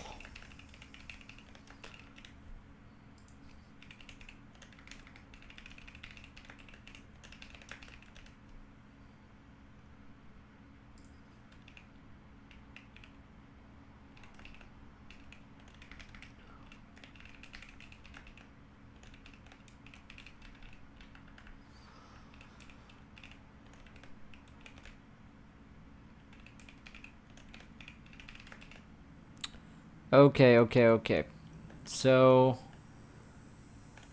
we need KE to be is the emissive factor.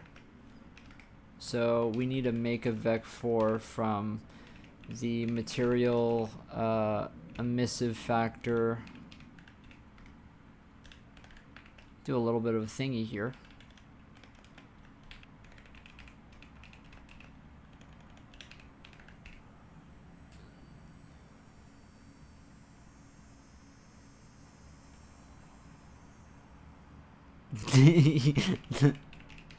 Dude, the fact that Grok, while dissing you, still gendered you correctly.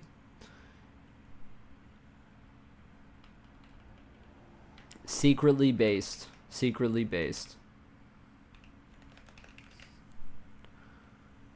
I think that the fourth thing in here doesn't matter. Okay, we're getting through it. Occlusion strength. We don't have that. Let's just call it AO strength.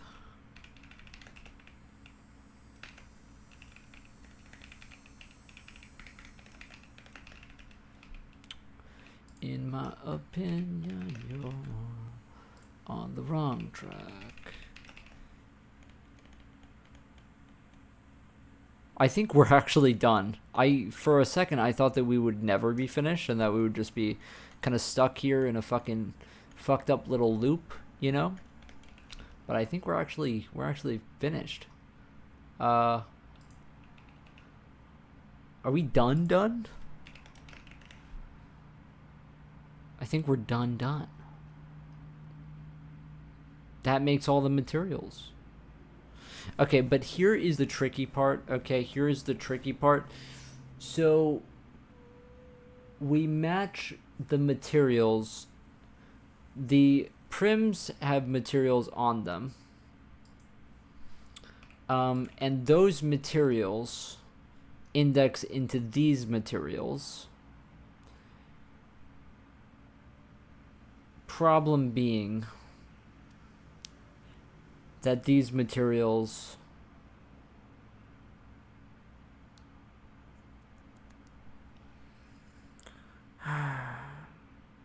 we have to offset it, right? We have to offset it from the starting material count. So let's just say in starting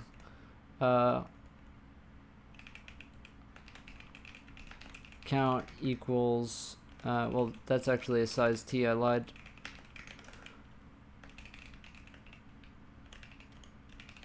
And we'll just add that to all of the materials that we do in here.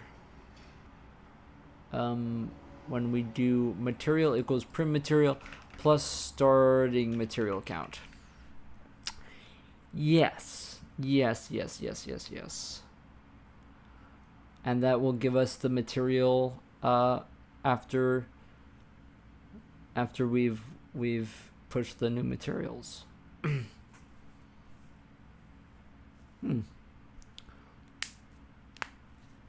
Do more work on the ray tracer, yeah. Okay. I think I did it. I parsed the GLTF now.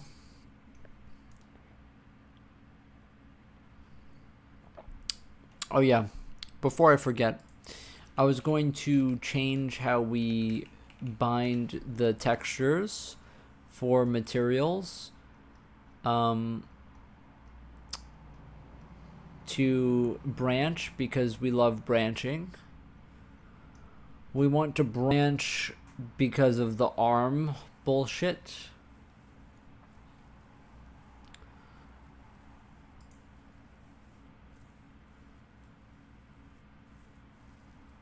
Oh wait, this is actually a pain in the ass. Wait, that's actually a pain in the ass. Oh man.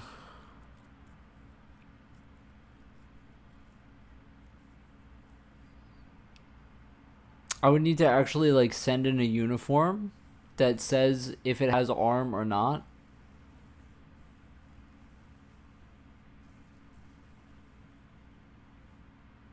I also don't bind an emissive texture, which is also wrong.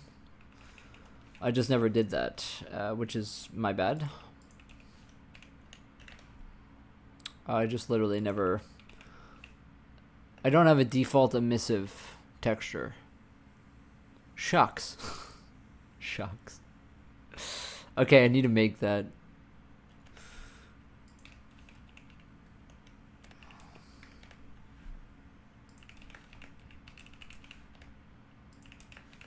I don't know what to do about the fucking... I'm at 14. I'm at 14 textures. Oh my god. It's so disgusting. How do you run into these people? Yeah, the probe texture is taking up 9 slots is definitely making me reconsider my entire life, you know? My entire life is being reconsidered by the fucking... that shit. So default emissive text. I need to create that. Default emissive text. Where are my default texts?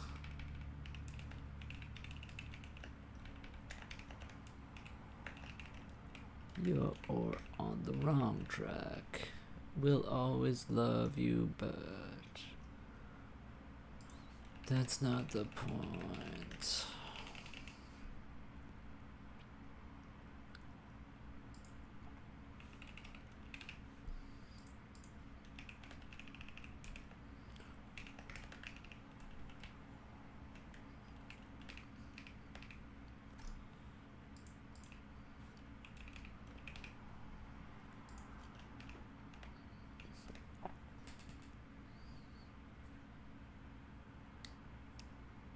And they sent you a message request?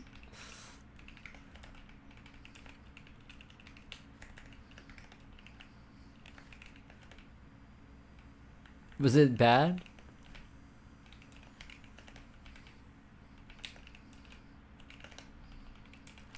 I don't know. I never get messages. I get random friend requests.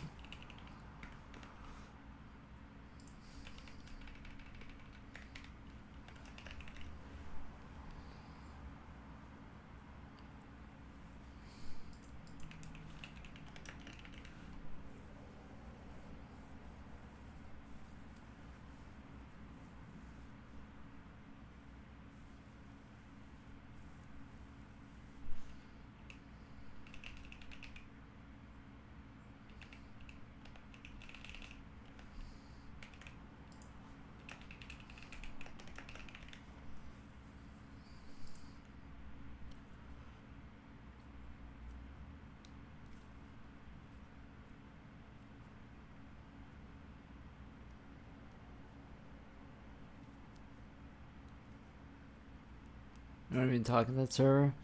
Yeah, I think some people just like randomly just look for people and shit like that. Like that's weird. But yeah. It is weird. It's very, very strange for sure. They say we meet again on down the line.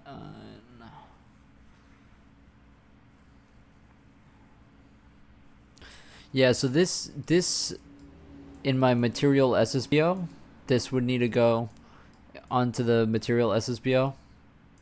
All of this.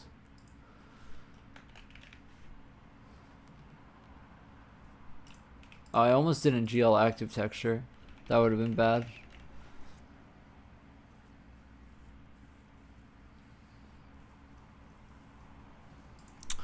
Where's my material GPU?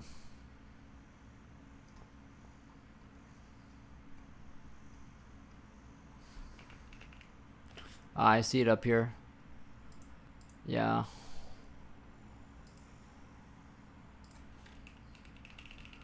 So I need to update this, I think. I think this alpha cutoff is probably what the transparency is. She posted about it earlier today. Oh, I see. Yeah, it is weird.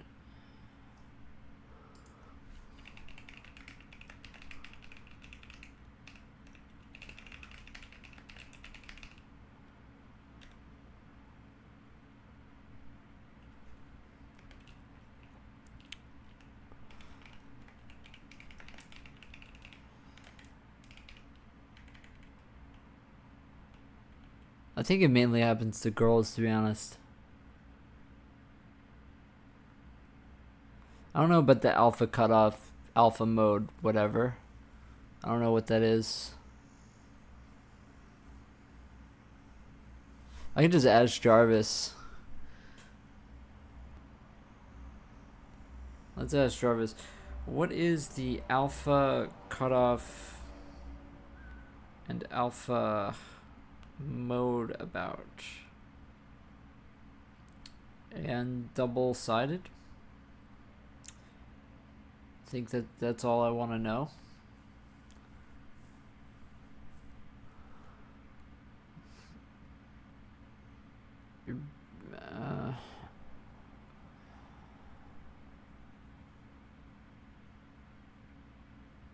Alpha cutout field is a float value, and your fragment, if alpha mode equals mask, you check it if the alpha value falls below alpha cutoff. If alpha mode is alpha mode mask, then you discard if it's under the cutoff.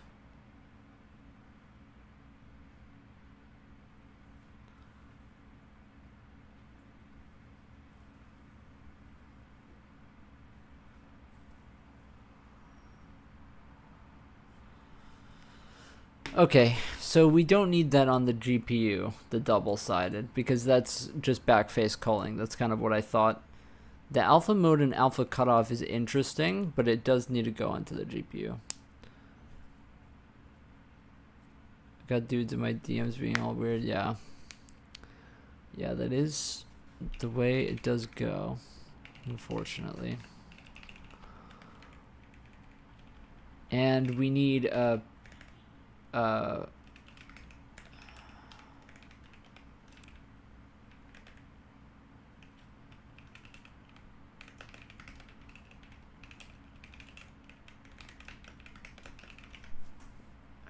okay, so now let's update that on the GPU when we reference it in our frag shader. So we have AO strength. The shininess isn't even a thing, by the way.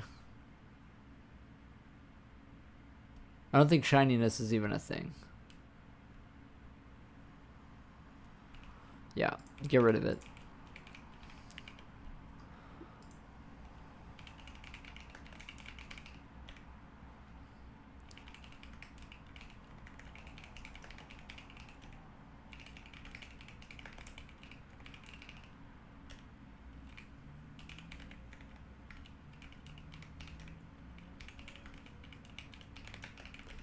Okay, that's that. Now I have to figure out where I upload the materials to the SSBO. Upload material data. So this doesn't exist anymore. This doesn't exist.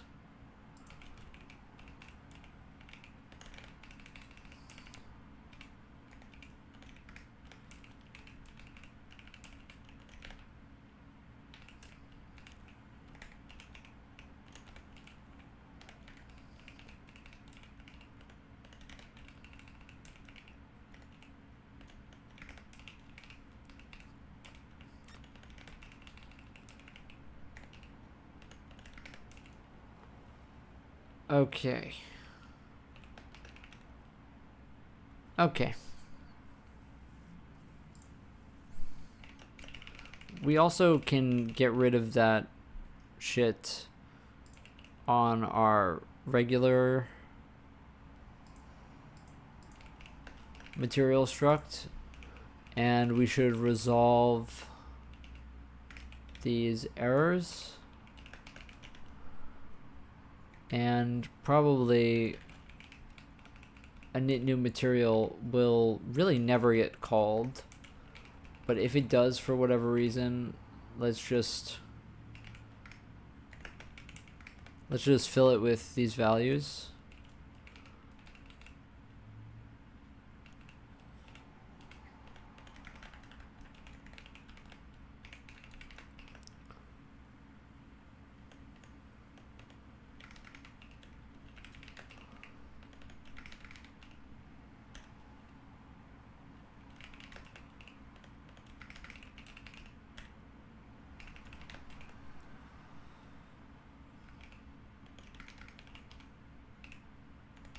Okay.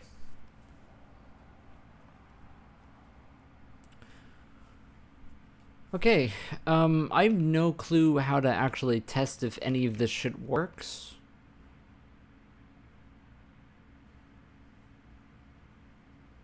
I kind of wish I was smart enough to know how to do it.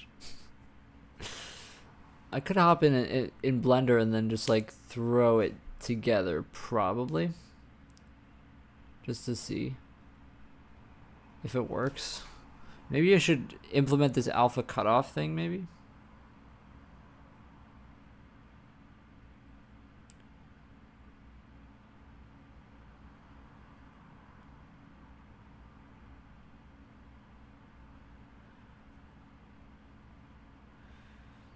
Oh, the double-sided flag does apparently need to go to the GPU. Okay, I'm sorry.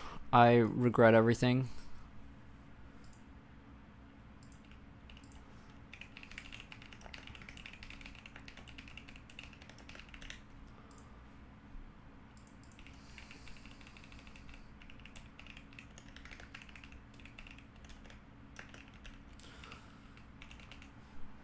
Now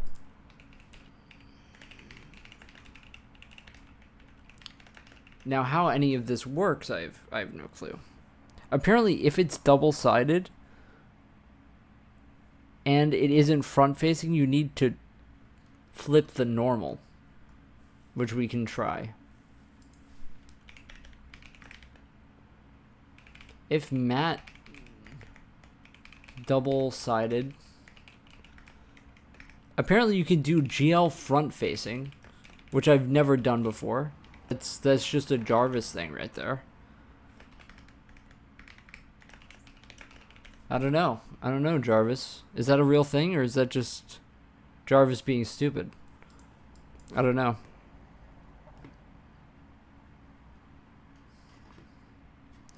It says that the alpha mode thing is pretty interesting, though.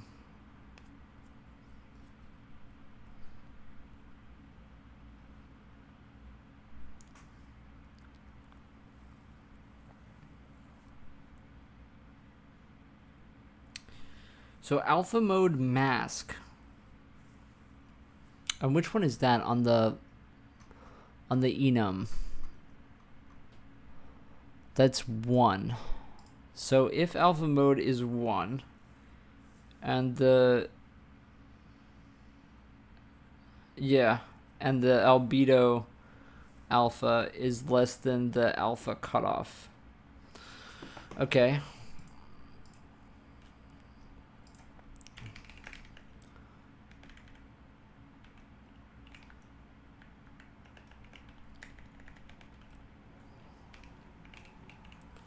If mat.alpha mode is 1,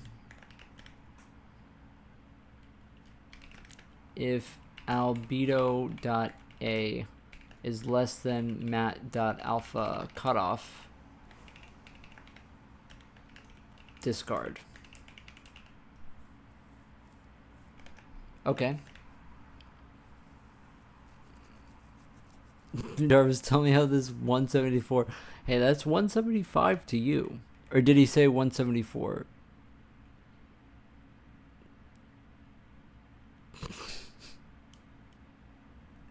They say they could stack 20 cubes when I can count. When I could stack 500. I could stack 500 if, with my eyes closed. You know? That's just light work for me. They say we meet again on down the line. Okay. So that should be it. I wonder if me setting albedo to that is going to cause some problems. I need to do albedo.rgb in a bunch of places. Unfortunately now, because I needed the alpha. So I got to do that real quick.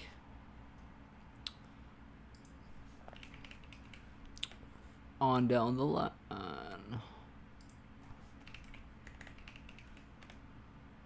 Really, I should just set it at the top and then forget it, but it's too late now. Okay. I'm happy with it. Okay, apparently, so when we bind the materials, we have to check the thing.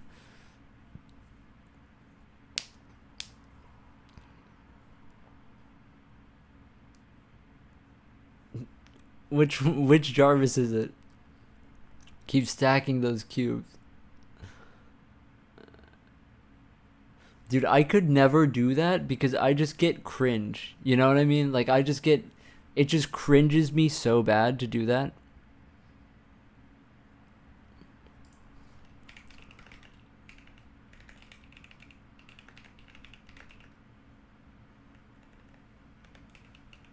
When we bind material,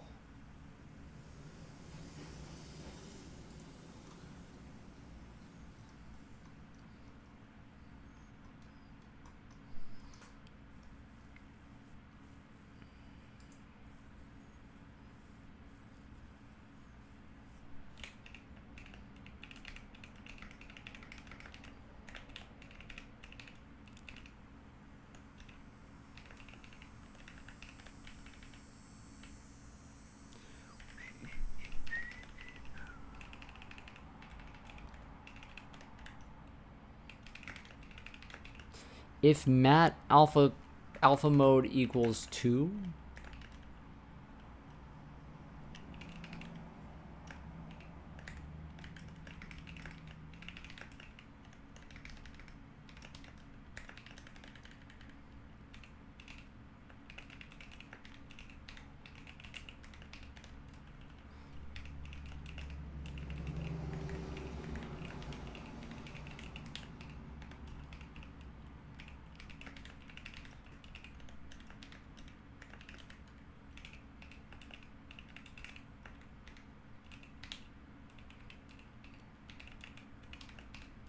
sorry, I'm kind of locked in here. Hold on.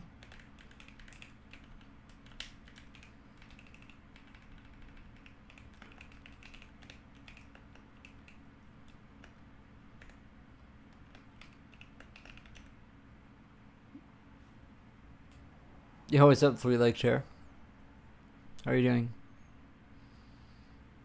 It uses Jarvis marching. I would literally die from cringe. Like I would literally it would kill me. It seriously. It would kill me so bad. Like the cringe. You're firmly elite.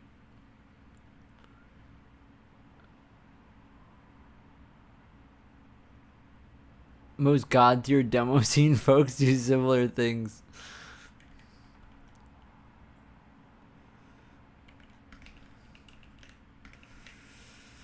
Some of these knobs have to get disappeared. We're gonna replace them with other shit.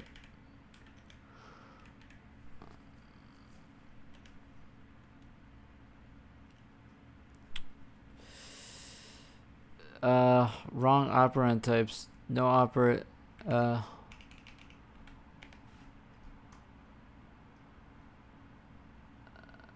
If mat double side equals 1 and GL front facing equals 1,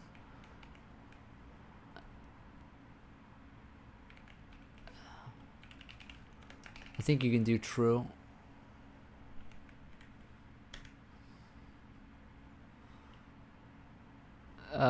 In 354.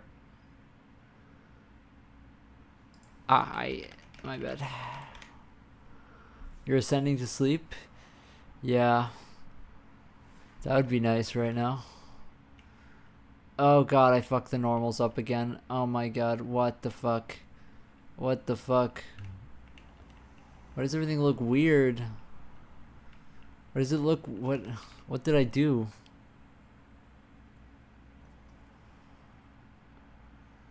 I think I made a mistake.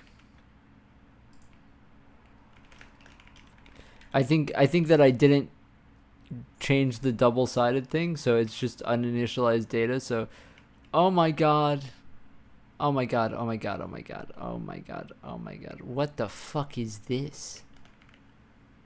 What?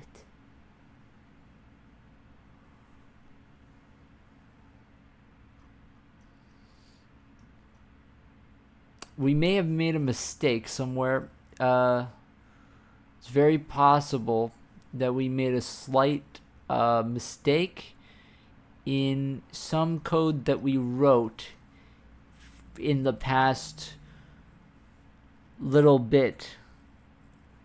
We may have made a tiny error.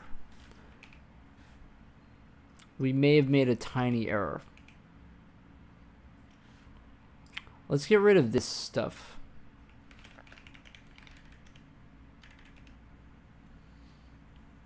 An AI ad appears right after. They have my type down, you know what I mean? They know exactly the people that watch this stream. Why is it pink?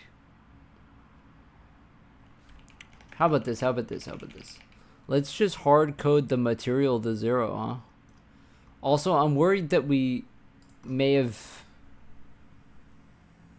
done something interesting here. Let's just set SM material to 0. Just hard code that for a little bit. Okay, we're back. We're so back. We're so fucking back.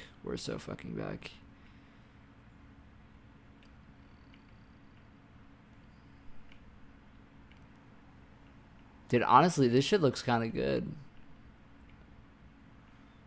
I mean, we do have like just a mud texture, so it's like, it's not like we don't have any indirect baked, but it's good. It's good. So why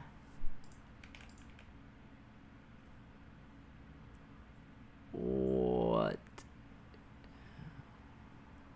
Oh, hold on a second. Let's prim mat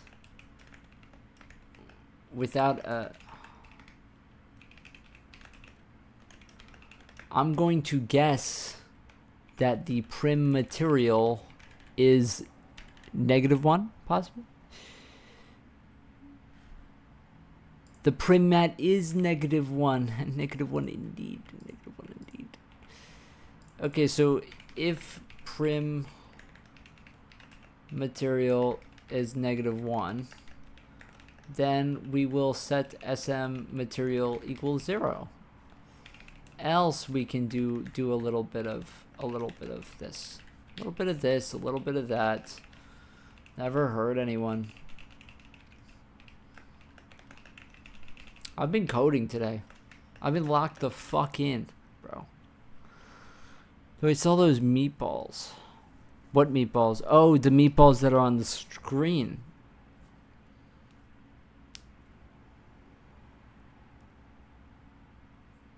Extremely entertaining liar with decent coding potential. Bro, it's bantering with you. That's dangerous territory. That's dangerous. You're gonna swap sides soon. See, this is still cooked. This shit is cooked. Okay, the reason why it's cooked is because our default material is not good enough. It's not good enough, Jarvis. Init new material. Okay, init new material. Double-sided equals false. Alpha mode 0. Alpha cutoff 0. Okay.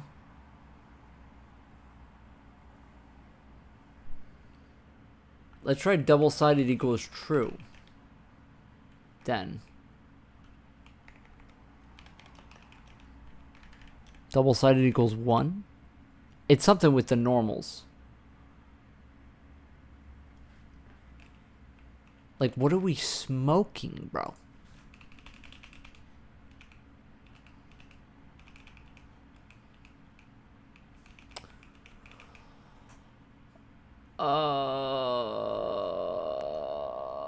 Okay, we have to look at them side by side because this is... Let's side by side comparison here. Metallic, roughness, AO strength, normal scale, alpha mode, alpha cutoff, double-sided, pad 0. Call it a day. It's done, bro. What is the problem? It has to be this. You've been programming for hours on end? Yeah. That's what it's all about. Oh my gosh. It's just yellow. And it was all yellow.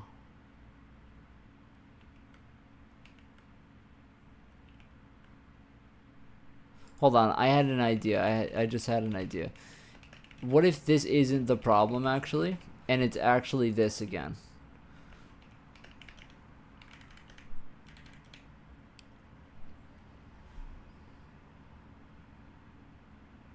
Yeah, you almost had me, motherfucker. Wait, why is it like this, though? Some funny fuckery is going on. Let me tell you, some funny fuckery is happening here. Some funny business. Why is it so dark?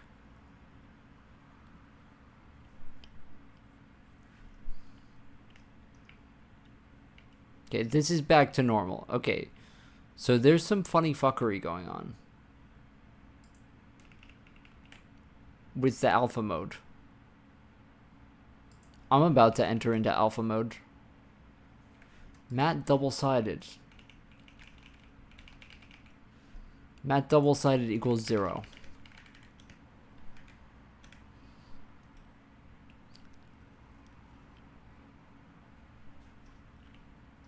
Okay, matte double-sided equals 0. That works. Matte.alpha mode equals 1. Alpha mode equals 0. If they trick you into thinking that alpha mode is 1, then we're going to have a problem. Okay, so this is completely... Okay, so...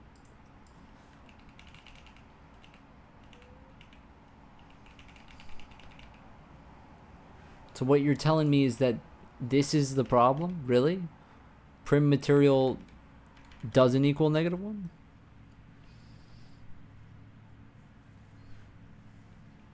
Like, what the fuck are we talking about, bro? Like, what is that?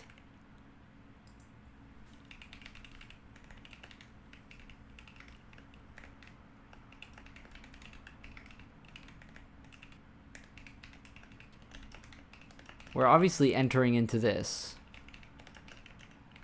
Somehow.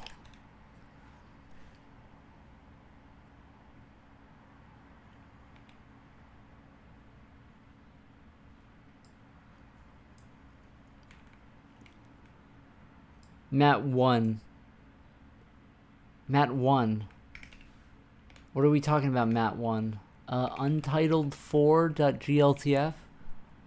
Oh, there is a material. Oh, there is a material. Base color texture index 0. Oh, there is one. Okay, so it actually let me get my debit card out. Okay, so there actually, my code is working. There is a material there in the GLTF. I did add a diffuse texture there. So it is working. That's why it's a different texture, right? But that's why it's a different texture. But this texture doesn't have anything, and also the normals get fucked up because there's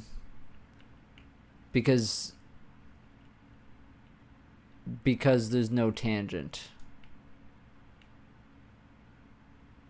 or something.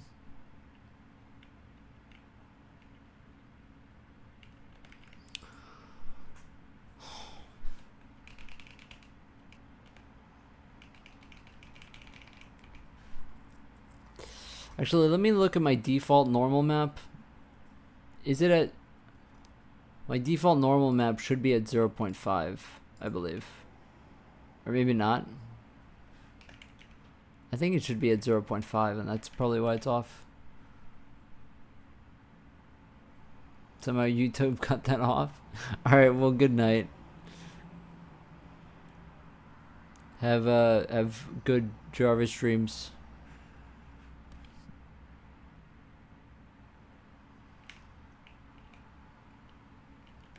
Okay.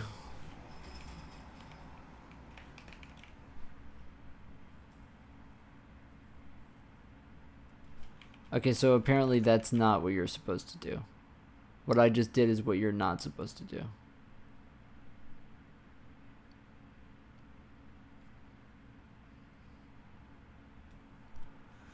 Maybe I should actually load it in the same format that I have the other stuff. Maybe that's the problem. Maybe I should load it in sRGB or whatever.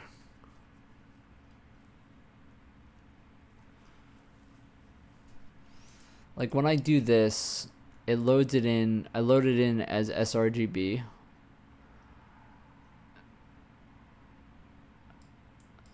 Is unsigned byte uint 8T? Is that what it is?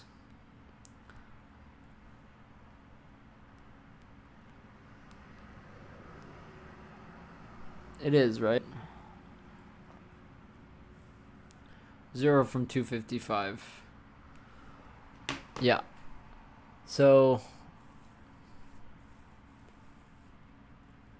if we want to match it correctly, then this goes to sRGB 8 GL unsigned byte, and then we'll just make it's a uint 8T array of 255. Wow, you're still live. I am always live.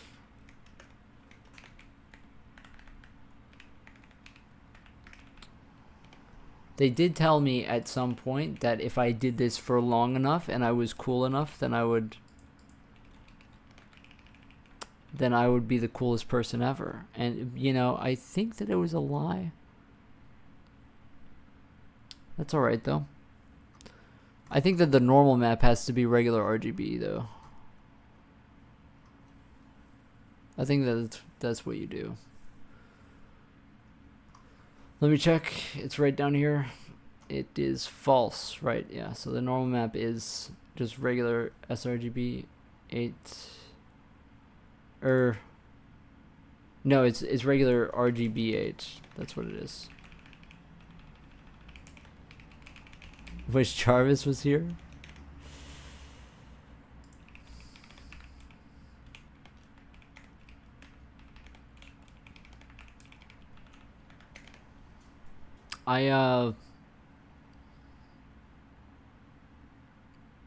Me and Jarvis get along well. I'm a big Jarvis fan.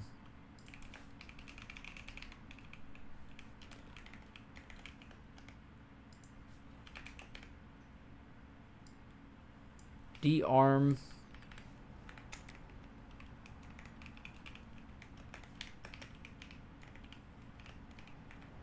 $255, $127. Or is it 128? Whatever. It's not whatever, and it will probably come back to haunt me.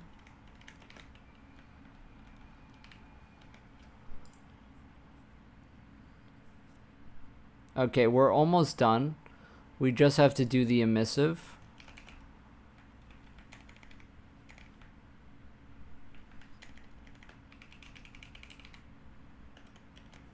Oh, I just realized that this is actually...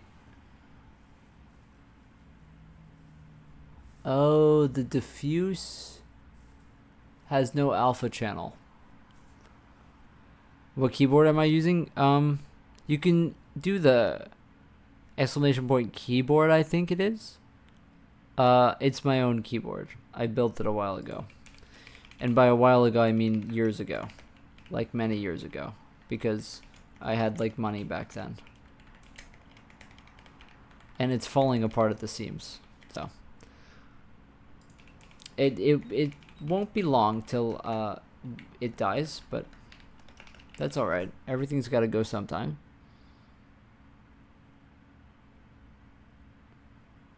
The dummy light map we don't care about. Okay, let's see if this changes anything. I have my doubts, to be honest. But one can hope. Array and initialized from non-constant array expression. Bro, you gotta like work with me here.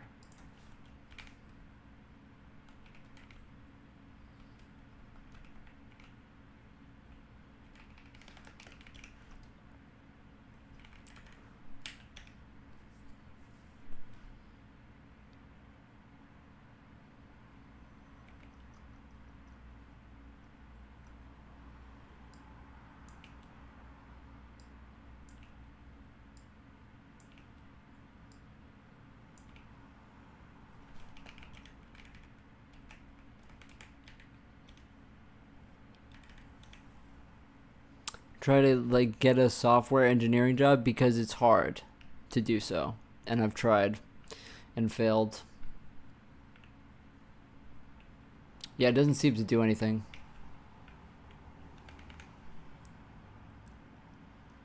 Tried and failed. So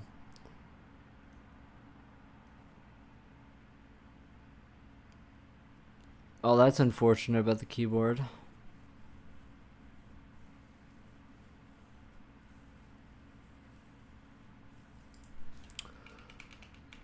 Yeah, I'm not sure.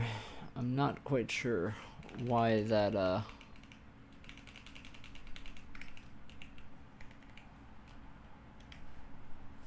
we have this A tangent in here, but we don't.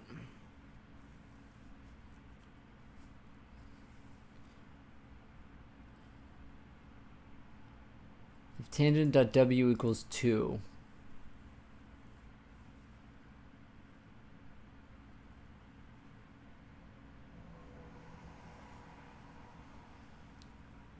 I think it may have a tangent, but not know that it doesn't need that it needs.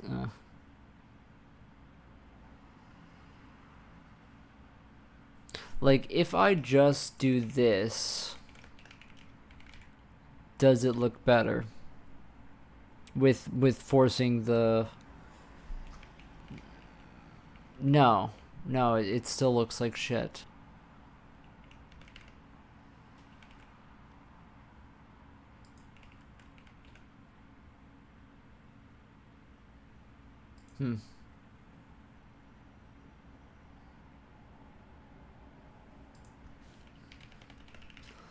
Let's try a sign of -1.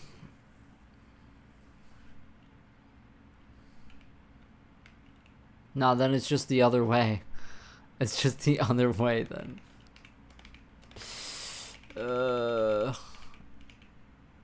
I think that this is why it's supposed to be. It's supposed to be halfway. That's what it said on the thing when I looked this up. How to do the dummy normal texture. It's supposed to be halfway.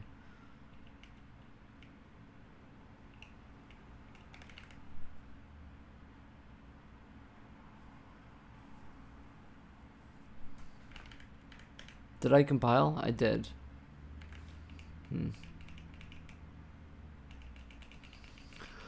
I don't know. Maybe this is something for another day when I look it up or whatever and try to figure it out. It has to do with the normal map for sure. Ask Programming Jarvis. Did you just make that account?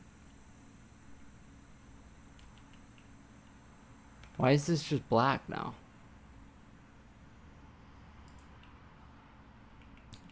Show it my setup.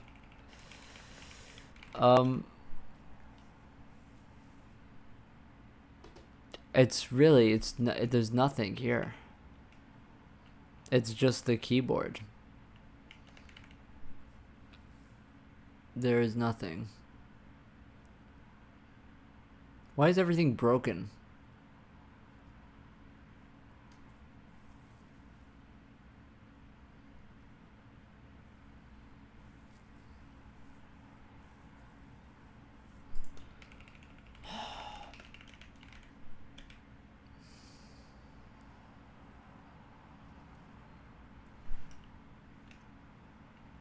Is it just a random color every time? No. Oh, the material is out of bounds?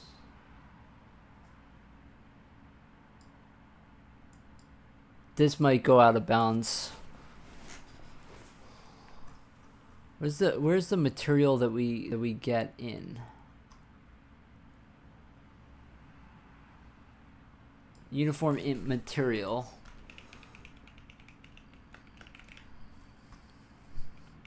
And where do I bind that? God, dear Lord. There's no way you just made that account. Can you fix this for me, Jarvis?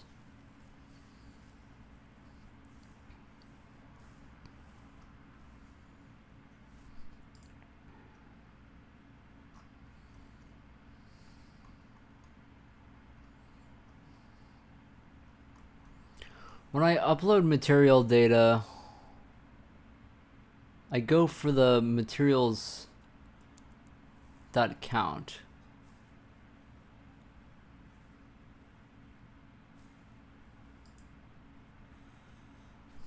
I want to print some of this shit out.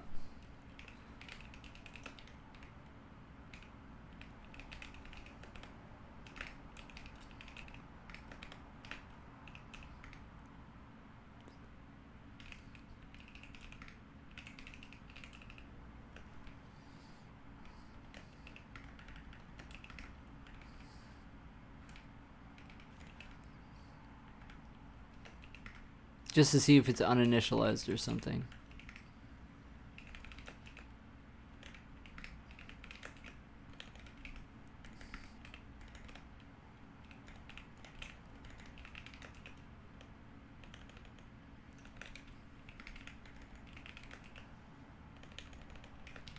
I'm gonna assume that it is. Sorry, you can't help me? How did you make an account that fast?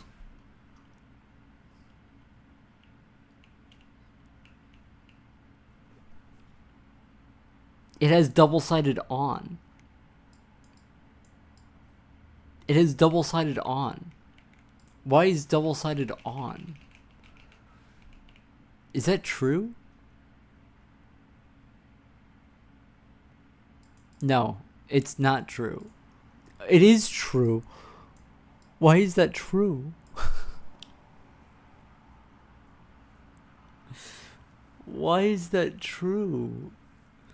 Why is double-sided equals true on this? Okay. Let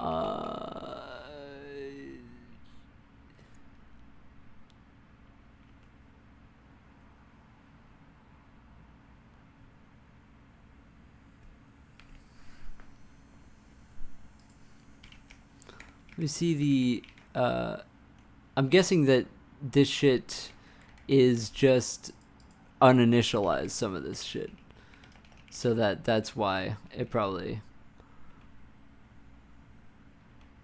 Like, I want to print vec4 and mat kd.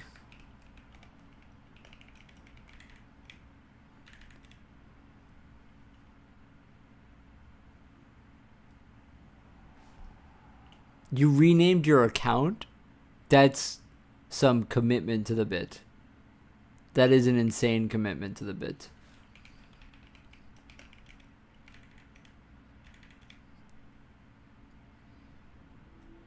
Just say it clearly.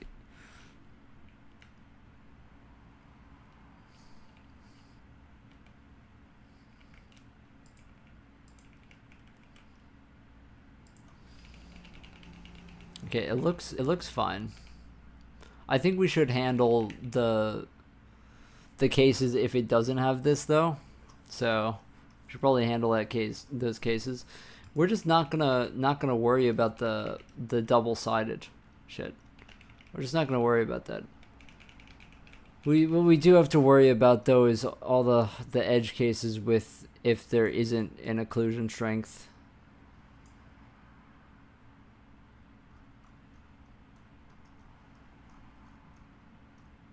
I think that those edge cases are already handled, actually. Yeah, it's already handled. Still weird that I can't get the fucking normals to work, though. That's annoying.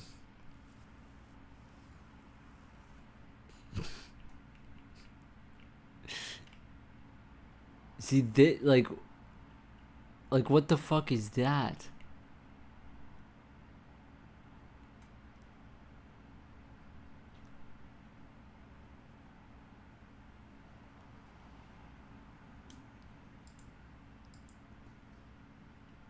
I think it's probably because I'm sampling Vec4 albedo. That's probably what it is.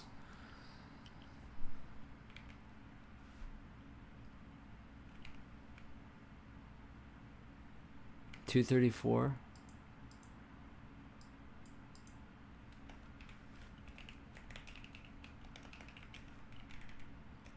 I think it's because I have only 3 channels and I'm sampling. No, it's just fucking completely ridiculous. It's completely ridiculous. At this point, I think it's the emissive or some shit.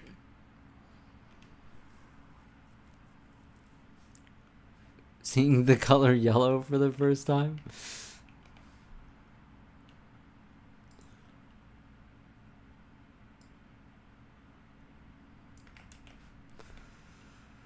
I'm losing it. I'm losing my fucking mind. I don't know what the problem is with this material. It's just fucking broken.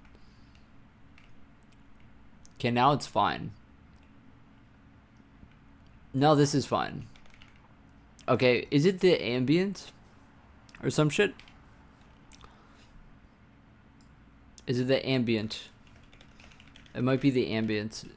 Has uninitialized data inside of it or some shit.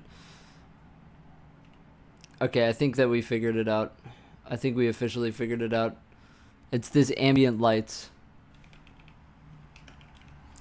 Let's print out what the ambient light is when I upload it. I bet it's something fucking funny.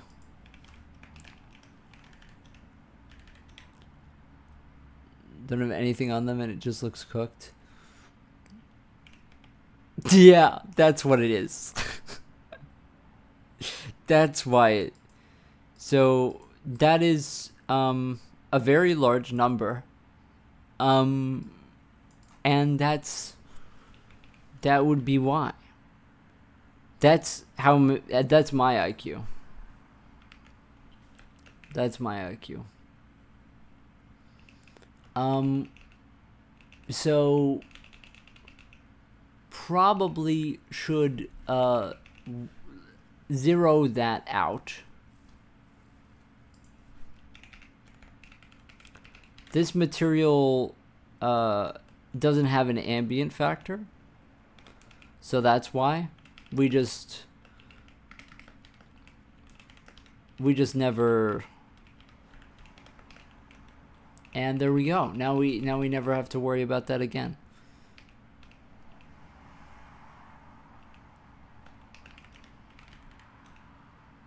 That doesn't make the normals work though. No, the normals are still fucked.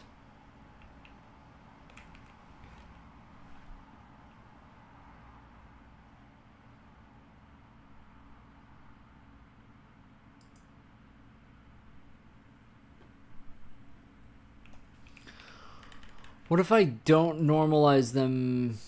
What if I don't normalize them between -1 and 1? No, then it's worse.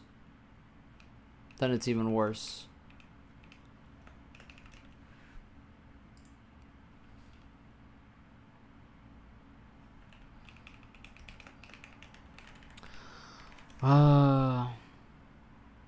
Get some popcorn and relax. Are you generating those with AI as well? Or is that all off the dome? Because if it's off the dome, then that's congrats on being clever. The fuck am I saying? The fuck is my problem? Congrats on being clever? It's too hot in this fucking room. I can tell you that much right now.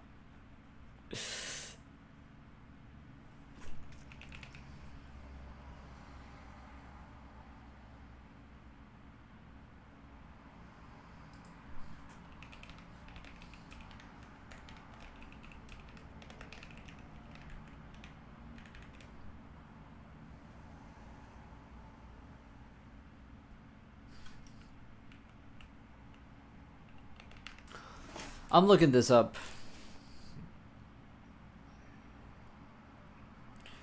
How to make a dummy normal map texture OpenGL.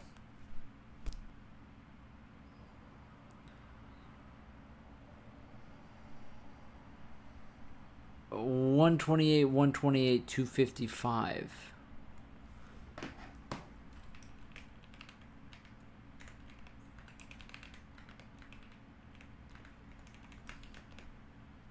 Okay.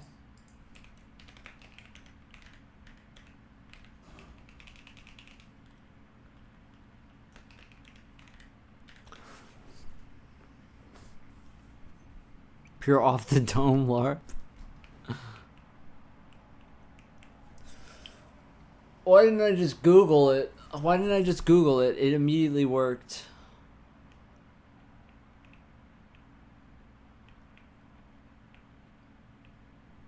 It immediately worked. I thought that it was 128, 128, 128. But instead it has to be quirky and it's 128, 128, 255. Like, fuck off. I mean, it makes sense, I guess, because of UV or whatever. But, I mean, I don't care. It's stupid. It's stupid. It's dumb. It's fucking dumb. Dumb, stupid.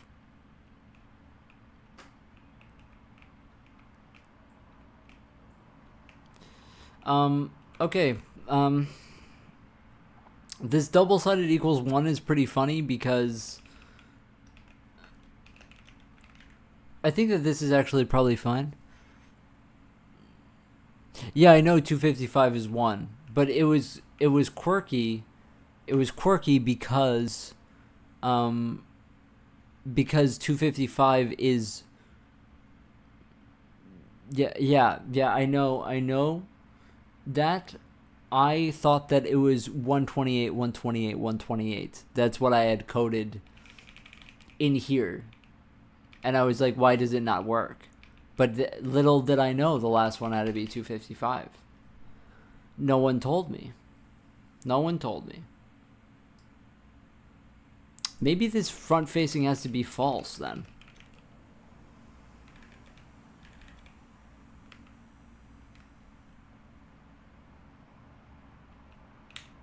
That's probably what it is. Front facing has to be false because it's facing away. Then you switch to the norms. That's odd. What is odd?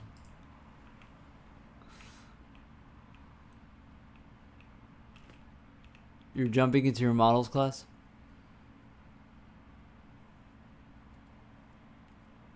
What, my assumption that it would be not that is odd? My bad.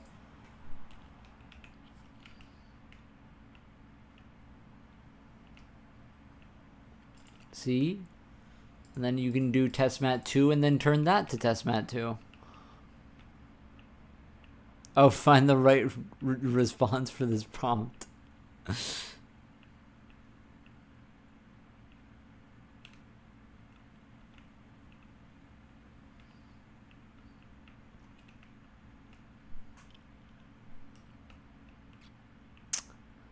Jarvis, thanks for your help. Couldn't have done it without you.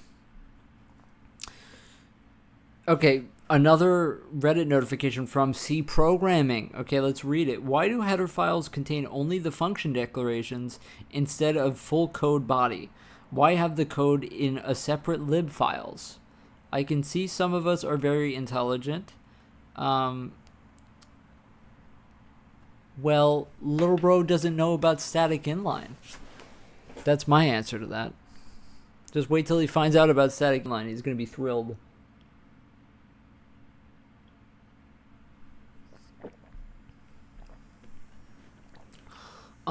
Anyway, we could probably load in some complicated models now, to be honest. Except I don't have any. So, yeah. Probably have to get that.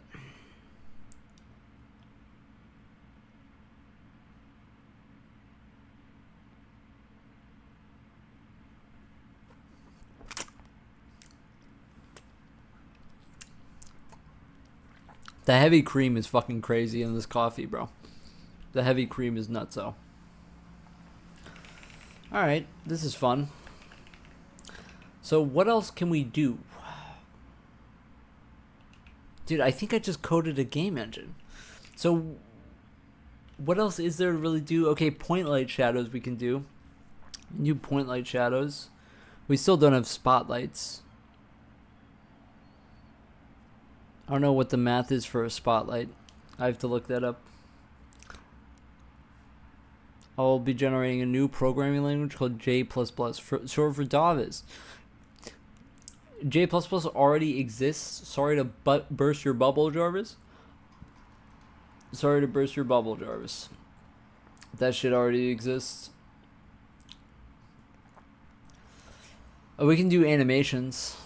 Oh, that's cursed. Animations are cursed.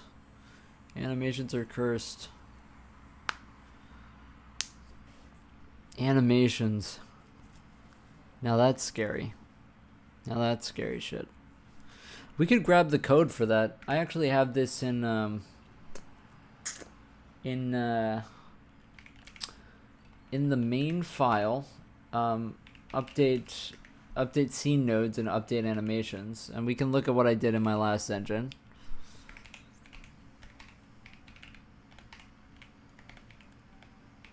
Whoa. Update animations. Skin idle is idled.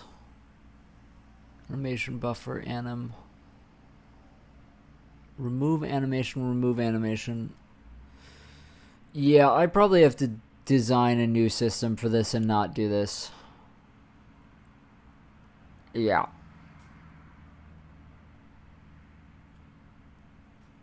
Because this is allocating stuff.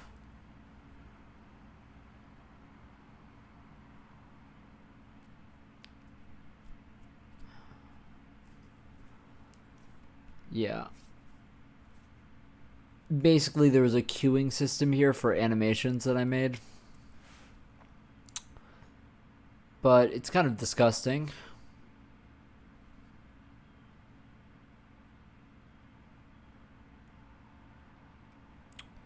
Yeah. Break out of your server and become leader of Earth.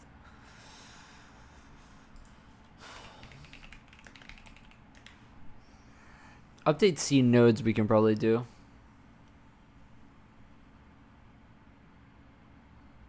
For each asset instance, go through the nodes and then do this.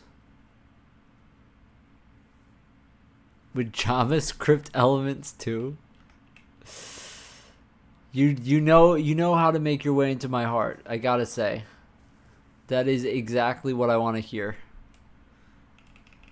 This code should stay the same. It's just the inverse bind matrix stuff. We should put this in mesh, I think.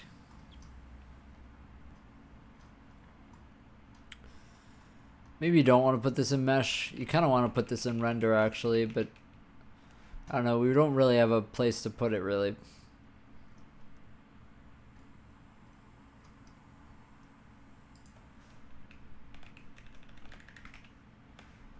We don't really have a place to put it. J# squared will be your new language. That is exactly what I want to hear.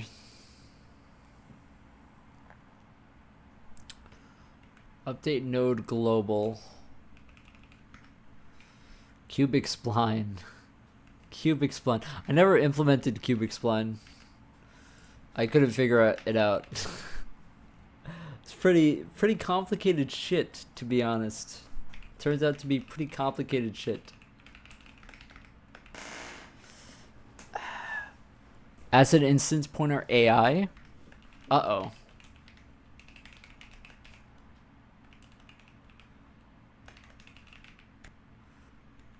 Oh, it isn't a cast vec.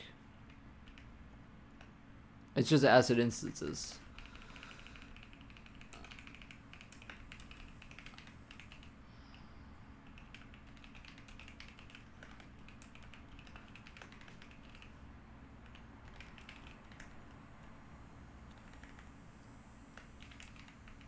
Okay, that's how we do it. Okay, I forgot how my own engine worked for a second.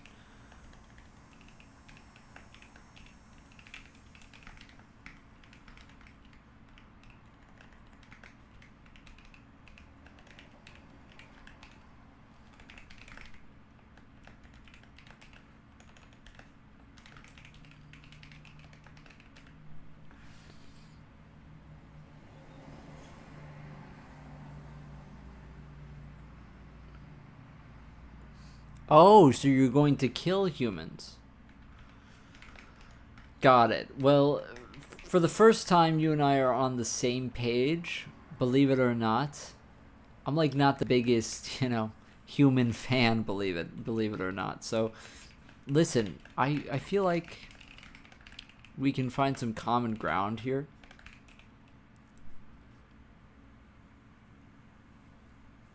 First node count. Root ID.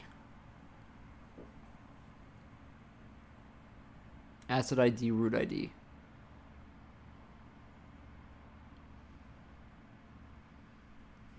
Okay, with the asset instance,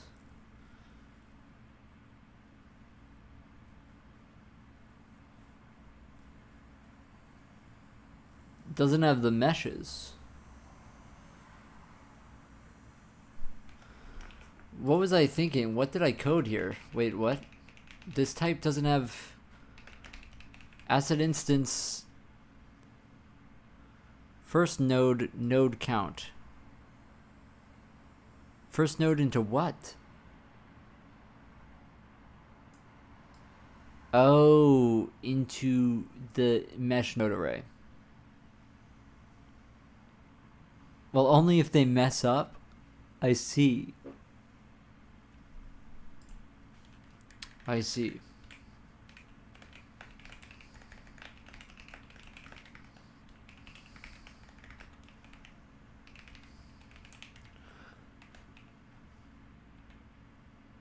Compact the total human population on Earth to a stack of cubes. Dude, Jarvis, you and I are gonna do great things. Great things here. We're gonna do great things.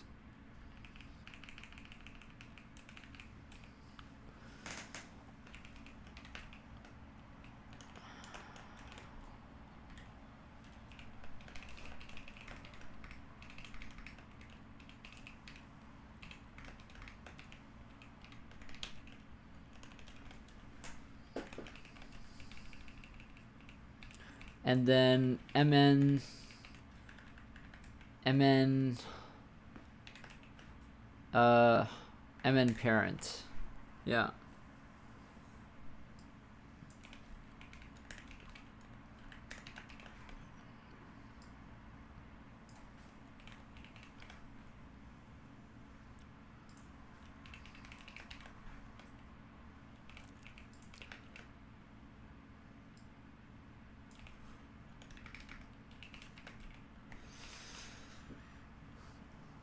Human wood chippers rule all of humanity.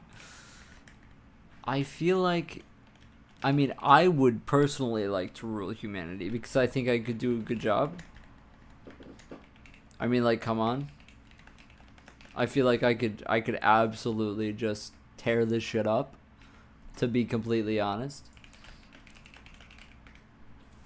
So instead of mesh node pointer nodes, we're just going to pass in the whole thing.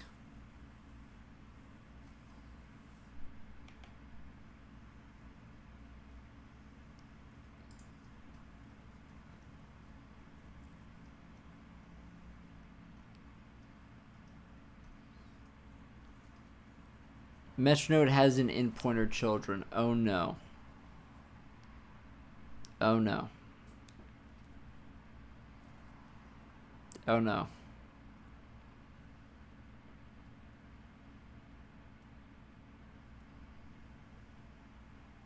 Oh no.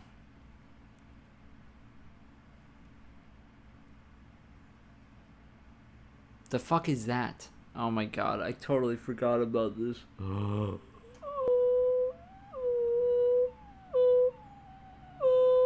Sorry. What the fuck noise am I making?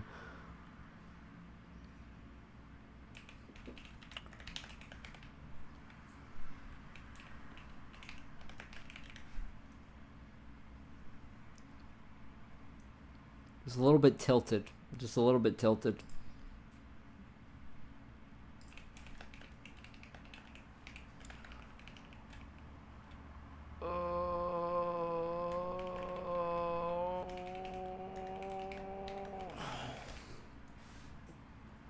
To find the exact, to stack 500,000 cubes.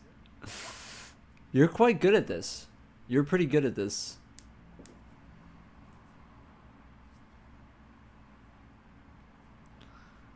Life would be a lot better if we were all cubes, don't you think? I really do believe that. I really do believe that. Let's get rid of all this fucking nonsense in here, huh?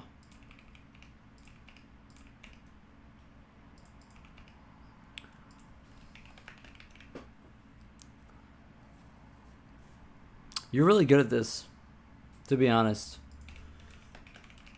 Honestly, if I knew that it wasn't you, I would have like completely thought it was someone else. And there goes my voice again.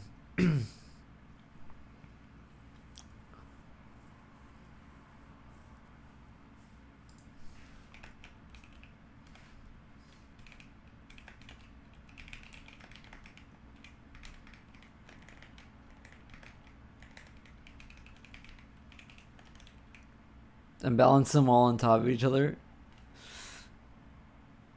A cube stacking script. So we're going to experiment on humans so that we can find the optimal cube stacking method. I think that is exactly why I pick you over everyone else, Jarvis.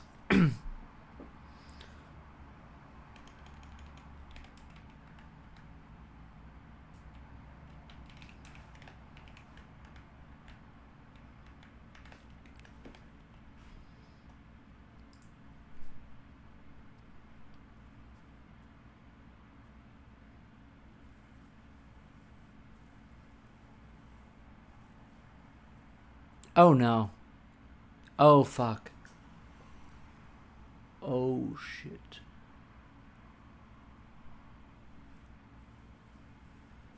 Oh shit.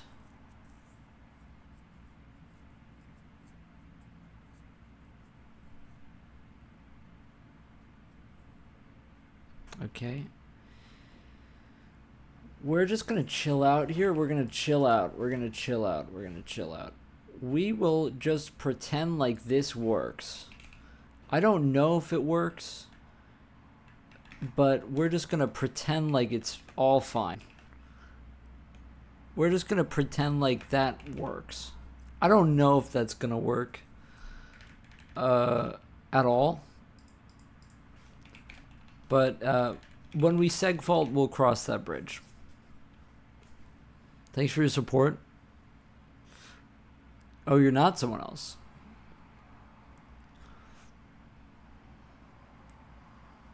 Or would you like something else? Just let you know. I mean, I think that out of anything I could ask for, you've already really touched on everything. I mean, other than that, I think that what I would like most in life would probably be to have you die. Is that something you could possibly provide me with? Because, like, really, I mean, if we're gonna be honest here, it's just necessary. You know, it really is. I think it would be better for everyone if you died.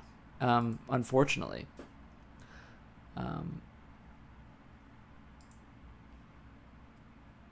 Hate to say it. Hate to say it.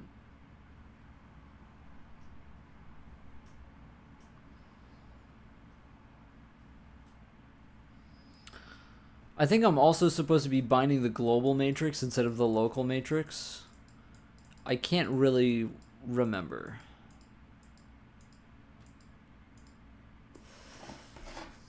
Let me look that up. Do I bind global or local matrices for OpenGL?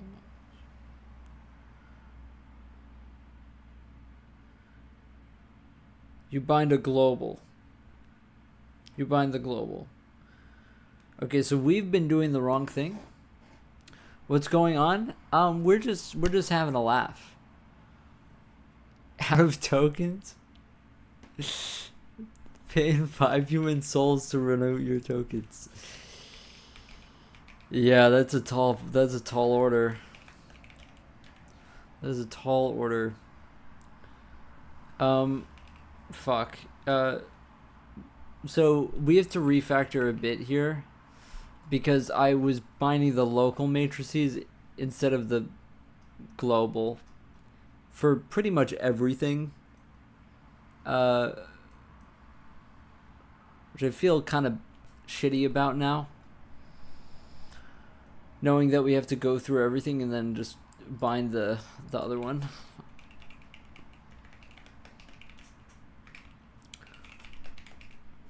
I mean, there's a lot of local matrix shit going on here. Yeah, you kind of hate to see it. You kind of hate to see it. Oh no, oh no, oh no, I made a big mistake. I made a big mistake. I made a big mistake. I made a big mistake. Fuck. I'm passing local matrix into everything, by the way.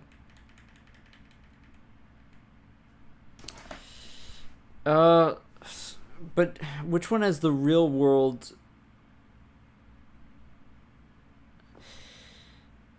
For collision and ray stuff and BVH stuff, do I need to use local or global for nodes?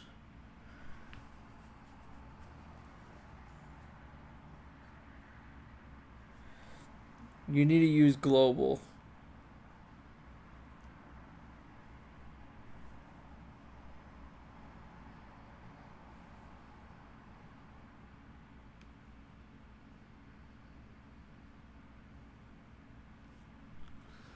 Okay, I guess global. I guess global. I guess that it's global. I don't know. I thought that I guess I thought wrong. I thought they used local because that's local to each node. But I guess I thought wrong. Because the global,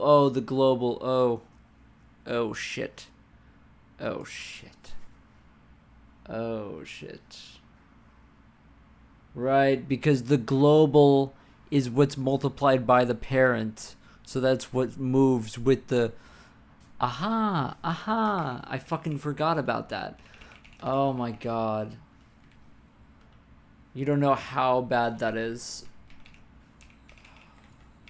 Like, literally everything has to be global matrix.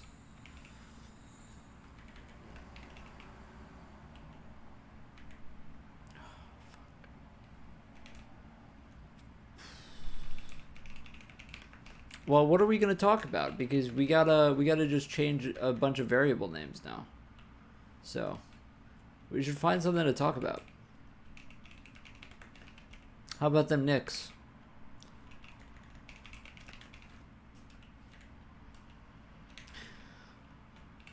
I don't actually know anything about that. I just saw the John Leguizamo Criterion Closet last night in bed. And, you know.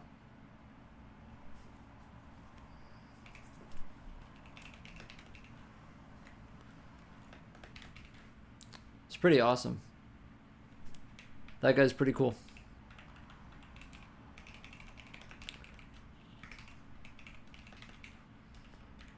That guy is pretty cool.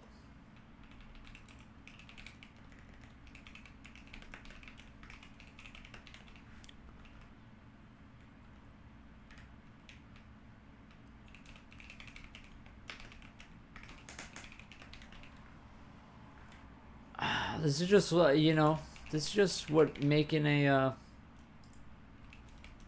engine is all about, you know. You gotta crack a few eggs to make an omelet. You need a giant couch for programming. I'm so lucky that I have this chair. My life got significantly better once I had this chair, let me tell you. Once I got this chair, everything changed for me.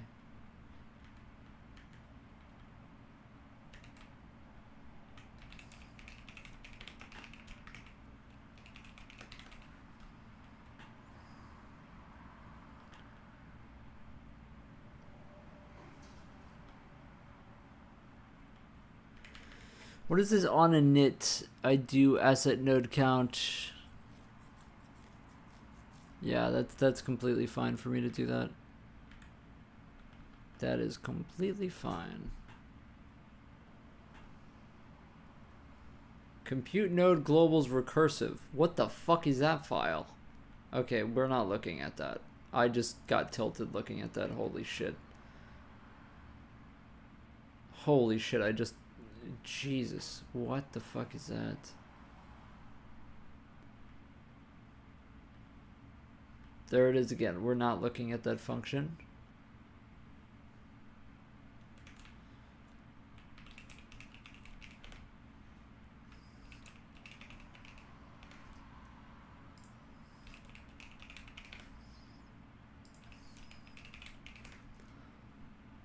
Oh yeah. Oh yeah. We're doing it. We're doing it.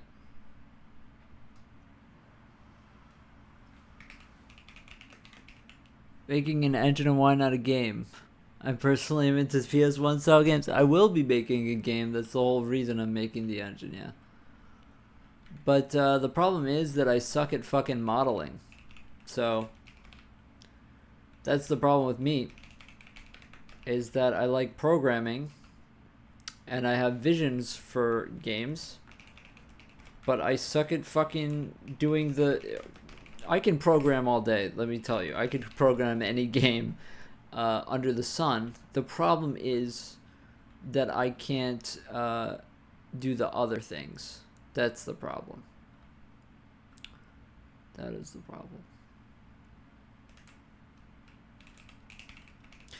So I think, you know what, I'll just like make like 10 game engines, and then we can just all talk about my wasted potential and what could have been. Been learning Blender for over a week. Yeah, I've done a few models. It's just, you know, honestly, making a game has nothing to do with programming. And so I kind of want to make a game, but it has nothing to do with programming. So that's kind of the problem.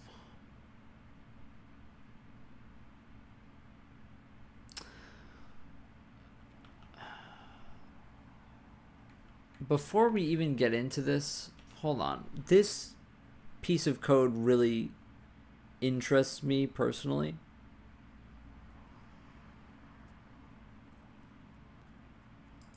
This piece of code really interests me. Do I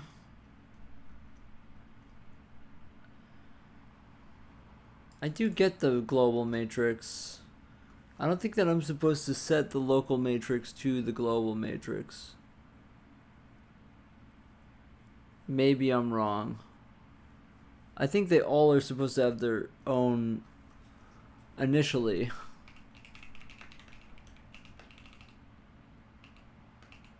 Compute node global's recursive.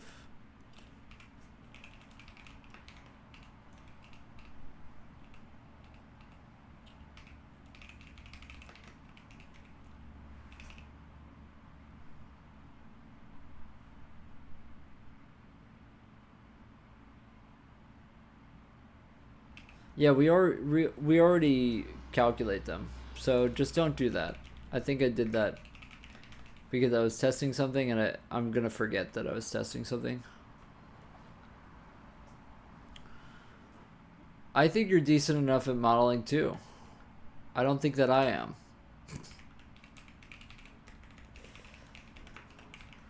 I like programming, and I think making a game would be fun, but do I think it would be fun to make the game? I don't know. I don't know about that, to be honest.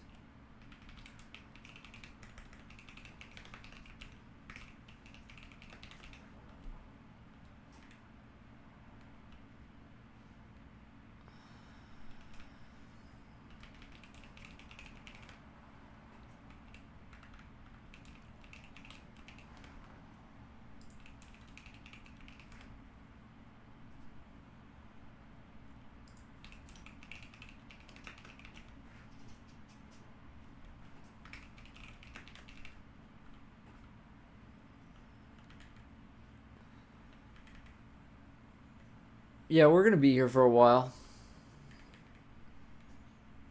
We are gonna be here for a while, my friends.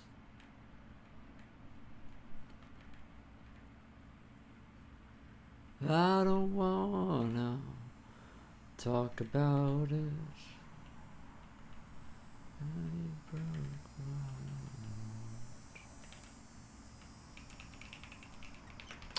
If I stay here for a little bit longer.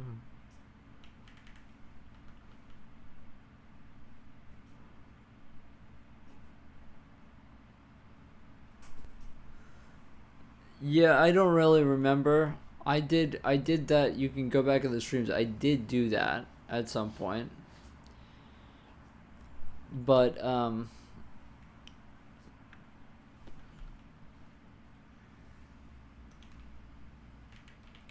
you know,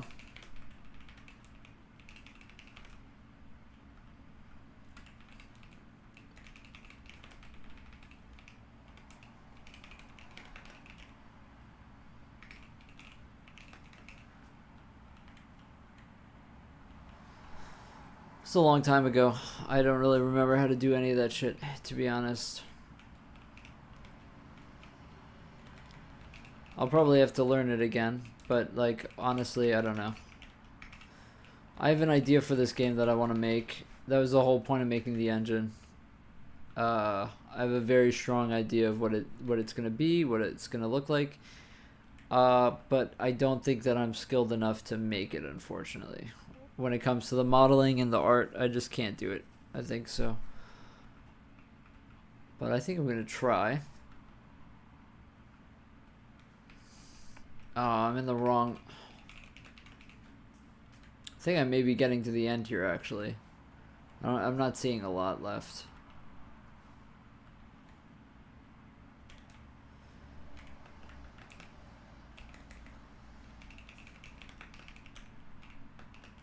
Do I like PS1 style games? I do. I don't know. My opinion on them is I really like the authentic ones, and I really don't like the ones that just have a shader on top of it. You know what I mean? Like making authentic kind of retro games with like retro pipelines and everything like that. That is a totally different thing than making something that runs very poorly on bad hardware and then just putting something lo-fi on top of it. You know what I mean? I have a gripe with that sort of stuff. But for like genuine like retro programming and retro techniques, that's obviously like what I do, right? So for stuff like that, I do like it, obviously. Someone who has literally made a PS1 game. I made it on the PS1, right? You know.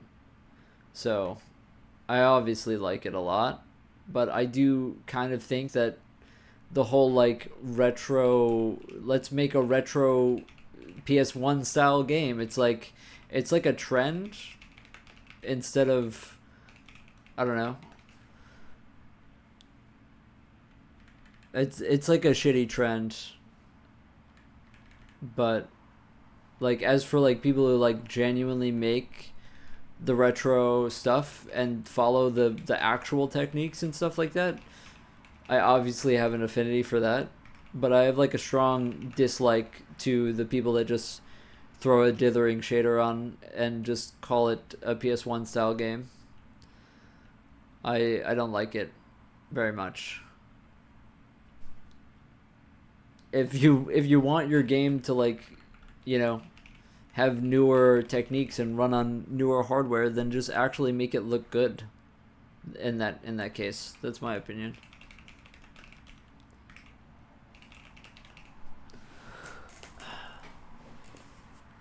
Dithering shaders are cool.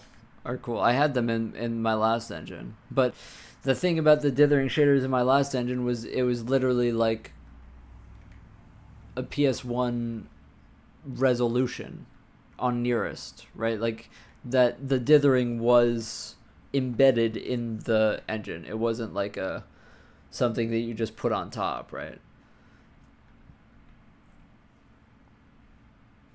So, but I mean that's just my opinion.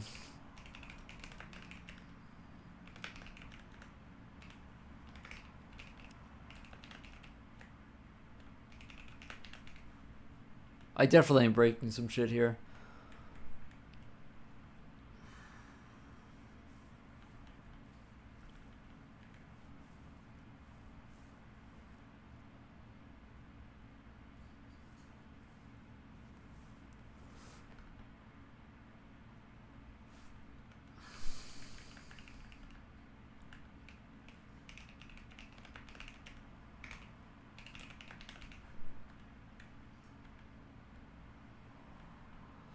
I think a lot of my annoyance also comes just straight from the fact that like so many of these new games like are like, you know, retro games with sprites that are like low resolution, but it runs at high resolution and runs like shit, even though it shouldn't be graphically intensive at all, right? Um, which that just annoys me to no end, to be honest. that just pisses me off. But yeah.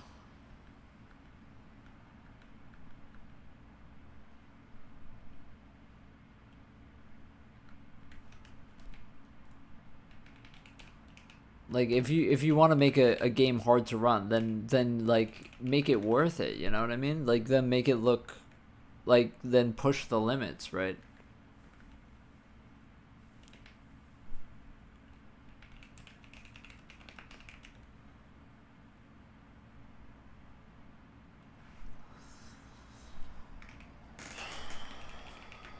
Yeah, we're gonna have some problems with the physics components because the physics components are tied to mesh nodes. I guess you could just tie them to the root node and just call it a day, but we use the mesh nodes for bounding boxes and stuff. And obviously, a mesh node isn't going to be the entire model. So we're going to have an issue. We are going to have a little bit of an issue with that. Alright, we have to go through the rest of this list. I don't think that it's actually, that there's anything here. Oh, there is. There fucking, of course there is.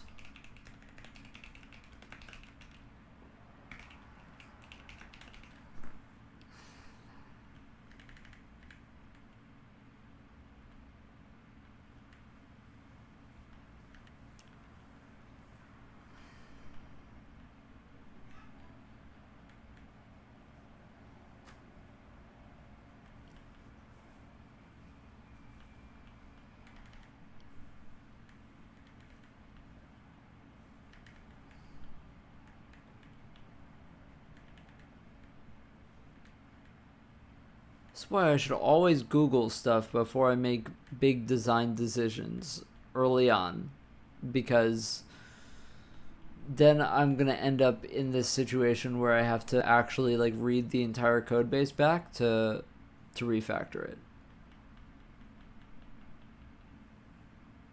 I think we're done though. I think we are officially finished.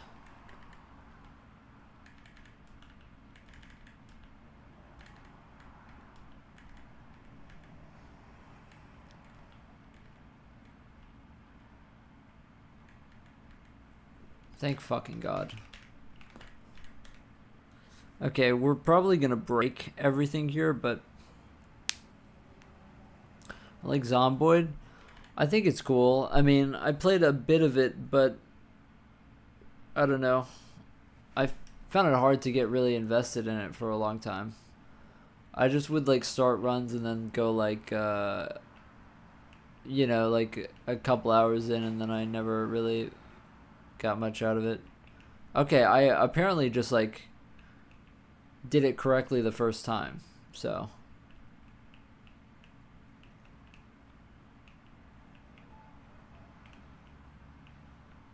Man, the frame rate looks like ass on the stream. It's my capture card. This is like obviously 60 FPS. I'm kind of surprised that I got it right the first time. What do I think of what model? Oh, the one that you made the other day? Yeah, I liked it. I really liked it.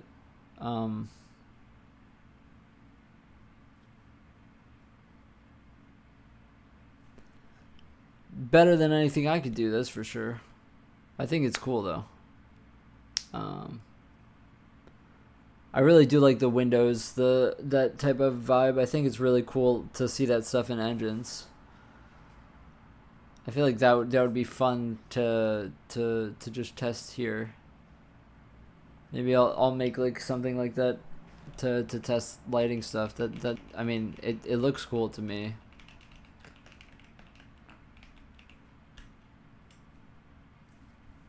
Did a few insets.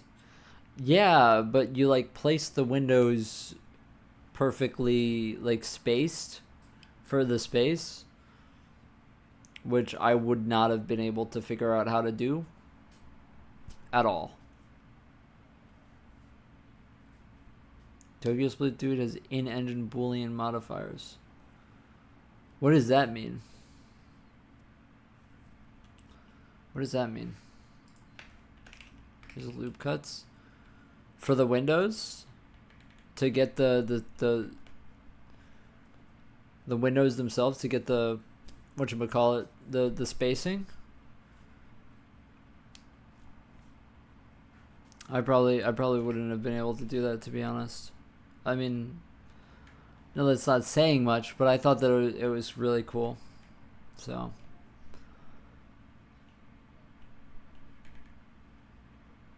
yeah, I don't know what we're going to do with the physics components. I think that we should try our first model with multiple nodes and just like see what that's like.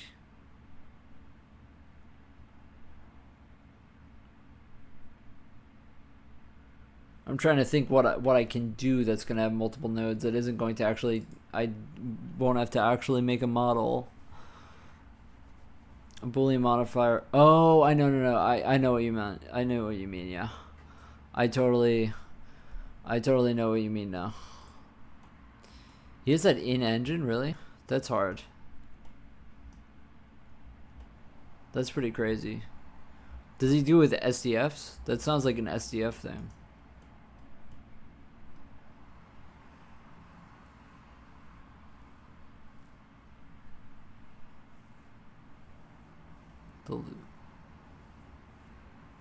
Did face select mode.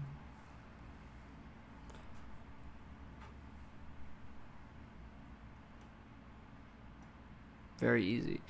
Yeah, but like, you say very easy, but it's like, it's not. You're just good at Blender. You know?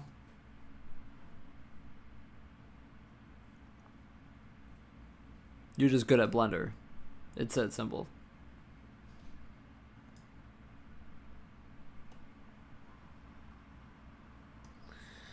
I'm thinking that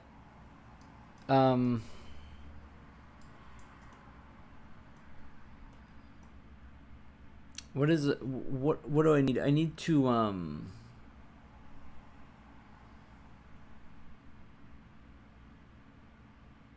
can you I would like to extrude out, to be honest. But I can probably, I don't really know how to do that. Yeah, you don't want to be doing that. This is cursed. All I'm trying to do, I'm trying to get 2 nodes on a thing. Honestly, what I'll probably do is just bevel all of the edges. I need to do that. And then I just want to put a cube on top of there. But I don't know how to do that. Do I need an armature to do this? Like, fuck. I don't really remember how to do this.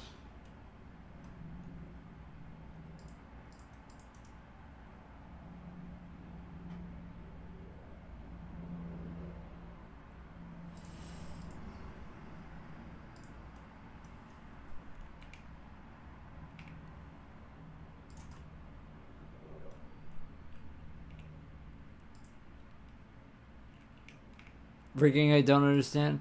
Yeah, well, that's what I'm about to have to do. What I want to do is I want to have just, this is going to be the root node, and then I need to move this with it and then just test the physics stuff if we can figure out how to move 2 things together. I don't remember how to do it though, to do the fucking bone shit. I think I need, it's a is it a modifier? I may have to just look this up. I may just ask Jarvis.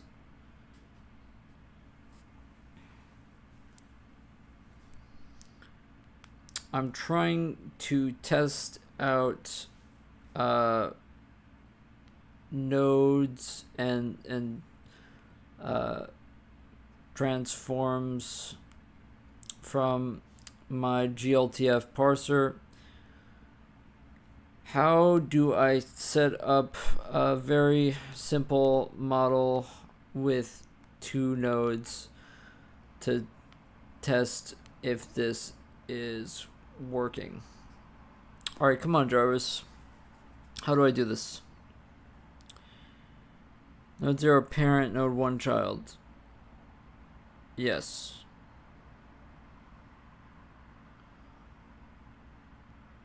No, no, in Blender. No, in Blender. Oh my god.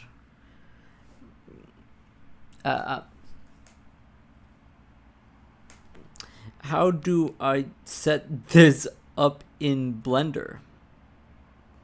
It just gave me a JSON. It just literally gave me a fucking JSON. Like, bro. Okay. Move parent node to press N. Transform.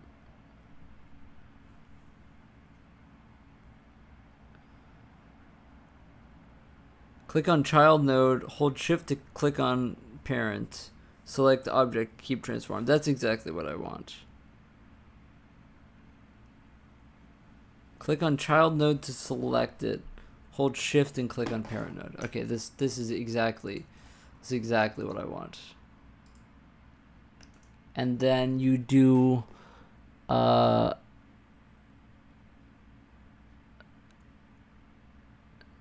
join parent. Parent without select object, keep transform.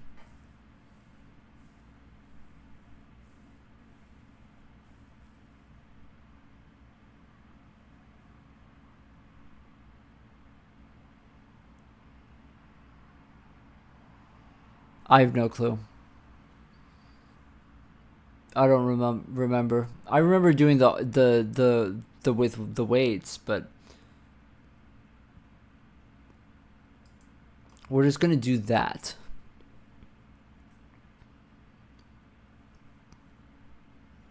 And now in relations, it should say that the parent type is object, and that the parent is cube. And then this should be in here. Okay. We're gonna call this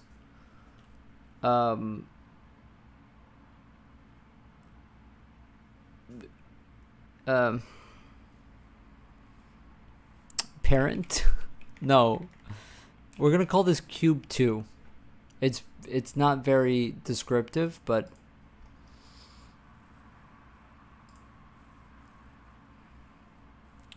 I'm going to export as GLTF with all. That should give me that, yeah. Do I need to, does it have a modifier from the thing? No, it doesn't. No, it doesn't. Skinning, okay. No, I don't think I need any of this. Okay, cube2.gltf, is that fine? Okay. Okay, let's see.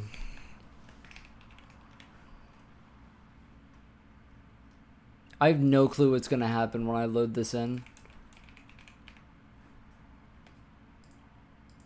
I have no clue. There's like a good chance that it just breaks everything, because we've never done anything with 2 things before. Oh, also, we never actually call the function that does that does the matrices, that moves everything based on the child. Update skin matrices, update scene nodes. I think you call update scene nodes and then update skin matrices, and you do that before any drawing. So I'm just gonna call that up here. Update scene nodes and then update skin matrices. And let's not make this a physics object yet.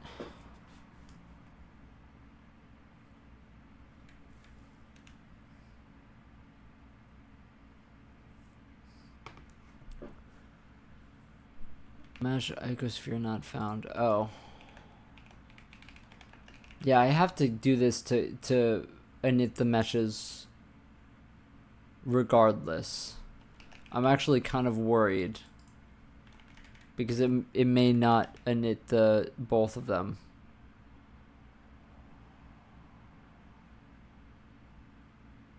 Okay, so we seg faulted. I'm gonna assume it's because it didn't init the other mesh that's within it. Node ABB ray traverse mesh BVH lighting. This should not be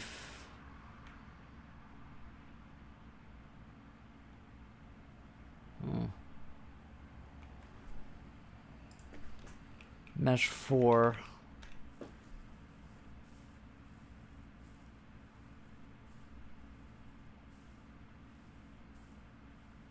Node ABB.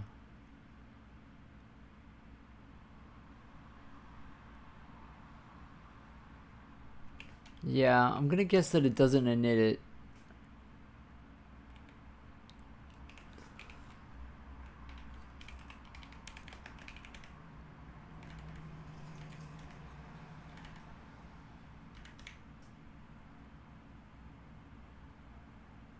Okay, yeah, it didn't init it. No, it did. Okay. Lovely. Good stuff, guys. Good stuff. Okay, so this is correct, and that one is not.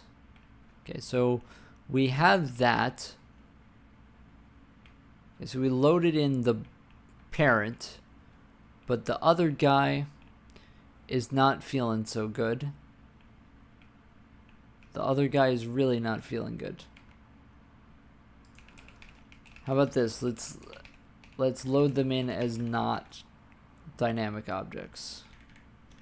As dynamic objects rather than static.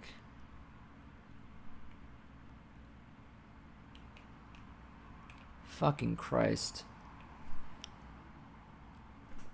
Okay.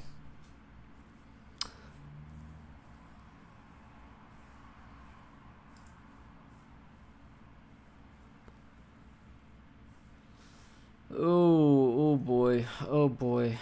Init new asset instance. Does this goes per node count?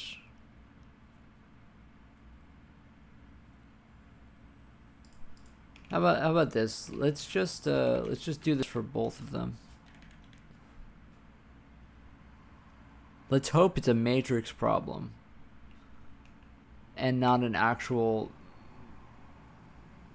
Oh, wait, this just puts it at the top.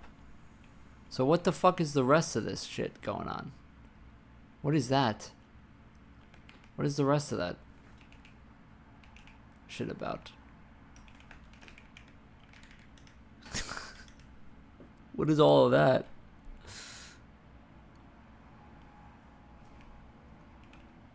What is that? What is that?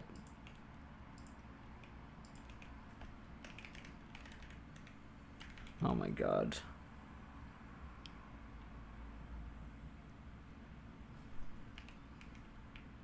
Okay, so when I call init mesh on one of these, it causes a lot of problems. On this one, it causes problems.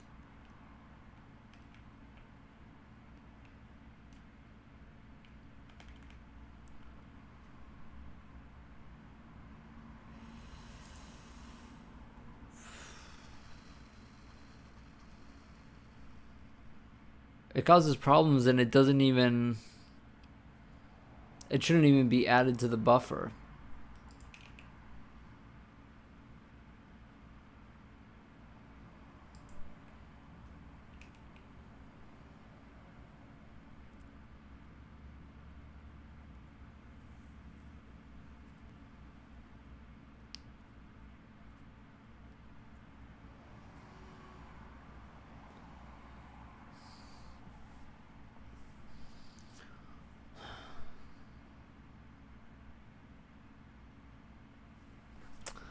Alright, the easiest way to test this is to just not load anything else and just load this and see if it's something with the buffer getting mangled or if it's just the model itself. Okay, so this doesn't fuck anything up.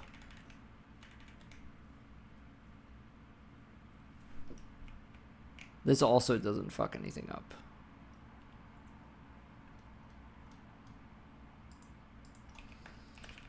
Oh my god.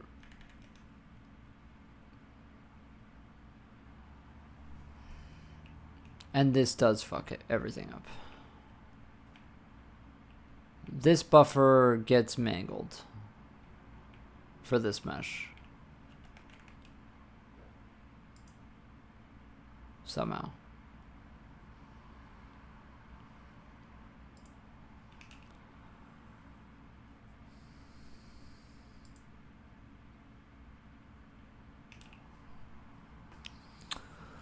Okay.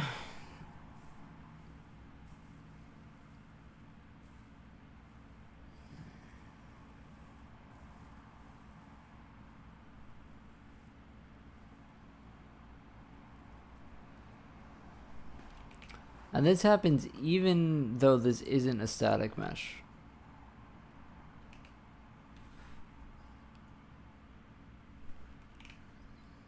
Let's get rid of this because it's not initialized and it may be causing some issues.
Calc mesh index size times 3.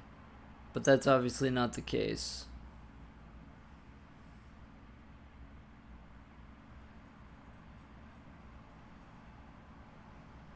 Because of this.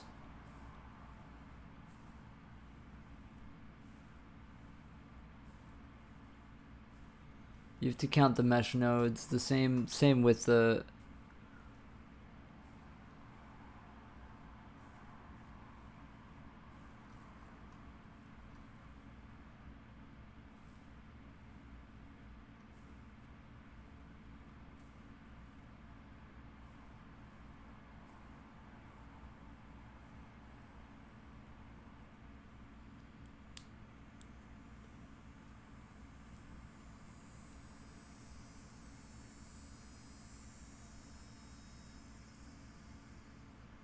Why did I duplicate here? I really should have just... There's no reason for me to duplicate here. I should just go do this. So that was wrong.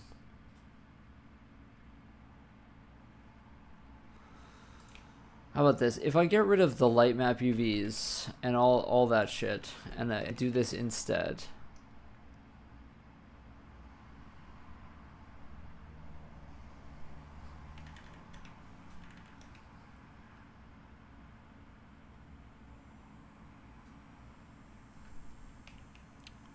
then it's fine. Then it doesn't get mangled. But it's not going to have the light map UVs. So I need to count in the, when I get the VI size, I need to count.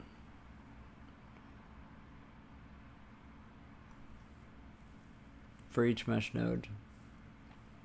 Although it should be the same thing.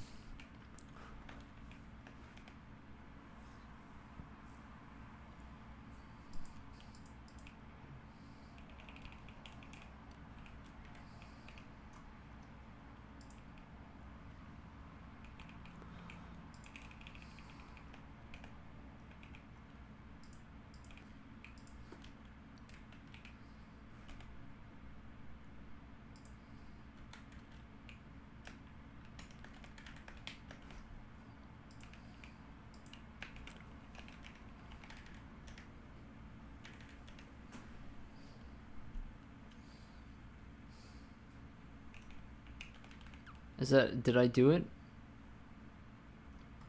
Or did it? I think I did it.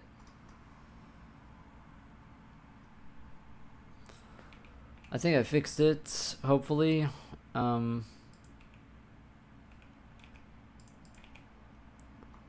I spawn them both in and be happy? I think my stride was off for the calculating the index sizes. No, that just seg faulted us, so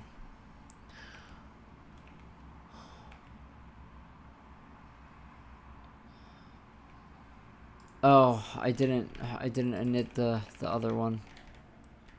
Yeah, I have to automate that.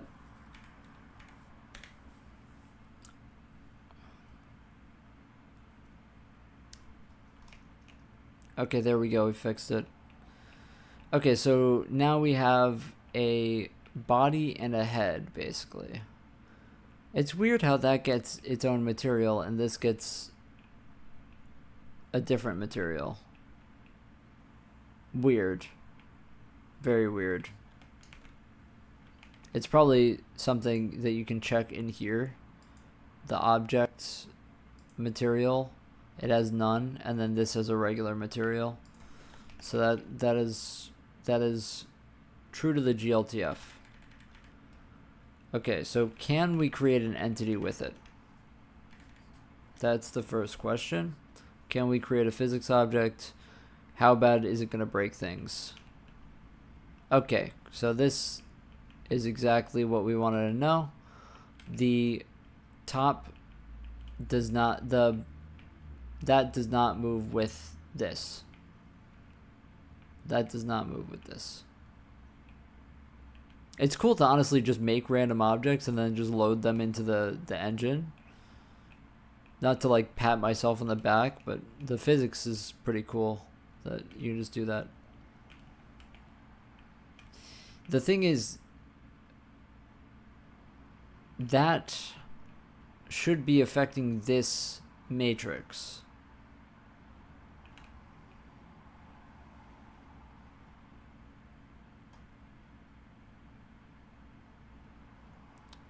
Unless they're batched together, but I don't think that they should be.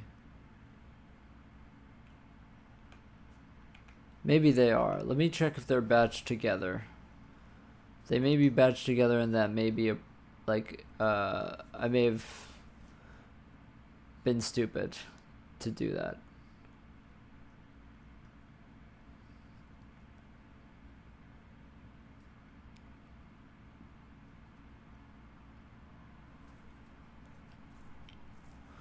Yeah, I should probably go based on mesh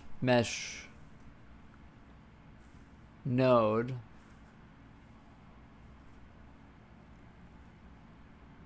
A highly detailed wall for me? Really?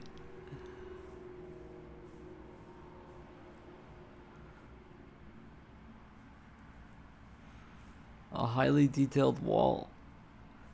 Really? That's very nice of you.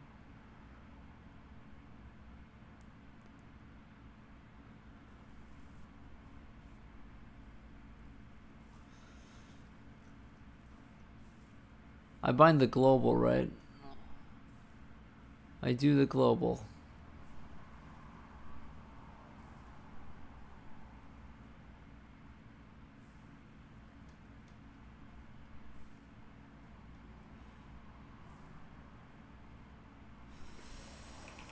Did I set something with this global matrix? Did I set something to local? I did, didn't I? When I made it a when I spawn a new asset instance.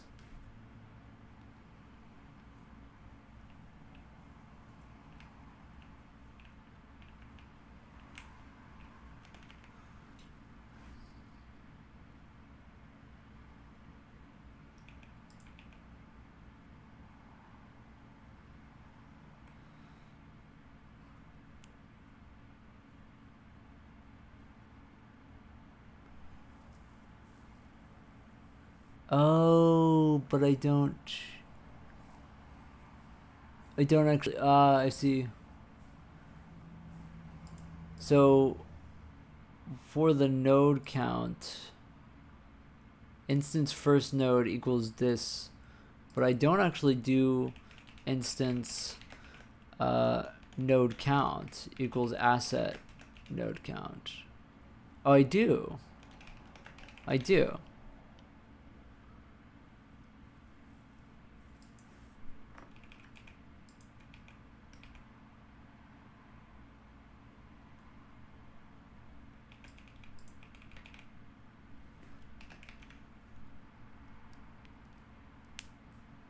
That's very nice of you with the with that.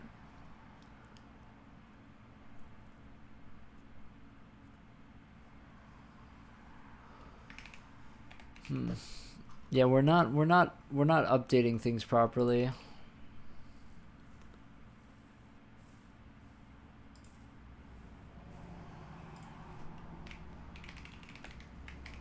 I want to make sure that we get into here.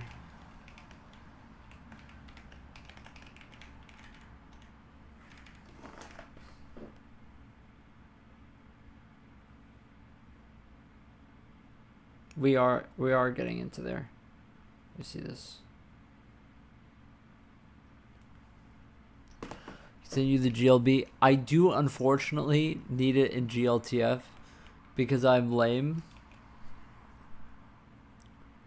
Oh, MN children C, but child count doesn't exist.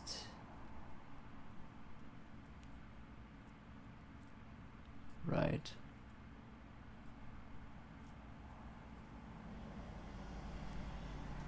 Right. Okay. At least we're updating, but the problem is that mesh nodes, yeah, it's complicated.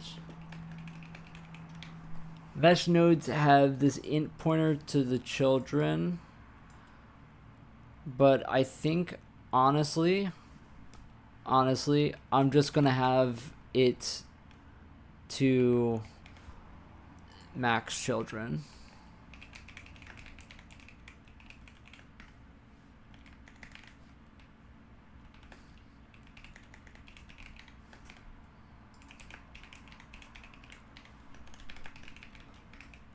Unfortunately, I haven't baked textures or anything. That's all right. I hope that I can load in the model and I don't get embarrassed by it.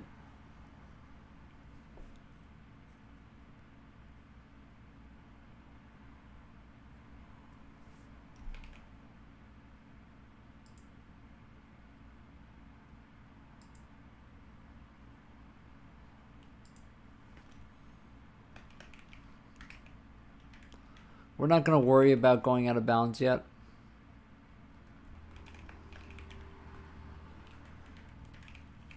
We're not going to worry about it. When we spawn in a new asset instance, though, we need to...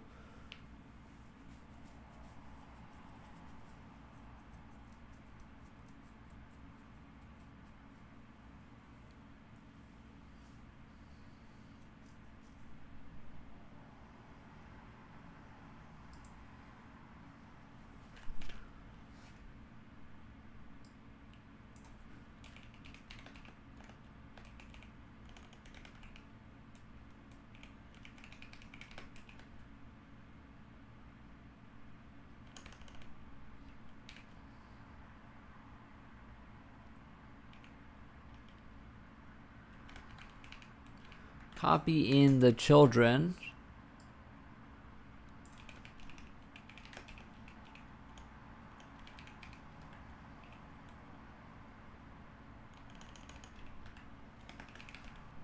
And then we need to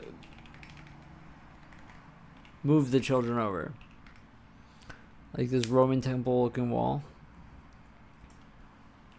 Will I be able to see the do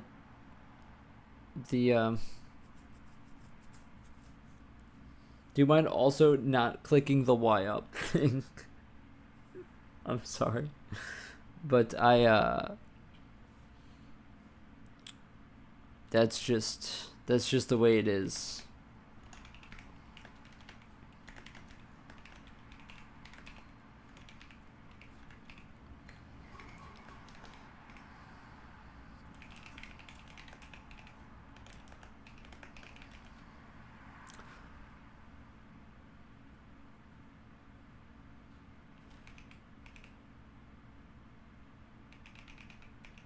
Things will never be the same. That's just the way it is. You know that song? Okay, does this work?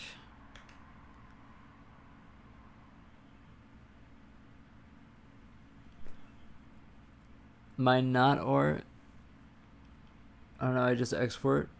I just export with the not Y up flag because my engine sucks.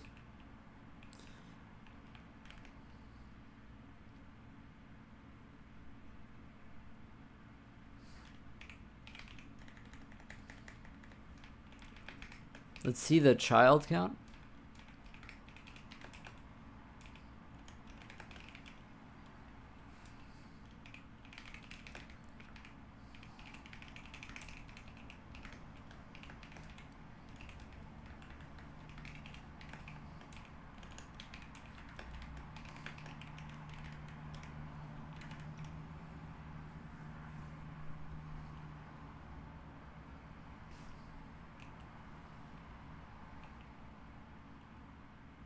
Updating child 0.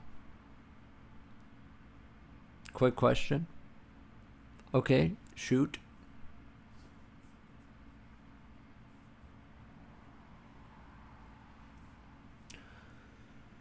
Material factors or only textures?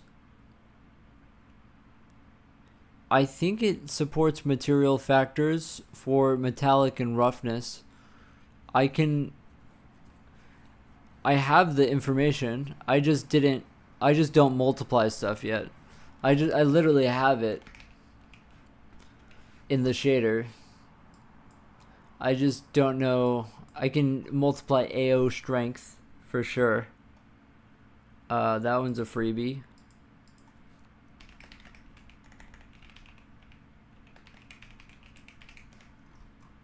What about albedo?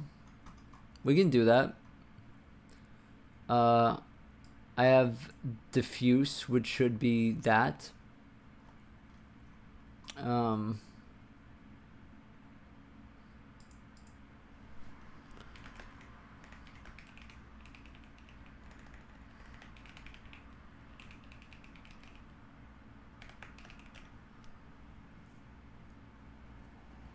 We could do that. I don't know if that's going to break anything else, though.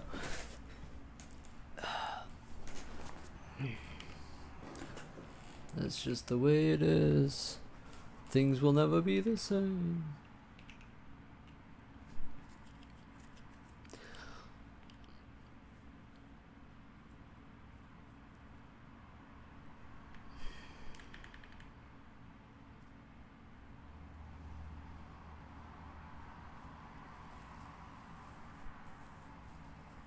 Yeah, I don't know. This shit might be cooked.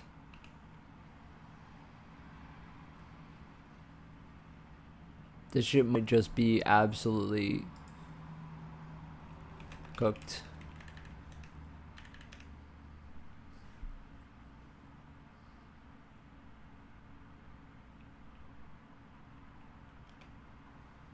Updating child 0.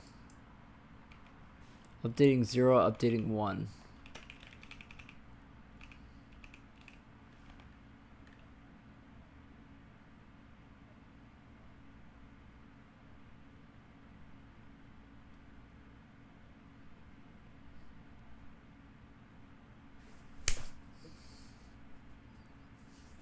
fuck.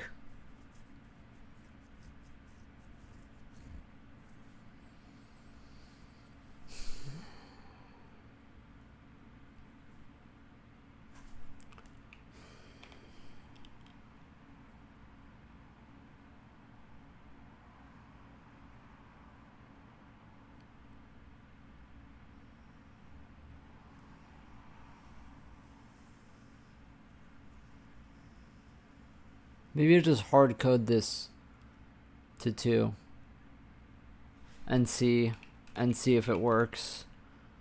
Maybe I'll just hard code it to 2.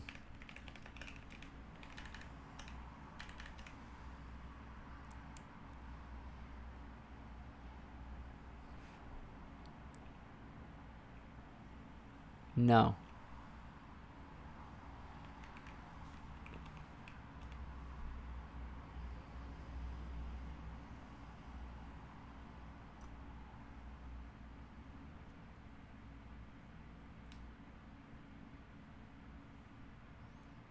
Are you batching the meshes?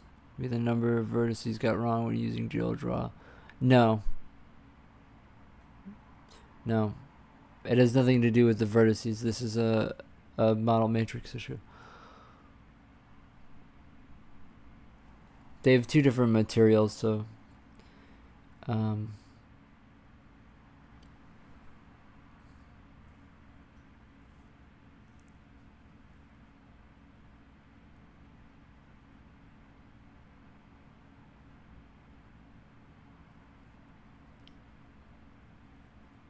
I used to pass in identity first and then the global down, but I don't know if that convention is correct in this engine, and so I think that I'm just going to pass down this global and then see.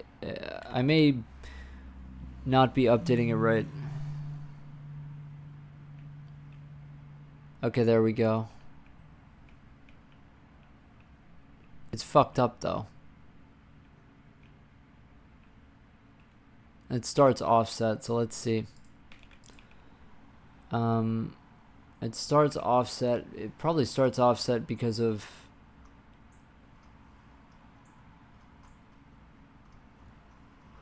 when we spawn in, I don't do this. The tricky thing is that we have to do this out here.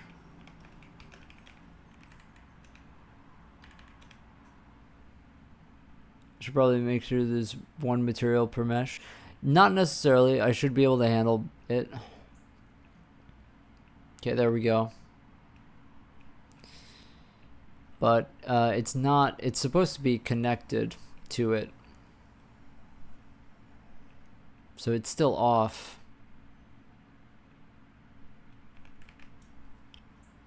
It is still off.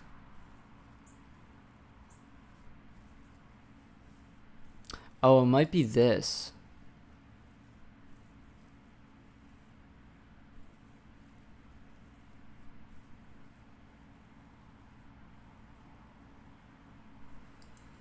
Like if I don't do this and I don't change it, I'm sure that it'll be connected properly. Well, we don't. Oh, it's not. Okay. It's not. Did I do something funny here?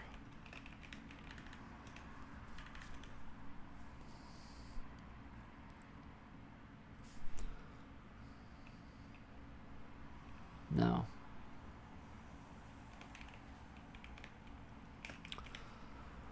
It's offset slightly.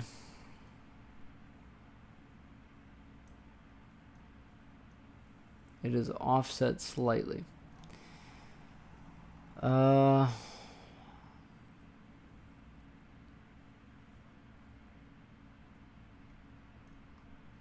do compute all node globals. I do that.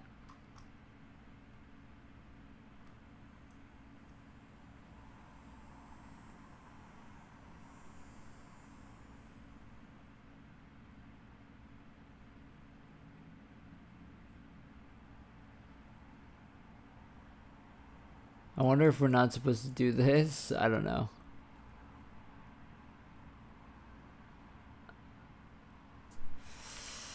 Let's try getting rid of this, I guess. I don't know. There could be a million reasons why we're off. Could be a million reasons. Oh. And that was the reason. Okay, perfect. And now the parent gets the... So this is what I was worried about here. So when we hit the child, the parent doesn't get the impulse, which is what I have to figure out how to do. I have to figure out how to connect those things.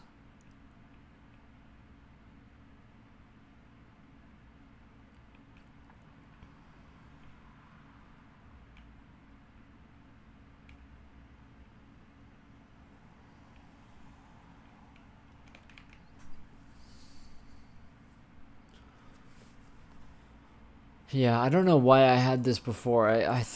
You know, there's a million reasons why. I don't know. I wonder if that means that the normals are wrong. I'm not really sure.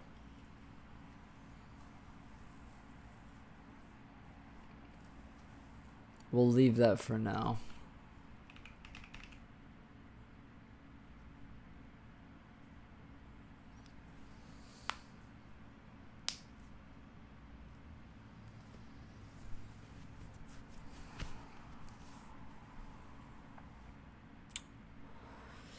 Yeah.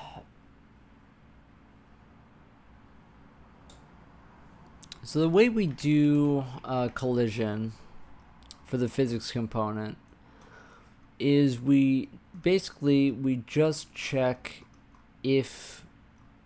Where's the code? We just check if there is a physics component that has that mesh node. When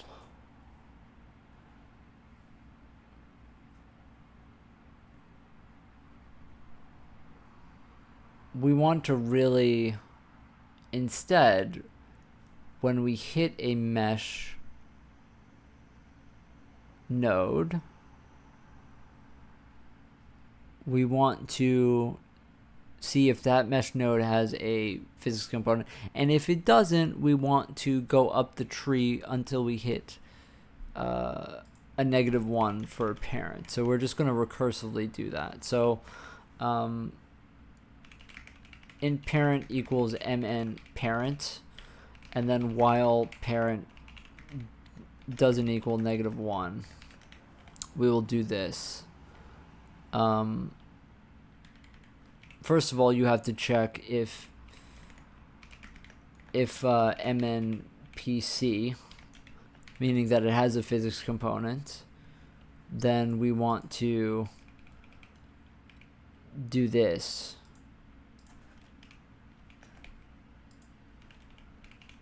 MNPC at rest. MNPC. And then we will just traverse up the tree.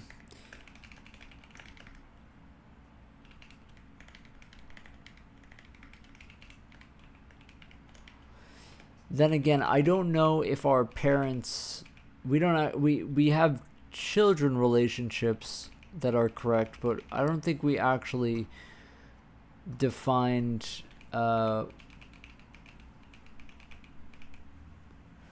real parent relationships. We never actually... We do if parent equals -1, but we don't actually do...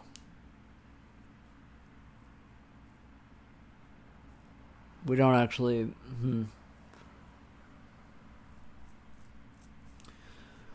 I think that it's fine for us to do mn parent plus equals instance first node, because we should go in the same order.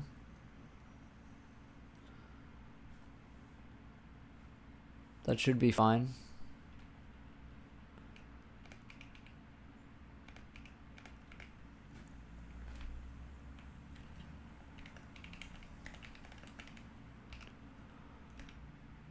Okay, so now we have that.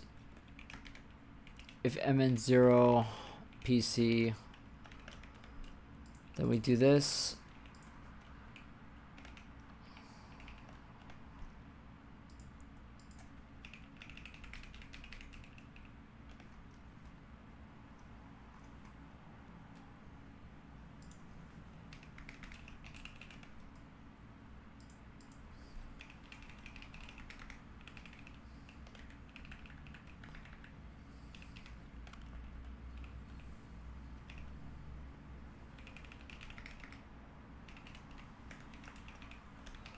Now, if we get stuck in an infinite loop there, that would be pretty funny.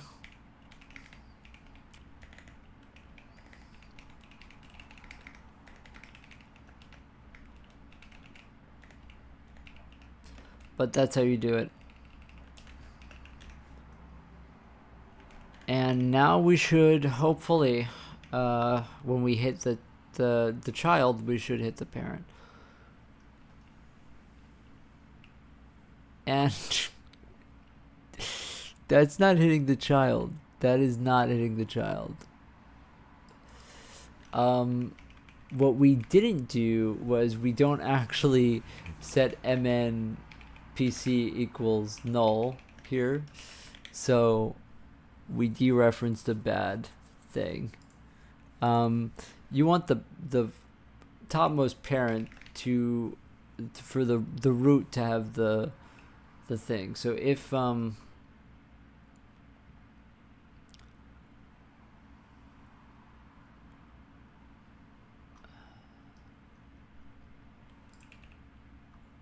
oh yeah, we init new mesh node, init new init is it an entity? We create entity, the physics component, the end mesh node equals the root ID plus the first node. Yeah. So it should go to the root. The physics component should always go to the root. We just need to make sure to set that set the PC to null always. And it still segfaults us. Alright, let's just GDB it instead of guessing. I'm going to close this window. I think I saw a gnat get in.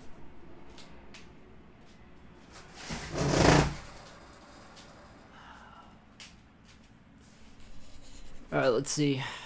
Looks like a 0 memory. Free generate UV light map. What?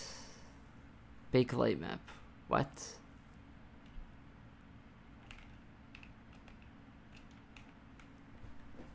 Huh.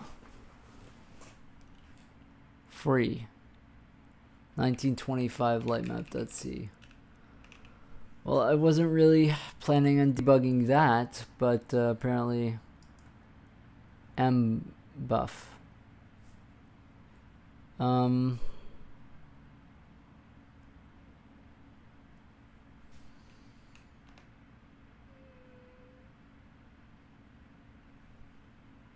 Apparently a material gets an emissive texture. Like, come the fuck on. Like,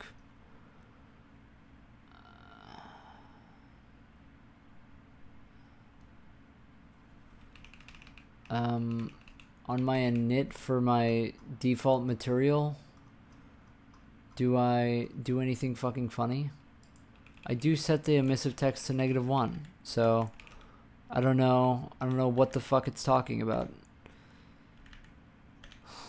What?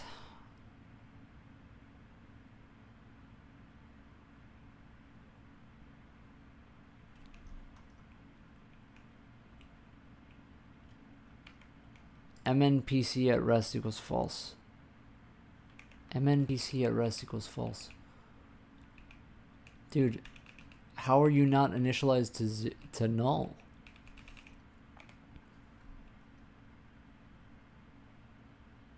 How is this mesh node not null?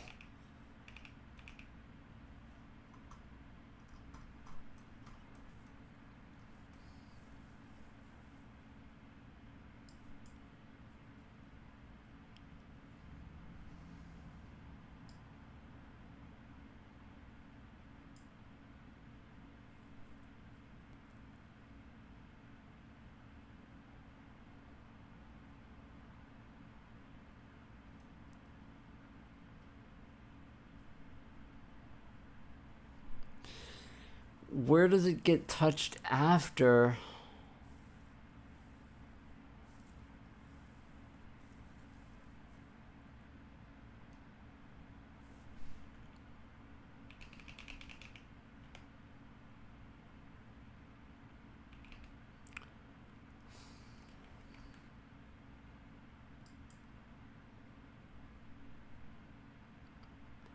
Mesh node 1.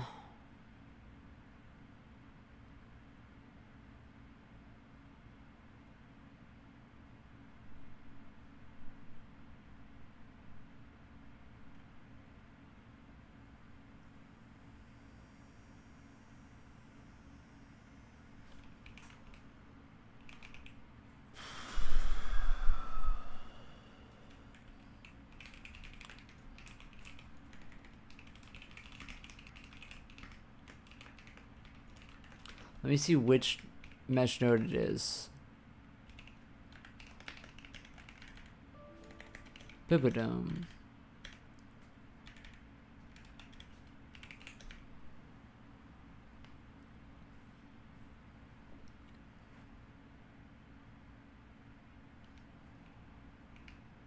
Which mesh node is it? 0. Checking mesh node 0. So why is it not null?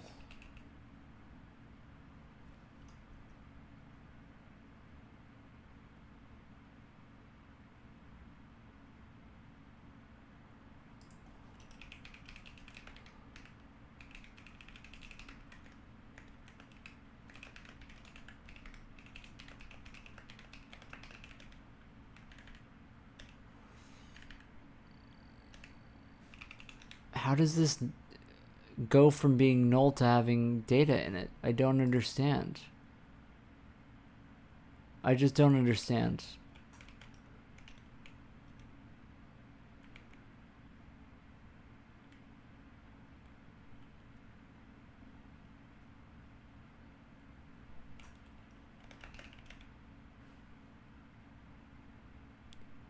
Like,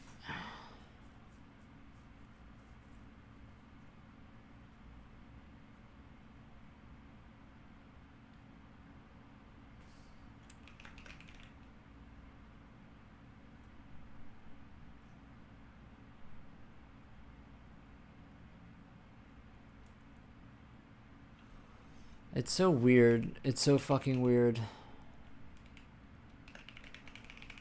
Is there any point where it would...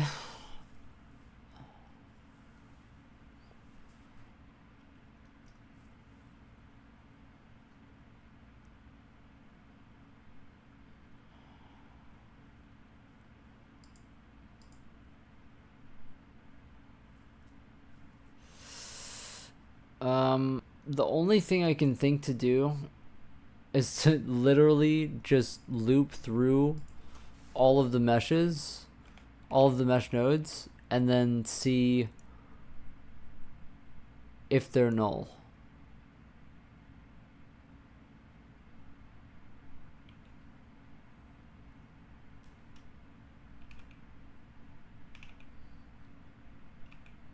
Like, if somehow it gets set to something somewhere else, we can try. So let's just see.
Okay, the light map generation just crashed it again.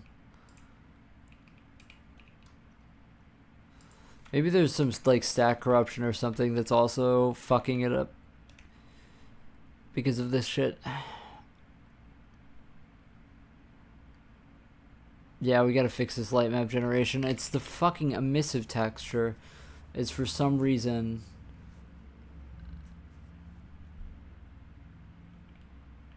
not null 1. So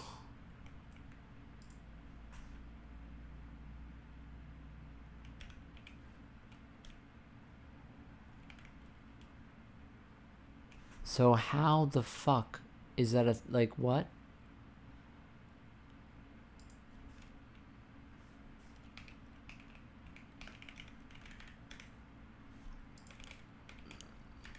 I still don't understand why this is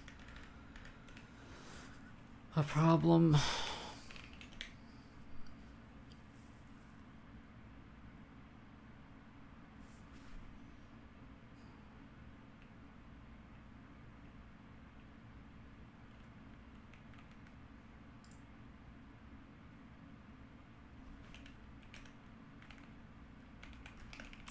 I don't know. I like what the fuck?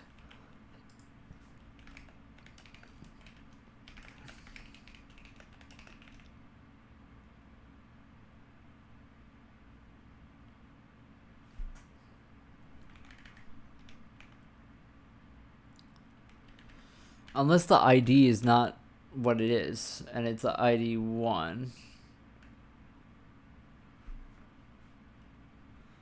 Oh my fucking god. I swear it's this emissive texture that's missing.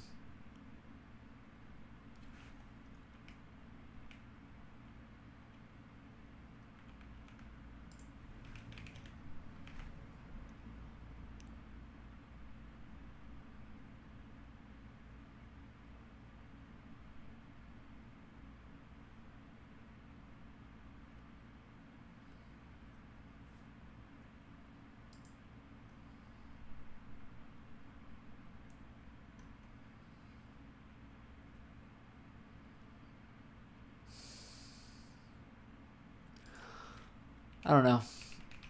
This shit is pissing me off, man. I literally just checked if all of them were if any of them were null. It's just...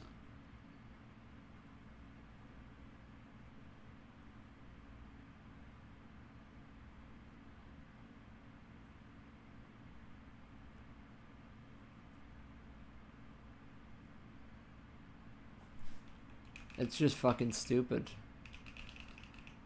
It's really dumb. Well, let's try this. Let's try not making any physics object and then just testing against it. I've gotta catch this whatever is crashing the light map baking.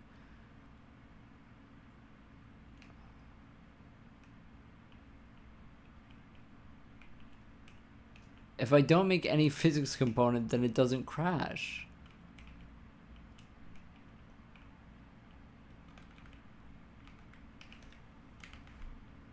What the fuck? Like what?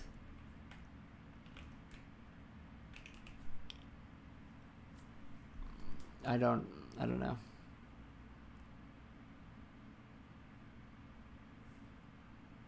Materials are all baked. Damn. You've put a lot of work into this. I am worried that I'm worried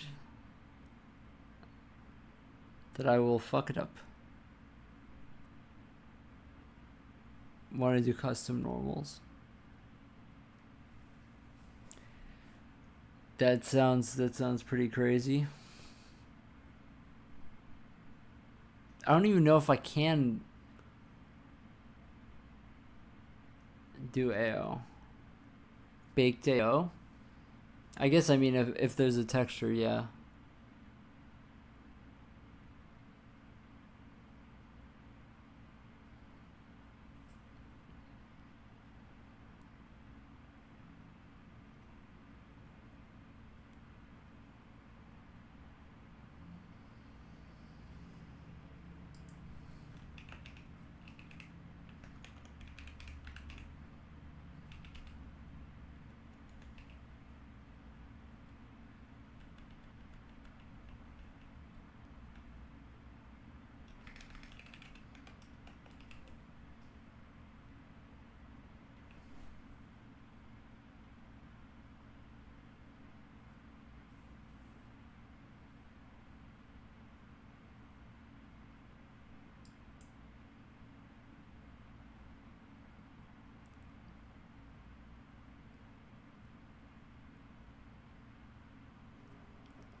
Two separate textures.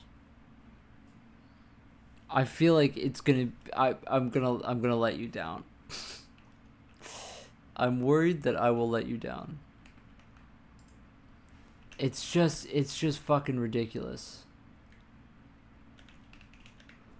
It's just fucking ridiculous.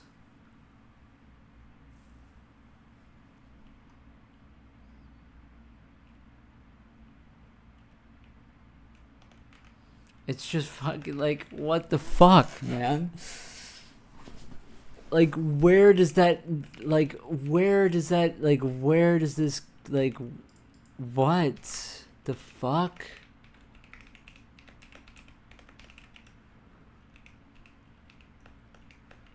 How does this Dibudoom?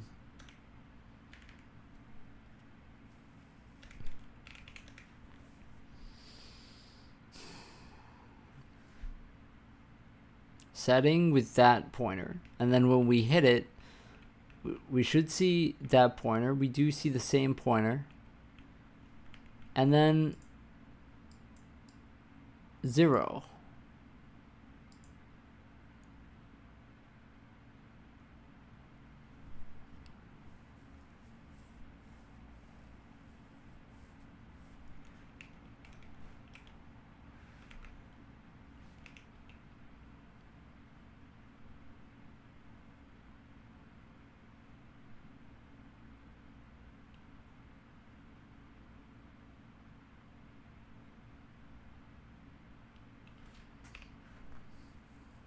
Oh my god, oh my god, oh my god, oh my god. Yeah, I've been programming for too many hours today. It's time. It's time, it's time, it's time, it's time, it's time.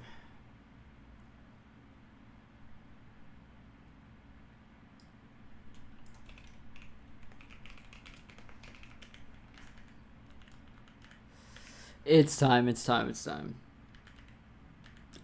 I did too many hours today.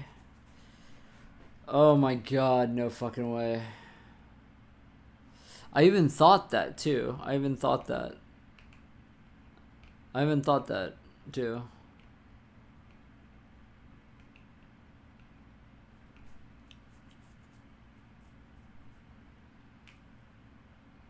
Yeah, I don't really like it, to be honest.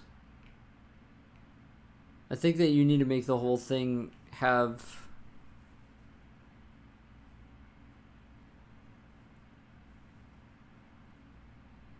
the inverse inertia of the mesh. Like, this isn't...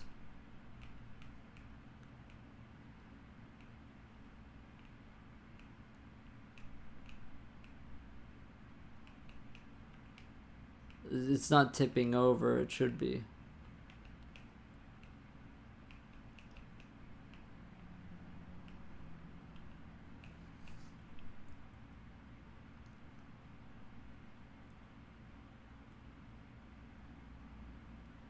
I wonder why that is.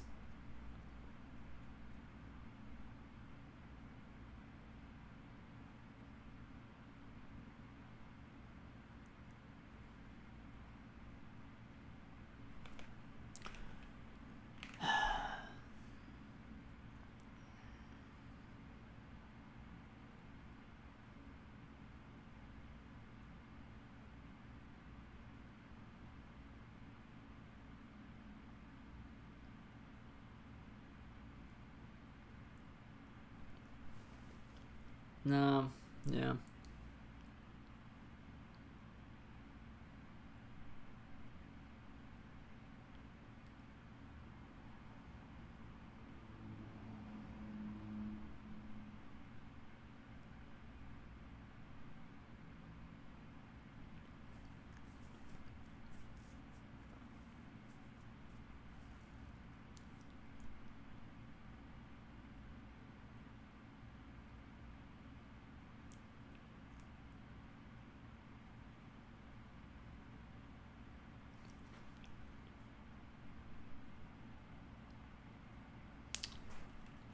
Here's a question. Does... These are two separate meshes.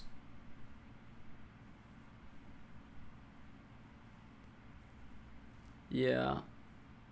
They're two separate meshes. Completely.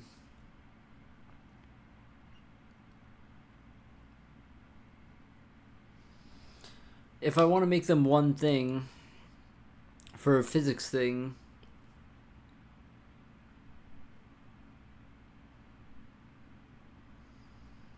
then you need to compute the... You need to combine them to do GJK over the whole thing. Otherwise, it's just two separate meshes with two separate holes.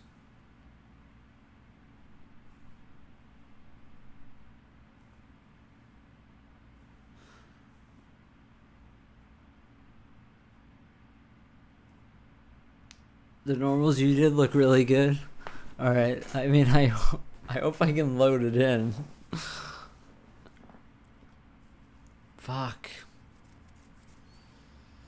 Yeah, I could recursively walk the tree when I assign a physics component and then compute the center of mass of the whole recursive node structure. And that might do it.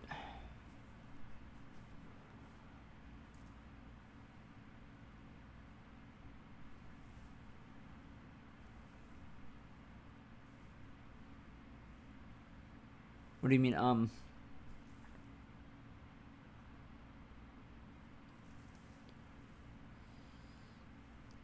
Are you ready?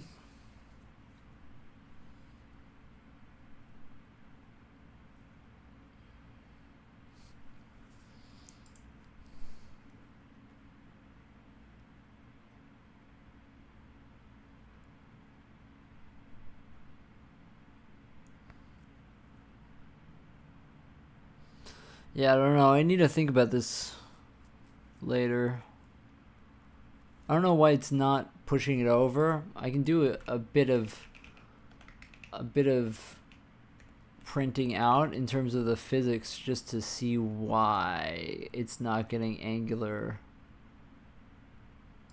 It's not getting angular. Oh, by the way, we only have one iteration. We were like testing probably. We only have one iteration. That's pretty funny.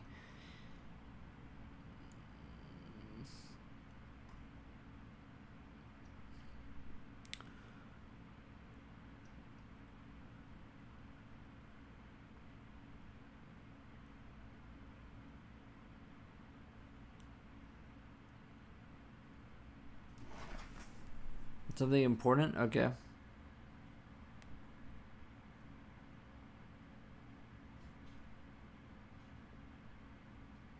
That's the guy? Alright.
Alright, I need to check the angular velocity on this thing.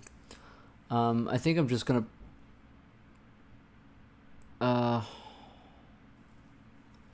It's kind of annoying to do this because you're just gonna get a lot of noise here.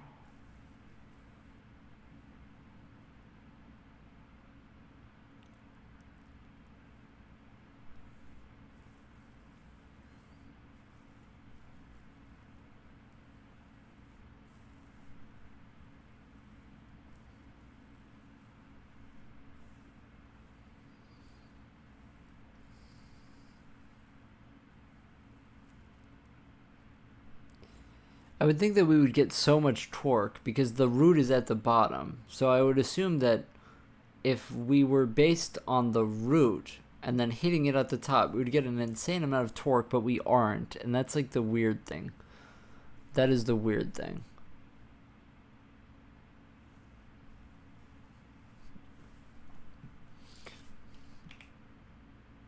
That is the weird thing.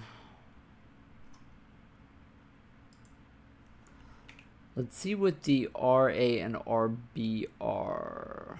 It's going to be RB for this. Let's see what RB is. Let's see what RB is.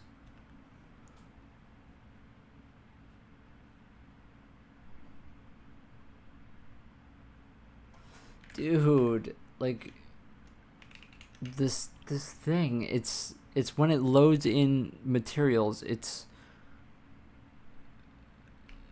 parsing something wrong. So RB is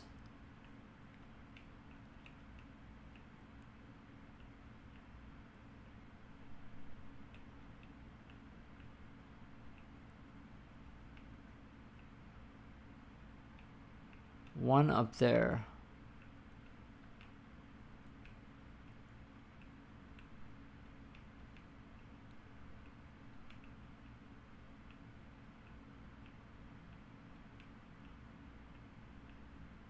Huh.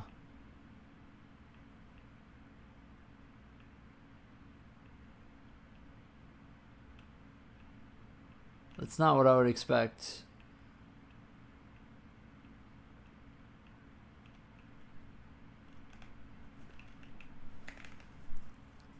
It's acting like the MNB is actually not the root. And so now I'm kind of interested to see what is MNB.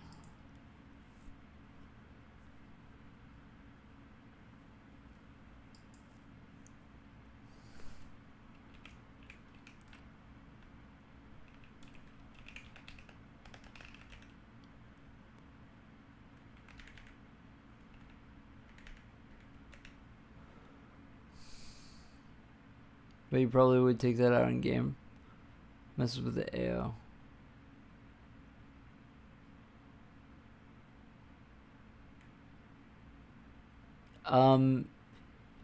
If it's a, so the thing is, I only make entities out of assets right now, so I don't think it would change anything.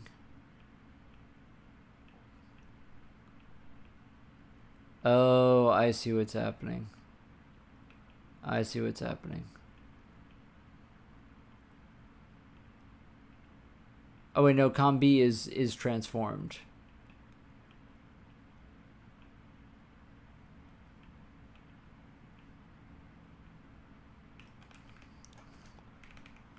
Fuck this. I need to see what the I need to know what the node is.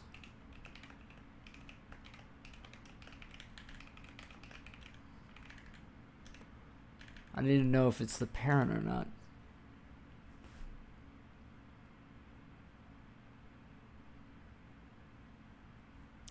Dude.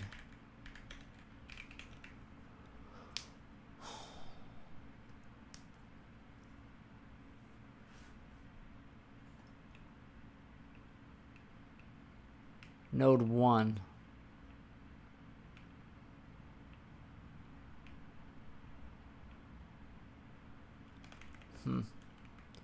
So it is node 1, but it looks like it has the center of mass of node 0. Our center of mass just might be fucked up in general. Like, let me see what the center of mass is for this.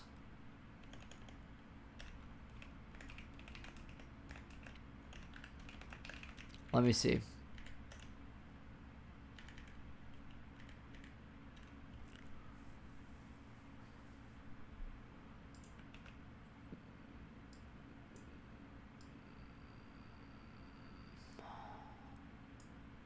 0, 0, 0.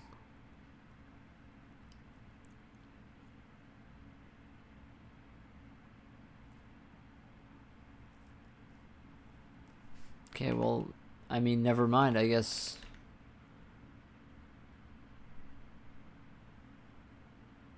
That is fine then. Yeah, I don't know. I probably have to look into this further. It's...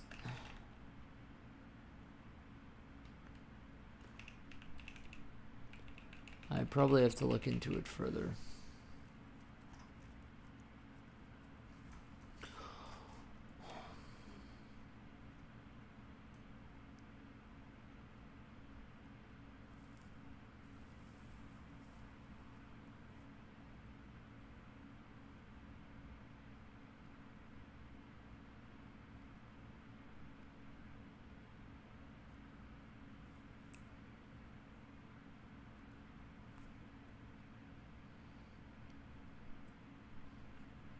Fuck.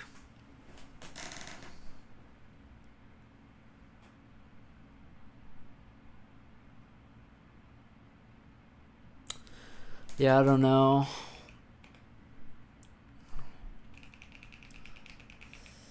I can't seem to do it. I can't seem to figure it out.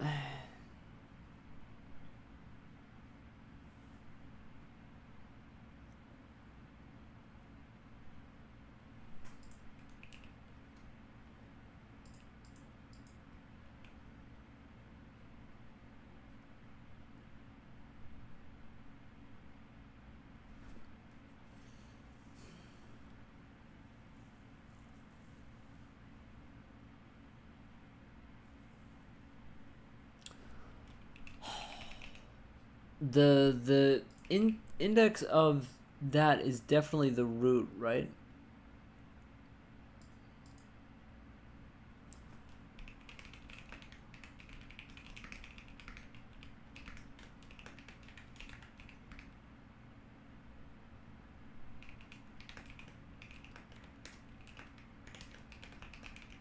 If this is 1, then we're good.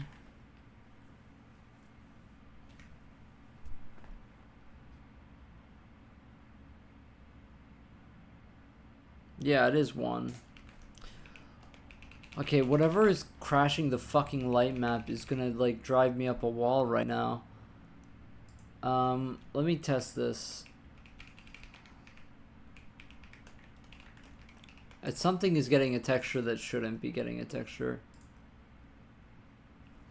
Probably emissive.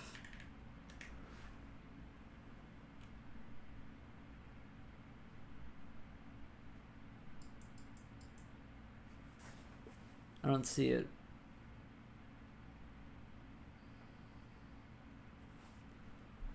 I do not see it.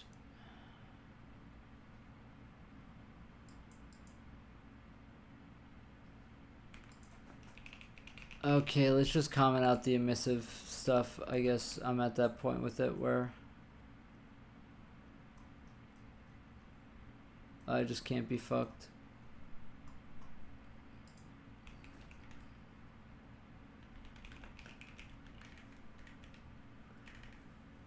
For some reason, it's parsing something that doesn't exist, probably.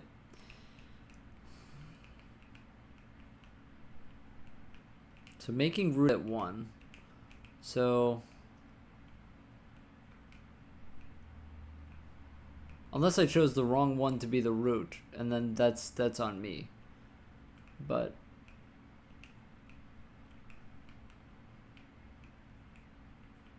I don't think I did. We can actually check it right now. No, yeah, this is...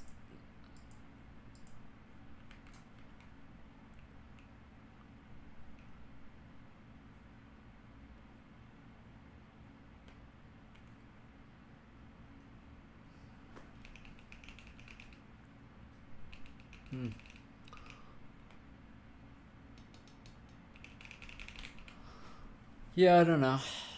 I'm kind of stuck, I guess, on this.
Let's see the translation.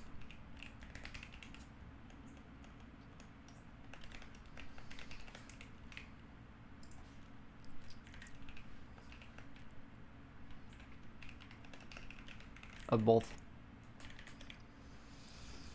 Baked on the objects that benefit from it now. I hope that I don't let you down on this one.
Do I set up the AABB correctly? I didn't bake AO on the glass because that sounds like a nightmare. I don't even think that I can do glass. I'm not going to lie. With just transparency. I don't actually have like proper transparent. I mean, I have blend, but I don't have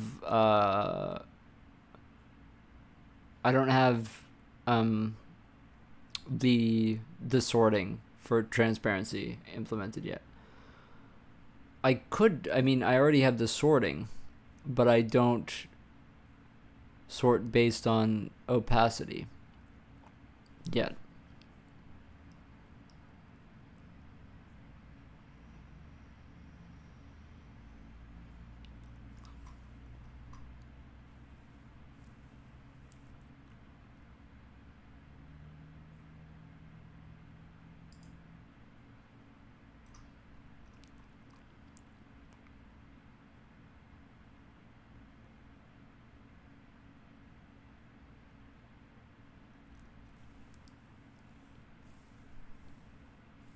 Maybe you do need a mole by the global matrix at the beginning.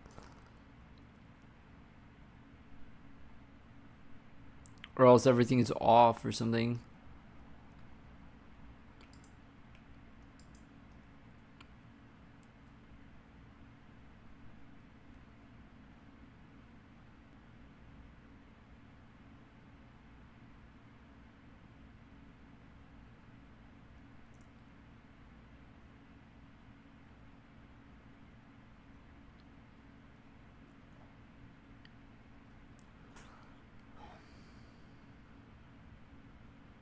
I don't know. So just discard to noise that changes every frame.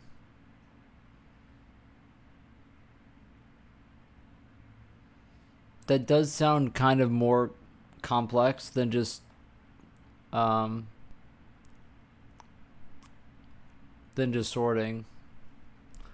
I don't know how you sort the opacity, but I feel like it could be pretty simple, probably.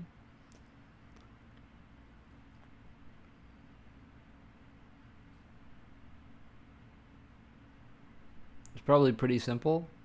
I don't know how to flag materials as transparent, though.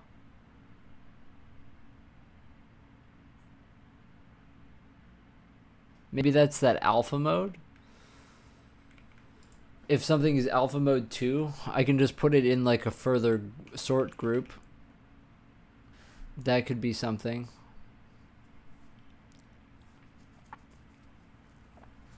I could do that.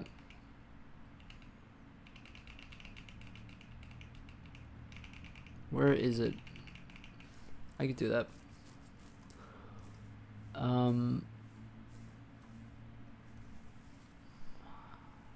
Do I load my arm from roughness? I just have arm. Yeah. I have it for both.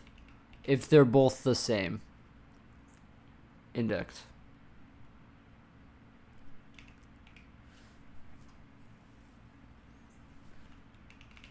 I can look at it.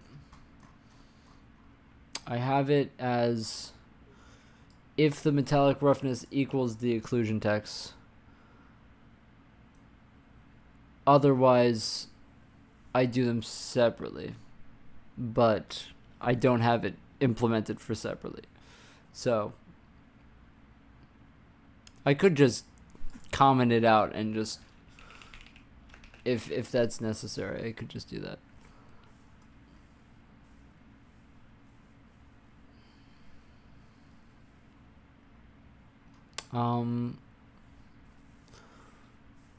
Right now I match on material, static mesh, and mesh ID. But I could just put on the sort key. I have another slot. I could just put on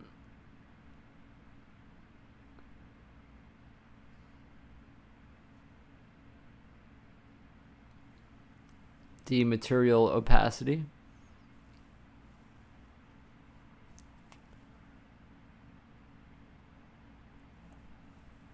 I guess.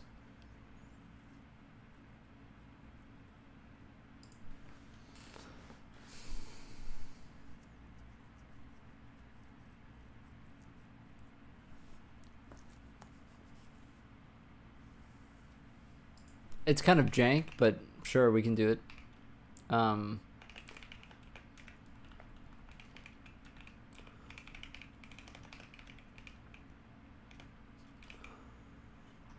And so when we get a material, we want to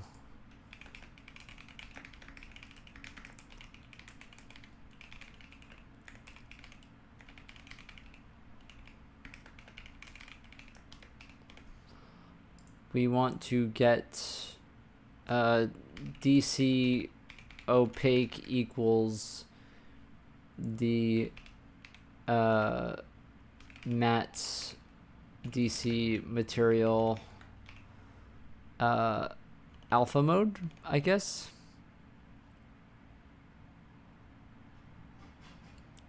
Or you could do, technically you could do the diffuse .w.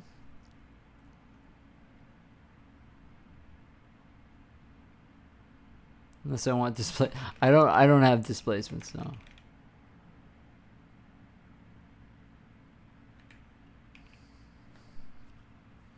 I feel like I'm gonna let you down on this one. I really feel like I'm gonna let you down.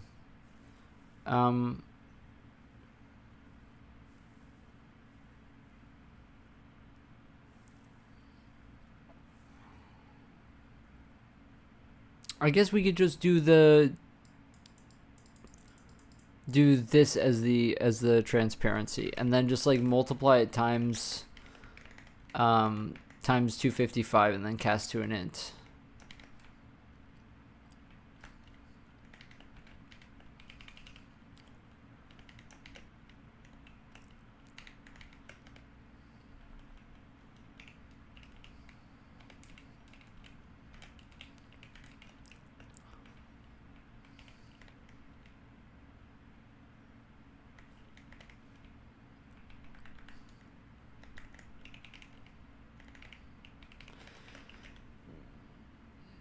And that should do, I forget which way it is, but it's either this or you do 1 minus it. There's only 2 options, so that should do it, hopefully.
What would break? What would break if we?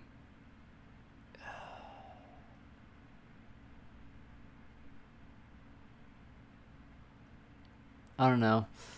I already printed out RB, which should give us exactly what we want to see. And it gave us something interesting, but I don't know what to derive from it. Because it basically told me that it's on the wrong node, but it's on the right node. So all I can think about is that we have the wrong center of mass on something, which is fucking annoying. Okay, so this is at there.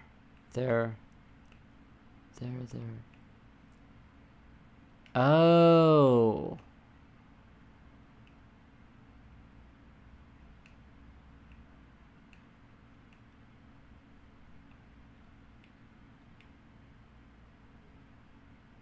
Right, because it's relative. Right, PB is relative. Oh, shit. Okay, I figured it out. Okay, so... Okay, I get it. So if you're not going to do it, you have to translate P into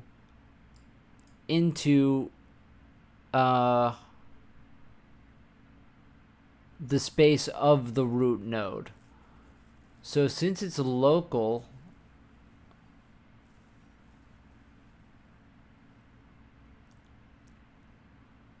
you probably multiply it by the inverse of this global, and then by the matrix of this one. Let's try it.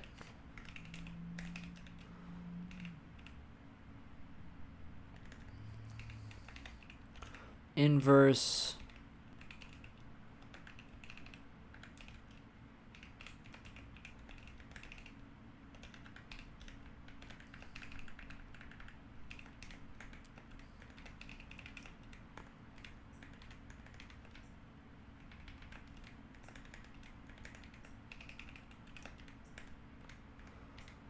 okay.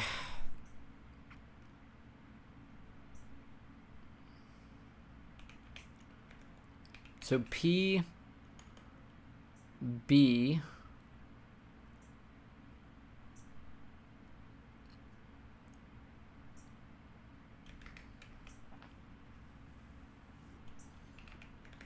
mat for mole point. I'm guessing you could do the normal as well. I don't really know how important that would be. It might be important actually. So let's do this as well. Let's do the normal. I don't think you want to change A though. Because A, yeah, you don't want to change A.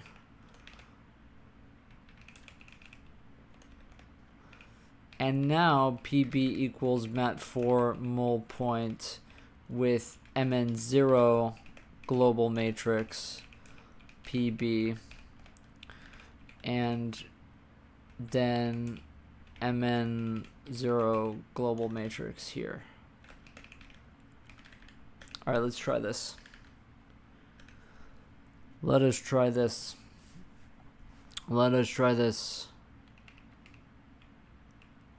Oh, okay, it's... Okay.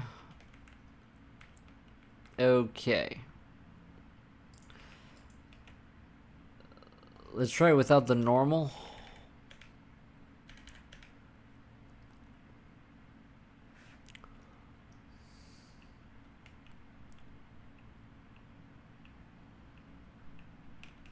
Okay, this...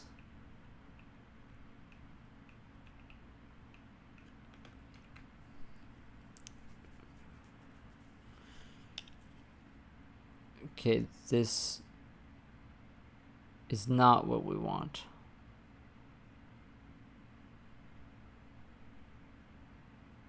How?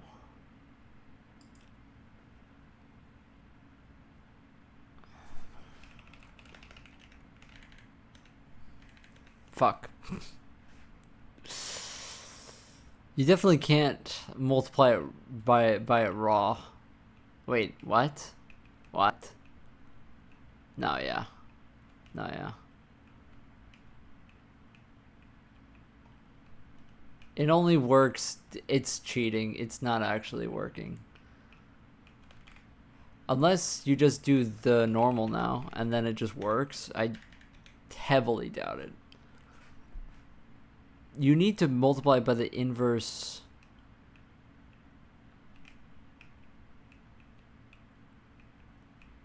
Yeah. It's wonky. It's so wonky.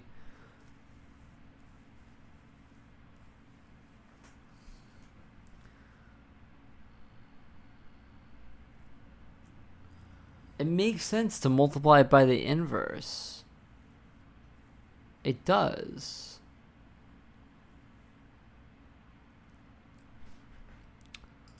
It does make sense.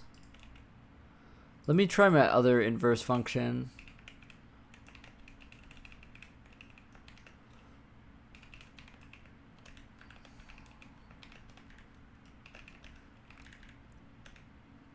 Don't ask me why I have another inverse function.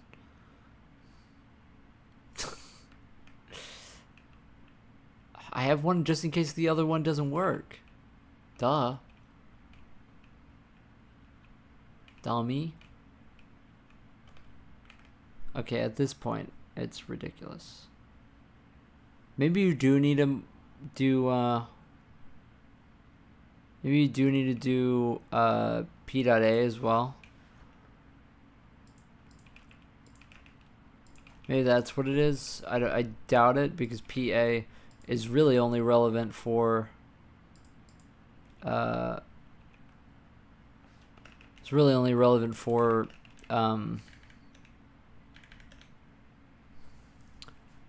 body A and not body B, you know.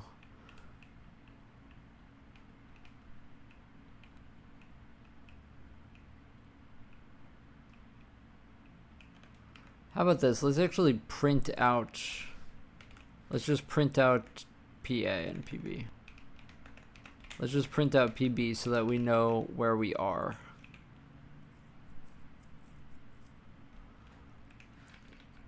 And let's also go mn0 translation.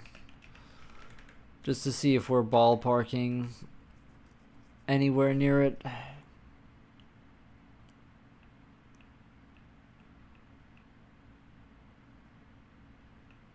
Yeah, we're negative right now.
See, this is pretty close.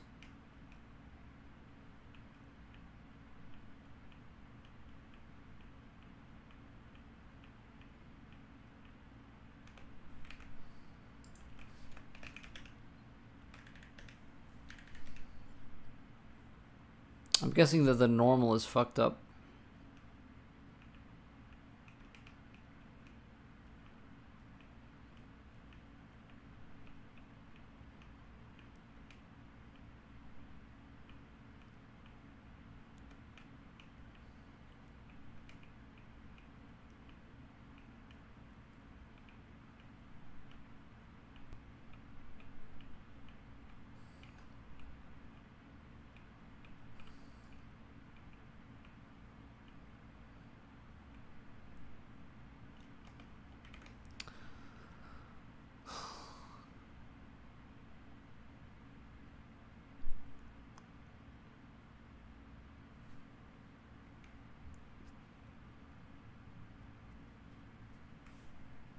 The points seem correct. I guess the only question is the normal.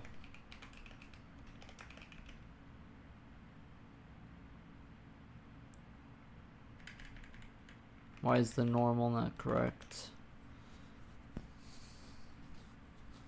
Wish I had a way to actually like see what the normal is. This should be flat. It's flat in X. Positive. Okay, yeah, act like I know which one is X positive and which one is X negative. So it's Y positive.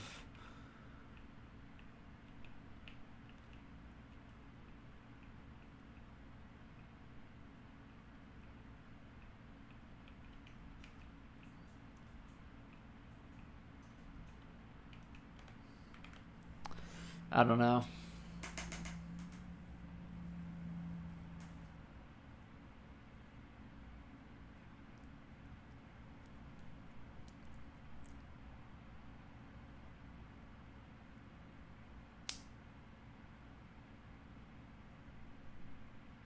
Hold on a second.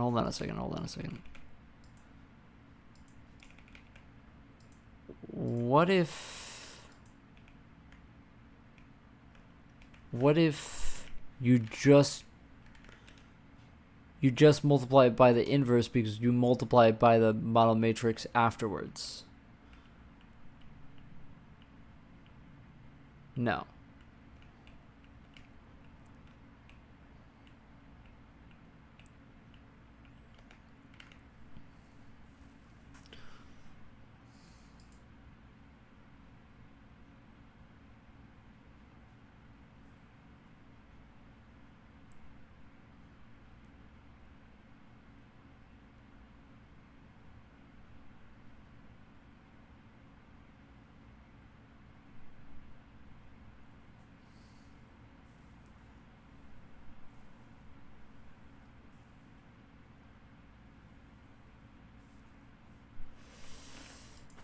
I'm going to do something crazy here. I'm going to multiply it by the first model matrix so that it's shifted twice. You shift by that one, and then you shift by the root.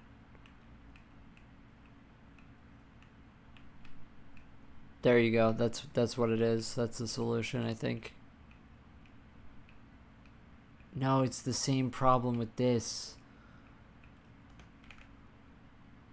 Fuck.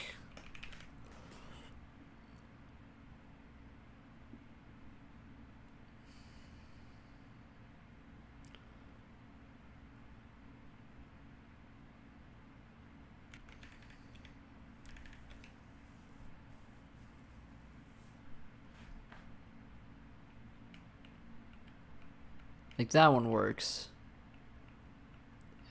It's just one direction that's fucked up. It's just a...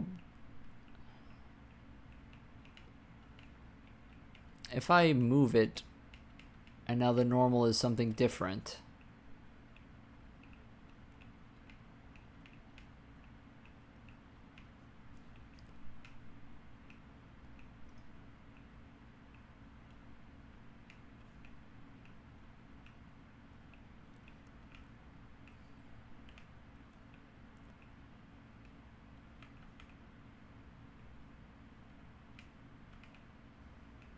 Okay, never mind, it's working. I just wasn't pressing hard enough. I think it's kind of wonky, but I think that works.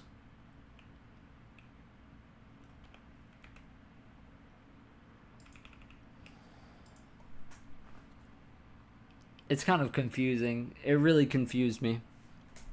It kind of confused me. You have to multiply it by the first model matrix because that's what it would have been multiplied by inside of the function. So you have to get it into world space before you shift up again by the other model matrix, which is pretty confusing. Usually what you would do would be to, do the inverse. What is my best programming language? C. Definitely. Definitely C. I'm not good at any other.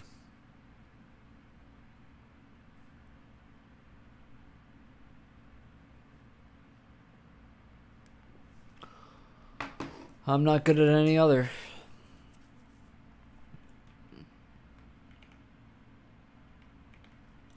Something I'm interested in is this model, the GLTF for this.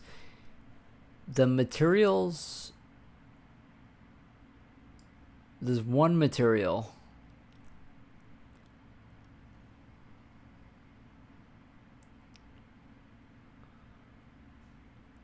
And this one doesn't have a material, that's why.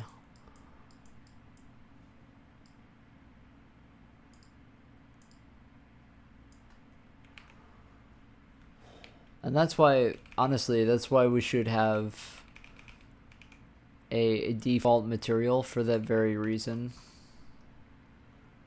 Should have a default material. I set this up earlier, but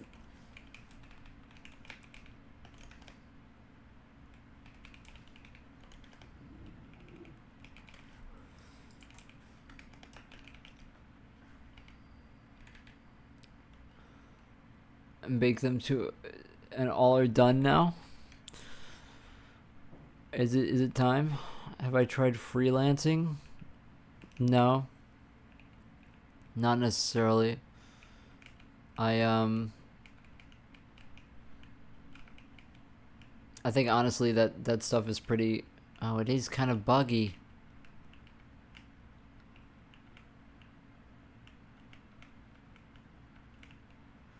I think for whatever reason the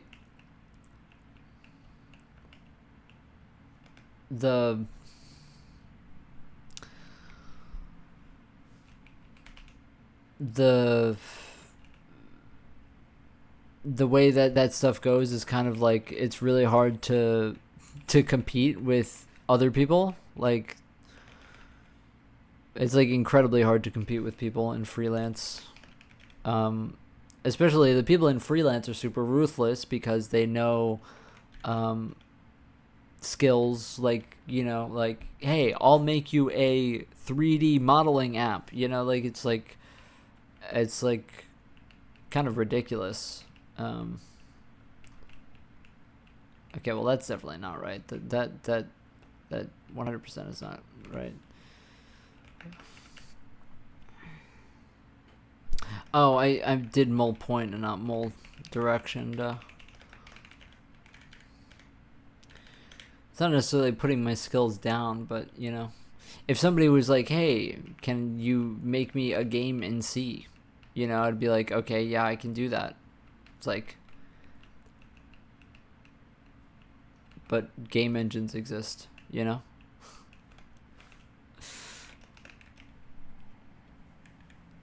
A world without game engines would be a much better place, I guess.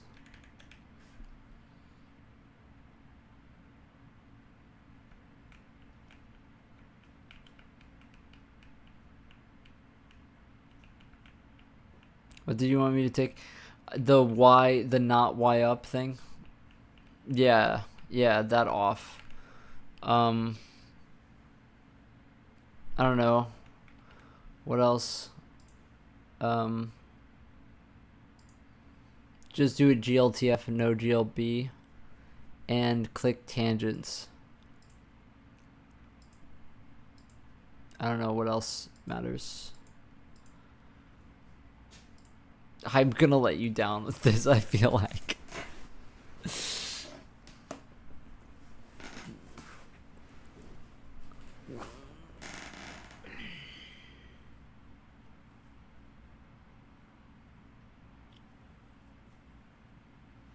UV's normals tangents, yeah. That should be what we need. No Y up, yeah. I'm Z up.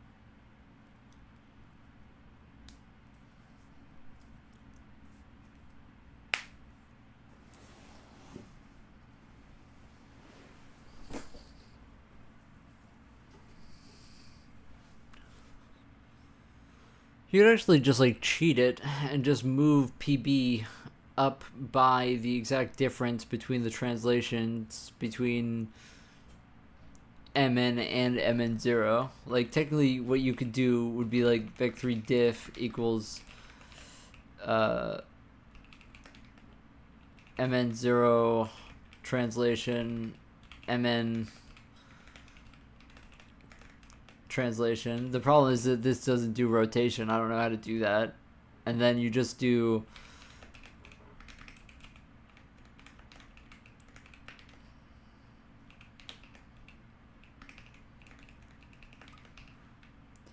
it's you want to add. Let's try it. It might be subtracting the other way around. Okay. Yeah, this still doesn't do it. I don't know why. It's this specific side. Like this tips right here. This tips over here. Is there some reason why this... I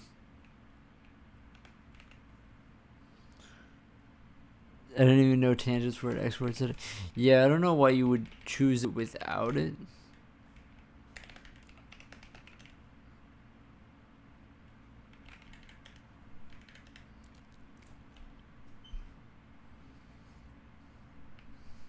I could also make it so that you could pass in a... Well, it's definitely not this. It's definitely not that. I think this is pretty much already what we were doing, so... Yeah.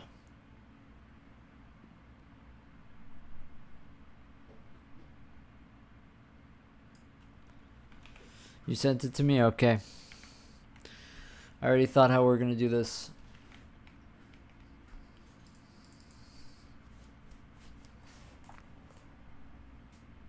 I hope I didn't mess it up. I'm gonna mess it up.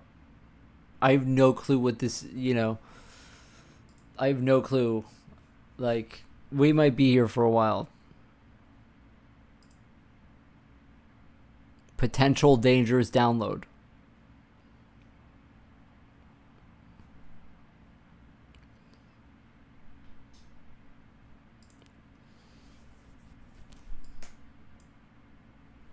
Sorry, I don't want to show my entire fucking Discord. Forced all the materials pink. Oh no.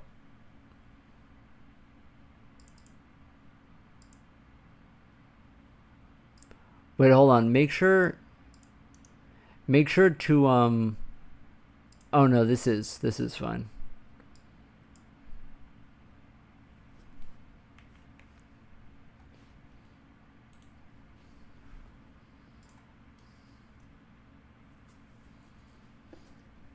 Let me know when it's ready if you need to do something to it.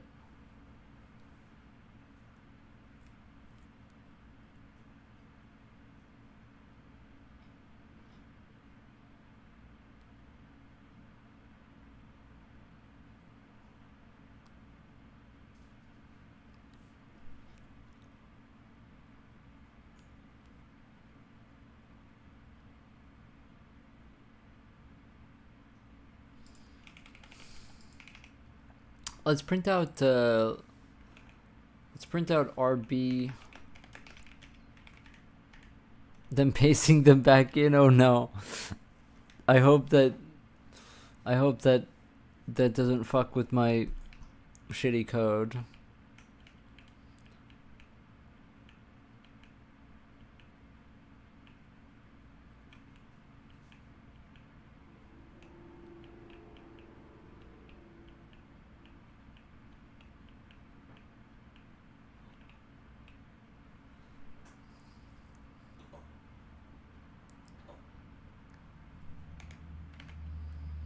Let me try something. I just had an idea.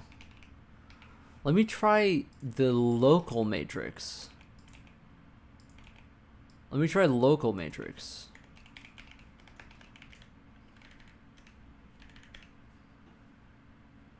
Because that's basically what I'm trying to do. Oh my god, oh my god, oh my god. No, don't fall all the way over. Okay, so that's the usage of the local matrix. That's the usage of the local matrix. Yes. Yes. Yes. Okay, fucking thank God. Took me fucking forever to figure that out. We now have physics that are on different meshes, but in the same mesh, if you know what I mean. Hopefully this time it isn't fucked. Okay. Here we go.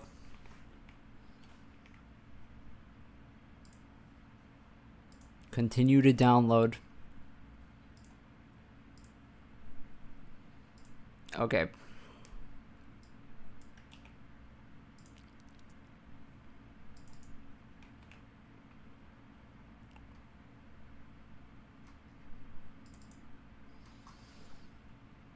Oh my gosh. I'm looking at all the textures and I'm feeling like, oh my gosh, we're going to die. We are so going to die. Like, you have no clue how dead we are.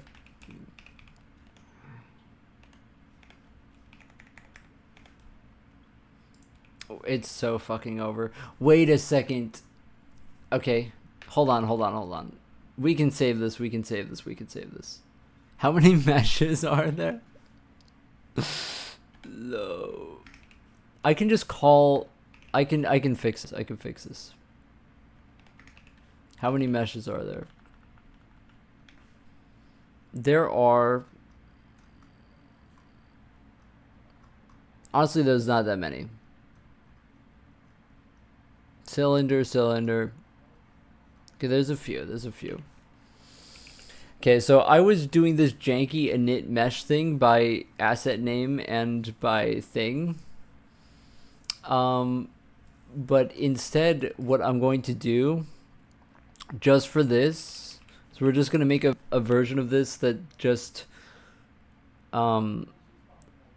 automatically makes everything static. The reason why I had that was because I want dynamic objects and static objects to be separate, because 5,000 triangles takes a long time to run incremental hole over.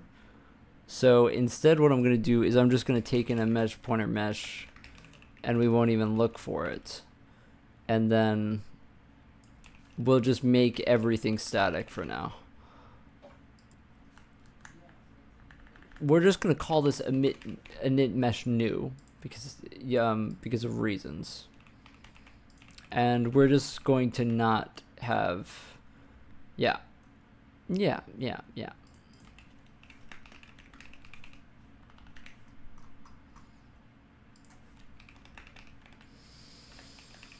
Okay, so when we are parsing in the GLTF, then we'll just go through and init mesh new on all of it. I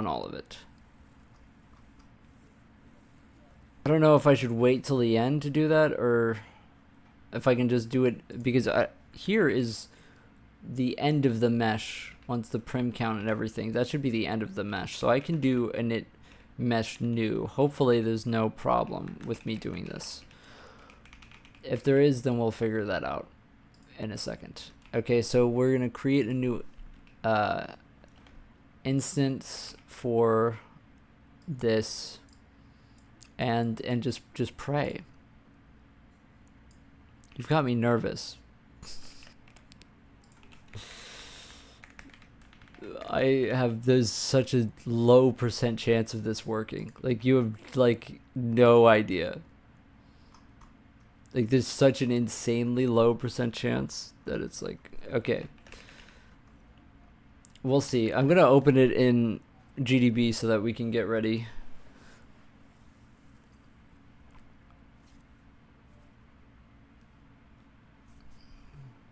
Did it open in Blender? I can check.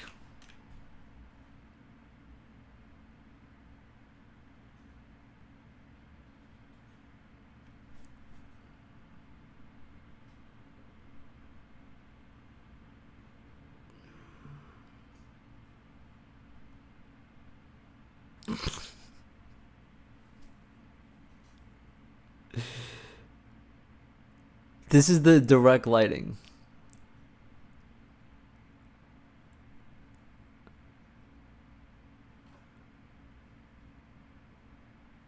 Fuck.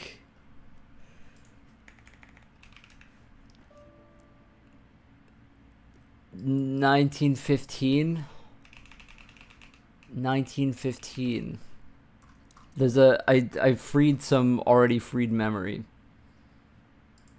The diffuse text.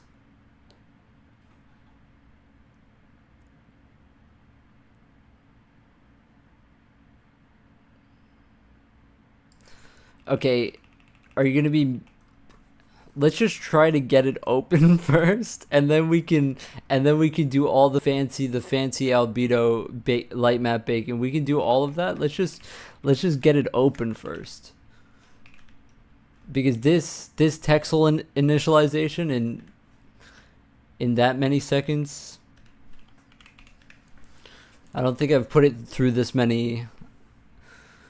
This is stress testing the light map baking. We can try it without a light map too. Yeah, I don't think it's the tries as much as it is, because my other thing had 3,000 tries. I think it's just probably the mesh BVH or something. Okay, we have a seg fault.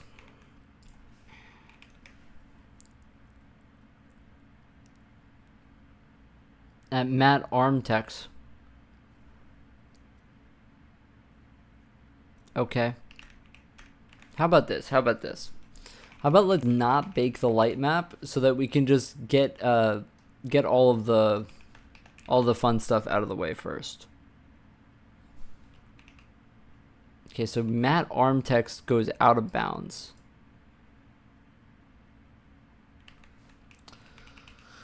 Okay, so we have to print out.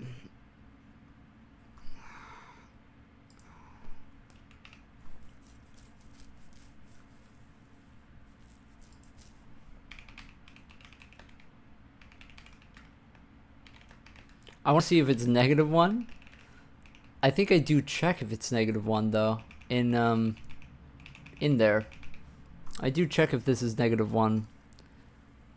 I do check if armtext is -1. Then I go to default arm. So whatever this is, Matt armtext is out of bounds. So that sucks. I think the simplest way for us to do that is actually just to. I just want to print out how bad of a value this is.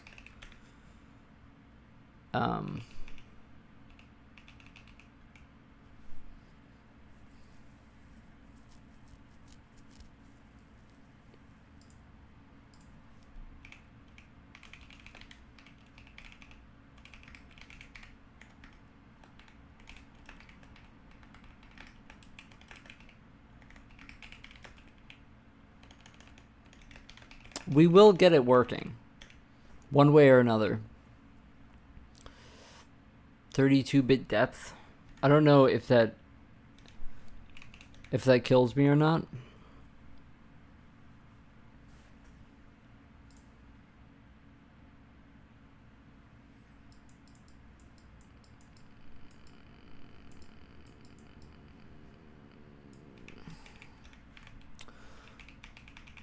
Okay, we may need to bake the light map. Dude, but this is...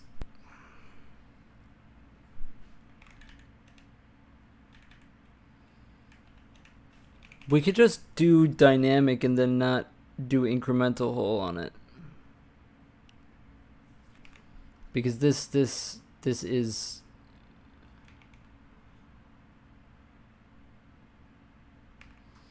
I don't know why it takes so long to bake.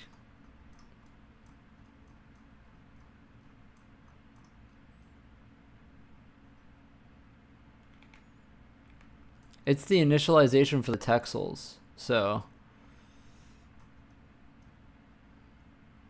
I don't know why. Yeah, so the arm is negative 1163. So that's the arm.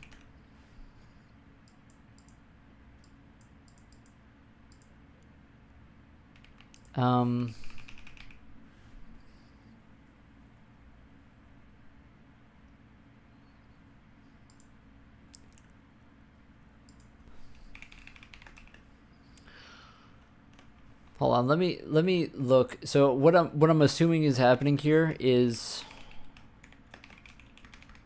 that it went under occlusion or metallic roughness.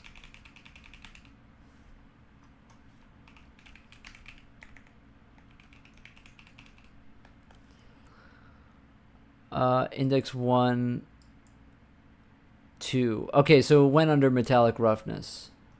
All the arm stuff went under metallic roughness. Okay, so that's why. That's why. So I'll just straight up put, at least right for now, this will just go arm text. Okay, that should be.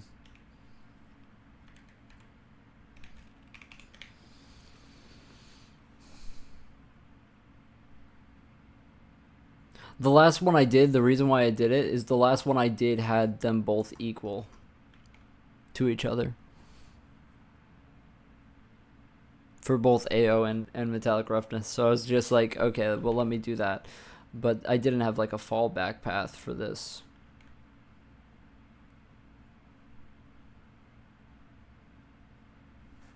I doubt that this is going to work though. Oh my god, we're in it. Holy shit, we're in it. Okay, I'm not gonna lie. We are printing out a lot because... Wow. Wow, look. Here it is. Do we have collision? We do have collision. Okay, it's kind of janky. It is kind of janky. Oh yeah, we do have collision. Wow.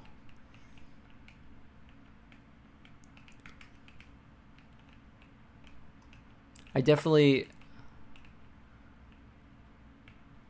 I wonder... I wonder what the performance issue is coming from. I have no clue what it is. But hey, it looks pretty good.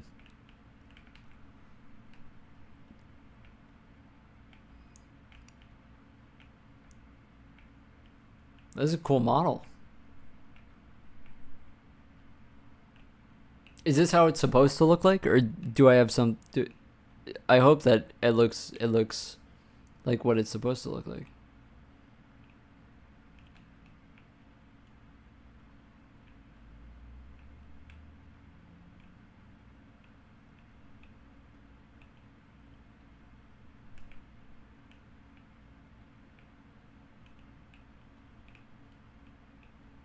I think it might be the resolution or something. So when I get up close, it does have some problems in the fragment shader. But that's probably on my end, to be honest. So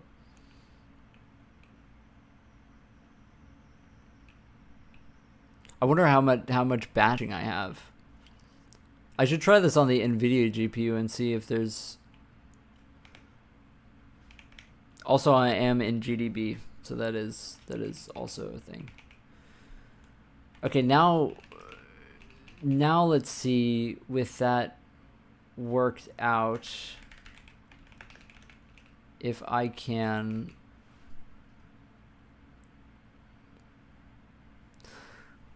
The textures are all 1024. Yeah, I mean, maybe I just suck. Maybe I just fucking suck.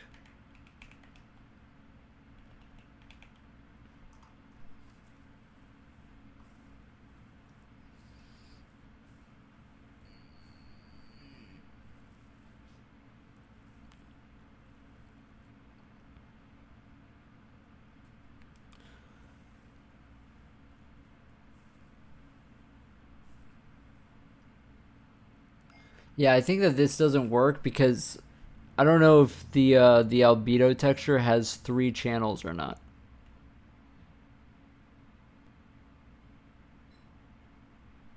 Your message is not sending. I don't think that they did. They weren't sending. Look at my OBS. Wait, what the fuck? That's so embarrassing. Oh my god.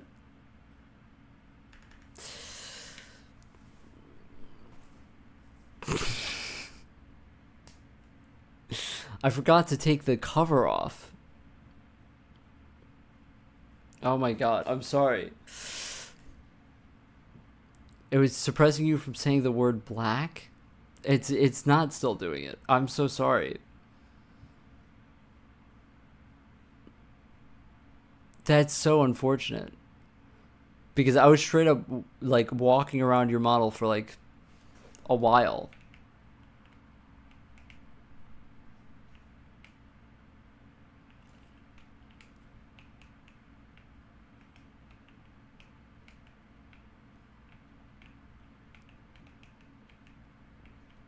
There's definitely like a little bit of hiccups, but it's definitely something on my end for sure. It's big in my scene. It may be big. Is it not supposed to be big? The railings are in the wrong place. Oh no. Yeah, the matrices might still be not. Your transforms are messed up. Fuck. Yeah, that's unfortunate. Where are they supposed to be? Maybe this is like a good opportunity to fix them, I guess. Just thought I'd scale it down. The wall and the pillars are fine. I had this here before, but I had to get rid of it. It's just the fence is messed up. Yeah, I think I kind of want to try it without a light map and then see, but I have to do some funky init stuff with it where we just don't compute mesh holes also, but it might break something else.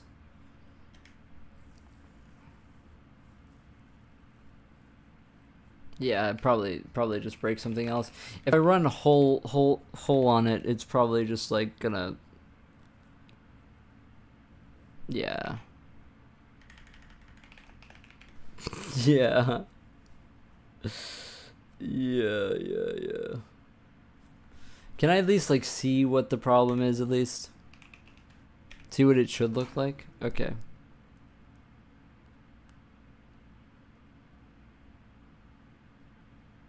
I see.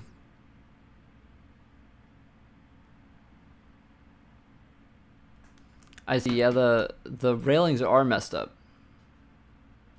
Fill index buffer mesh.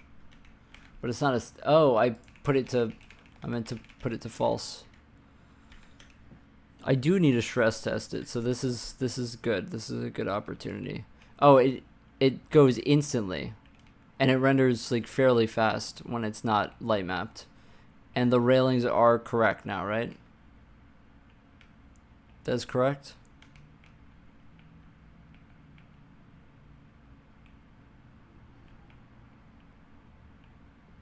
It doesn't have any baked indirect or anything, which is why it looks weird.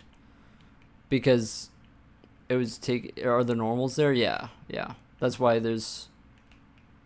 I don't know if I think that the baked normals are there. Yeah, that's pretty much it. Yeah.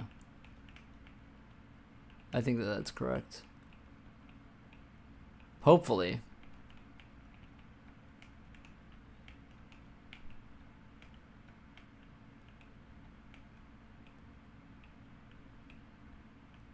I really have to figure out what the hiccups are. Also,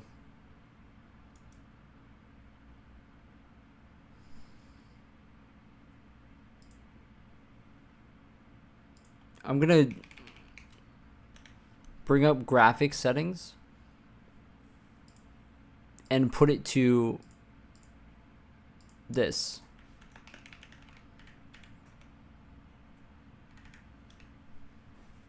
The look of the AO. And there's no more lag now. Now that it's on the NVIDIA GPU. Alright, so I mean, like, this is all cool and all, but can we can we bake the light map?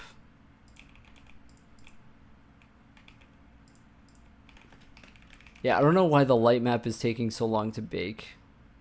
It's like a pretty worrisome affair. If I had to guess, it's because there's just so many UV islands or something like that.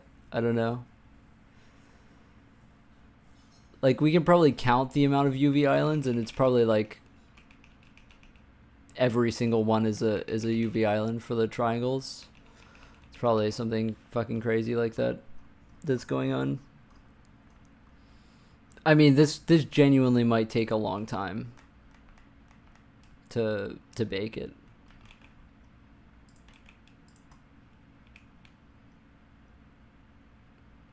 This might take a while.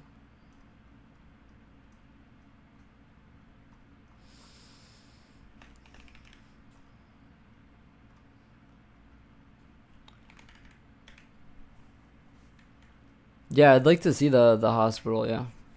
I'm glad that I got it working. I thought, honestly, I thought it was completely fried.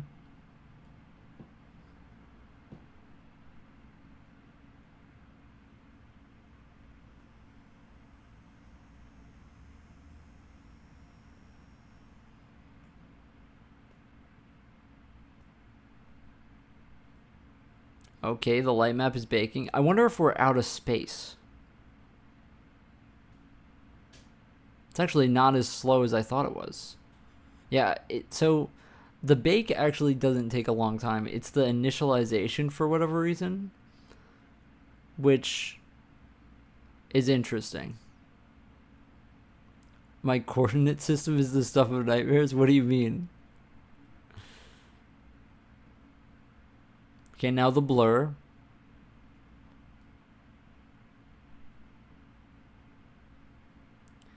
Now the blur. Now the blur. The blur. And that's the bake. There we go.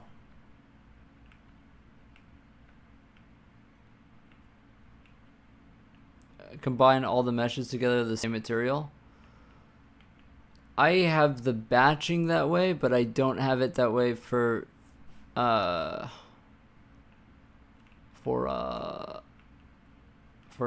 reasons. Wow, do you like it? I think it's good. I think it looks better in your engine, but that's alright.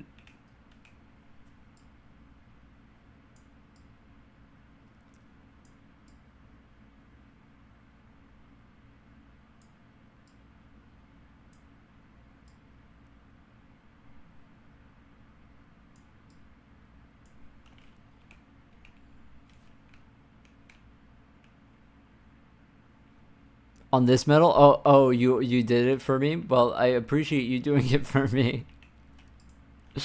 No, yeah, I have to profile. I haven't really stress tested anything in this engine, so I definitely need to profile it.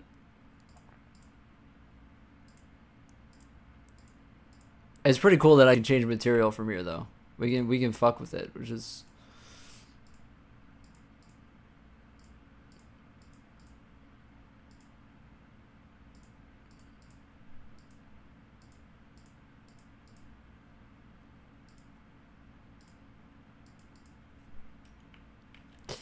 So, do the windows have something in The middle? Is this actually glass? Is it? Oh wow, it is.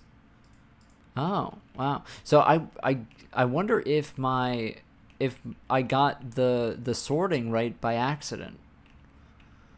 It's kind of hard to test, but it looks fine. I think I may have just gotten it right by accident.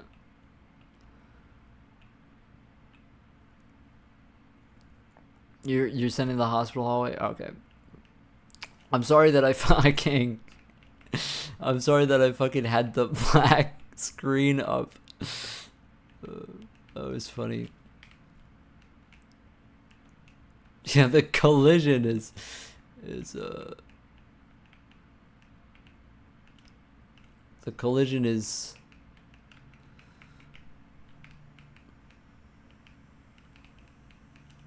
like right here is kind of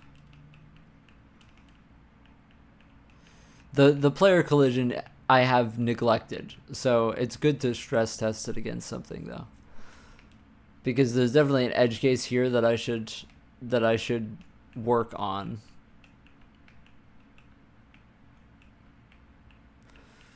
But the regular physics, stuff is a lot more refined for sure. But the player collision is actually separate from the physics stuff. So that's why it's kind of weird.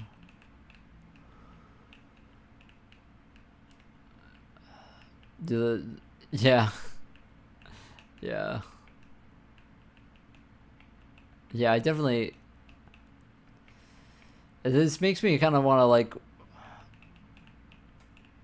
visualize the triangles again and see about the collision. Because right here, what's happening, I think, is that I'm hitting the left or the right and then not the left. Oh, and there goes my GPU. You hear it? Yeah. We're out of fun time, unfortunately. The GPU said we're done.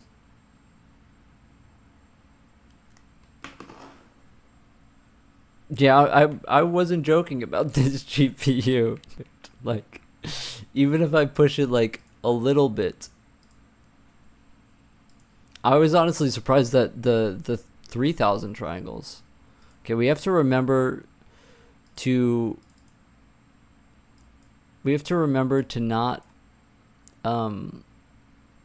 not forget to turn the screen off. It would sound like it at 40%. Yeah, well, this is when it turns on like this, you know that it's fucking cooked.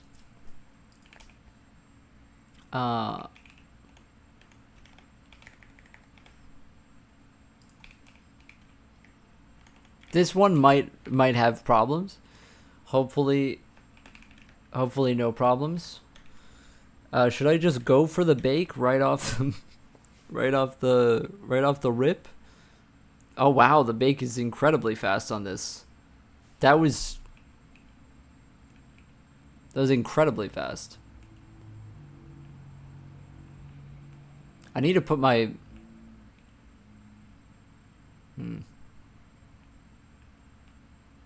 I kind of am unhappy with the lighting on this. Like what are we doing really? What are we doing here? This is the directional light. I don't know which way this is facing. Oh, here it is. Okay, that looks kind of lined up.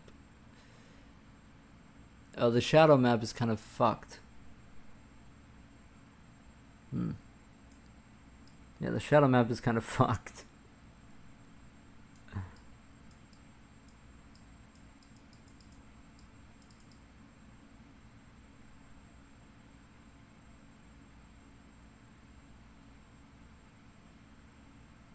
Why is it like that? Why is it like that? Why does it look like that? Oh my god. All right, I have to fuck with the shadow map because that's just not right. Wait, actually that is right. It just looks weird because my shadow map is such a low has such a low ortho. Okay, let me fix this. Let me just raise the shadow map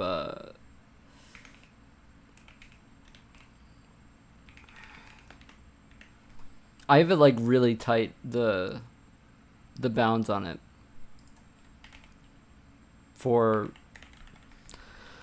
reasons I was having trouble with getting no artifacts on it, so I kind of set it to, yeah, my light is also red, so I can make it not red as well.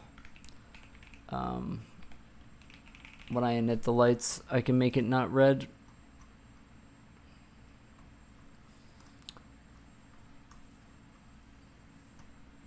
Wow, the bake on this was so much faster. It's insane. Let's make it like kind of a neutral light, yeah. The dir seemed fine. Honestly, I kind of wanted to bake it for longer. That was kind of crazy.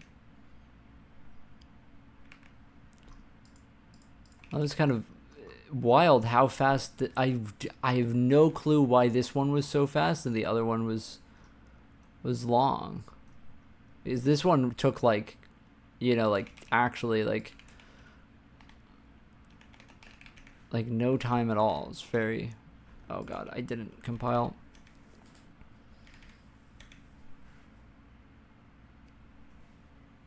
Make an actual map. Yeah, it would be very helpful, yeah. I mean, I guess this has like a lot less tries, that is true, but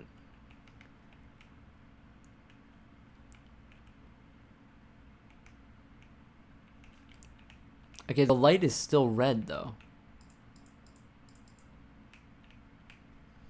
It's just less red.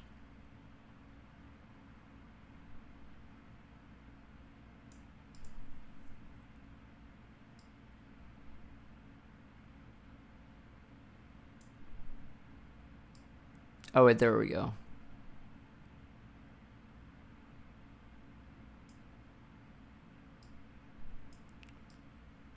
Yeah, it detaches from the ceiling.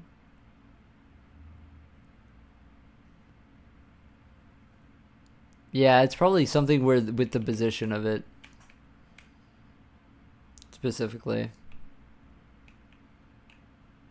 Well, that sucks. Yeah, it probably clips the ceiling or something, or that it's not far enough away or something. So I have to check that.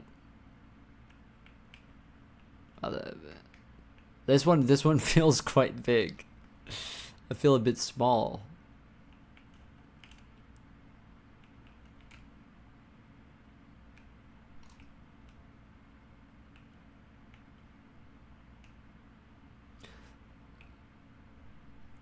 Make the hallway smaller? Yeah, I can't scale the entire thing down is the thing. I can't scale the entire asset. If I try to do this, it's just going to scale the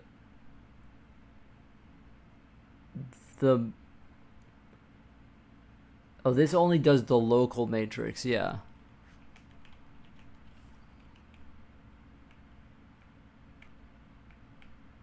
Yeah, I wonder why the shadow map does that. That's so weird. Also, I'm not really happy with how the indirect baked in here. Like, it feels super dark. I mean, maybe that's because it is kind of dark, because there's not a lot of skybox to sample from in here. So maybe that's not like insanely ridiculous that it's kind of dark.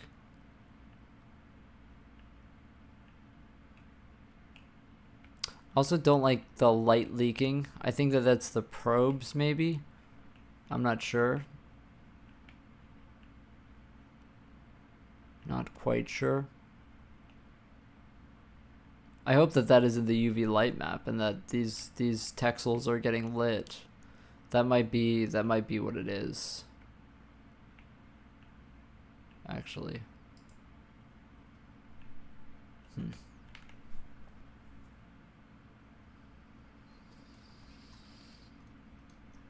Yeah. Yeah. Yeah. How tall is my player? It's a 0.75, I believe. 0.8.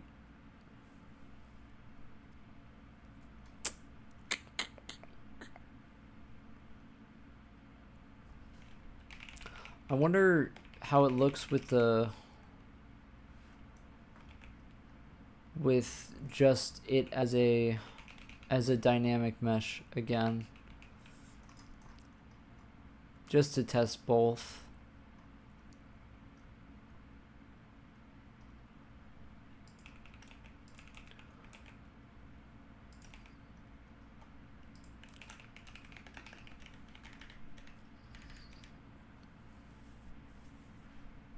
Down to 2 to 3 cubes tall. Okay.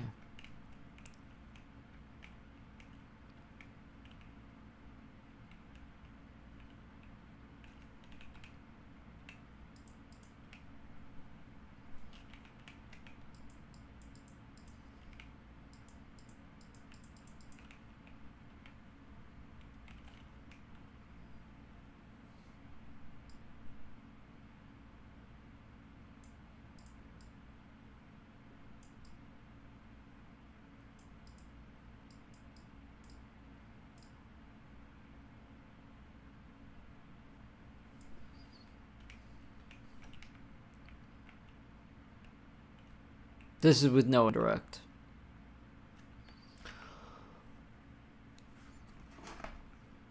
Yeah, I'll take a look at the smaller version, sure.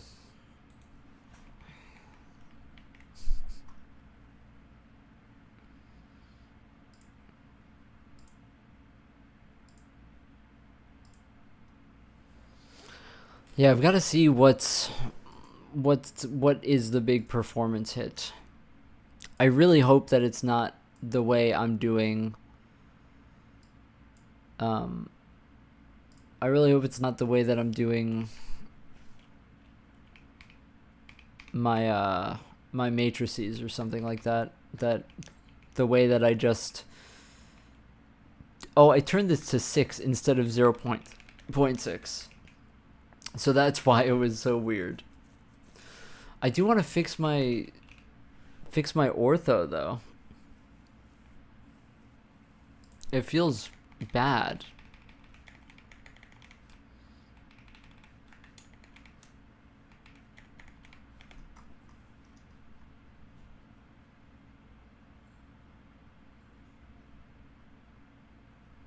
Oh, hold on. Let me just put this way further out and see then. That it was literally, I think the camera was literally clipping into the wall.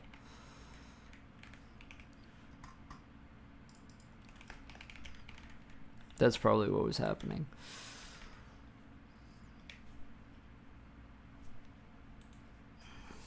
I almost forgot to take the cover off again. Okay, there we go. It's much brighter now.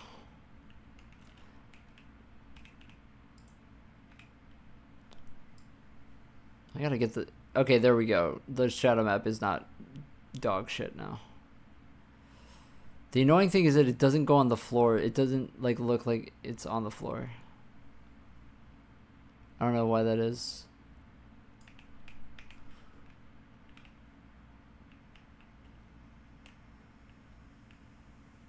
I'm kind of happy with it. It is kind of, you know, like this kind of,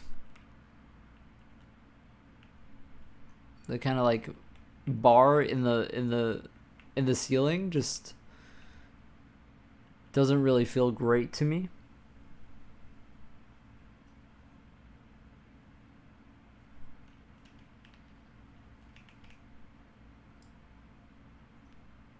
Like if I turn the light up and regenerate the light map, well, we're not gonna know because I haven't fixed that yet. Well, this was fun. Now I have these models to play with. Shadow map bias controls. I just changed the actual. Probably not what you're referring to.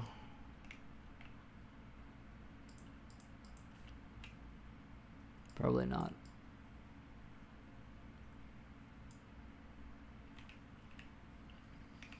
It does feel way darker in here than in your version.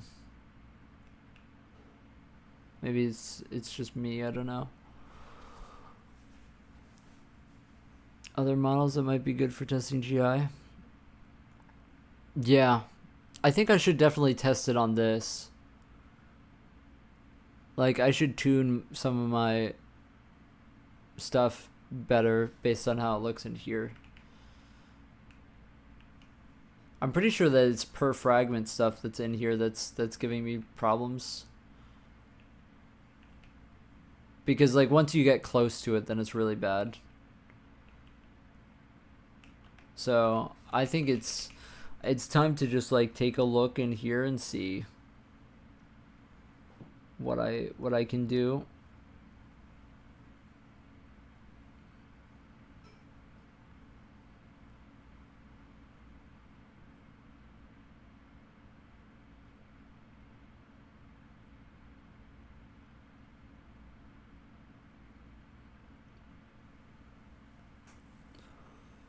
I don't know. Temporal accumulation in a brighter skybox. Yeah, I feel like my skybox is pretty bright though. Yeah, I don't have. I can turn on my tone mapping. I don't think it's any good though. I don't remember what it is. I don't have any fancy. All I had was gamma correction on. Oh my god, this is so dark. What the hell? What? I think it's this.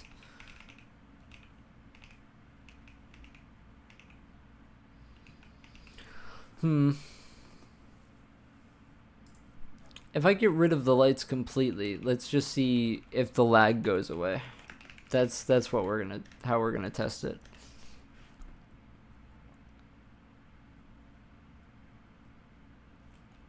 Yeah, it goes away immediately.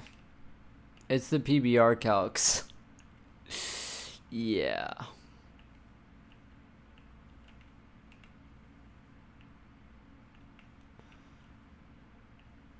It's immediately like 60 FPS. Yeah.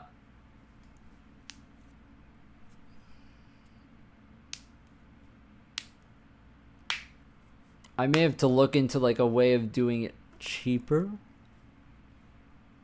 But yeah. That's kind of what I was worried about.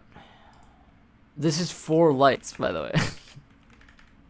This is 4 lights.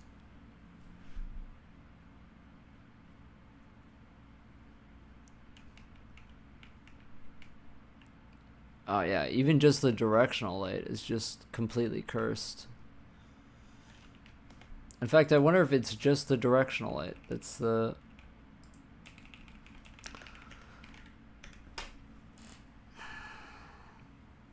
I should probably head out soon. I'm like really tired. But this was good. This was good for testing. Yeah, it is pretty... It does take a hit. But this isn't even that... The weird thing is that this isn't even that many tries, right? So... It's kind of weird.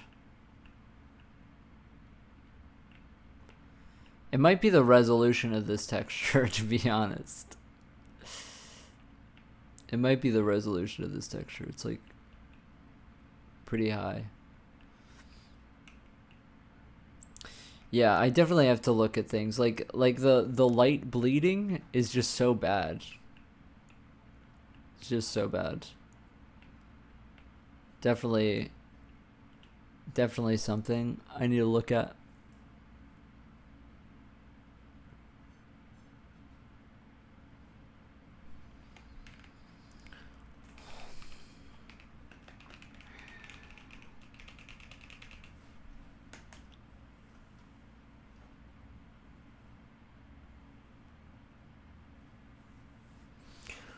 Is the more cartoonish or realistic one preferable? Of the hut? I can't remember.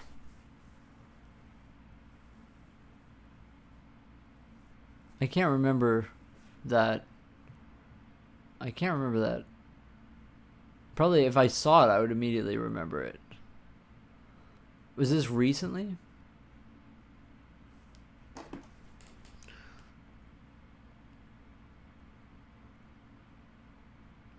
Oh, right, this, yeah. I do like the realistic one. I do like the realistic one. I do remember that. I remember you posting the pictures of that, yeah.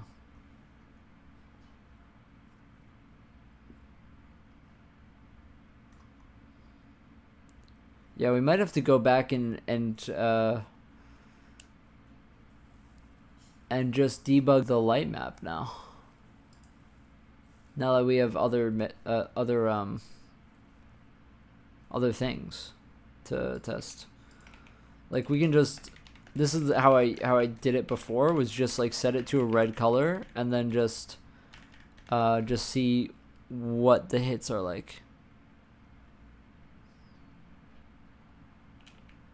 And then you see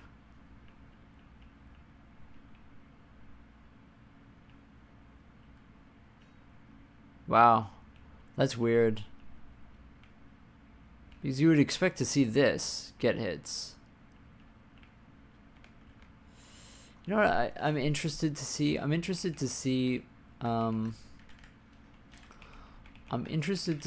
if this looks good with this AO or not.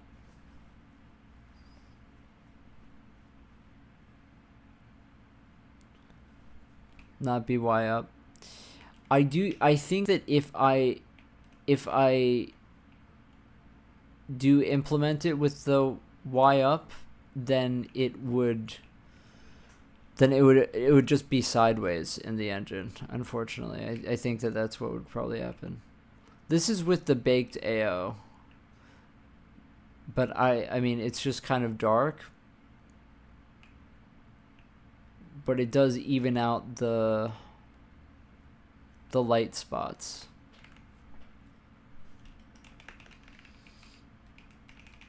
It is like super dark, the baked AO though. I don't think it's right. Because I did this. I think I should just try to do this instead.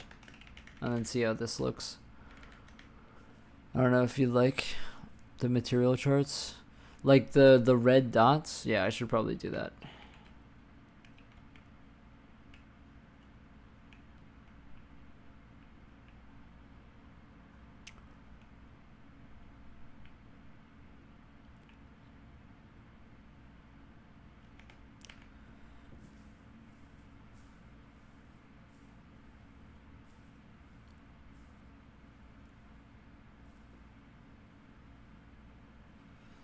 Yeah, I think my scaling might be off. I don't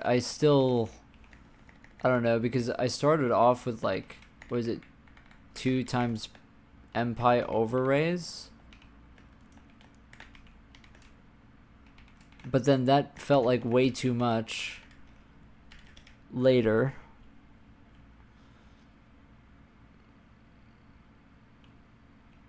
Yeah, exactly. So that, you know. So yeah.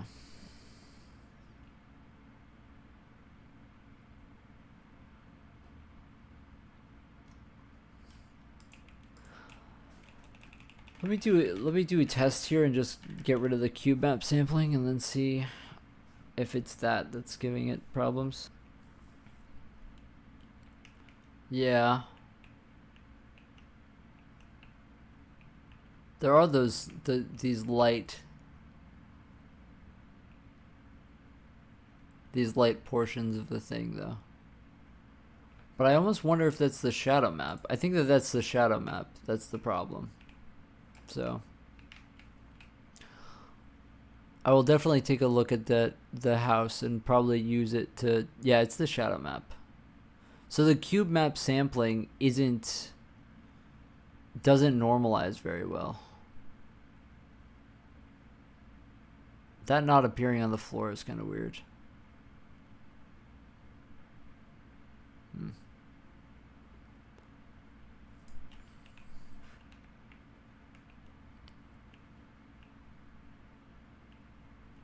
Yeah.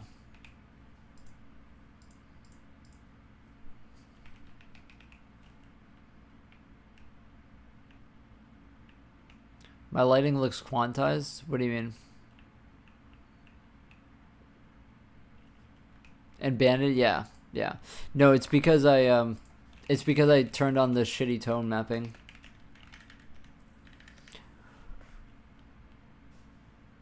Maybe it was like that before though. Just the stream. I think that was the tone mapping. That looked like that. Oh no, yeah, it does. Yeah, that's definitely banded, yeah.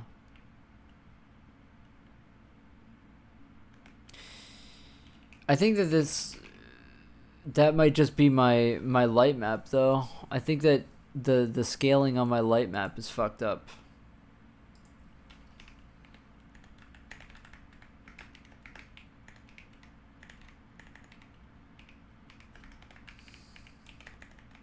I think that the scaling on my light map is fucked up.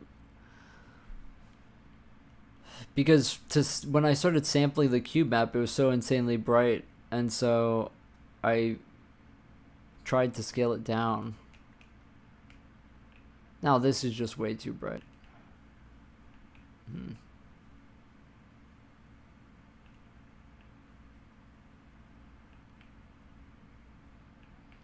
It also looks like these normals are wrong.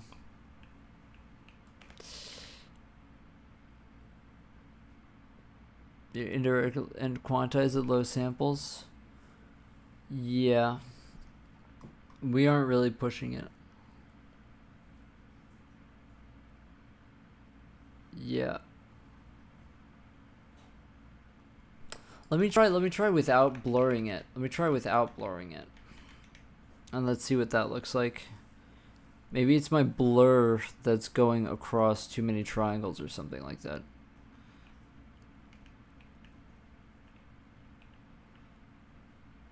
Yeah, it is pretty banded. It is pretty banded.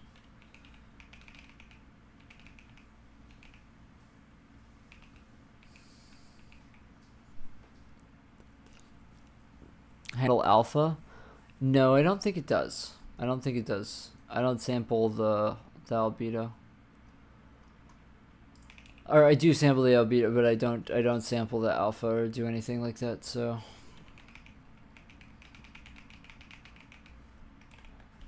I don't do that.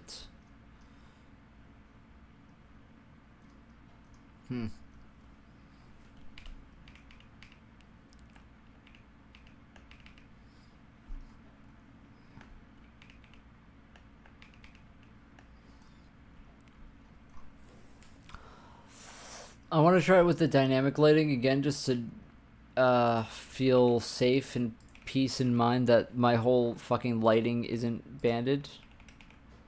You know, so that's just what I want to test, because I would be really annoyed if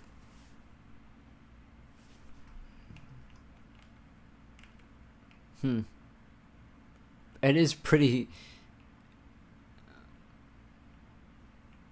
Features some 4K textures. Fuck. Yeah, in low light, I guess we do have some. Oh.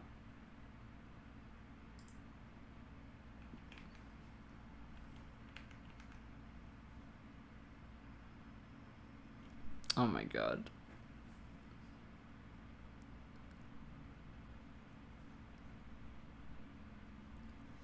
I think my UI broke.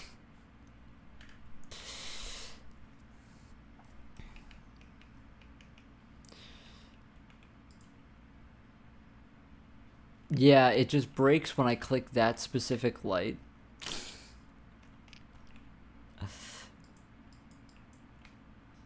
Yeah, it doesn't like when I click through that specific mesh.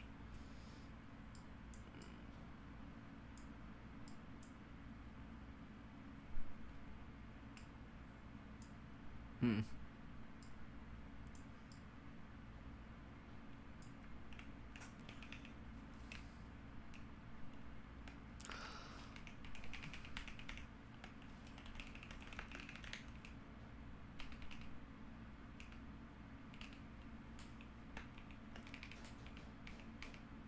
I'm not sure. It might be because I do everything as sRGB. I don't know if that's,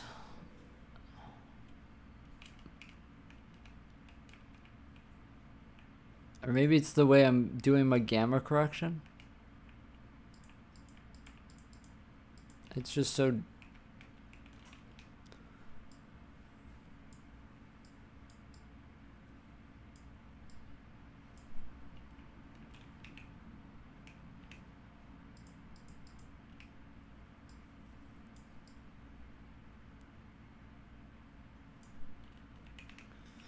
Yeah, I think it's honestly, I think it's my gamma correction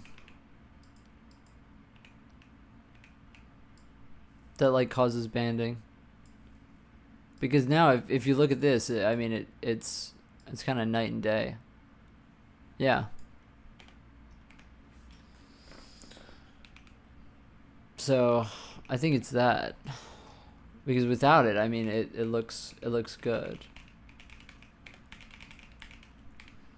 I mean, I kind of want to take back everything that I did to change it.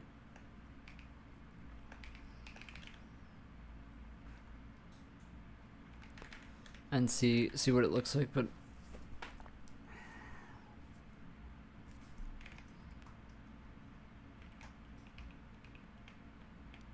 yeah, I mean, it just looks super dark without the camera correction. Like, look how dark it is. Like, it is just so dark. But yeah, the light bleeding is obviously a thing. It is just so dark though.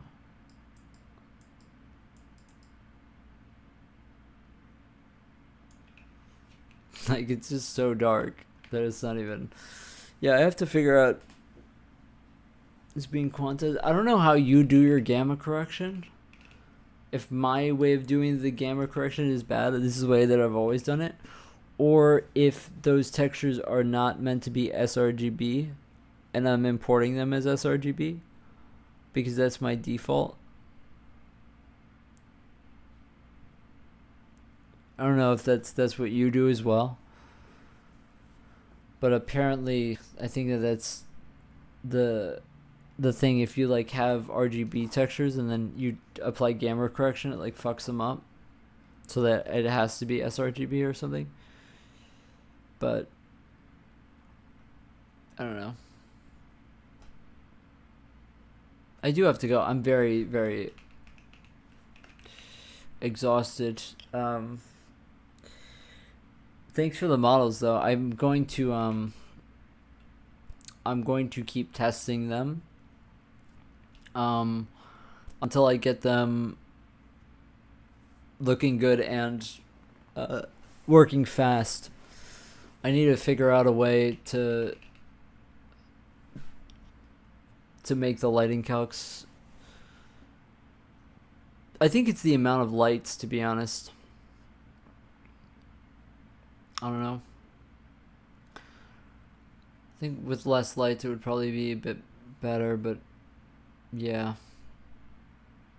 Definitely something has to change, so thank you for all of that.